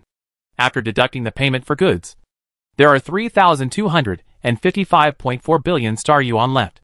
Adding his original 17 trillion funds, his assets suddenly reached 4,965.4 billion star yuan. As soon as he got the blueprint, Li Qing immediately started the construction of the dock in the high-dimensional fortress. With so many blueprints to be built, whether for personal use or for sale, one must make a fortune. So many blueprints are enough for a long time. Next, Li Qing left the Yunfu galaxy directly and flew towards the interior of the United Human Empire through the local star gate. His destination was the Tianyao galaxy, the capital of Tianyao province, one of the largest provinces in the southern part of the United Human Empire. He heard that there were some large and small auctions there every month, so he planned to go there to see if he could buy some mother chips for weapons or accessories. It is not a solution to keep buying. It is better to produce it by yourself and get more weapon mother chips for upgrading. This time, he learned from the previous lesson and left for a while when in transit in the galaxy. Put the entire fleet into the Palm universe, and only set one frigate back on the road. In fact, the major province in the southern part of the empire is not Tianyao province, but Nantian province. The Nantian Yi family, where Yi Xiao and his son are located, is more prosperous. But Li Qing had a grudge against the Yi family, so it was not convenient for him to go to their home planet. Although they are less likely to do anything naughty, it is always inconvenient to be recognized. Although Tianyao province is slightly inferior, it is also the top economic center in the south of the empire. Not much different. Besides, if there really isn't one, you can always find another place. Anyway, there are star gates everywhere in the heart of the human United Empire. And as long as you have money, you can travel quickly between places. It is worth mentioning that wherever Li Qing goes, he will visit the local market and buy all the local battleship blueprints that are not expensive. He has mother chips for other warships, and the destroyer mother chips have been upgraded to level 4. It is only one step away from level 5, and there is no need to buy more. Now he only lacks battleships. Most places don't have many battleship blueprints. At most only 200 or 300. At least only 100 or so. Many are expensive and not worth buying. All the way back and forth 7 star gates. A total of 785 battleship blueprints, including accessories. A total cost of 549.5 billion star dollars. A month and a half after he was away, Li Qing finally arrived at the Tianyao galaxy, the capital of Tianyao province. Coming out of the Star Gate, what you see is an extremely large mobile fortress slowly passing through the Star Gate. It is surrounded by a huge fleet, with hundreds of large and small flagships surrounding it. Like a god. From discussions among players in the regional channel, I learned that this grand event only occurred when the local garrison fleet was changing guard. Although it is just a conventional mobile fortress, with a diameter of only more than 300 kilometers. Its combat power is still very fierce. With this fleet alone, it can basically sweep away the Shada tribal alliance at this time. Well, the premise is that the Shada United Empire does not have any hidden killer weapons, such as some national treasure. Generally speaking, civilizations that develop with luck are not simple. Powerful relics are not exclusive to players. In fact, all intelligent life can use them. But they just don't have that many. There are 3 star cities in the entire Tianyao galaxy, 2 ordinary star cities, and 1 superstar city. The so-called superstar city is an upgraded version of the star city. It has thicker armor and shields and can be equipped with more star city doomsday arcs, making it extremely powerful. The 3-star cities are in the shape of a V-shape, less than 10,000 kilometers apart, and countless spaceships shuttle back and forth between them. After Li Qing came out of the Star Gate, he found a local consulting company and spent 100,000 star dollars to consult about the auction. He also spent about 4 million to buy 7 tickets for the auction. These 7 auctions vary in size, belong to different chambers of commerce or consortiums, and are held roughly within a week. There was an auction that day. He took out his ticket, looked at the auction location, and flew straight to the auction location. Compared to the simple black market auction at the outpost base, the auction in the heart of the human United Empire was much more high-end. It was an ordinary auction held once a month. After downloading the auction items, Li Qing fell silent. The first item to be auctioned is a painting by an art master from 5,000 years ago. The starting price is 100 billion, and each increase in price must not be less than 1 billion. It is hard to say the value of something, but when a painting is sold at an auction, to be honest, Li Qing was not very adaptable at first. Suddenly running from a war zone to a peaceful country, I was unable to react for a while. Looking at the other items, most of them had nothing to do with the war. He knew that this situation was normal in the heartland of the United Human Empire, especially in the southern provinces far away from the war. The northern province is better. After all, it is close to the Bruvan United civilization in the north, and the war atmosphere is relatively strong. The southern provinces have not seen war for thousands of years, and their economy is prosperous. But it has nothing to do with war. From the fact that there are few warships in a galaxy with such a large population flow, it can be seen that peace is the mainstream here. In places far away from the Tianyao galaxy, the most you'll encounter are some pirates or criminal groups, and their combat capabilities are limited. So there really aren't any major wars. Li Qing looked back and forth among the items for auction. There were really not many that he wanted. When he saw the last item, he was completely disappointed. The fourth of the 4 finales, a 7.8 square kilometer piece of land located on Tianyao Star, the capital of Tianyao province. It is located in a prosperous metropolitan area of this life planet and contains 3 skyscrapers with hundreds of floors. The annual rent is as high as 5 billion plus. The auction reserve price is 500 billion star dollars, and each bid increase must not be less than 10 billion. Li Qing sat in his seat somewhat speechlessly, watching the auctioneer passionately introducing the items and auctioning them one by one. At this time, Li Qing's mind was no longer in this auction house, but had gone to other places. If nothing unexpected happens, the items in the other auctions are likely to be similar. But since I have already bought the tickets, it would be a shame not to go. But after that, he planned to leave here and go to the northern border of the United Human Empire, which was close to the Bruvan Union. 2 powerful civilizations of equal strength had been fighting in the star field where the 2 civilizations met all year round, and the atmosphere of war was very strong. For thousands of years, the military focus of the United Human Empire has been placed there, resulting in the average strength of the military lords in the north being stronger than those in the south. At the same time, more military-related items can be purchased there, and things like flagship blueprints often appear there. As long as you have money, you can buy it. This is not a foul as long as you can get the purchase money according to the rules. He then spent a week attending all the auctions for which he had purchased tickets. As he had expected, they were basically all auctions that had nothing to do with the military.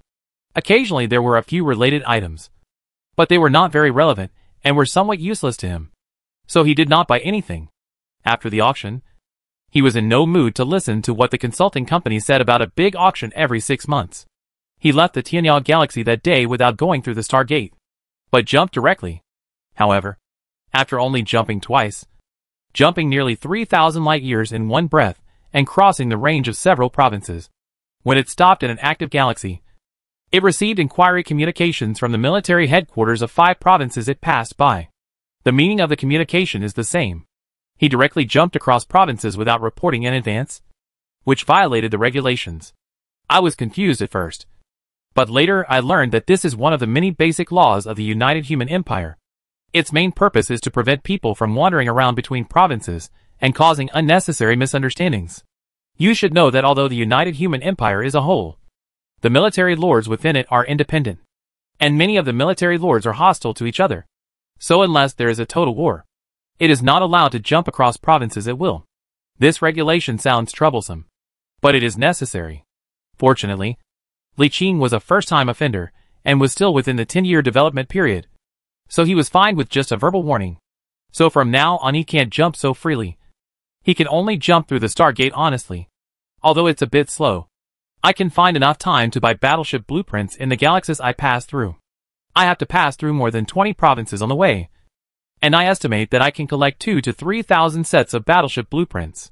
After rushing all the way, it took more than half a month to finally arrive at the Shanhaiguan Fortress system. One of the 3 core fortress systems in the northern border of the Empire.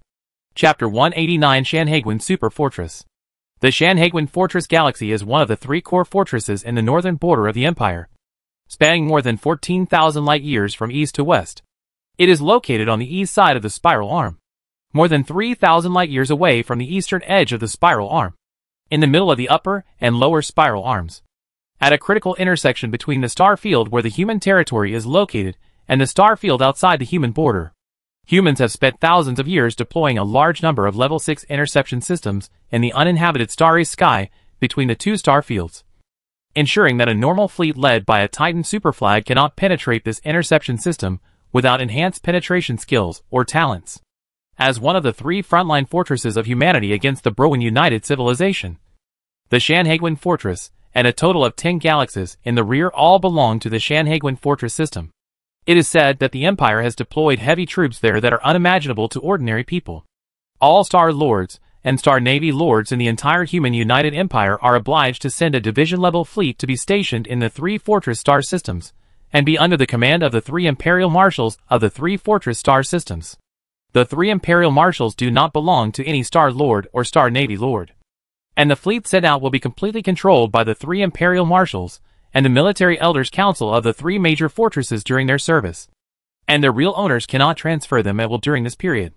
This also led to the fact that the number of troops gathered near the 3 major war fortresses was beyond ordinary people's imagination. Normal spacecraft cannot directly jump or teleport through a Stargate to the Shanhaiguan Fortress. They must first pass through a transit galaxy and confirm their identity in the transit galaxy before they can be teleported there. It took Li Qing almost a week to complete all the formalities, and he was teleported to Shanhaiguan Fortress again through the transit galaxy. Normally it wouldn't take that long, mainly because of his identity. Although he himself did not feel much about his identity as the Lord of the Senate of the Human Empire, and did not feel much about it in Tianjin, he seemed to be highly valued within the Human United Empire. Not long after he submitted his identity, a major who was specifically in charge of this matter personally handled it for him, entered his identity into the Shanhaiguan Fortress defense system, and directly obtained authority equivalent to that of a major general. To be honest, when Li Qing first saw this privilege, he felt the role of the Lord's identity for the first time. He didn't feel much before, and he really didn't feel anything at all when he was in Zuter. After having this privilege, he can travel freely to Shanhaiguan and have a series of privileges that other players cannot have. But these privileges will only take effect after entering Shanhaiguan. As soon as we entered Shanhaiguan, what came into view was an extremely large super aircraft carrier slowly flying towards us. Less than 1,000 kilometers away from the frigate, the huge super flagship slowly slid forward, its enormous shadow blocking all his vision. And it slid for more than 10 minutes before the huge body disappeared. Only then did he realize that he was in front of a superstar city. Looking left and right, he saw densely packed warships of all sizes everywhere.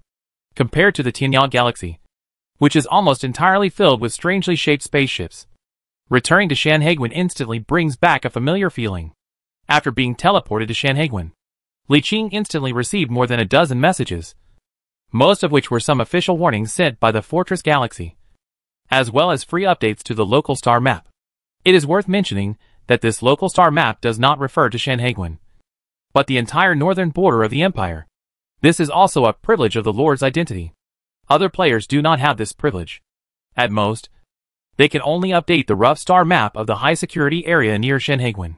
It is impossible for them to update the star map of the entire northern border of the Empire, which is more than 14,000 light-years from east to west, and the star map of the star field at war with the Browan United Civilization outside the entire northern border of the Empire like him.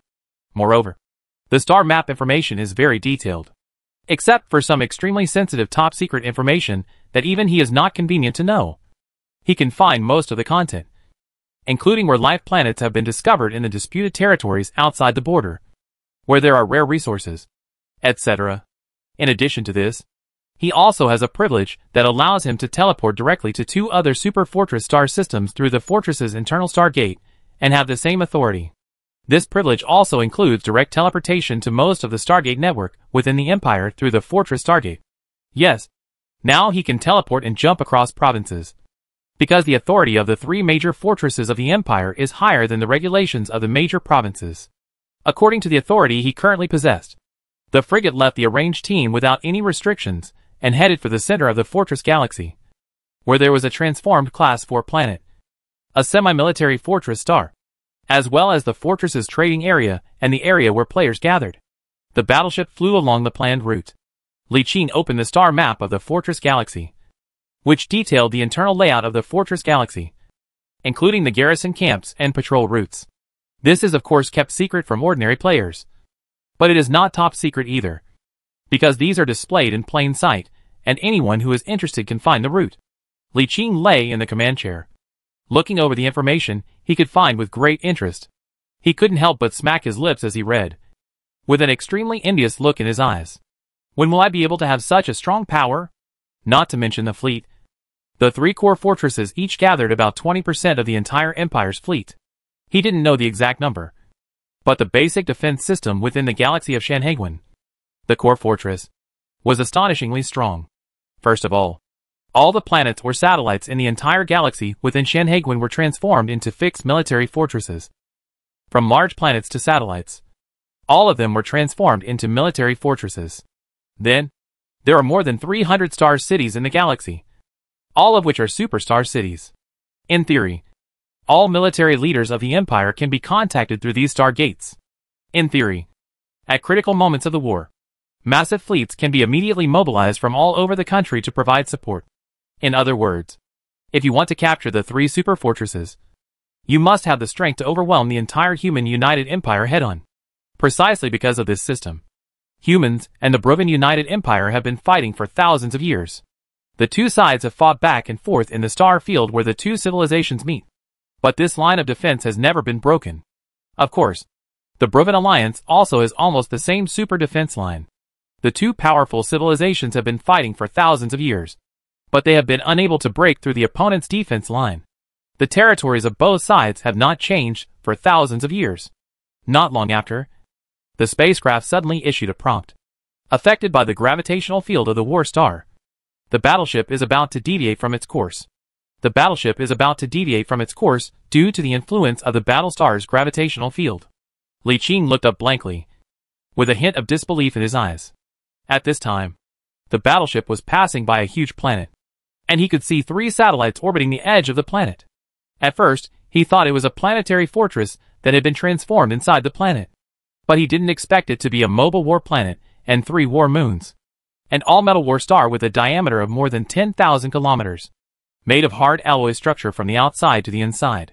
The innermost part is compressed alloy, and the outer part is titanium steel alloy. Standard alloys are not suitable for use here. The thick atmosphere outside is the energy shield of the war planet. And the shield is so thick that he can't even imagine it.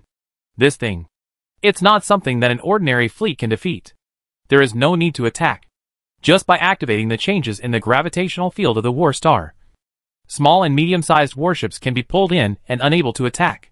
The force field is reversed from gravity to repulsion, which can directly make them immune to all small and medium-sized weapons. To deal with this kind of mobile battle star, one can only use a large number of battleships or flagships to bombard it head-on. And it can be expected that a heavy price must be paid before the shield can be broken. This is outrageous. Li Qing couldn't help but smile. He thought of the war star in the isolated star field, which was floating alone in the void waiting for him to excavate. It was a super battle star and a super mechanical battle body. Not only was it several times larger than the one in front of us, but its weapons and equipment were also more powerful than this one, which was obviously equipped with full level 6 technology. After all, it is the real body of a Star Sea Lord. When Lord Sunluo fought against the United Human Empire alone and challenged the 3 Star Sea Lords of the Kelzaka Star Sea Empire, the core combat power was this super combat body. When he gathers enough forces to defeat Lord Sinlo's personal guards, he will immediately start digging for the war star. The gravitational field of this war planet should not be turned on. It is just emitted automatically at this time. The gravity is not strong. The frigate can escape by adjusting the angle and increasing the power. Li Qing took one last look at the moving war planet and ordered the warship to speed up. After 2 hours of sailing, the battleship arrived at a star field full of battleships. It saw a planet surrounded by 20 superstar cities. Countless large and small battleships were entering and exiting the planet with long tails of flames. When he opened the regional channel, a message popped up immediately. Li Qing read it carefully and found that it was about the speaking rules of the local regional channel. Because there are too many players gathered together, there are various restrictions on speaking in the local channel. Only players with the rank of Imperial Second Lieutenant or above, or players with a trading level of 5 or above can speak in the main channel. Each person can only send one message per day, and is not allowed to send meaningless messages, such as chat messages, which will be directly blocked. And the one speaking opportunity for the day will also be used up. There are several major classification channels under the main channel, such as the Trade Channel, Team Channel, War Channel, etc. And each channel is divided into 100 subordinate branch channels. There is no speaking limit in branch channels. Someone like Li Qing has authority equivalent to that of a major general, and can make 100 speeches in the main channel every day. It can be said that as long as he does not use the main channel to chat, there are basically no restrictions. As he was new here, he didn't know what it meant, so he didn't pay attention to it. He closed it after watching it, and started browsing the local main channels. The first message on top comes from the Shanhaiguan military headquarters. The Bruin Union's once-in-a-decade sweep is about to begin. Players who have established personal bases in the Warring Star regions should be prepared to respond. If you encounter danger, immediately retreat to the interior. Li Qing immediately connected to the internet to look up what a sweep was, and quickly found out. The so-called large-scale sweep means that the Bruin civilization sends a large number of small fleets into the star field where the two civilizations meet every 10 years to sweep the personal bases of human players in this star field, which are as numerous as locusts. The purpose of the raid is not only to clear out the human bases in the star field, but also to plunder resources. Although most players' personal bases do not have much supplies stored, there are too many players in this star field. The star field at the junction of the two civilizations is more than 14,000 light-years from east to west, 4,000 to 5,000 light-years from north to south, and about 3,000 light-years thick, for thousands of years. This was the only area for human expansion. As a result, most of the pioneers over the past few thousand years have been in this star field. There are tens of billions of players in this star field, and it is unknown how many personal bases there are. Small amounts add up to a lot, which means clearing out a large number of human players, and then sweeping out hundreds of millions of personal bases. Individually, it's not much, but when added together, it's outrageous. Most of the information in the main channel is various transaction information and advertisements, all of which are related to war. Li Qing took a casual glance and saw a large number of merchants selling battleship blueprints and weapon accessories blueprints, and they were all big merchants with sufficient supply. Many of these big businessmen who specialize in selling blueprints or finished warships are representatives of major military lords. This is also part of the support of the major military lords to the three core fortresses.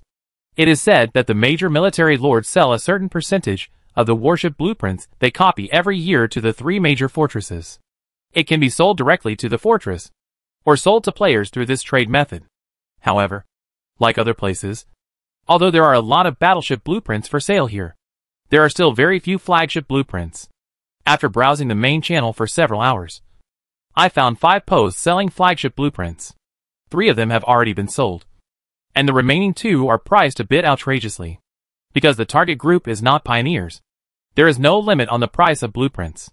The price of a dreadnought blueprint here is a bit outrageous, as high as 10 trillion star dollars per piece. Of course, because of their ridiculously high price, the 2 dreadnought blueprints were not sold. Although flagships are rare, the price is outrageous. At least although Li Qing can easily come up with 10 trillion now, he will definitely not spend 10 trillion to get a blueprint. Although he is rich, he is not stupid. But there is no shortage of stupid and rich people in the world.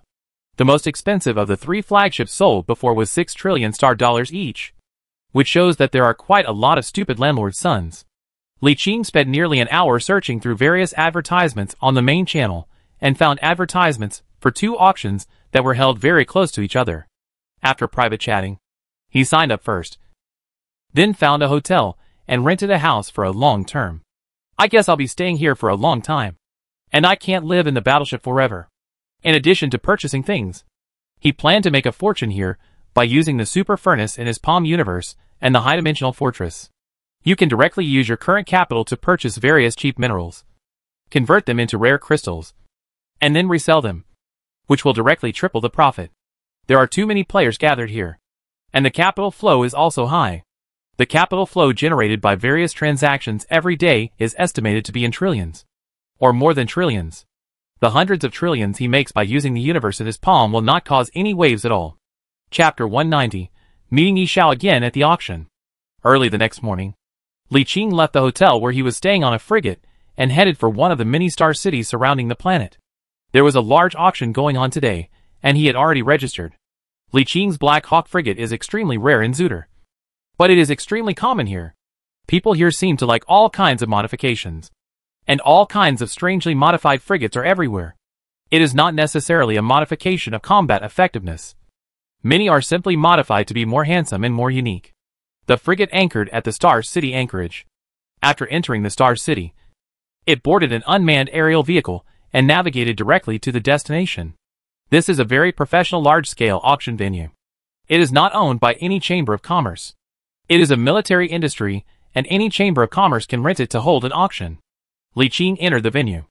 About 30% of the 3-story auction hall, which could accommodate several thousand people, was already occupied. At the same time, a large number of players were constantly entering. I just found a seat near the front and sat down. There were no real-name seats here, so I sat in the front first. There is a projector in front of the seat. When it is turned on, a light screen is revealed, which displays the organizer and auction item information of this auction. The organizer was called Westlake Trading Group, which he had never heard of. However, the value of the auction items was quite high, and the first item was what he needed. 3rd-generation plasma launcher, mother chip. This is a powerful anti-armor plasma weapon. Li Qing's fleet is rarely equipped with this kind of weapon, because although the plasma cannon has a damage bonus correction of up to 100% to armor, and a damage bonus correction of 75% to the hull, it is restrained by the energy shield, and has a shield damage weakening correction of -75%. But even if you use it less, you can't do without it. The starting price of this mother chip is 1 trillion star yuan, and each starting price must be no less than 10 billion star yuan. Generally speaking, the standard of an auction can be determined just by looking at the first item. Now Li Qing can be sure that the standard of this auction should be quite high. As he expected, although the ordinary items that followed were not as good as the first one, most of them were very good. It felt like an auction on the black market. All the items were related to the military, and the quality was better than that on the black market. Hundreds of battleship blueprints are often auctioned off in a group. Either the starting price is a set of blueprints for tens of thousands of frigates, and all of them are a complete set of ships plus weapons and accessories, or they may directly sell a batch of finished warships. Some companies will even help you to assign clone crew members and senior crew members and captains, so you can buy them and take them back after the handover. Watch the following in one go until the finale. There are a total of 5 final items. The first one is a finished flagship aircraft carrier, which is fully equipped with 360,000 5th-generation Deep Space Ghost fighters, and all the crew members are in place. It can be put into battle after purchase. But after seeing that the starting price was as high as 10 trillion, and each increase in price was no less than 10 billion, Li Qing wisely gave up the idea. Obviously, this is the normal market price of the flagship, and the flagship price at the outpost is abnormal. Fortunately, only the price of the flagship is outrageous. The prices of other types of battleships are normal. The market price of a finished battleship is also around 75 billion. Think about it normally. According to the situation in Zutter, the cost of a bare ship of a dreadnought is only about 250 billion. If it is a complete set, excluding those very expensive rare and powerful accessories, the total cost is only about 125 billion. If an aircraft carrier is equipped with 360,000 5th-generation Deep Space Ghost fighters, it will be much more expensive than a dreadnought. About 3 trillion. The price of these approximately 40 battleships is equivalent to that of a flagship aircraft carrier fully equipped with fighter jets, which is obviously unreasonable. We can only say that this is the preferential treatment given to pioneers. Think about how the 2 flagship blueprints were auctioned on the black market for trillions. We thought it was outrageous at the time, but now it seems that it was actually a normal price. The second item is a blueprint of a dreadnought flagship, with a starting price the same as that of an aircraft carrier. The third item turned out to be a 5th-generation frigate mother chip. No one knew where it came from. Anyway, the starting price was as high as 10 trillion, and each increase in price was no less than 10 billion star dollars. Li Qing couldn't comment on this price. At the beginning, he only bought a 2nd-generation frigate mother chip, which cost him nearly 5 trillion star yuan. Now this is a 5th-generation mother chip, and the starting price of 100,000 is not outrageous. Don't be fooled by the fact that it seems easy for him to upgrade the mother chip. That's because he has a bunch of golden-named light servant scientists and an immortal-level negative star researcher researching together. So it's fast. If you ask other scientific research teams to do the research, they will find it is shockingly slow, unless you consume civilization points to increase the speed of scientific research, or use a large number of civilization points to force the upgrade. But the cost of consuming civilization points is high. Therefore, Li Qing is not going to take this frigate mother chip, not to mention that he already has it. The key point is that the price of this thing will definitely be outrageous after it is auctioned, and he will have to buy other things. The fourth item is a battleship main gun neutron lance mother chip, with a starting price of 20 trillion, and each bid increase must not be less than 10 billion. The fifth item is 11% of the original shares of a life planet located more than 1,000 light-years north of Shanhaiguan. The starting price is 200 trillion, and each increase in price must not be less than 1 trillion. Outrageous. Li Qing checked the information with great interest. It turned out that a large legion had seized a life planet. Now the legion leader was preparing to disband the legion and establish a territory. However, the shareholder who owned 11% of the original shares was not satisfied with the legion leader's distribution plan and was unable to fight against the legion leader. So he simply threw the shares in his hands into the market to see if there was any big man who was able to withstand the pressure from the legion leader and buy the shares. Li Qing had no interest at all and simply skipped over the last item that was the highlight of the auction. Then his mouth opened into an O shape. 91 points for civility. The starting price is 910 trillion, and each increase in price must not be less than 1 trillion. This. It was completely beyond his expectations that he could actually auction off civilization points directly. And there were so many of them. Li Qing himself now only has 32 civilization points. There were originally 2 points, plus 3 points each year from his 5 negative star players. A total of 15 points were gathered last year. There are 37 billion orbs and 22.8 billion Cybertronians. A total population of 60 billion. 6 times 3 is equal to 18 points per year. However, humans have only conquered Cybertron for less than a year, and the actual points gained are only 15, which adds up to a total of 32 civilization points. The role of civilization points is very extensive. Creating regional channels is just a simple use. For major military lords, the main purpose of collecting civilization points everywhere is to promote technological upgrades, condense mother chips or upgrade mother chips, etc. In addition, a large number of civilization points are required for a lord to be promoted to the Lord of the Star Navy. It takes a huge amount of civilization points to promote a Star Sea Lord to a Star Sea Overlord. It is worth mentioning that humans on Cybertron have existed for more than 7,000 years, and theoretically should have accumulated a huge amount of civilization points. But these civilization points are not in the Cybertron fortress, and he did not gain any civilization points after the conquest. The reason is simple. The real ruler of Cybertron is not those consortiums or groups, nor the sleeping Cybertron gods, but the sleeping Lord Sinro.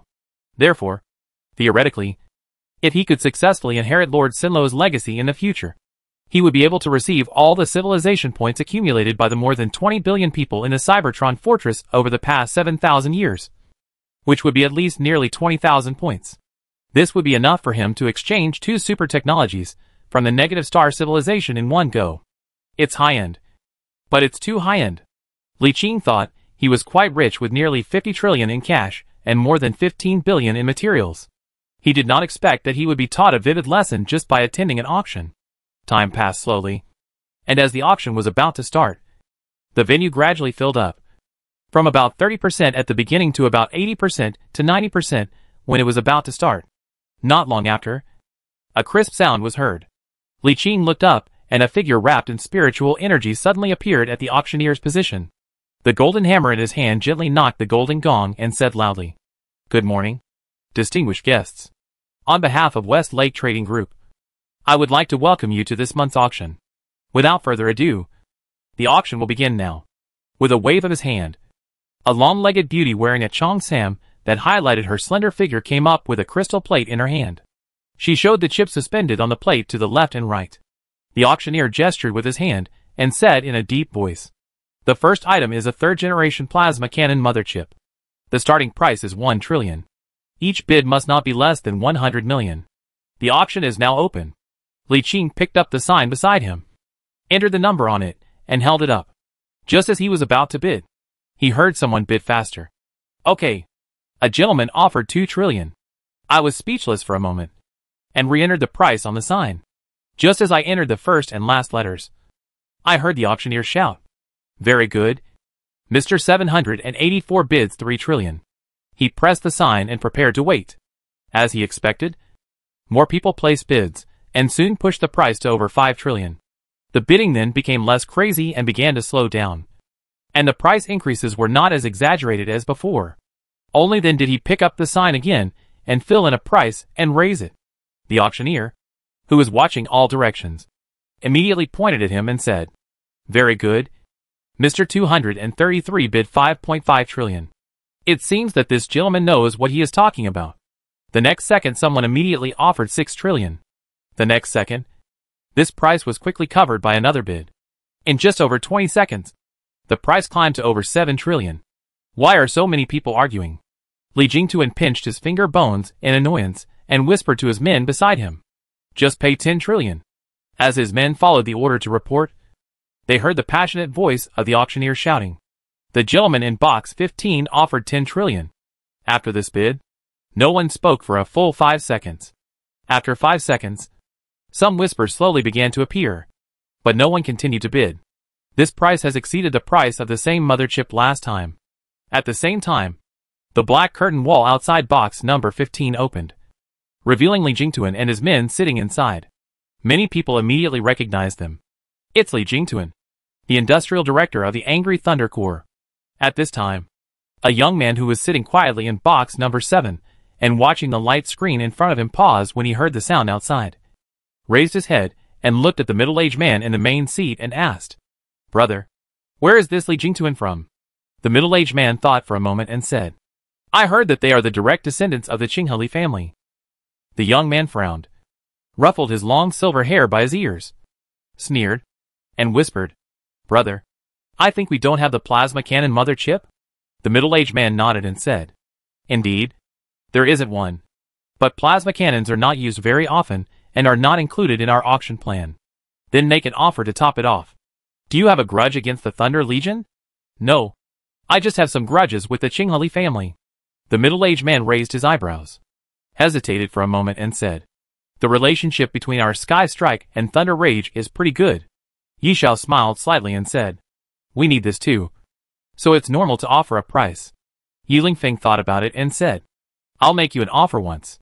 After saying that, he uploaded a price, and soon the auctioneer's voice was heard from outside. "Box number 7 is offered at 11 trillion. Is there a higher price?"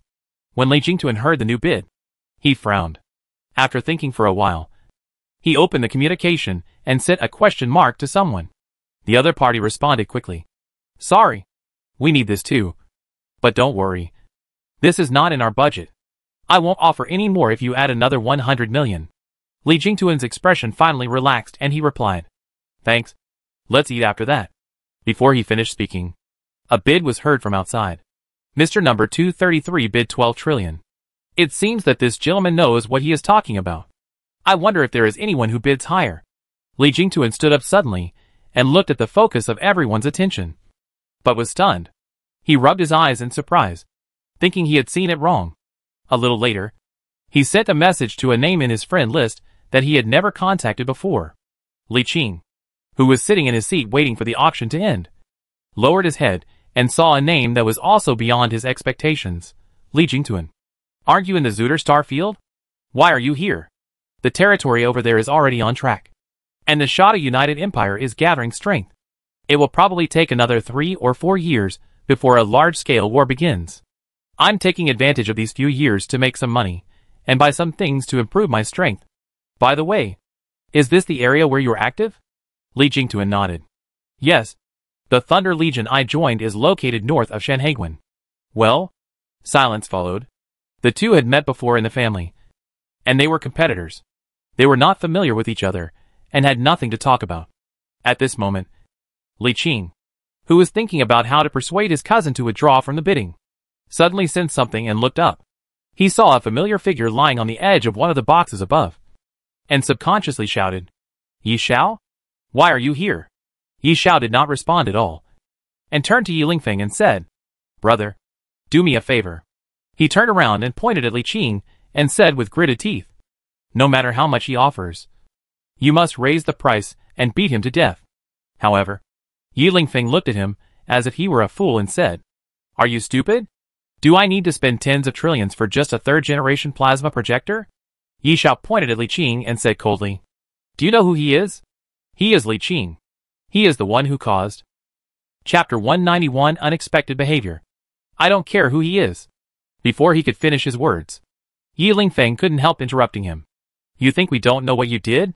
You broke the rules and got beaten back. But you still have the nerve to look unwilling here. You also caused Yi Yuan to be implicated. And the top-ranked legion was destroyed because of you. Do you know that if it weren't for your behavior, with the accumulation of Halo and the support of the family, Yi Yuan could easily seize a life planet over there and become a lord.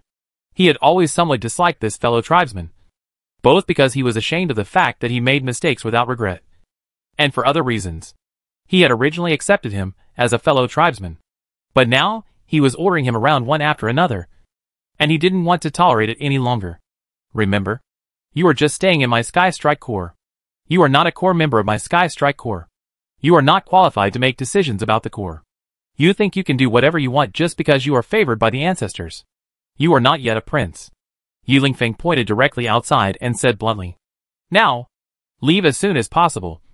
And don't cause trouble outside in the name of my Sky Strike Corps.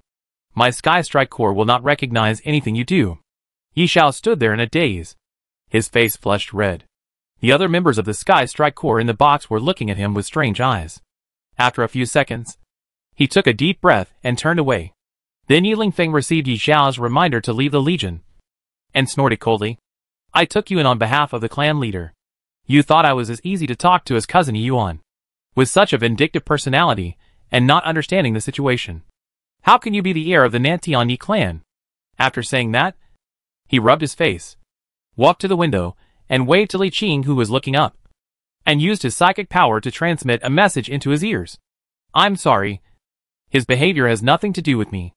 Li Qing smiled and nodded, and the voice appeared directly in Yi Lingfeng's ears. I know that Yi Xiao's behavior has always been his own, and has nothing to do with the Nantian family. With his current powerful spiritual power, he could see the situation in the box clearly, and of course knew Yi Lingfeng's attitude. Just as he said, Yi Xiao belongs to Yi Xiao, and Nantian family belongs to Nantian family. He will not confuse the two. Just like many wealthy families have prodigal sons. It is not surprising that such a huge family of Star Sea Lords has tens of thousands of descendants, and there are a few idiots.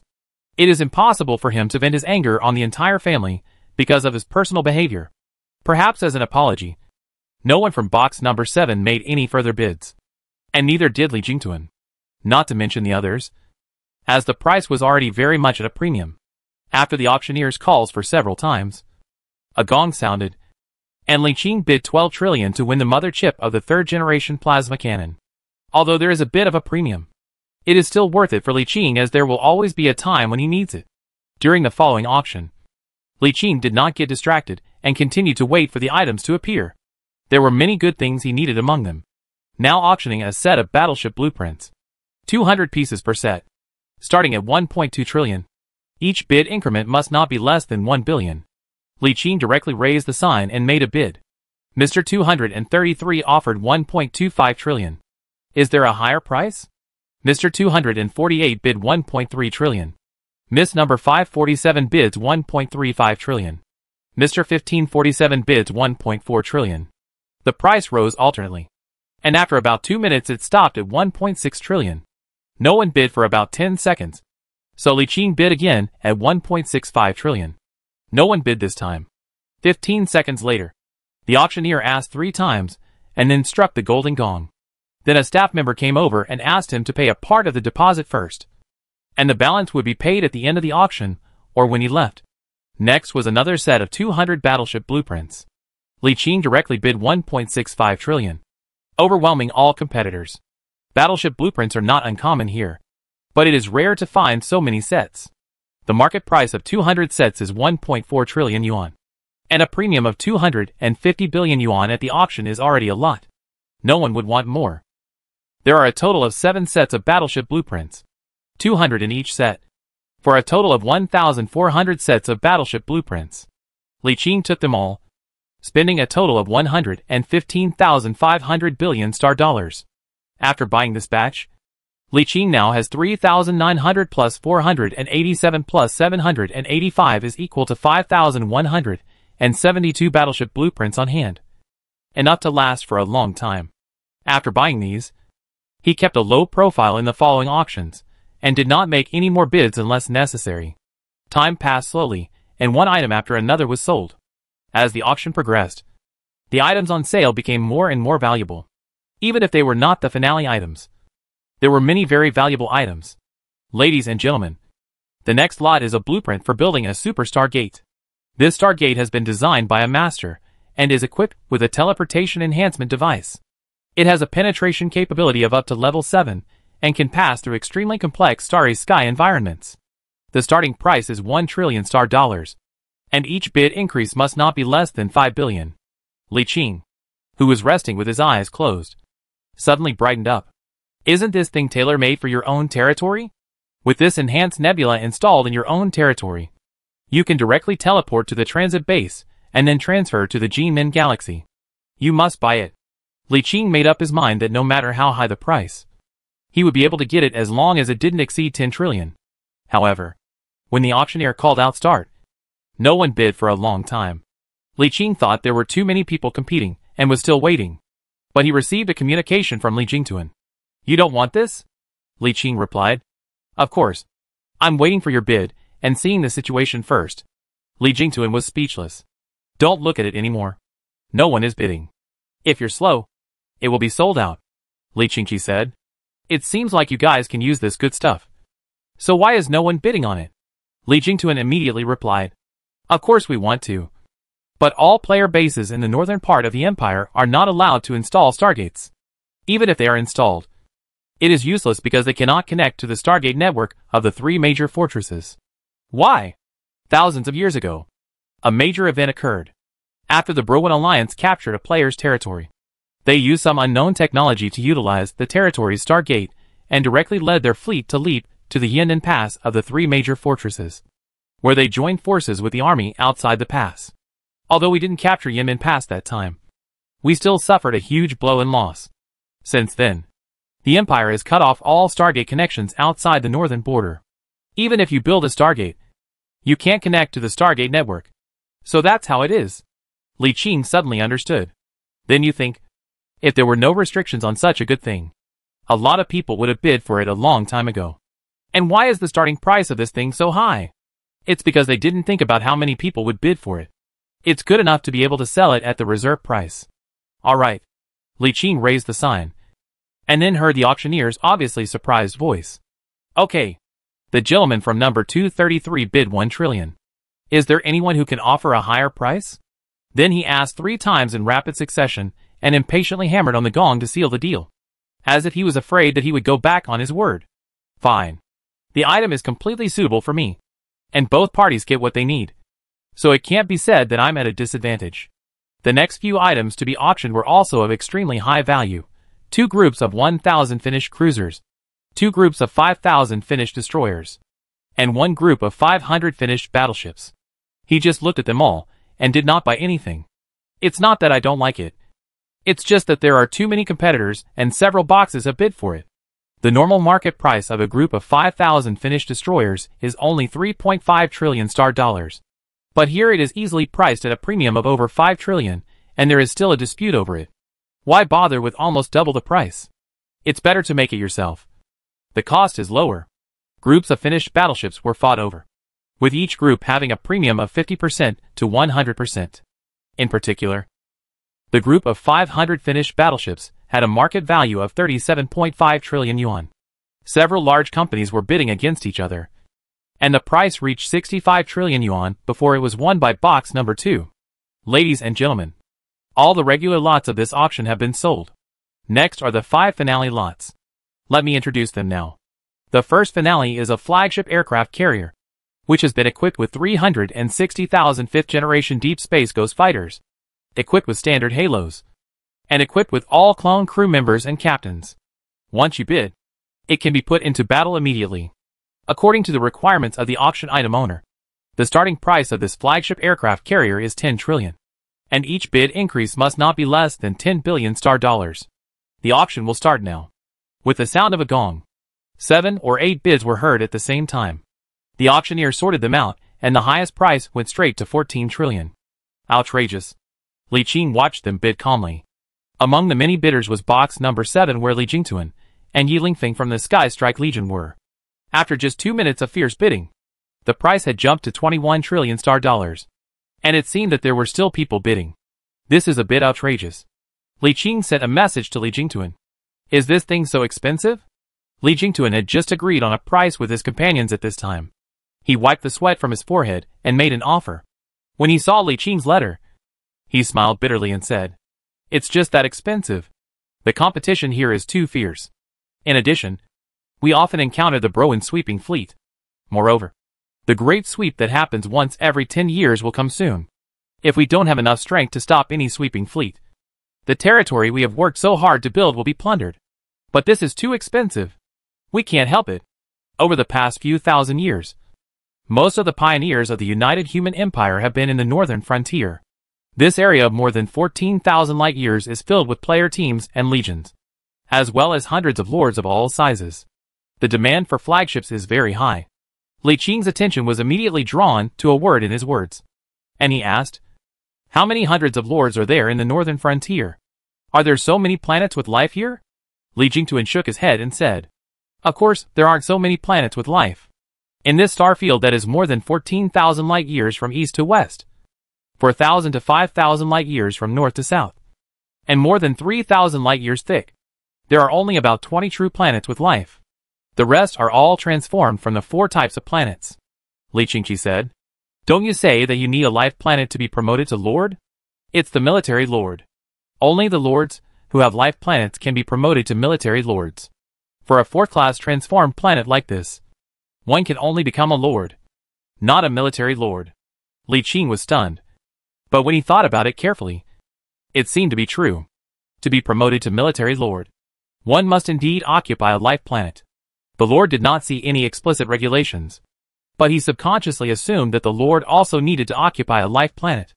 I used to wonder why the Empire had so many ordinary Lords and so many ownerless life planets. Now I know that most of them are transformed planets, not life planets. After understanding this, Li Qing recalled his original idea and said to Li Jingtuan, "Do you really need a flagship?" Li Jingtuan rolled his eyes and said speechlessly, "Isn't this nonsense? Who doesn't need it now? Do you have the flagship blueprint?" "No. No. Why are you asking this?" Li Qing smiled and said, "It's like this. I have a super dock that can build a flagship, and it can be built very quickly. The flagship will be ready within a year. If you have the flagship blueprint, I can do it for you and only charge you 10 trillion for construction and labor costs.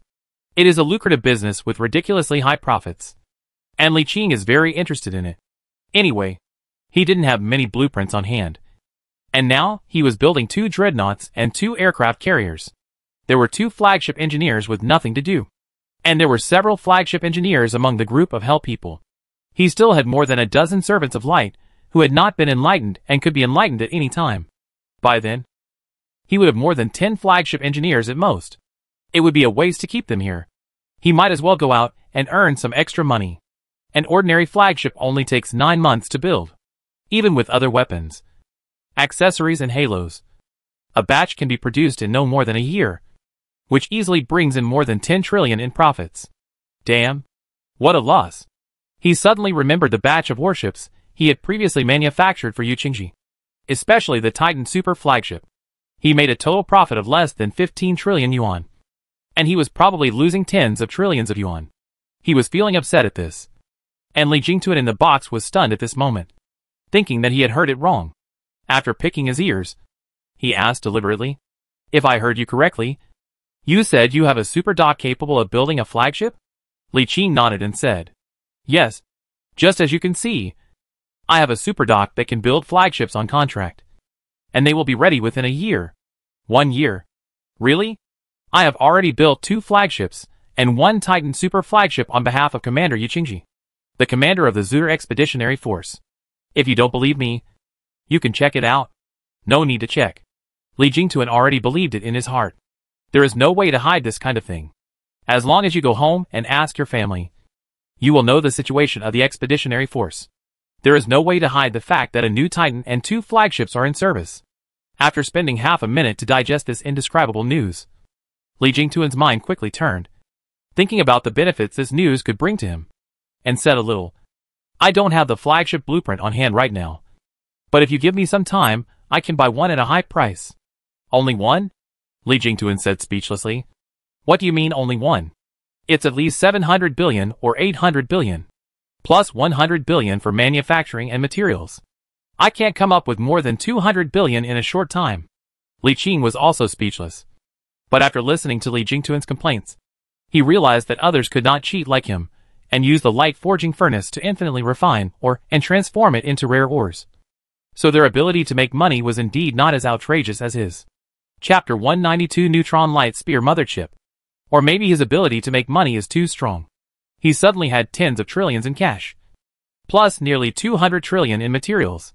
He suddenly became a little inflated, thinking that any top player could easily raise tens of trillions. In fact, even the money of a large legion is accumulated slowly. At this time, Li Jingtuan spoke again. "Little brother, if you have this need, you can actually cooperate with the family. Each branch within the family has more or less 1 or 2 flagship or even super flagship blueprints. But they have never been able to queue up and build. Although you can recruit partners, you can cooperate with outsiders on this matter. So why not cooperate with the family? This way you can not only achieve your goal of making money, but also increase the strength of your family. Killing 2 birds with 1 stone. Oh! This. Why didn't I think of this?" Li Qing suddenly understood and nodded quickly. "If you hadn't told me, I wouldn't have realized this. I'll go back to the family when I'm done here." "You don't have to go back to the family. The family has offices in the 3 core fortresses, and core members of the family are stationed there. I will take you there later." "That would be great."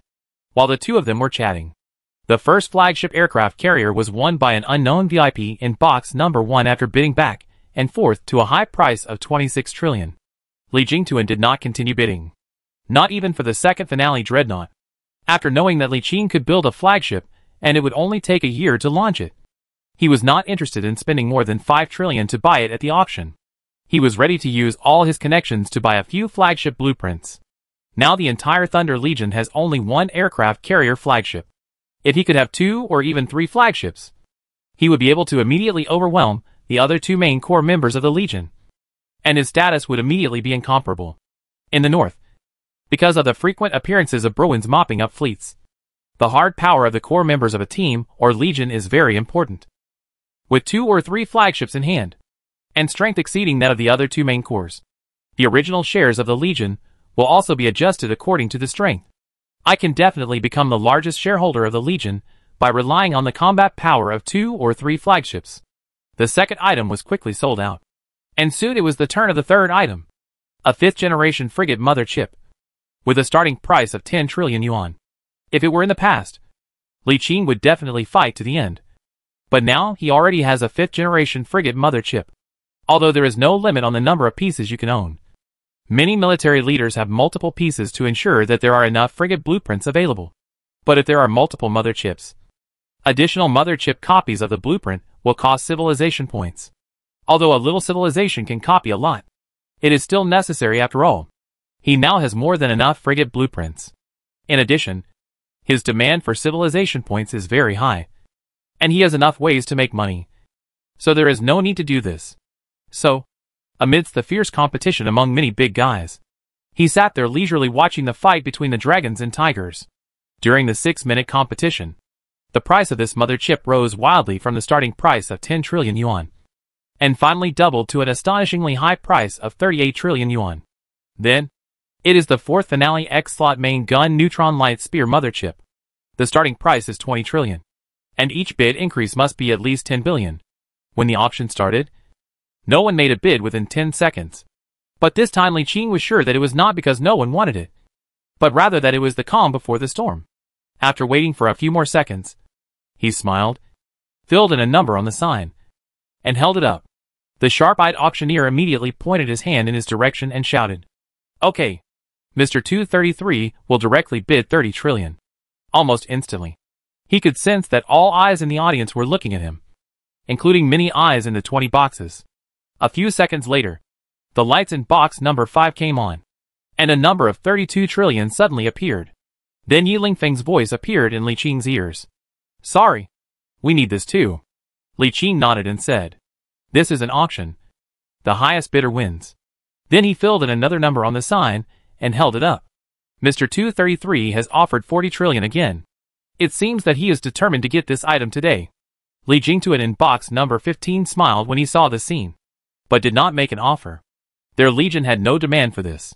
He opened the address book, thought about it, and contacted the family elder who was stationed in Shenheguan, and prepared to make an appointment to have dinner with Li Qing. Mr. Box 7 bids 41 trillion. Okay. The gentleman in box 3 bid 4.2 billion. And, without waiting for the auctioneer to finish speaking, Li Qing raised his paddle directly. He was always so direct in auctions. Okay. Mr. 233 has offered 50 trillion. He is really powerful. Hack. Is this guy here just to mess things up? How can he offer such a high price? The two men in box number 3 frowned at the same time. One of the bald men suddenly pressed a green bell, and a light curtain popped up to reveal a middle-aged man in a suit and tie who looked energetic and capable. The bald man said directly, "I suspect someone is bidding maliciously." The man in the suit was stunned for a moment, then said with a smile, "Sir, are you referring to the one who is bidding now? Don't worry. Although he is not in the box, he has just bought a lot of items and has paid deposits. He has certain financial resources." The bald man said in a deep voice, "How much can the deposit be? If he is your competitor and comes to sabotage, so what if he loses some of the deposit?" The man in the suit hesitated for a moment and said, "That's unlikely, but don't worry. We will ensure the auction goes on as normal." The bald man nodded, and when he was about to sit down, another man next to him added, "Actually, you can check your credentials."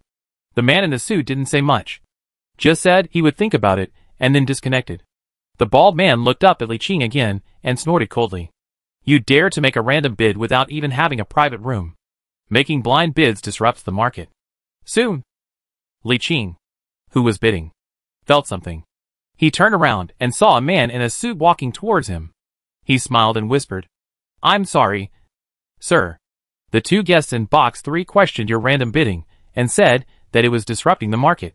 In order to ensure the normal progress of the auction, we will delay your time for a while." Li Qing looked up at box number 3, roughly understood what was going on, and asked, "Do you want to verify your capital or identity?" "No need to verify capital. Just verify identity, and you are not our competitor." "How to verify?" "Please, sir. Just share your ID number for us to check." By this time, many people had noticed the change here, and the auctioneer also noticed this and immediately tried to smooth things over by saying, "I'm sorry to have to wait for a moment. There was a small incident that will be dealt with quickly." Yi Lingfeng was quite surprised to see the scene in box number 5.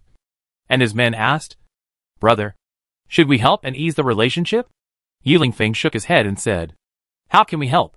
The people in box 3 belong to Xuanshuang territory. They are very powerful and domineering.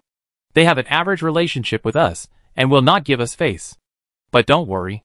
As long as we verify their identities, the people from Xuanshuang territory will be embarrassed. I'll see how they apologize when the time comes." "That's right. His Lord Xuanchuang is going to do something big soon, and needs a vote from the Imperial Senate. Although Li Qing is just a new lord, he can influence the votes of the Qingheli family and the Jin Minyu family, as well as the families that are on good terms with him. If they offend him, the two of them will be eaten alive by Lord Xuanchuang when they return. Compared to the two of them who knew Li Qing's identity, no one else in the venue knew it. Although the auctioneer didn't say what it was, the players who frequently visited the auction venue knew what was going on.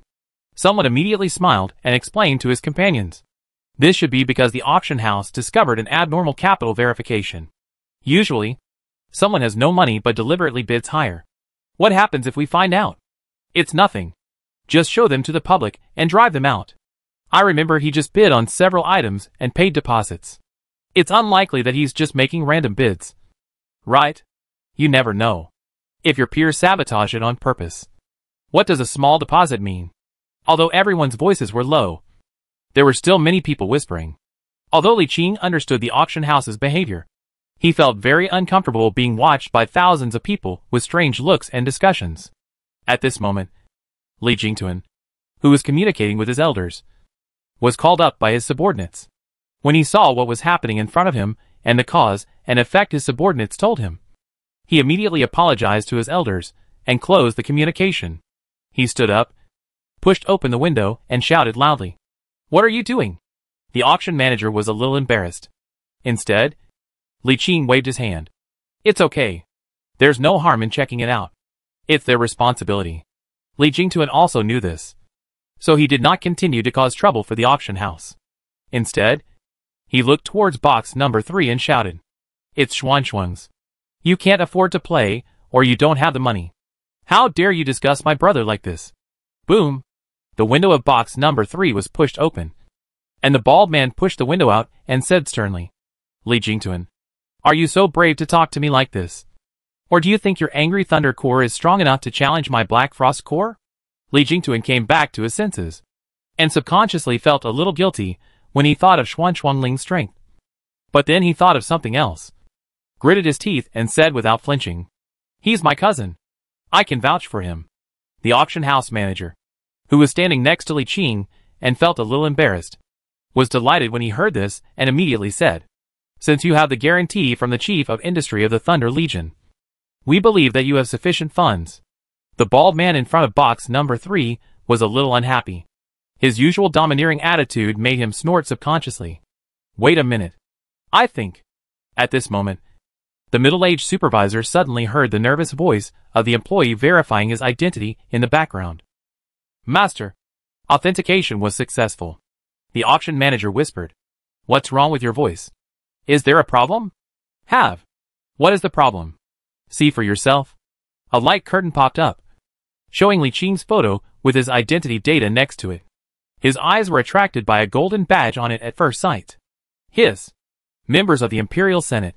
He looked up at Li Qing in disbelief. To be honest, he had thought of many of Li Qing's identities, including the direct descendant of a military lord and the leader of a legion. But he had never imagined that he was a lord listed in the Imperial Senate. And such a young lord at that. "No!"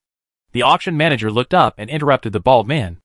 "Mr. Shaw, if you have any grudges against each other, that's your business. Don't use this auction house to suppress your opponent."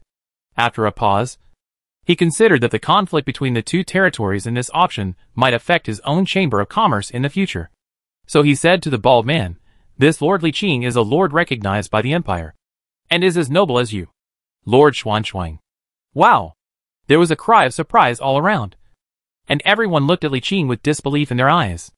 Is this true? Such a young lord? When did such a young lord appear in the Empire? Why haven't I heard of him? Could it be fake? It's unlikely. The auction house wouldn't say anything nonsense. At this time, the auction director said to Li Qing apologetically, "I'm sorry to have delayed your time. I will waive all your handling fees later as an apology." Li Qing nodded and looked up at the bald man, who looked very defiant at the window of box number 3. He had already remembered him and Xian Shuangling, and he would definitely teach them a lesson when he had the chance in the future. At this time, the bald man was dumbfounded. The rebelliousness just now had disappeared, replaced by obvious uneasiness. If I had known this would happen, why did I do it in the first place? The auction house director shook his head and loudly announced that the auction would continue. He only ensured that the auction would continue in a fair and just manner. What happened afterwards had nothing to do with him. And he would never favor any party. They are just a chamber of commerce, and dare not get involved in the disputes between lords, who wield powerful military forces. The farce ended, and the auction continued.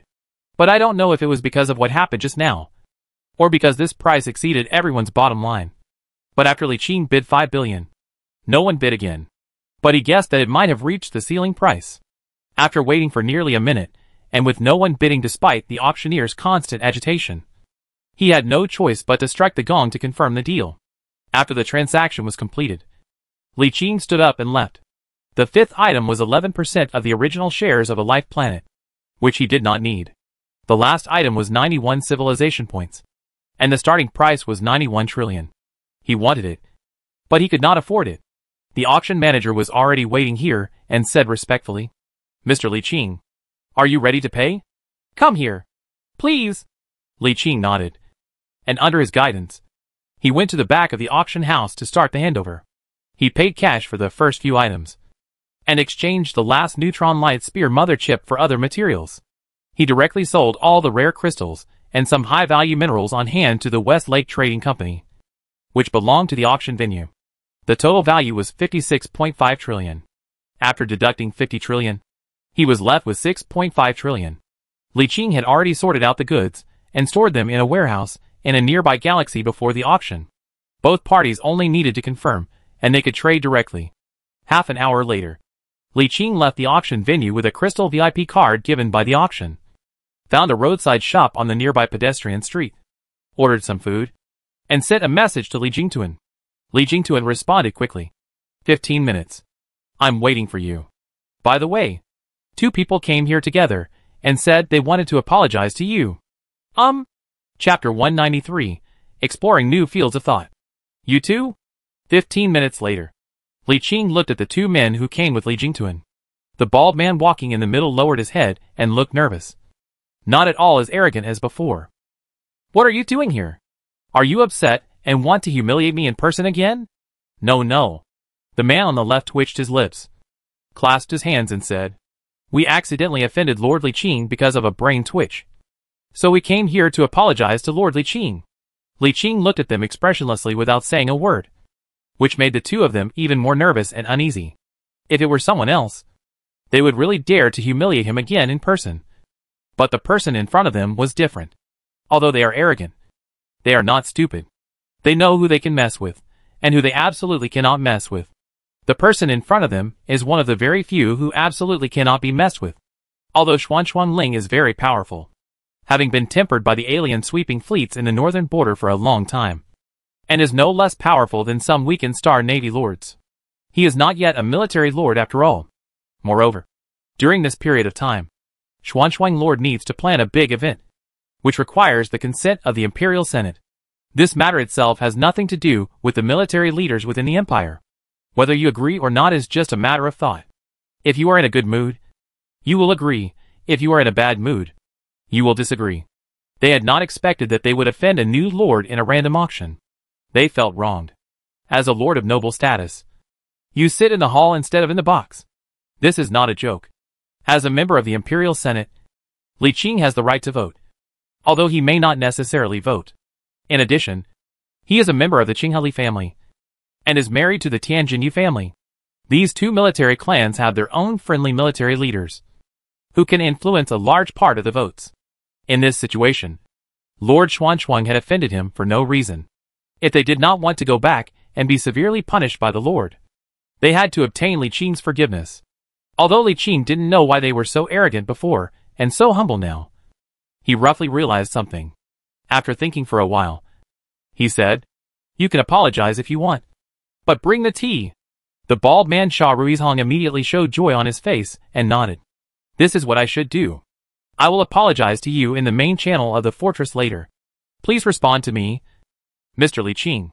As he spoke, he quickly called the waiter to bring a pot of tea, poured it himself, and handed it to Li Qing. He took the tea and nodded. "Can. Then we won't bother you 2 anymore. We'll take our leave now." Then he took out a palm-sized crystal box and gently placed it on the table. This is an apology from both of us.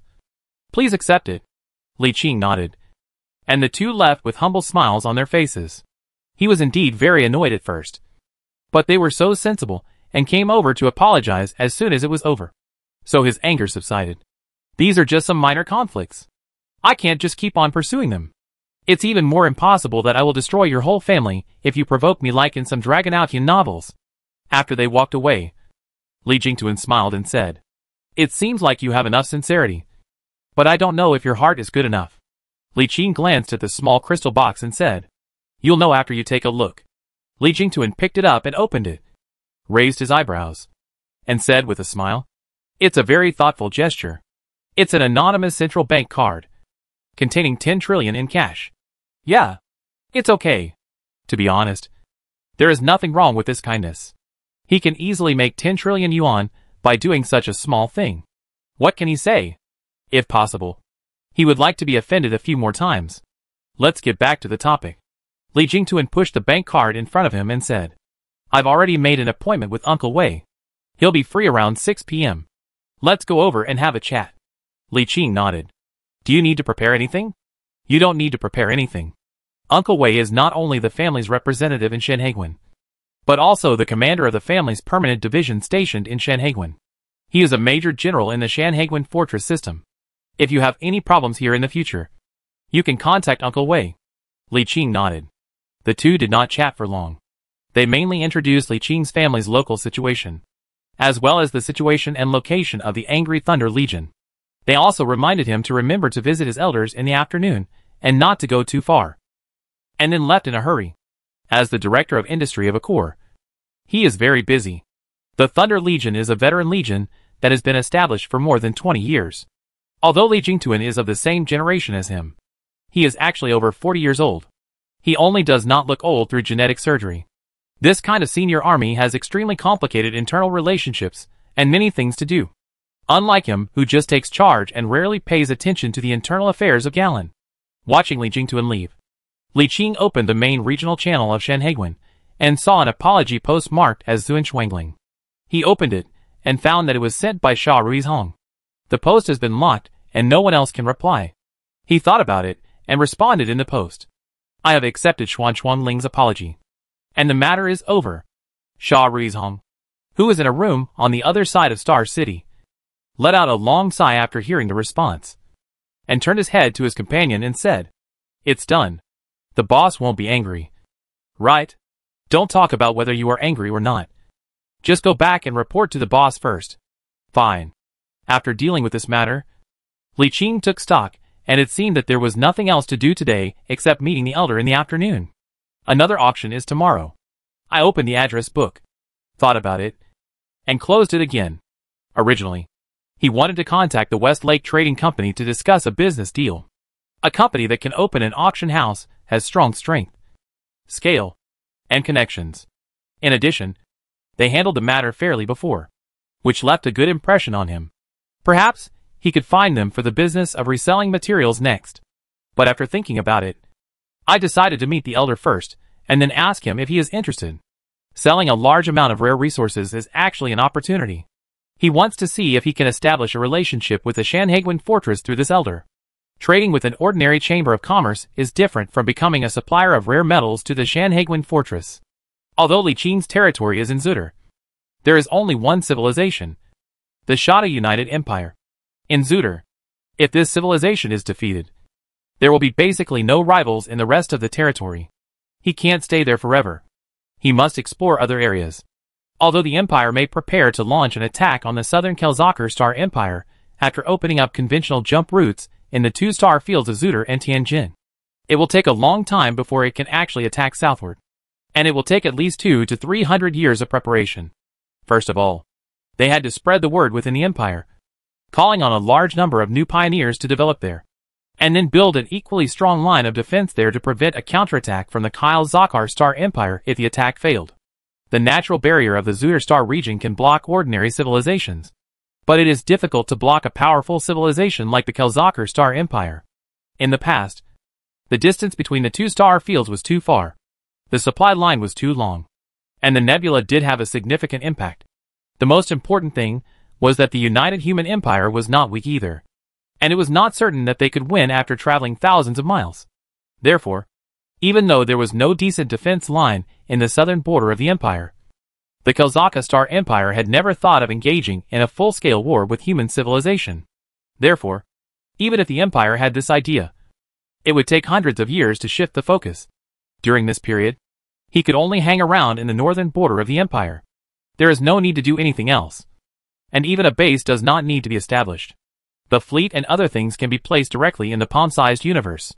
The main thing is to open up the situation here, gain some reputation, use the resources of Canaan territory and the internal resources of the palm-sized universe to exchange for war resources from here, and improve one's own strength. He spent most of the following time thinking about the plan and browsing various channels to understand the situation of Shanhaiguan Fortress and the nearby star field. Time passed unknowingly, and soon it was afternoon. Li Jingtuan contacted him again. You go to Star City 171 first, and we'll meet up there later. Good. Looking at the star map, Star City number 171 is not far from here. It is one of the many star cities on the edge of the planet. It can be reached in 1.5 hours at normal speed. But there is a faster way. There is a small teleportation system inside the Star City that allows individuals to teleport between star cities. Li Qing did not take the internal transmission route since he was not in a hurry. After slowly arriving near Star City number 171 and eating something, Li Jingtuan contacted again. He directly sent his warship identification signal. After a while, the other side sent a location, and the frigate approached the target anchorage berth of the Star City. Li Jingtuan was already waiting on the side. After he got off the boat, the two of them boarded an unmanned aerial vehicle, which automatically flew over after determining the location. After about 10 minutes, the small unmanned aerial vehicle arrived at a high-end residential area and stopped at the door of a small manor consisting of 5 villas and a high-rise building. Li Jingtuan pointed at the manor and said, "This is the family's office in Shanhaiguan. Please write down the address, and you can come here anytime in the future." Li Qing looked up at the manor and nodded. There were several armed robots guarding the door. After showing a sign, Li Jingtuan's aircraft entered and stopped in front of the villa in the center. Immediately, a middle-aged man in a suit came up and opened the door, then said to Li Jingtuan, "His Excellency Major General Wei Xian is already waiting for you in the study on the 3rd floor." Li Jingtuan nodded. "We'll go up on our own. This is a home-style villa." Li Jingtuan introduced it as he walked. This building is the private residence of Major General Li Weixin. Other members of the tribe can temporarily live in that building if they need it. If you stay here for a long time in the future, you will also be allocated an apartment. Li Qing nodded. By the way, Major General Li Weixin is a generation older than us and ranks 2nd in his lineage. You can call him Second Uncle, or Major General Weixin. The two of them came to the 3rd floor.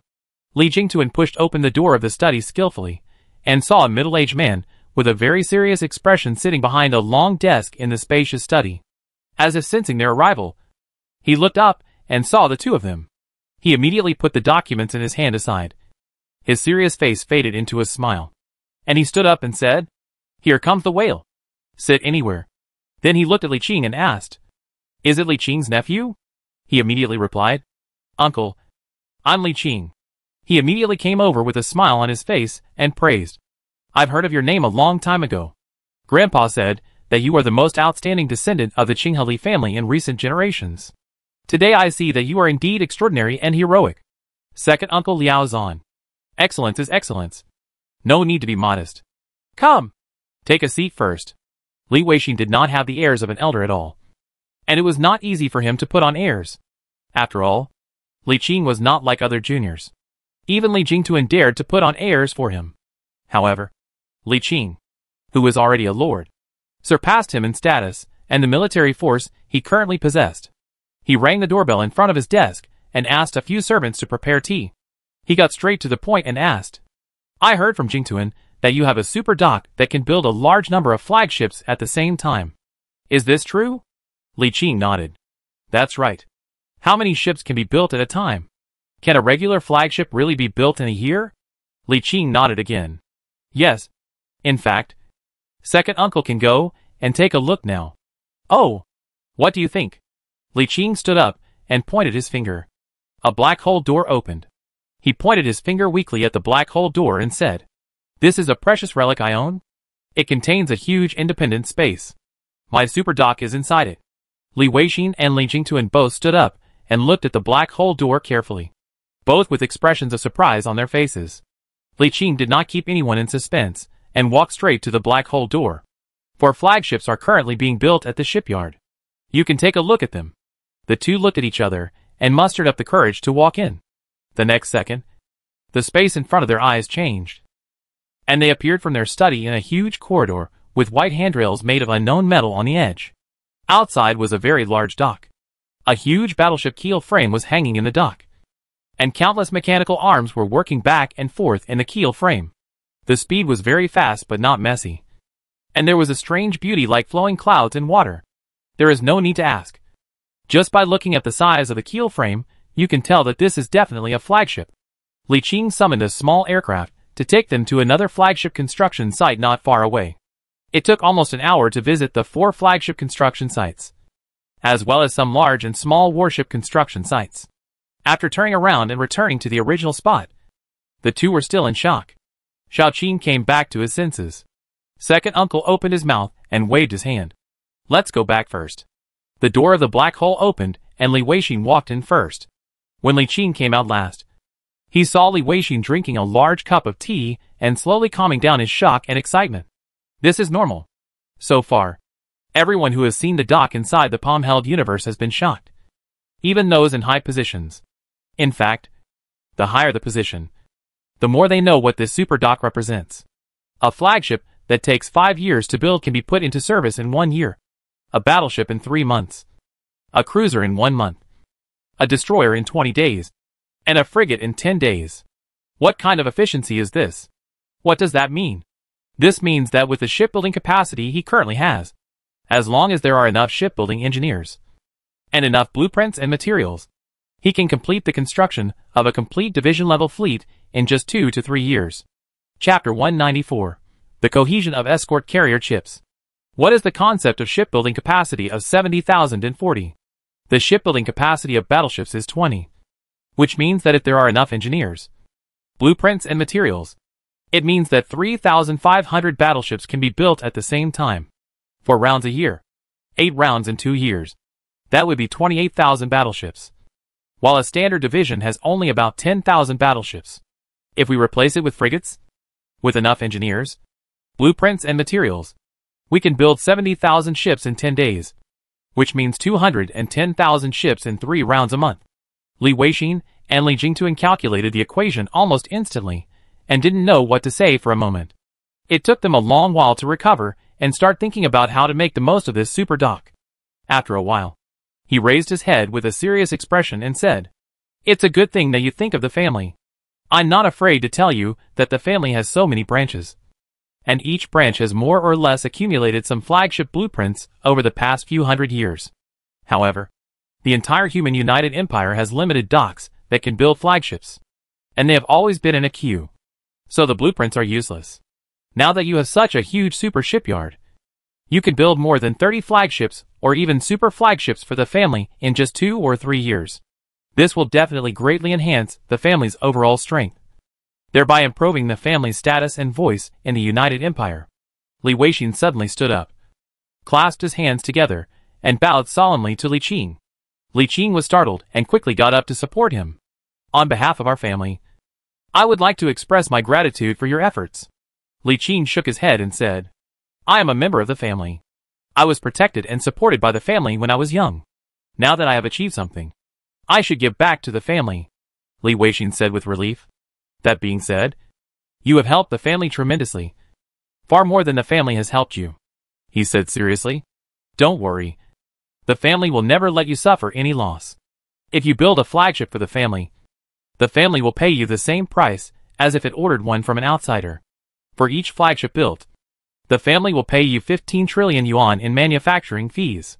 Li Qing waved his hand quickly and said, "It doesn't take that much. You just need to prepare a full set of blueprints and pay 10 trillion. Li Weixin was about to object when Li Qing said, "Uncle, listen to me first. Just 1 billion will do. I want to make money with this. After 2 or 3 years, I can take orders from outside. Then I can directly charge 20 trillion for the manufacturing fee. It will be easy to make it back. If second uncle feels bad for me, please help me find some battleship chief engineers or flagship chief engineers. I'll take as many as you can. Li Weixing pondered for a moment and nodded. In that case, I won't force you. Don't worry. I will pass the news back to the family and mobilize everyone's connections to help you collect these talents. So much the better. An agreement was reached and everyone was happy. Then Li Weixing immediately took out 3 dreadnought blueprints and 1 aircraft carrier blueprint. Li Jingtuan also took out a complete set of blueprints of a dreadnought and an aircraft carrier, and asked him to build a total of 6 flagships. Considering that Li Qing had to pay for the materials himself, they settled the OEM fee in advance, a total of 60 trillion in cash.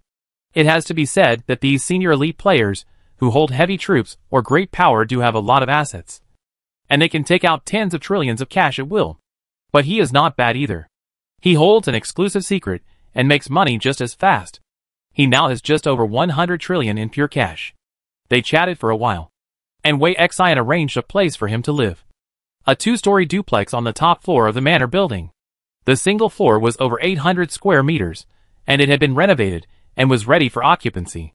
After canceling the previously booked room online, Li Qing directly entered the Palm universe. He first went to the scientific research area, thought a small group of her people, and then used up all the 18 servants of light that he had previously stockpiled, including 5 flagship chief engineers, who are also all the flagship chief engineers among the more than 100 Hell people, plus the 6 previously had, and the negative star dragon. A total of 11 flagship chief engineers, and 1 super battleship chief designer. It is worth mentioning that this batch of flagship general engineers can build both flagships and Titan super flags. At the same time, Li Qing also arranged learning tasks for them to learn flagship design. With the golden name talent of the Servant of Light, they all have this qualification. In addition, 6 battleship chief engineers were enlightened, and they were also the chief engineers for battleship construction among the more than 100 Hull people. Combined together, he now had a total of 26 battleship chief engineers, building up to 260 battleships at a time. The remaining 7 servants of light enlightened an administrative staff member to be responsible for the management of the superhabitable area. The remaining 6 servants of light were all transformed into scientists, 2 each in physics, sociobiology and engineering. After enlightening all the servants of light, Li Qing immediately went to the engineering science research area to check the design of the destroyer mother chip. It's still about half a month away. Zhao Feng, who is in charge of upgrading the mother chip, responded in this way. Can you speed it up? We need to be a little more civilized. Then use it. He was too lazy to wait and wanted to see the design of the escort ship now. Zhao Feng did not suggest anything, but said directly, "Need your authorization." Li Qing nodded, and with a thought, he sensed that the 32 civilization points he possessed had disappeared a little, and then streams of light gathered in front of his eyes, condensing into a chip surrounded by streams of light. 5th generation destroyer mother chip. He waved to Zhao Feng and asked, "Can we start designing the escort ship now?" Zhao Feng responded immediately. It's not design. It's reverse deduction. This is a technology that was once used by the negative stars, but has been eliminated. It can be directly reverse deduced. Can you still speed up? 100 civilization points are immediately condensed. Li Qing. What if there aren't so many civilized points? It will take 5 to 10 years. It's so long. Can you speed it up a little? Every 10 civilization points consumed speeds up by 100%. Li Qing thought about it and said decisively, "Speed up 300% first." With a thought, 30 of the remaining 31 civilization points instantly turned into nothingness. And then a feeling of loss came over me. There were no other abnormalities.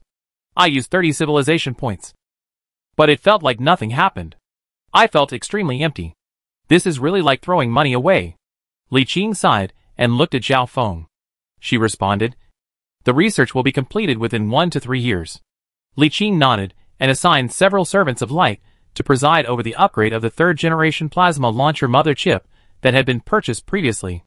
As for the neutron light spear that was purchased before, it is already the highest level battleship main gun currently available.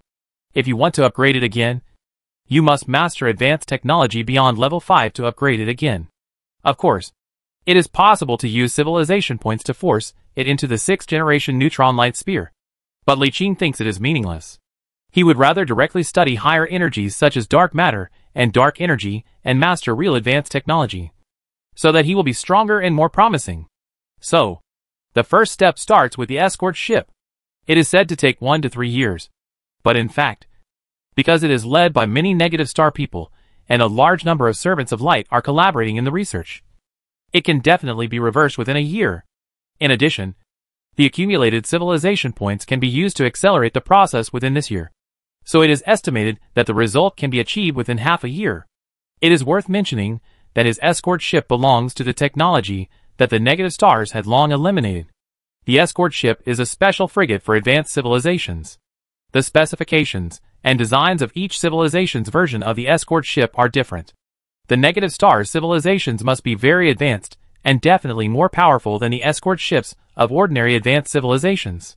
Almost all star lords are researching this kind of thing. But the conditions required to develop it from scratch are too harsh. And it is estimated that no star lord in the entire human United Empire has been able to research it. This doesn't mean that 100 civilization points can be achieved in one go, or that it can be researched in 1 to 3 years. It's just that it's a reverse deduction from what already exists, plus the research by the negative stars, and a bunch of gold-named super scientists. So it's fast. It doesn't mean that other star lords can complete the research in one step with just 100 civilization points. That is impossible. Having said that, plans cannot keep up with changes, and Li Qing's original plan now has to be changed. Warships must continue to be built, but not for their own use, but to be sold for money. It is worth mentioning that after using the cruiser, destroyer and frigate mother chips to reversely condense the escort ship mother chip, these 3 types of battleship mother chips will not disappear, but will still exist. So there is no need to worry about not being able to build them in the future. What this means is that in the future, after having these 3 types of battleship mother chips, he will also have a unique mother chip for escort ships. If this is the case, the originally planned transformation plan of the Quilta Garrison Division can actually be put on hold. There is no need for transformation. In fact, we can just start from scratch and rebuild a standard human division with all 5th generation warships and weapons to replace the Quilta Division.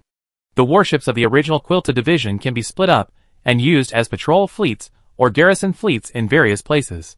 In the future, the fleet composed mainly of escort ships will be the main fleet, and the fleet composed of conventional cruisers, destroyers and frigates will be the secondary fleet. It was 2 days after I came out of the Palm universe. The second auction for which I had bought a ticket ended yesterday, and the ticket was wasted. Second Uncle Li Weixin is no longer in the manor. He is a major general in the Shanhaiguan fortress, and it is impossible for him to stay here forever. The family probably hasn't received the news yet, so there's no need to worry. He did not go out, but opened the regional channel at his residence, browsed it, and randomly found 3 large mining companies. He placed an order of 30 trillion yuan with each of them, specifically purchasing cheap raw ores such as limestone and gray crystal. Then, they rented a large warehouse in a star system 15 jumps away from Shanhaiguan, and instructed them to store the raw ore directly in the warehouse. Specialized mining companies like this collect ore all year round and store a large amount of raw ore. When needed, they can simply use transport ships to transport it. After only half a month of waiting, about 26 trillion cubic meters of raw ore were in place, loaded into large trailers according to his needs, and stored in the large warehouse.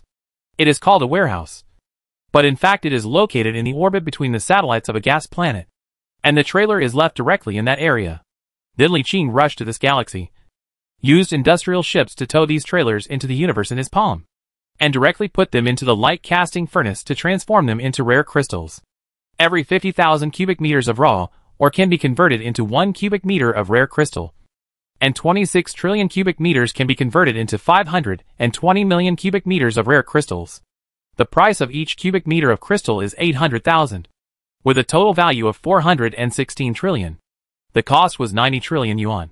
The selling price after conversion was 416 trillion yuan. The profit was as high as 326 trillion yuan. And the profit rate reached an exaggerated 362%. This is outrageous.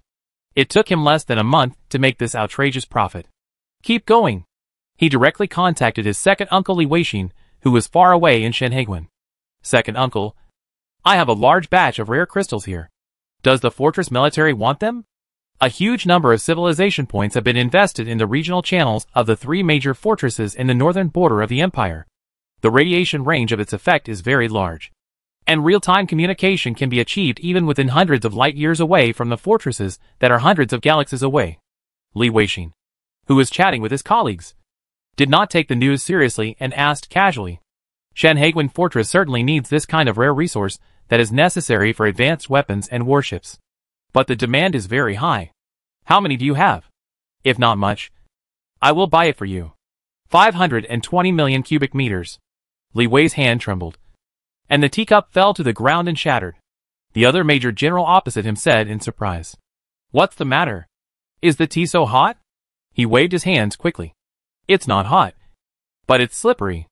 The major general on the opposite side obviously didn't believe it, but he didn't ask any further questions. "How do you have so many rare crystals?" Li Qing replied. "Don't ask me this. Do you want it?" Li Weixin smiled bitterly. "Of course I can't afford it.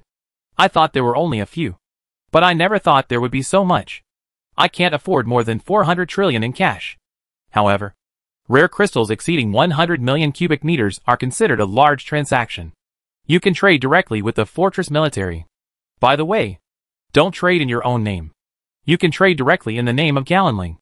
This way, even if your support for the empire won't be of any real benefit, if the transaction amount is large enough in the future, it will improve the favorability of the elders of the Fortress Military Elder Council, which will be of great use in the future. Okay. Shortly after the connection was broken, Li Weixin received a call from a military logistics officer named Meng Jihua, who added, "Jihua is my friend. If you want to sell any materials in the future, please contact him directly. He will give you the best treatment." Okay.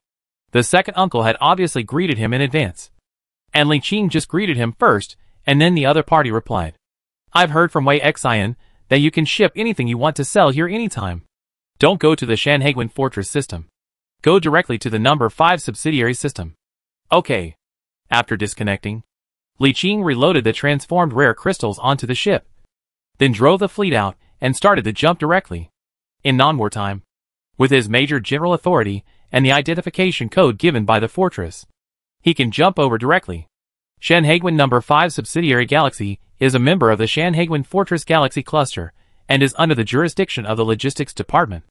Its main responsibility is to store various military supplies. Chapter 195: The Arrival of the Legendary Ancestor. There is only one waterway leading to the Shanhaiguan Fortress in the entire galaxy. There is no other way. An identification code is required for entry and exit. Otherwise, it is impossible to enter or leave through the ubiquitous interference and interception system in the entire galaxy. The huge fleet leapt to an open area. Then a series of Star City force fields were pressed down. And then a fleet sailed over and began an all-round scan. This is a necessary procedure. It is useless even if there is a guarantee from a senior military officer. It is just to prevent internal and external collusion. Although this possibility is not high, it is not completely impossible. After all, there are many evil beings in the universe that can control minds.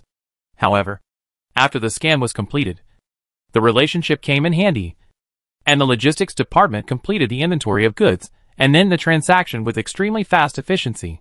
The goods were poured into the starry sky, and the money arrived. A full one-time cash payment of 416 trillion star yuan.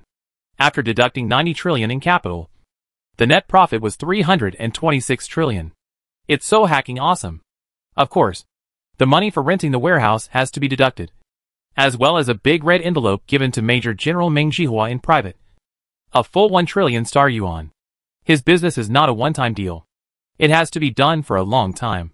After all, this relationship is with his second uncle. Helping him once or twice is no big deal. But if he keeps helping him without any benefits, he will definitely feel uncomfortable. He had to make this relationship his own. Get some benefits from every transaction. And they would be friends in the future. We are all friends. So of course they won't ask you where the goods come from for no reason. This can save them a lot of trouble. In addition, 10% business tax totaling 41.6 trillion must be deducted, leaving 384.6 trillion. In the United Human Empire, the major military lords and overlords impose very few taxes on players, and commercial tax is one of them. There will be no commercial tax on transactions between players. But Li Qing's current behavior is a commercial trade behavior. Whether purchasing raw ore from a mining company or selling it to a military leader, it is not a personal behavior of the player. So naturally he has to pay taxes. The commercial tax for the entire human United Empire is unified at 10%, including Li Qing's blue-collar workers. However, there are not many legitimate commercial and trading companies in Galan territory now. So don't expect to receive much tax from the players. In addition, the orbs have just immigrated from Galan planet to Orb planet. So Li Qing exempted them from taxes for 5 years. At least, don't expect to collect taxes within 5 years. And don't expect to receive much tax within 10 years. Unless the Shada United Empire is defeated in the future and the passage to the Zuter Star Field is opened up. The focus of the empire will move south. Only then will a large number of merchants move south. The territory will develop. And only then can a certain amount of tax revenue be collected. Together with the remaining 10 trillion. The total cash was 394.6 trillion. After resting for a few days, Li Qing contacted the mining companies again to acquire the mines. However, there is no mine left. Or maybe the types of minerals he needs are not enough. Boss, how can we store so much of this cheap and worthless ore? I used half of it when I sold it to you before. Now you want so much. But we don't have that much ore at the moment. We have to transfer it from other places. Or you can wait a month or two while I raise the money. And this was not the only complaint he had. Several other mining companies had the same problem. There was not enough limestone and limestone. Okay. It is both unexpected and reasonable. Minerals like gray crystal and limestone are the cheapest. Ordinary individual players have limited transportation capacity at one time and generally do not like to mine such cheap ores. Just like Li Qing would not be willing to mine such cheap ores if he did not have the infinite capacity of the universe in his palm. More than 40 trillion can get at least hundreds of trillion cubic meters of raw ore. How much would that be? Then I'll give you a month to raise the funds. 1 month is a bit long. But we'll try our best. By the way, boss, are you interested in buying some other ores? Iron ore is 3.9 cubic meters.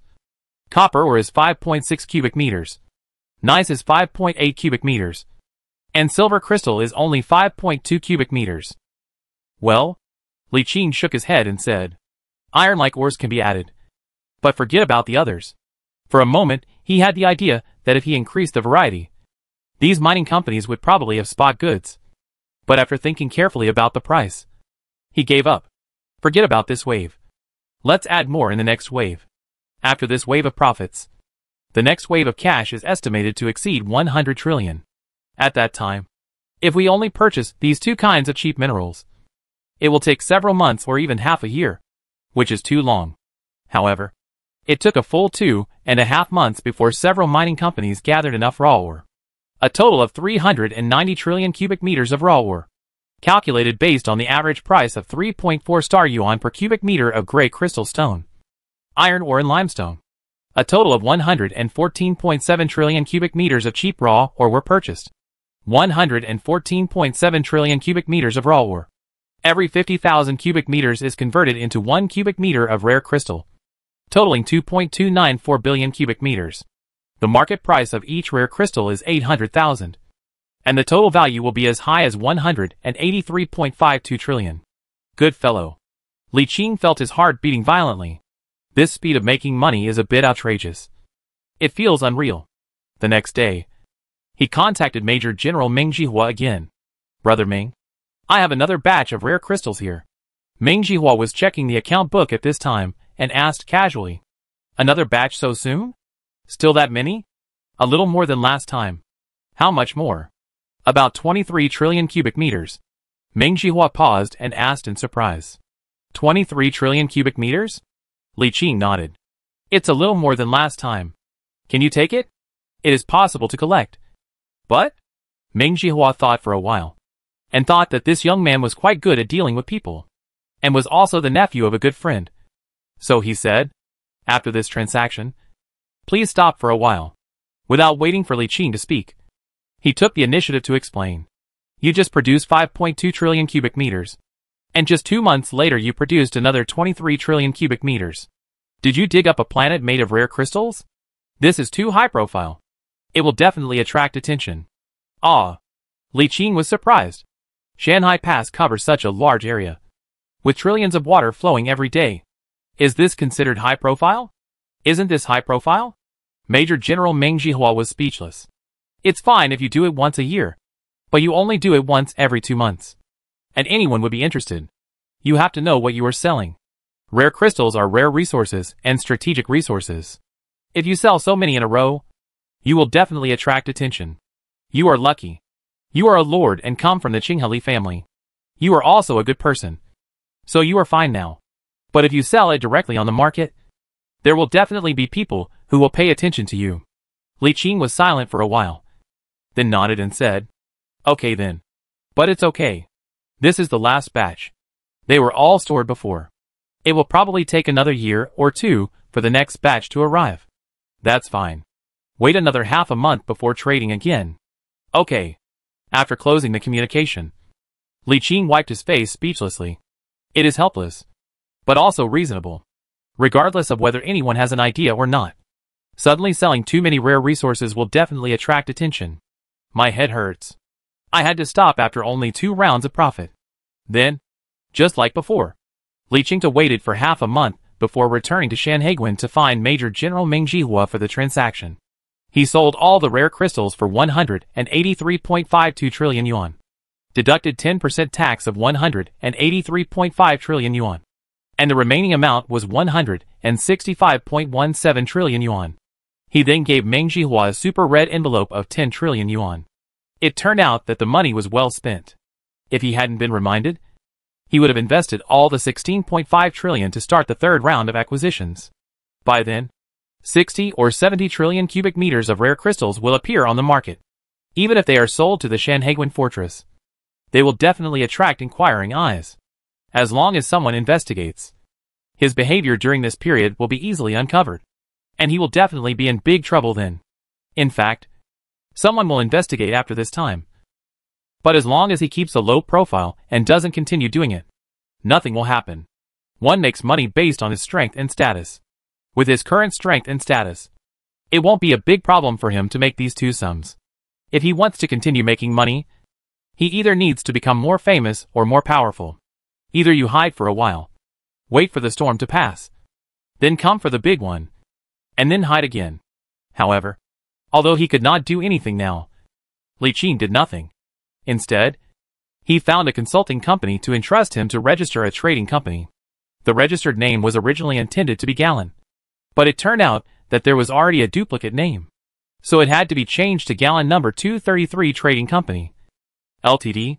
Then they found a galaxy behind Shanhaiguan, rented a desolate planet and the surrounding starry sky as the company's base and warehouse, and then went to the talent market to recruit a group of employees and managers. And the framework of the trading company was set up. Without saying anything, he first set up the company's framework, then slowly acquired products.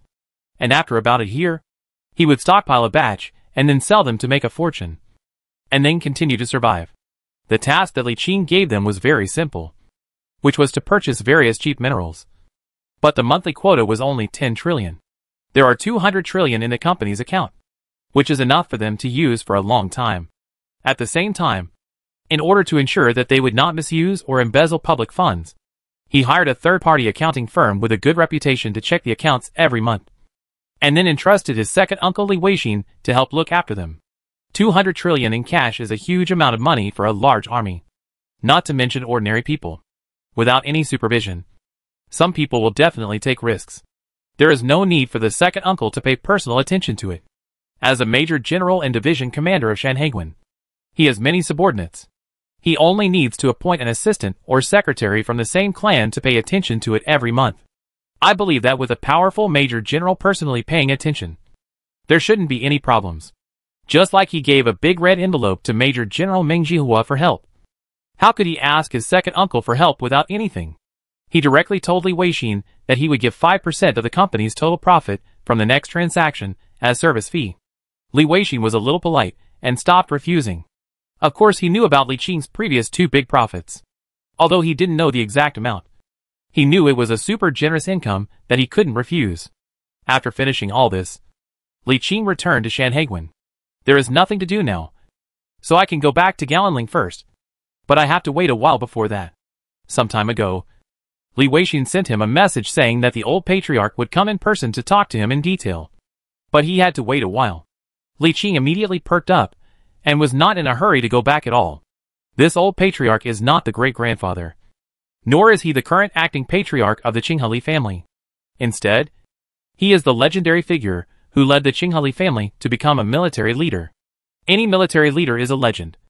Any living military leader is a living legend. And their life experiences are an epic. Li Qing had never seen the old patriarch before. Not even when he married into the Yu family of Tianjin last time. This time he thought it was the acting patriarch or great-grandfather of the family who came. But he didn't expect it to be the old patriarch himself. No wonder he had to wait for several months before getting any news. He waited for about another week. Early in the morning, as soon as he got up, he received a call from Li Weixin, asking him to come to the central villa. He immediately realized that the old patriarch had arrived. When he arrived at the villa, he saw two psychics with considerable strength at the door, with psychic powers of about 600,000 to 700,000.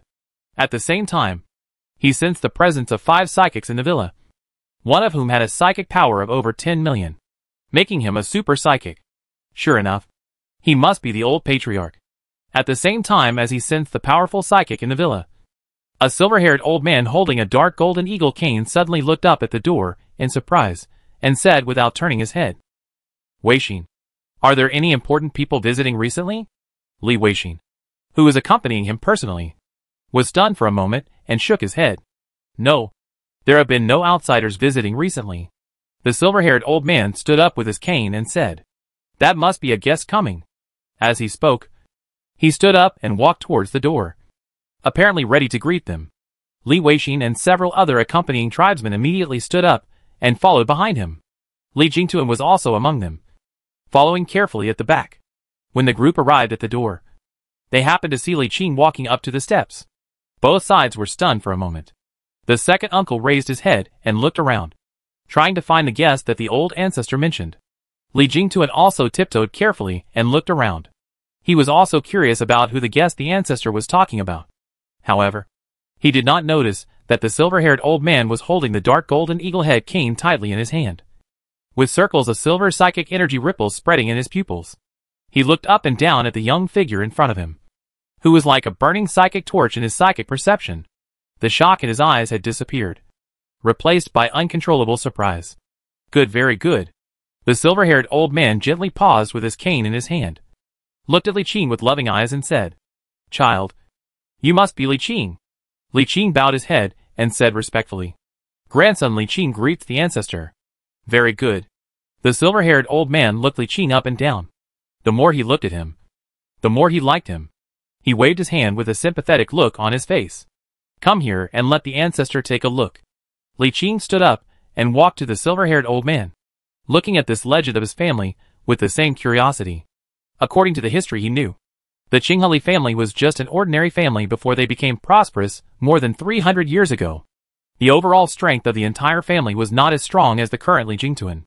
They had almost no support from a military lord's family, and could be said to have started from scratch. You have to know that times are different now, and the chances will become smaller as time goes by. In the first few thousand years, humanity was in a period of expansion, and the opportunities were relatively greater at that time.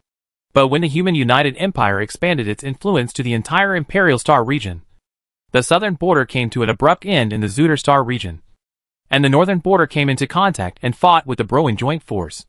At that time, the territory of the Human United Empire had been fixed. Since then, new Star Navy lords have rarely been born within the United Empire of humanity. Our ancestor Li Yongcheng was able to seize the tiny opportunity in an era when there were almost no chances and establish himself as a new military leader. It can be said that both his abilities and means were top-notch, and he can definitely be called a legendary figure. Such big guys are real big guys, who rely entirely on their own abilities. Some of their experiences are even more amazing than cheating, and even novels dare not write about them that way. Chapter 196, Powerful Star Escort Ship. The ancestor looked at Li Qing carefully. Ordinary people only felt that he had an extraordinary bearing. But super psychics, who also possessed a psychic power strength of over 10 million, could feel the subtle pressure from him. At this moment, he was filled with amazement and doubts. He could no longer hold back and knocked on the ground with his cane, saying, "Child, come with me." After saying that, he turned and went upstairs. Li Qing hesitated for a moment and followed him. The others looked at each other and didn't dare to follow. Li Qing came to the second floor and saw the old ancestor standing alone in the middle of the hall. When he came up, he turned around and could no longer hold back his doubts and asked, "Are you really my grandson Li Qing?" Li Qing was stunned for a moment. He didn't expect that the first sentence the ancestor said when he came up would be this. But if you think about it carefully, it is not surprising to have this doubt. It is really abnormal that a young man who is only in his early 20s actually possesses psychic powers as strong as tens of millions, comparable to those of super psychics who have lived for thousands of years. This problem, Li Qing had actually thought about it a long time ago. He had two different answers before, one for outsiders and one for the tribe members. The answer at this time was the one for the tribe members. Ancestors should know that I once obtained a space treasure by chance. Li Yongcheng nodded and said, "I've heard that it's a very magical relic with a huge space and a super dock."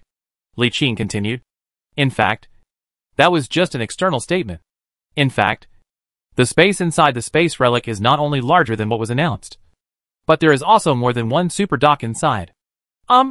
Li Yongqing's expression became more serious. His eyes became sharper, and there was a hint of anticipation. Li Qing paused, organized his words, and continued, "That space relic is actually a world in the palm of your hand. It contains a huge space as big as a galaxy, and it contains the legacy of an advanced civilization from ancient times." Boom! The old man couldn't help but pat the ground with his tightly held cane. "I knew you were hiding something. Keep talking." The legacy of the advanced civilization I inherited contained a one-time treasure. After I inherited it, I gained unimaginably powerful spiritual power. In addition, there was a super dock and a livable world of the level of a galaxy miracle. The level of habitability was similar to that of a second-class super habitable world. It contained a very complete ecological area, and I could directly immigrate there. How big is this super habitable world? Li Qing paused for a moment, then raised a finger with a serious look on his face. 1,000 super habitable zones, each of which is 1,000 kilometers long, wide and high. Each habitable zone has been divided into 10 layers, which is equivalent to 10,000 super habitable zones, each of which is 100 kilometers long, wide and high, equivalent to 20 to 30 planets with life. In addition, there is an ultimate weapon inside, but the energy furnace has been damaged and needs to be powered by itself, so it cannot exert its powerful power. These are not important. The most important thing is whether we have inherited the technology of that super civilization." Li Qing nodded, but then shook his head. "You can say yes, but you can also say no. What's the meaning? That advanced civilization left behind advanced technology, but no conventional technology. I need to complete all conventional technologies myself and reach the upper limit of conventional technology before I can start unlocking dark matter technology. You could say that I have to be promoted to military leader before I can unlock advanced technology." "Well?" Li Yongcheng turned around holding his cane, and Li Qing immediately came forward to help him sit down on the sofa. After a moment's hesitation, Li Yongcheng looked down at Li Qing, patted his head lovingly, and said, "Don't worry. The inheritance method is set up this way for a reason. There is an old saying that goes, 'A common man is innocent, but he is guilty of hiding a wall.' If you can show extraordinary advanced civilization technology from the beginning, it will definitely attract many covetous eyes, and you may not be able to grow up safely. You don't need to say anything more. Don't tell anyone about the truth you hold in your hands, even if your father asks. From now on, just use the same excuse as before. This is your secret. Sit here, kid." The legendary figure in the past is now just an ordinary old man, like other people's grandfathers. He thought for a while and said, "Your potential is beyond my expectations. You will definitely surpass me in the future and become a true Star Sea Lord. If you can become a Star Sea Lord, our family will also be honored." Li Qing couldn't respond to this. He was still far from being a military commander, let alone a Lord of the Star Sea. At this time, the ancestor continued, "Originally, I wanted to support you financially, but you've made a lot of money during this period, so you shouldn't be short of money. Tell me what you want." Li Qing touched his chin and said bluntly, "My grandson is most in need of various mother chips. I already have mother chips for frigates, destroyers, and cruisers. I already have a mother chip for plasma launchers, and a mother chip for neutron light spears. I am in need of the rest. In addition, my grandson is still in need of a large number of battleship chief engineers and flagship chief engineers. Besides that, my mother chips are still being upgraded. It would be even better if they could provide some civilization points. Li Yongcheng nodded and said, "These ancestors are here to think of a solution. Is there anything else?" "Well, there seems to be nothing else. Being able to solve these mother chips is already a great help. And the rest is just a matter of time." The old ancestor didn't stay here for too long. He left after only 2 days. However, he didn't go home. It was said that he went to visit some old friends. When he left, he gave Li Qing a full 1,000 civilization points. In this regard, he could only say that the boss's move was indeed extraordinary. These 1,000 civilization points are probably all the Qinghali family has in stock right now. But after Li Qing opened the negative star technology exchange list in the Palm universe with great anticipation, he found that these 1,000 civilization points were still extremely scarce. And there were only a few types that could be exchanged at this stage. The first type is to spend 1 civilization point to build a servant of light, which is useless. The second type is a static stream of light with 1,000 civilization points that can enlighten the negative star people. The third type, 50 civilization points, can be exchanged for a 7-star holy guard, which is a super soldier with a psychic strength of more than 1 million and a physical body comparable to the strength of the Leviathan. He is the lowest level cannon fodder unit of the negative star civilization and has a series of superpowers, such as super strength, super speed, super endurance, immortality, and so on. He is simply called Superman. Moreover, Li Qing read the introduction of the Holy Guard carefully. The initial 1 million plus psychic energy and all superpowers are only initial abilities. They can become stronger with the passage of time and continuous fighting. After experiencing countless battles, they will be promoted to immortality. The fourth type, 500 civilization points, can be exchanged for a super being with an initial psychic strength of 10 million plus, an initial huge body of thousands of meters high, some of the characteristics of negative stars, and the ability to master the power of light, named the fearless god of war. This kind of existence is the backbone ground force of the negative star civilization. Not only is it stronger than the holy guards at the beginning, but its upper limit is also stronger. This is because all fearless war gods have a star core in their bodies, which can continuously absorb energy from the void, including directly absorbing stellar energy and the ubiquitous dark matter and dark energy in the void. When it reaches its peak state, it can possess the terrifying energy of an entire star in its body, releasing indescribable terrible power with every move. Li Qing read the introduction carefully, especially the appearance, and his first reaction was, "Isn't this thing Ultraman?" But the strength he displayed was even stronger than Ultraman. After all, he had an initial psychic power strength of over 10 million. A wave of psychic power storm could wipe out all life on a planet. How could a mere small monster be his opponent? 1,000 civilization points can be exchanged for 2 Ultramen, or 20 Supermen. They are all disposable and gone when you die. Of course, this thing also has complete technology, and can be artificially created through a series of operations that ordinary people can't imagine. The complete technology of the Holy Guard requires 100,000 civilization points, and the complete technology of Ultraman requires 1 million civilization points. The complete technology is a no-brainer and a one-time exchange. After careful consideration, Li Qing decided to forget it. He was not short of ground troops at the moment, and for the time being he did not have any powerful opponents that he needed to send out such super soldiers to deal with. But he did not exchange the static streamer. He still has a quota for conversion into a negative star, but no subordinates meet the requirements to convert. Although static streamer can transform a new negative star regardless of conditions, the civilization points are limited at this stage, so they still have to be used on the steel blade. In the universe in his palm, he directly consumed 30 civilization points on the escort carrier chip that was being reversed. He had already consumed 30 civilization points. In addition, several negative star people and a dozen servants of light had jointly studied for more than 3 months. The escort carrier chip was almost condensed, and with the stimulation of these 30 civilization points, it was immediately condensed successfully. And it does not need to have limited power like the escort carrier chip that was first condensed by a normal advanced civilization, but it can directly reverse the original peak version of the negative star. Li Qing took the escort carrier's mother chip in his hand and examined it the moment it took shape.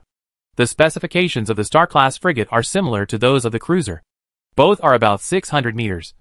But the cruiser is horizontal, like a swimming fish, while the escort ship looks like an angel standing upright in the starry sky, with a central core module and left and right wing modules like angel wings. The Star-Negative's cluster-class escort ships do not have weapons such as missiles. They only have L large, M medium, S small, and P slot point defense weapons. The L slots are all main gun slots, and there are a lot of them, which can perfectly accommodate all the duties of the three types of warships. The 80 P slot point defense system can perfectly intercept space fleets. The 30 L main gun slots can be equipped with L slot main guns, whose power is second only to the X battlefield main guns. Their non-battlefield conventional combat capability is very strong and can crush cruisers head-on.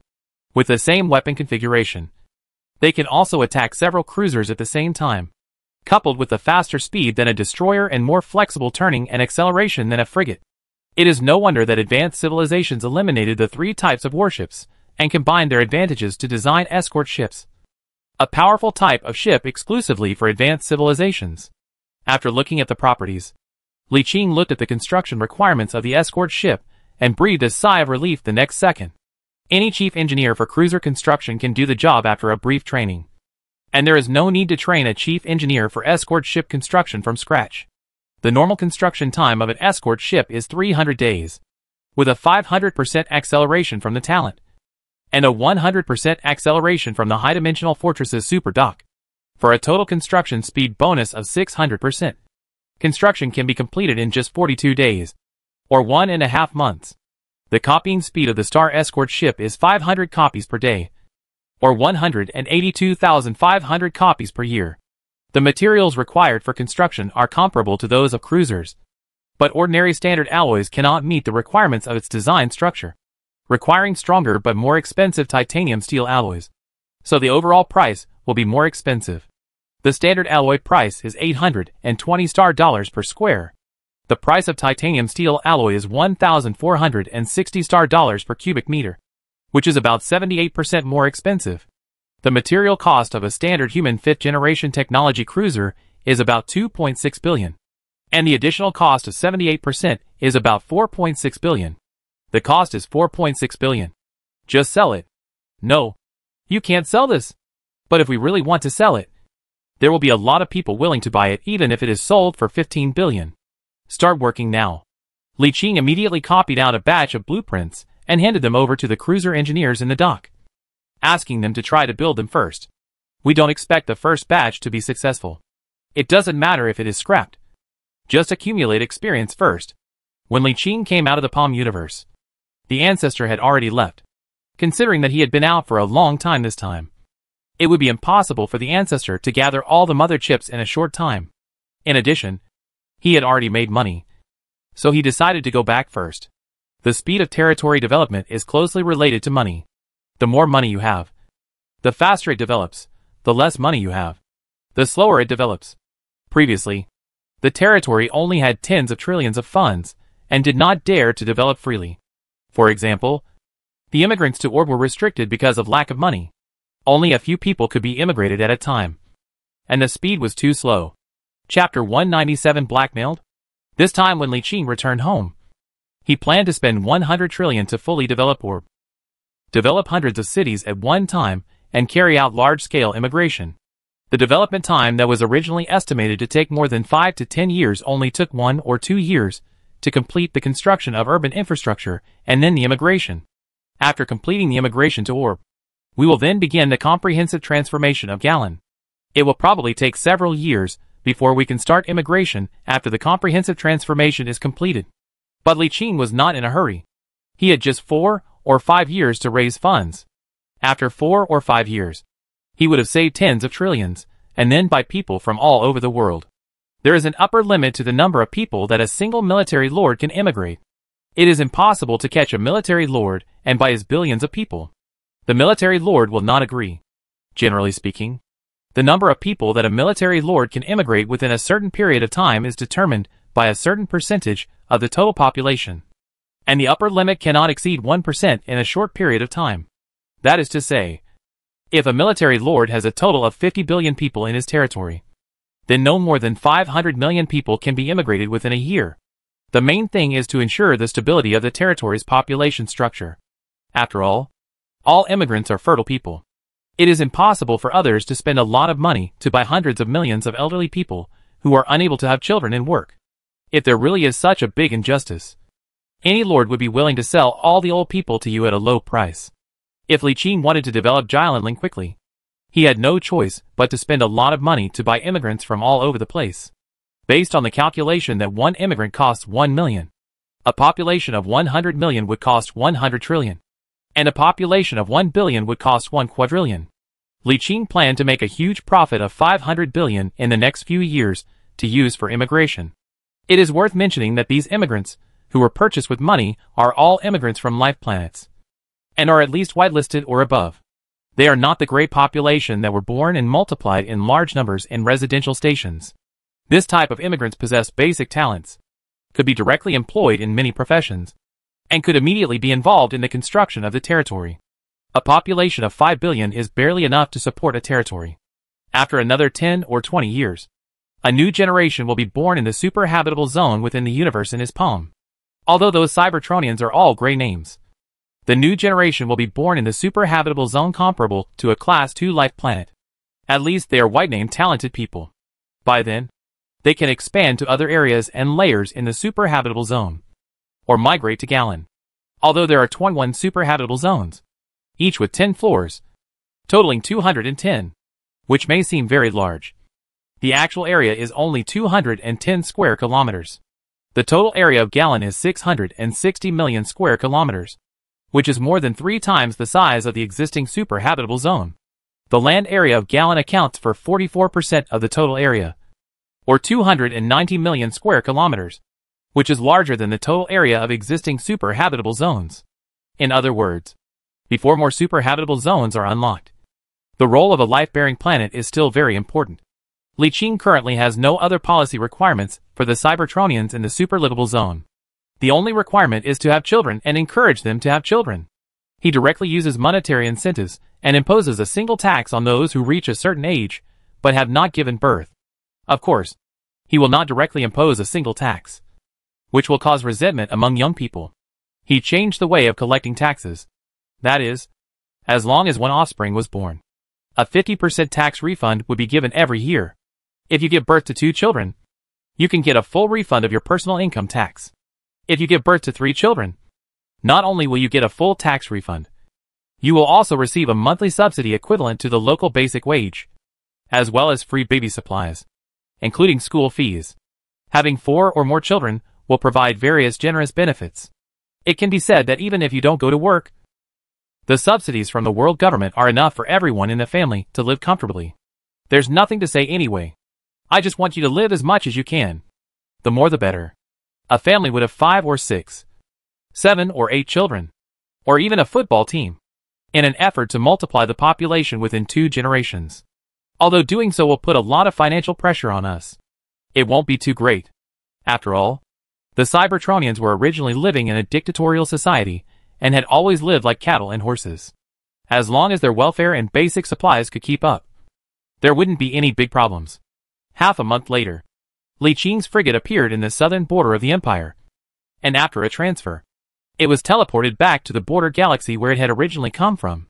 However, as soon as he entered the border star system and completed the registration, he received a strange communication. He opened it and saw a middle-aged man wearing glasses. He said to Li Qing expressionlessly, "I am Luozhen, the director of the Jinan province branch of the Sanhua Trading Group. A few months ago, one of our caravans disappeared in the ZN-248 galaxy. My people found you at the scene of the incident in the ZN-248 galaxy. Please stop the ship and wait for our investigation." Did I hear wrongly, or did you guys say it wrong?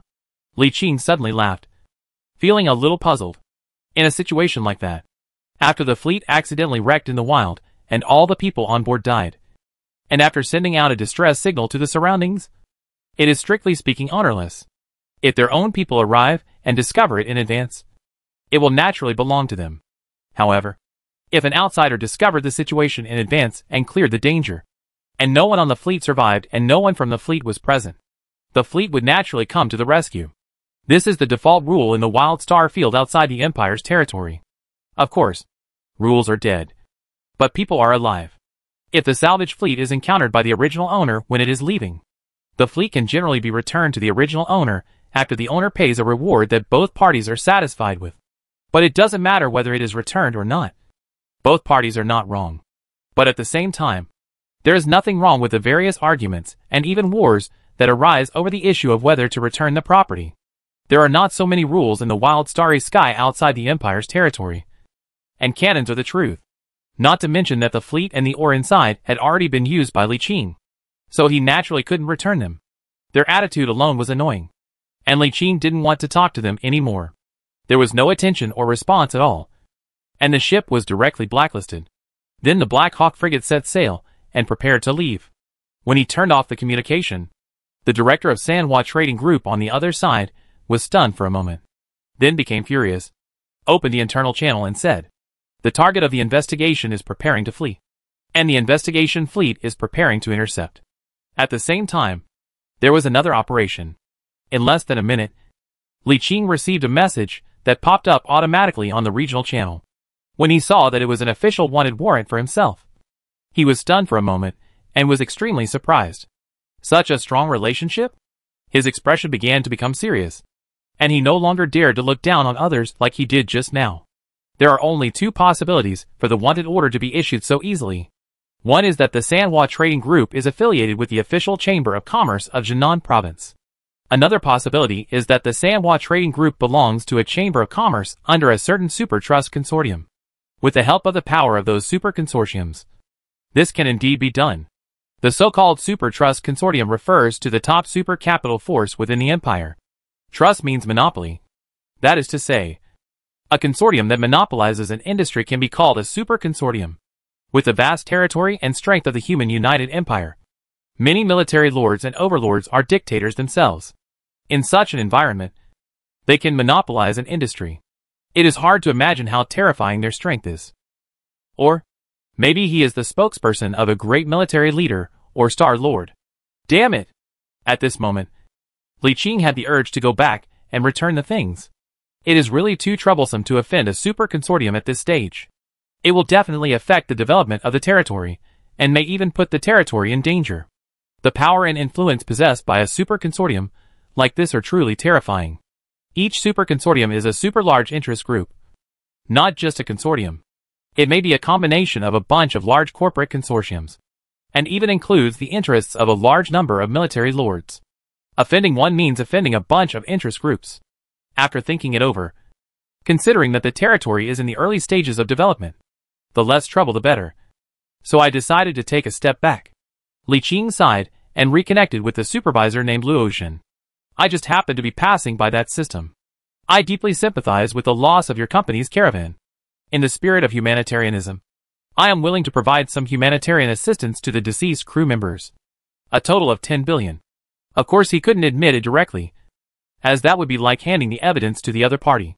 But, it's you? Luoxin sneered. A cold light flashed in his eyes, and said to Li Qing in a condescending manner, "No one can escape our intelligence network. I know who you are. Lord Kanan. As a member of the Imperial Senate, you actually did such a despicable thing as stealing. Spread the news. Etc." Li Qing interrupted him and said, "You have to understand. I didn't sink the fleet. My few ships couldn't even defeat your merchant fleet's escort. I was just acting out of humanitarianism." His words were also interrupted by Luoxin, who said arrogantly, "Your fleet is the only one in the entire galaxy. There is no one else but you. We make the rules. If I say you stole our things, then you stole our things." Li Qing was getting more and more angry, but he didn't try to contact him immediately. He heard from Luoxin's tone that he was trying to pass the blame, so he wanted to see what the other party wanted to say. Luoxin adjusted his glasses and said, "In view of your theft, I have the right to demand compensation for the stolen property and reputation. Compensation that is consistent with your status." He looked at Li Qing coldly. The cold light in his eyes was like a poisonous snake staring at its prey. And he said slowly, "Either pay twice the value of the goods as compensation, or make a formal written apology to our Sanhua Trading Group in the Imperial Senate for your theft." Li Qing narrowed his eyes slightly. There is indeed a problem. How could a normal person enter the Imperial Senate? They must have known my identity. At this time Luotian continued. The cargo we stole was worth 150 trillion. Li Qing opened his mouth, and was shocked by the huge mouth of his lion. And Luotian continued. Our conversation has been recorded. And you have admitted to the theft.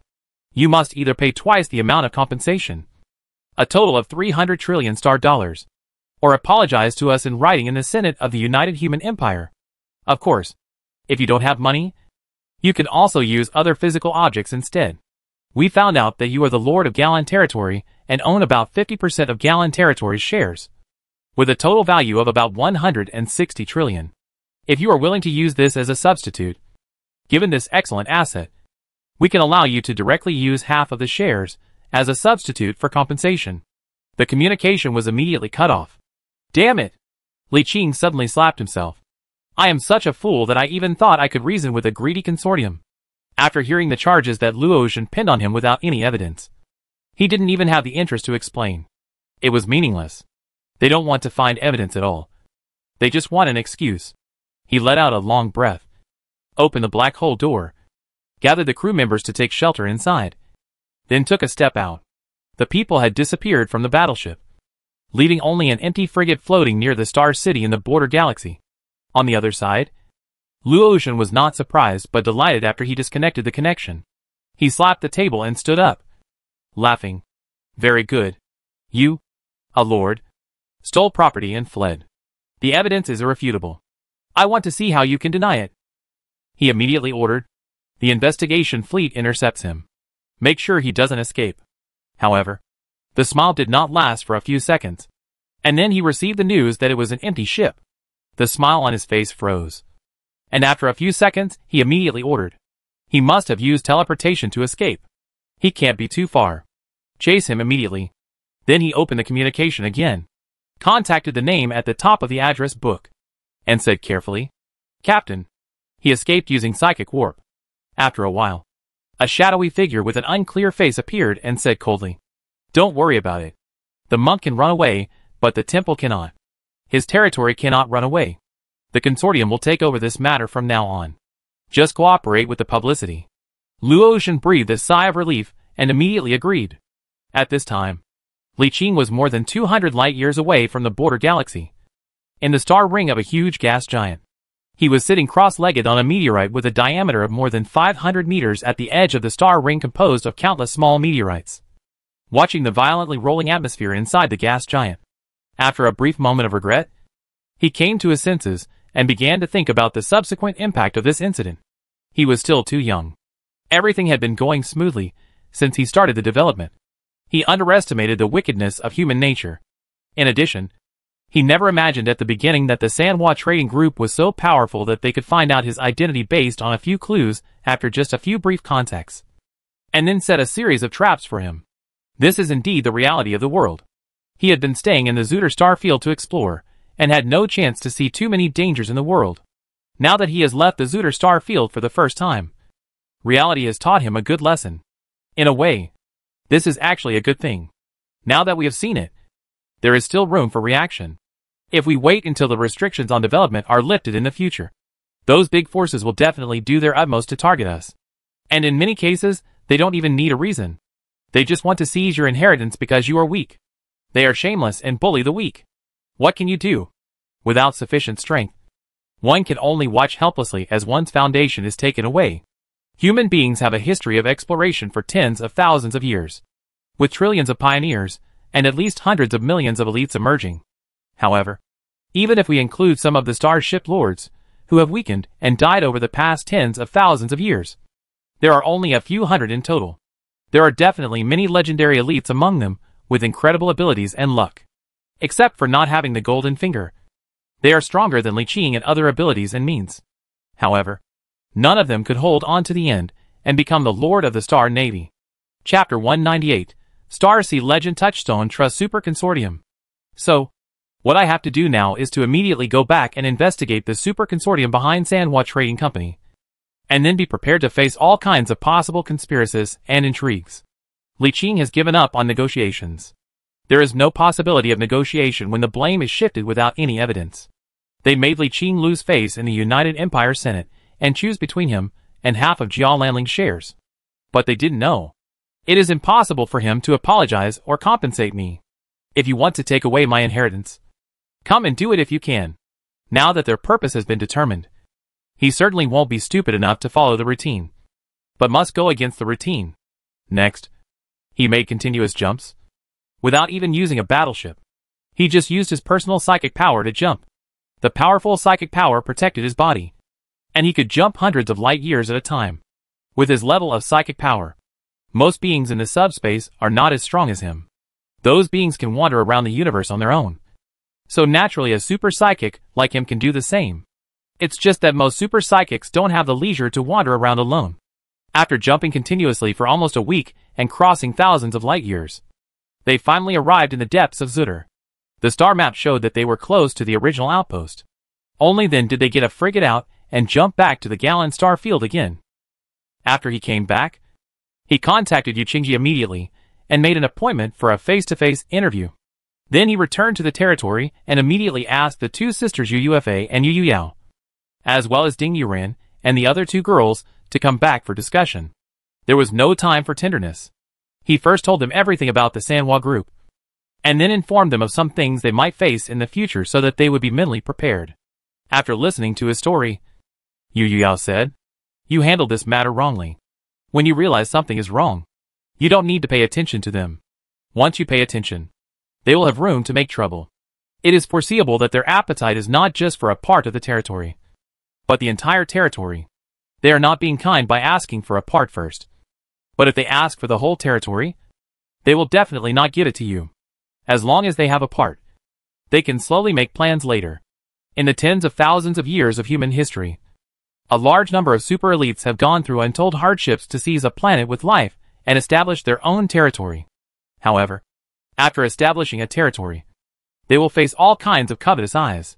These super trust consortiums are like greedy giant crocodiles. They like to prey on small territories that have potential but have not yet grown. We are obviously being targeted. Even if this incident had not happened, they would have slowly joined in with other excuses and methods. In fact, we are lucky that the territory was established so quickly. It was established in just the 5th year of development. In addition, it is far away from the heartland of the human United Empire. Those giant crocodiles have not reacted yet. At the same time, they are too far away to reach them for the time being. When the 10-year development period is over in a few years, there will definitely be a lot of capital reaching out to us and trying every way to infiltrate us. Li Qing sat in the main seat in silence. After she finished speaking, he asked, "How much do you know about the super consortiums in the Empire? If a super consortium like this trust attacks us, what means will they use?" Yu Yuyao shook her head and said, "I only learned about it when I was studying economics. I didn't learn about it specifically. I don't know how many super consortiums there are in the Empire, and I don't know which consortium is behind the Sanhua Trading Company. But I do understand their methods.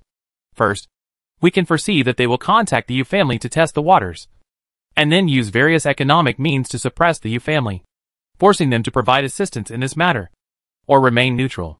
Then no matter what the attitude and position of the Yu family is, they will start to mobilize capital to erode the power of the outpost, or win them over, or inject capital into cooperation, or directly acquire various teams of varying sizes. First secretly acquire and gather strength, and wait for the opportunity. On the other hand, they are good at capital operation. They can gradually occupy the business areas of the outpost, including the blue collar, through normal business means. They can occupy the market with huge capital regardless of losses, squeeze the living space of other small and medium-sized capitals, or slowly monopolize the local business through means such as capital injection or control. When all these conditions are ripe, take action suddenly when there is a good opportunity. There is a very small chance that they will directly seize it by force, which will cause panic and public outrage. And the Star Sea Lords, who are the makers of the rules, will not allow it. There is a high probability that they will use the means of controlling all the vital materials in the local area to force cooperation, force a stake, and in short, use various means to achieve their goals. The capital owned by this super consortium is beyond your and my imagination. When they devote all their efforts to one thing, they can easily mobilize trillions of cash flow and unimaginable connections. They are like a greedy leviathan beast that devours everything. Similarly, these super trust consortiums are also known as the touchstones of military leaders. Before being promoted to the Lord of the Star Sea, every lord must face the covetousness and spying of these super trust consortiums. Only those who can withstand their various means and make it to the end can become Star Sea legends. Those who cannot withstand it will become wedding dresses for others.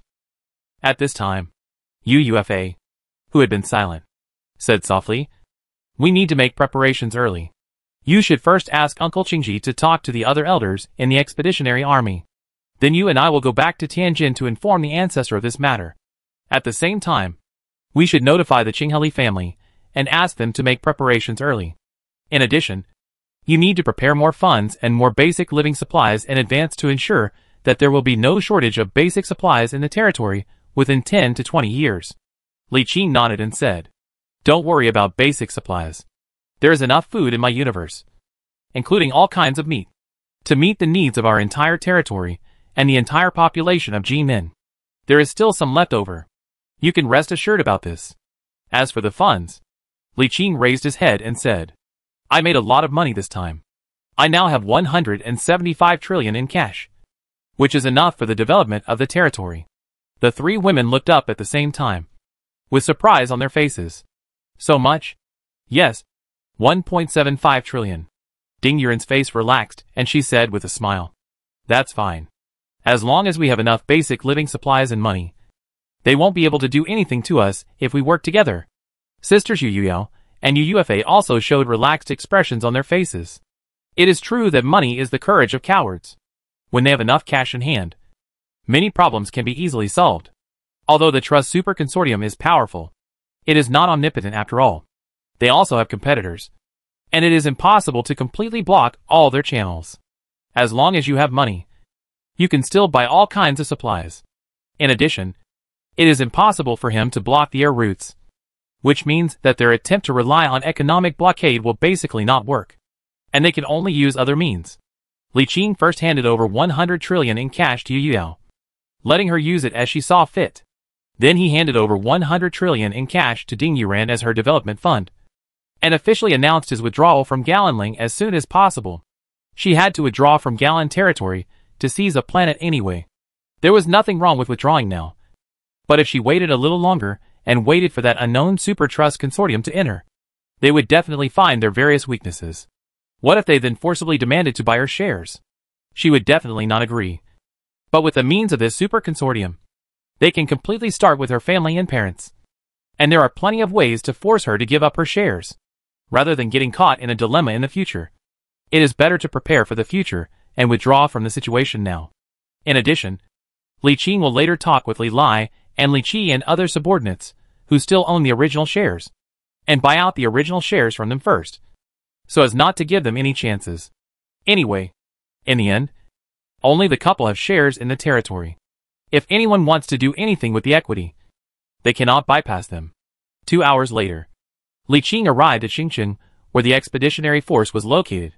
He had a detailed conversation with Commander Yu Qingji for nearly an hour and reached a verbal agreement. Then, he and Yu Yao went back to Tianjin together, met the legendary ancestor of the Yu family in Tianjin, gained his support, and resolved the worries of the Yu family. At the same time, we learned from Tianjin that the Sanhua Trading Group was affiliated to a super trust consortium called Baji. This consortium was composed of 3 veteran military leaders and 5 top capitals. The military leaders provided military force, and the capital provided financial resources. The combination of the two was extremely powerful. But they are not bad either. They have the support of Qingheli family and Tianjin Yu family, so they are not inferior to them. It was half a month later when he returned to the territory again. By then, Li Qing felt much more relaxed. Everything that should be done has been done. With the full support of the Yu family in Tianjin, the expeditionary army will not have any problems. The territory has sufficient funds and basic living supplies, and all possible factors of infiltration from both inside and outside have been resolved. If they want to make some small moves now, they can only secretly unite with the player teams near the outpost base and stab them in the back at a critical moment. So the only thing he had to do next was to increase his military strength. As long as there is enough military force to sweep across the entire Zuder star field, all problems can be solved. Next, Li Qing stayed in the territory for a while, and agreed with several other subordinates, who owned original shares, to take back the shares. He also repaid the debts owed by several former Legion members, totaling 120 trillion.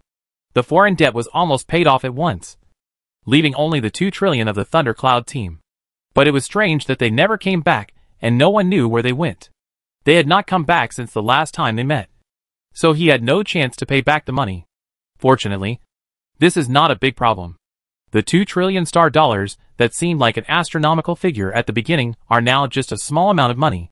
Even if he is not in the territory, UUFA can help pay it back when they come back. Now that we have money, we can prepare for many operations that we couldn't do before. First of all, they had obtained a set of blueprints for building a star city. No one mentioned it before because they had no money. Now that they have money, they can start construction. At the same time, they can install the enhanced Stargate bot at the Shanhaiguan auction. Then, they can directly open up a channel to Tianjin and teleport directly through the Stargate. In addition, he gave the pure spiritual energy essence that he had refined before to Ding Yuran.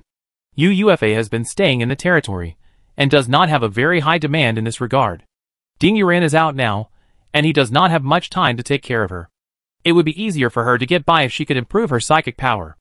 It is worth mentioning that in order to make her more competitive outside, Li Qing specially enlightened 2 female servants of light to assist her. One is a naval commander, and the other is an administrative servant of light. In addition, UUFA did not show favoritism and also enlightened 2 female administrative servants of light to assist her in managing the territory. UUFA was in charge of the affairs of the territory. Li Qing had not been in the territory for long when new troubles arose.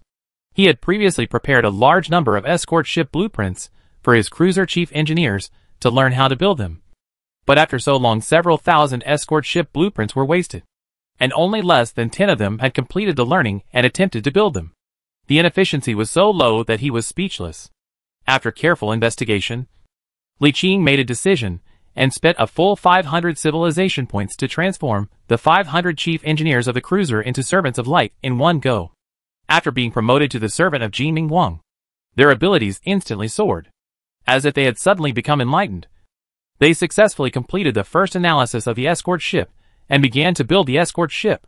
There is no way. There is no time for them to learn slowly. Anyway, the servants of light have infinite lifespans and can continue to serve themselves for 1,000 years, 10,000 years, or even longer. So the consumption of these civilization points is still worthwhile. The construction of escort ships is the same as that of ordinary warships. One chief engineer can lead 10 groups, and 500 escort ship chief engineers can lead 5,000 groups.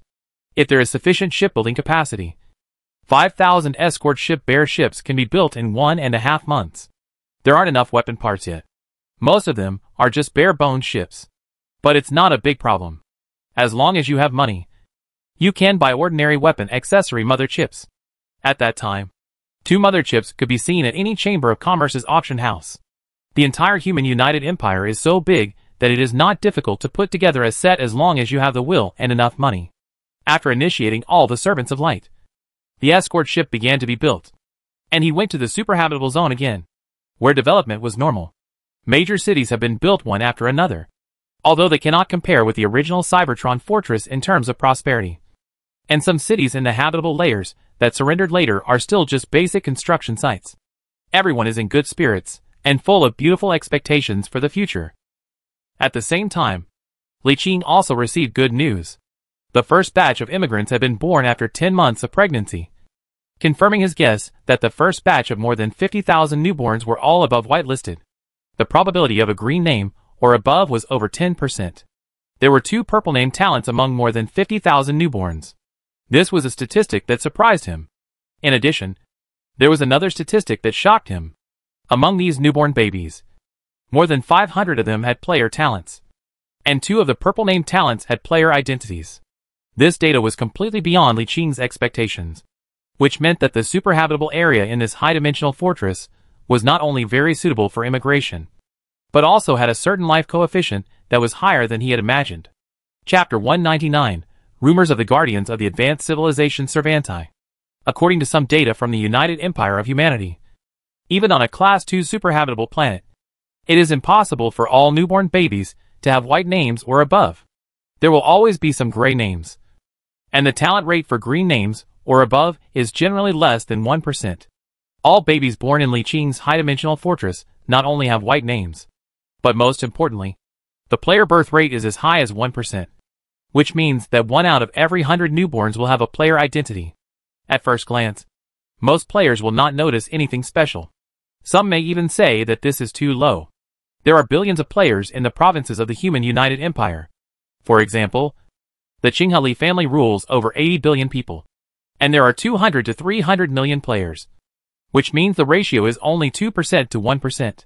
But you have to know that this is the beginning, and the parents of this batch of newborns are all gray names. The offspring born with a gray name are likely to be gray names, even if they are born on a life planet. Only the offspring born after living on a life planet for a long time have a very small chance of being born with a white name. It is almost impossible for a gray name to directly give birth to offspring with a player identity, even if both parents have player identities. If their offspring are born on a non-life planet, there is a high probability that the offspring will not be able to inherit the player identity. Normally, if both parents are players, there is a 99% chance that their offspring will have a player identity. Therefore, there are so many players within the Human United Empire. They are accumulated during the peaceful times. Moreover, most of those players within the Empire are ordinary civilians, and not all of them drive battleships around the universe.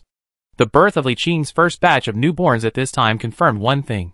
The super habitable zone in his high-dimensional fortress was definitely not comparable to a Class 2 habitable planet, and it was very likely to exceed the Class 2 habitable planet. However, the possibility of a Class 1 habitable planet is not high. If we refer to the psychic planet with all psychics, that is the real Class 1 planet. Therefore, his high-dimensional fortress should belong to the middle class that is beyond Class 2, but has some gap from Class 1. Very good. Regardless of whether it can be considered as Category 1. It is definitely stronger than Category 2. The first generation of all gray-named offspring are so outstanding. When the second and third generations come out, won't they start with green names, or even stronger blue name talents? Li Qing expressed great anticipation for this. After coming out of the Palm universe, he left the territory and headed for the isolated star field a few days later.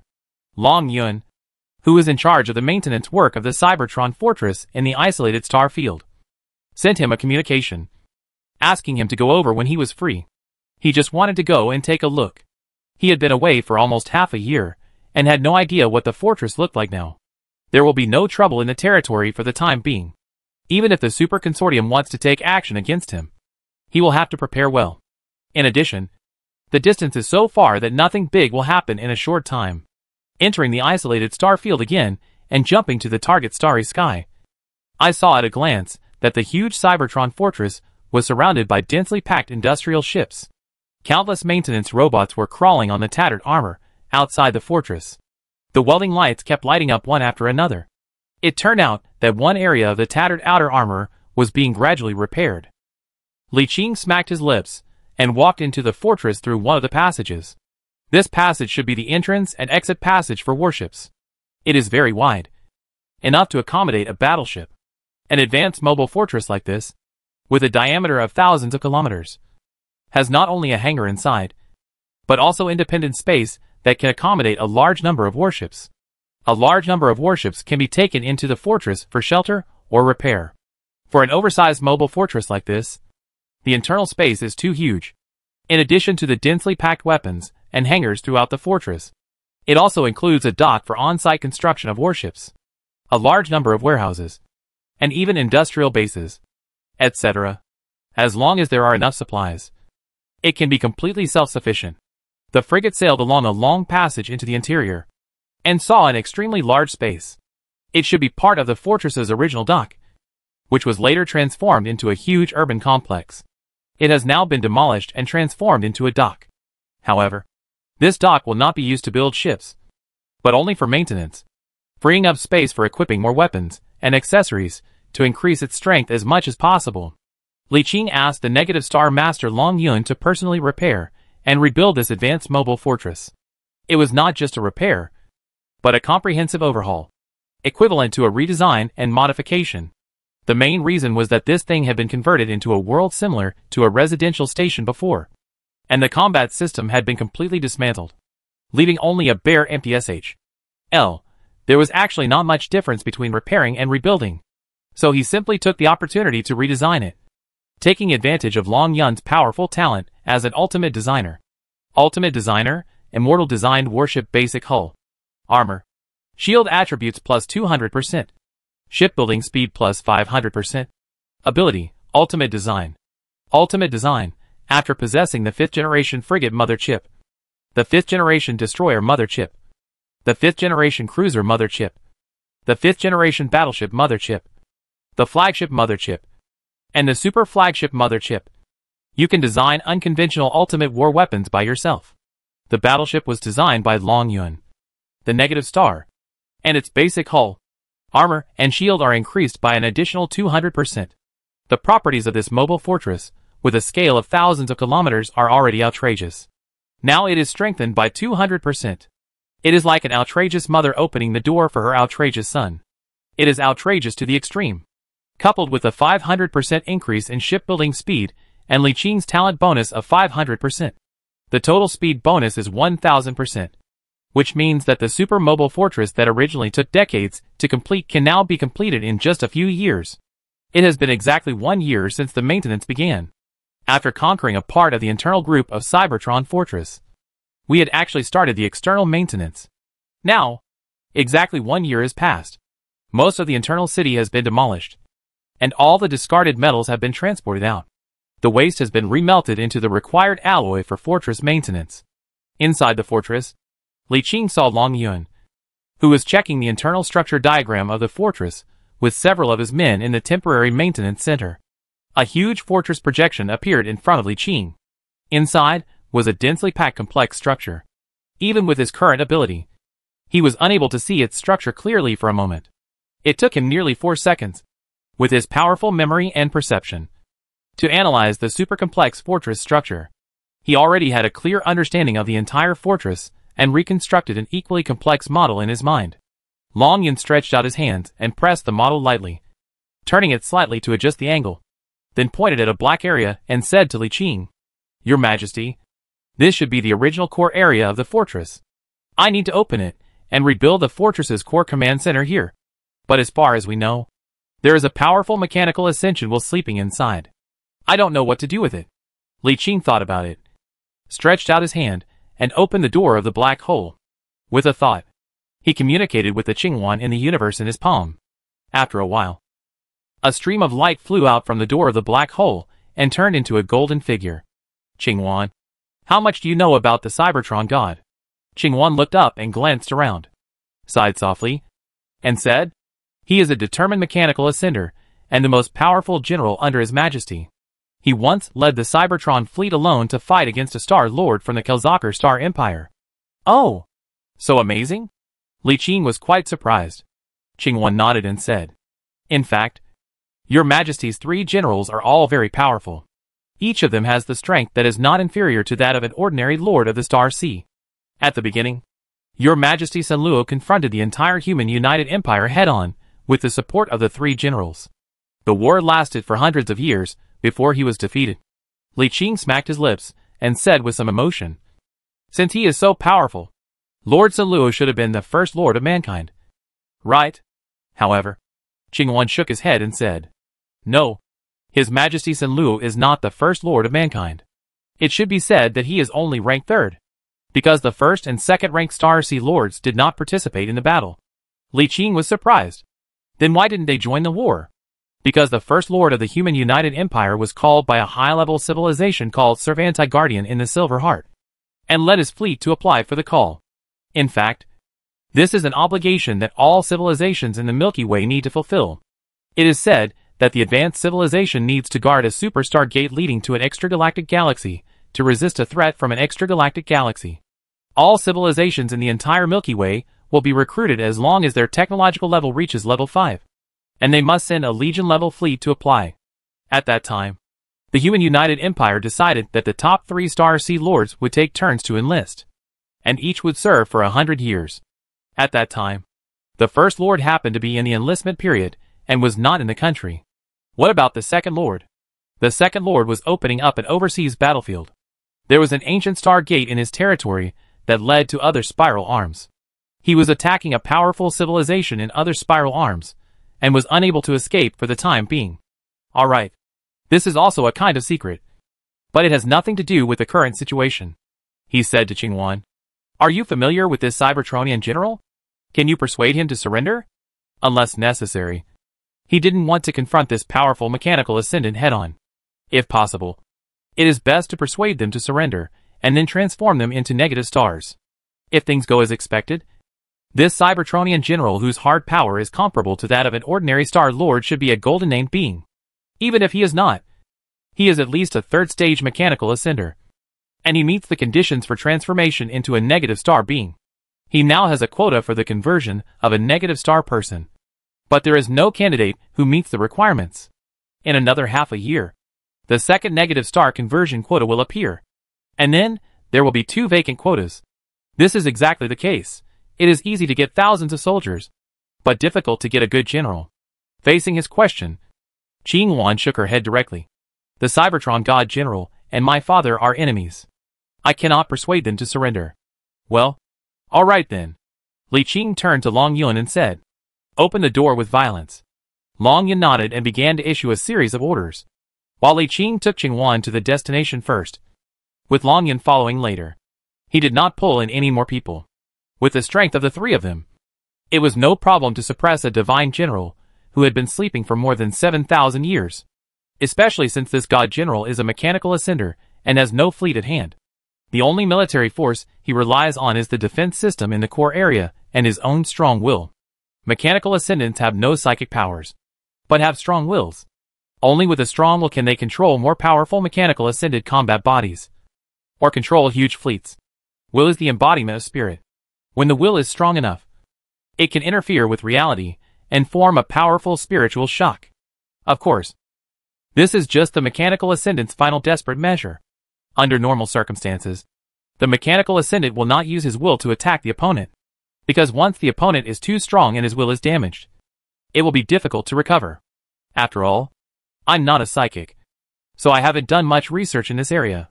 When Li Qing and Qingwan arrived in front of the core gate of the fortress, they saw 2 large machines spewing out dazzling lasers to cut through unknown metal gates.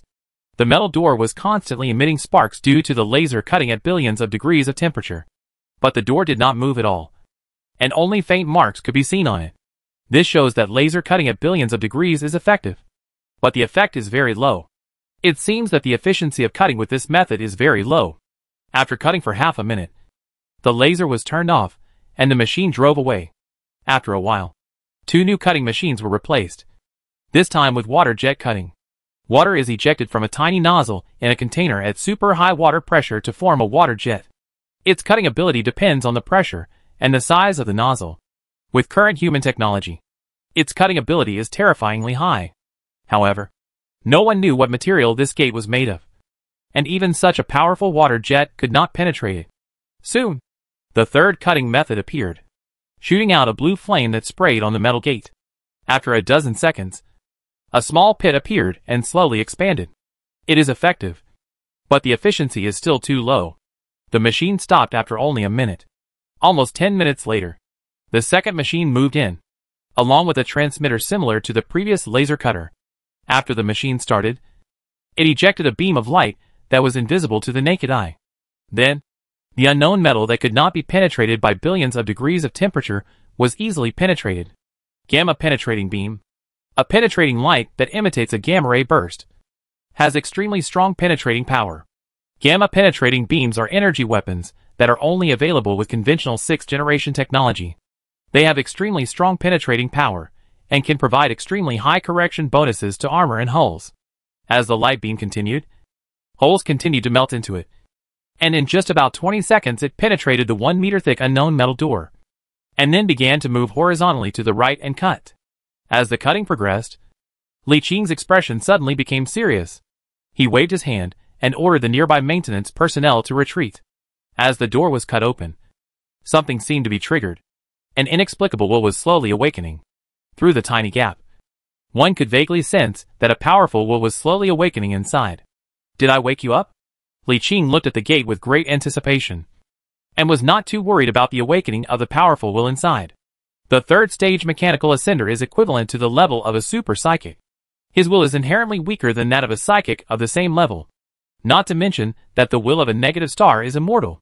He would not be afraid even if there was only one of him. Not to mention the presence of 3 negative stars. Chapter 200, The Surrender of Cybertron Gods.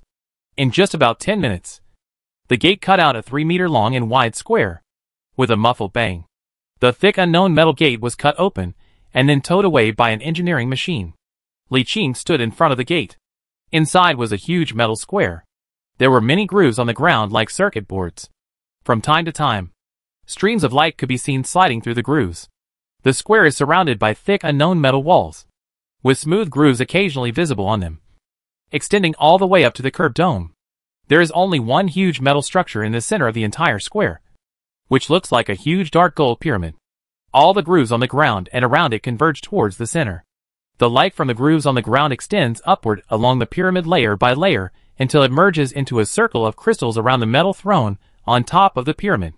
A layer of transparent light cover extends from the circle of crystals to form an arched light cover that covers the huge metal throne in the center. The pyramids in the surrounding metal walls converge towards a huge crystal in the center of the curved dome. A faint glow condenses from the center of the crystal into a thick beam of light that shines on the huge metal throne covered by a transparent light shield on top of the central pyramid. And on that huge metal throne, there was a tall silver-white metal robot slumped over, with its left hand spread out and its right hand holding a crystal skull. The pupils of the robot's head hanging on the throne were slowly emitting a faint glow. The huge will that Li Qing sensed was blooming from the pupils of the silver-white metal robot and slowly becoming stronger. Did they want to use this to deal with me? Li Qing remembered that a year ago, the remaining consortium in the Cybertron fortress wanted to instigate him to open the core. Their purpose was nothing more than to use the guards or sleeping gods inside to deal with him in the future. Now it seems that they don't know what's in it either. There were no guards, nor were there as many traps as one might imagine. It was just a bedroom. It's normal to think about it. If the enemy really arrives here, what kind of defense can be deployed in such a small area to stop the enemy? There is no point in resisting. Then let me see how powerful this Cybertronian general, whose strength is comparable to that of the Lord of the Star Sea, is. Li Qing walked into the door with his hands behind his back. In an instant, the robot on the top of the pyramid seemed to be stimulated. Its will, which had been slowly increasing, suddenly increased significantly, speeding up its awakening. Don't worry. I'll wait for you to wake up. Qingwan and Longyun, 2 of the negative stars, followed behind him, walking in a secret room that no one had entered for more than 7,000 years, and moved towards the direction of the pyramid step by step. The distance was not very far, so he had enough time to walk around. It took him almost half an hour to slowly walk to the front of the pyramid. He looked up at the pyramid and walked up the first step. Boom! Suddenly, an inexplicable thunder exploded in my mind, and the void suddenly lit up.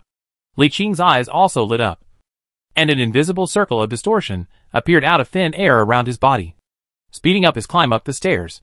After a few steps to the top of the pyramid, you will see a throne surrounded by a circle of crystals, and a robot surrounded by a circle of distortions that is slowly floating up from the throne. Is this the true form of the Cybertron general? Li Qing suddenly turned around and saw Qingwan staring at the crystal skull in the robot's hand, with a hint of excitement in her eyes. He was wondering when suddenly his pupils shrank slightly. At this moment, ripples suddenly appeared on the crystal skull, and a weak but extraordinary will was slowly awakening inside the crystal skull. The second divine general? At this time, Qingwan suddenly said to him excitedly, Your Majesty, this is my father. He wondered. Is your father also a divine general? Qingwan nodded. Yes. This is interesting. He stretched out his hand and opened the door of the black hole. The next second, another figure walked out from it. It was Zhao Feng. If there were 2 divine generals, he was afraid that he might not be able to subdue them quickly. Defeating him is not a problem, mainly because this Cybertronian general was the former owner of this mobile fortress. He is afraid that he may have some hidden means, such as self-destruction. If he cannot control him in a short time and an accident occurs, he will suffer a great loss, although the possibility is not high, as there is not even a power reactor inside the fortress. It is better to be safe than sorry. As he waited silently, About 2 or 3 minutes later, the floating robot slowly turned into one standing in the void. Its will became stronger and stronger. At a certain moment, it suddenly opened its eyes, and an incomparably strong will burst out like a tide. A huge mechanical voice sounded. "I am the Lord of Cybertron." After declaring its presence, there was no more sound. But Li Qing could feel that the will of the robot called Cybertron General was watching him, and the 3 negative stars vigilantly. Obviously, when the reawakened Cybertron god opened his eyes, he saw 4 super psychics standing in front of him, and was embarrassed for a moment. It was like a hungry and thirsty zombie that had been buried for many years crawling out of the grave, and seeing a group of uncles standing in front of the grave. It's neither possible to advance nor to retreat. After a few seconds, Li Qing smiled slightly, clasped his hands together, and said okay. And said to himself, "Member of the Senate of the United Human Empire, Lord of Galan Territory, Junior Li Qing, greets you." "Senior?" The robot was silent for a few seconds, then asked, "What year is it?" Li Qing answered seriously, "It is now the year 10025. More than 7,000 years after the predecessor fell into a deep sleep." The robot's head turned left and right, and it could be clearly felt that the fluctuations of this will were very strong, which meant that his emotions were also changing strongly. After a long silence, he spoke again and asked, "Is His Majesty still here?" "His Majesty St. Luo is still here. I haven't gone there yet. More than 7,000 years. Yes." "We failed utterly." Li Qing didn't respond. "The current situation is the most ideal, and it would be best if we could accept it peacefully without fighting." He stood in front of the pyramid very patiently, neither urging nor talking to him, just waiting. As long as he didn't run away, he would not do anything. This situation did not last long. After about 5 minutes, the robot slowly came down and sat on the throne again, and said slowly, "Are young people so powerful 7,000 years later? Have we humans conquered the galaxy now?" Li Qing shook his head and said, "Our borders are no different from 7,000 years ago. The southern border is blocked by the Zutter Nebula, and the northern border has been fighting with the Broen United Civilization for thousands of years without a clear winner." "You mean we have been standing still for 7,000 years? No progress?" Li Qing nodded. "Yes. A bunch of rubbish." Li Qing stopped talking again. There was no way to respond to this. At this time, the Cybertron God General set his eyes on Li Qing, and then looked at the 3 negative stars behind him. He could clearly feel the fluctuations of his will. And Shao Qing said, "Are these all your subordinates?" He nodded. "Yes. The young are to be feared. Senior Miao Zhan. No need to be modest. You have such strength and powerful subordinates even before you are promoted to the Lord of the Starry Sea. Even His Majesty cannot be better than you at your age." The top of the pyramid fell silent again. At this moment, no one knew what to say. At this time, the crystal skull in the Cybertron General's hand suddenly lit up, and the will it exuded suddenly became several times stronger, immediately attracting the attention of both parties. Seeing this, the Cybertron General said, "My old friend has also awakened." The next second, he suddenly looked up at Qingwan and asked, "Your scent is strange. Somewhat familiar, yet somewhat strange." After thinking for a while, he suddenly realized something and said, "You are Cyrus' daughter." For the first time, a hint of shock appeared in his voice. "How did you become like this?"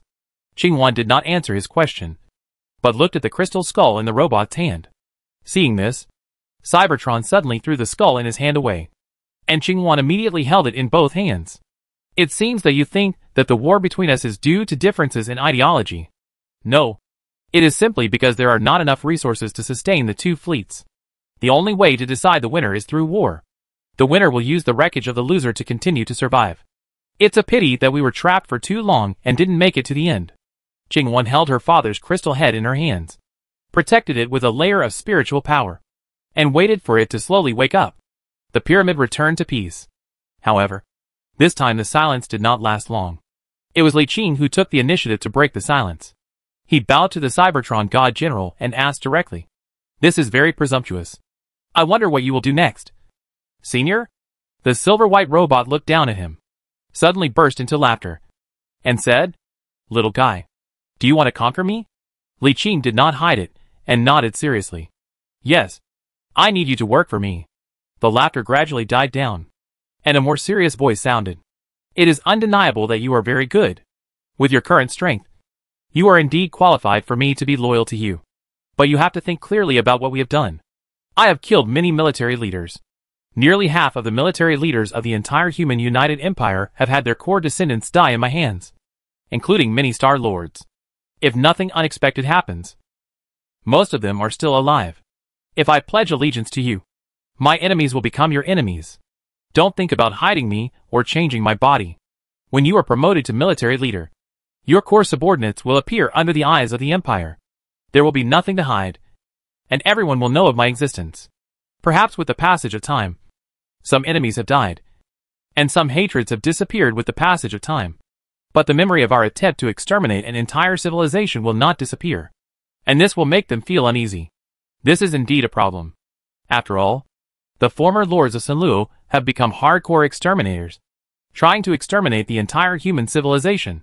Perhaps the hatred has been forgotten after more than 7,000 years. But no one dares to ignore their past actions. If everyone knew that he had subdued the 2 Sanluo generals, there would definitely be old people who had experienced that era who would worry about whether he would follow in his old ways. But if you can make everyone not recognize you, will there be no problem? He asked seriously. The Cybertronian general hesitated for a moment and said, "It would be meaningless if I just changed my appearance.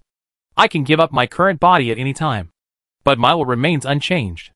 Li Qing turned around and pointed at Qingwan, asking, "What do you think of Miss Qingwan's current situation?" The Cybertronian general explained, "It's very magical. To be honest, if I hadn't seen her so often before, I wouldn't have realized it was her at first. Who would have thought that a mechanical ascender could become a psychic ascender? To be honest, I'm very curious about how you turned her from a mechanical ascendant. I've never heard of it." Li Qing did not answer this question, but asked, "If I can make you reverse all this and become like her, can I change all this?" The Cybertronian general was moved, and asked with a hint of surprise in his tone, "Can you still do this?" "Can." The Cybertronian general hesitated, and after a moment of silence, he asked, "What will it cost me?" When Li Qing heard this, he was delighted. Being asked this question meant that he was moved. He immediately replied, "You need to be absolutely loyal and never betray me." "What will be the consequences if you betray me?" Li Qing smiled slightly and said confidently, "Can't betray." The Cybertron general did not ask any more questions and stood there in silence for a while. Li Qing did not ask any questions either and just waited quietly. There should be no surprises and no other options. You can't win. You can't escape. And you don't want to die.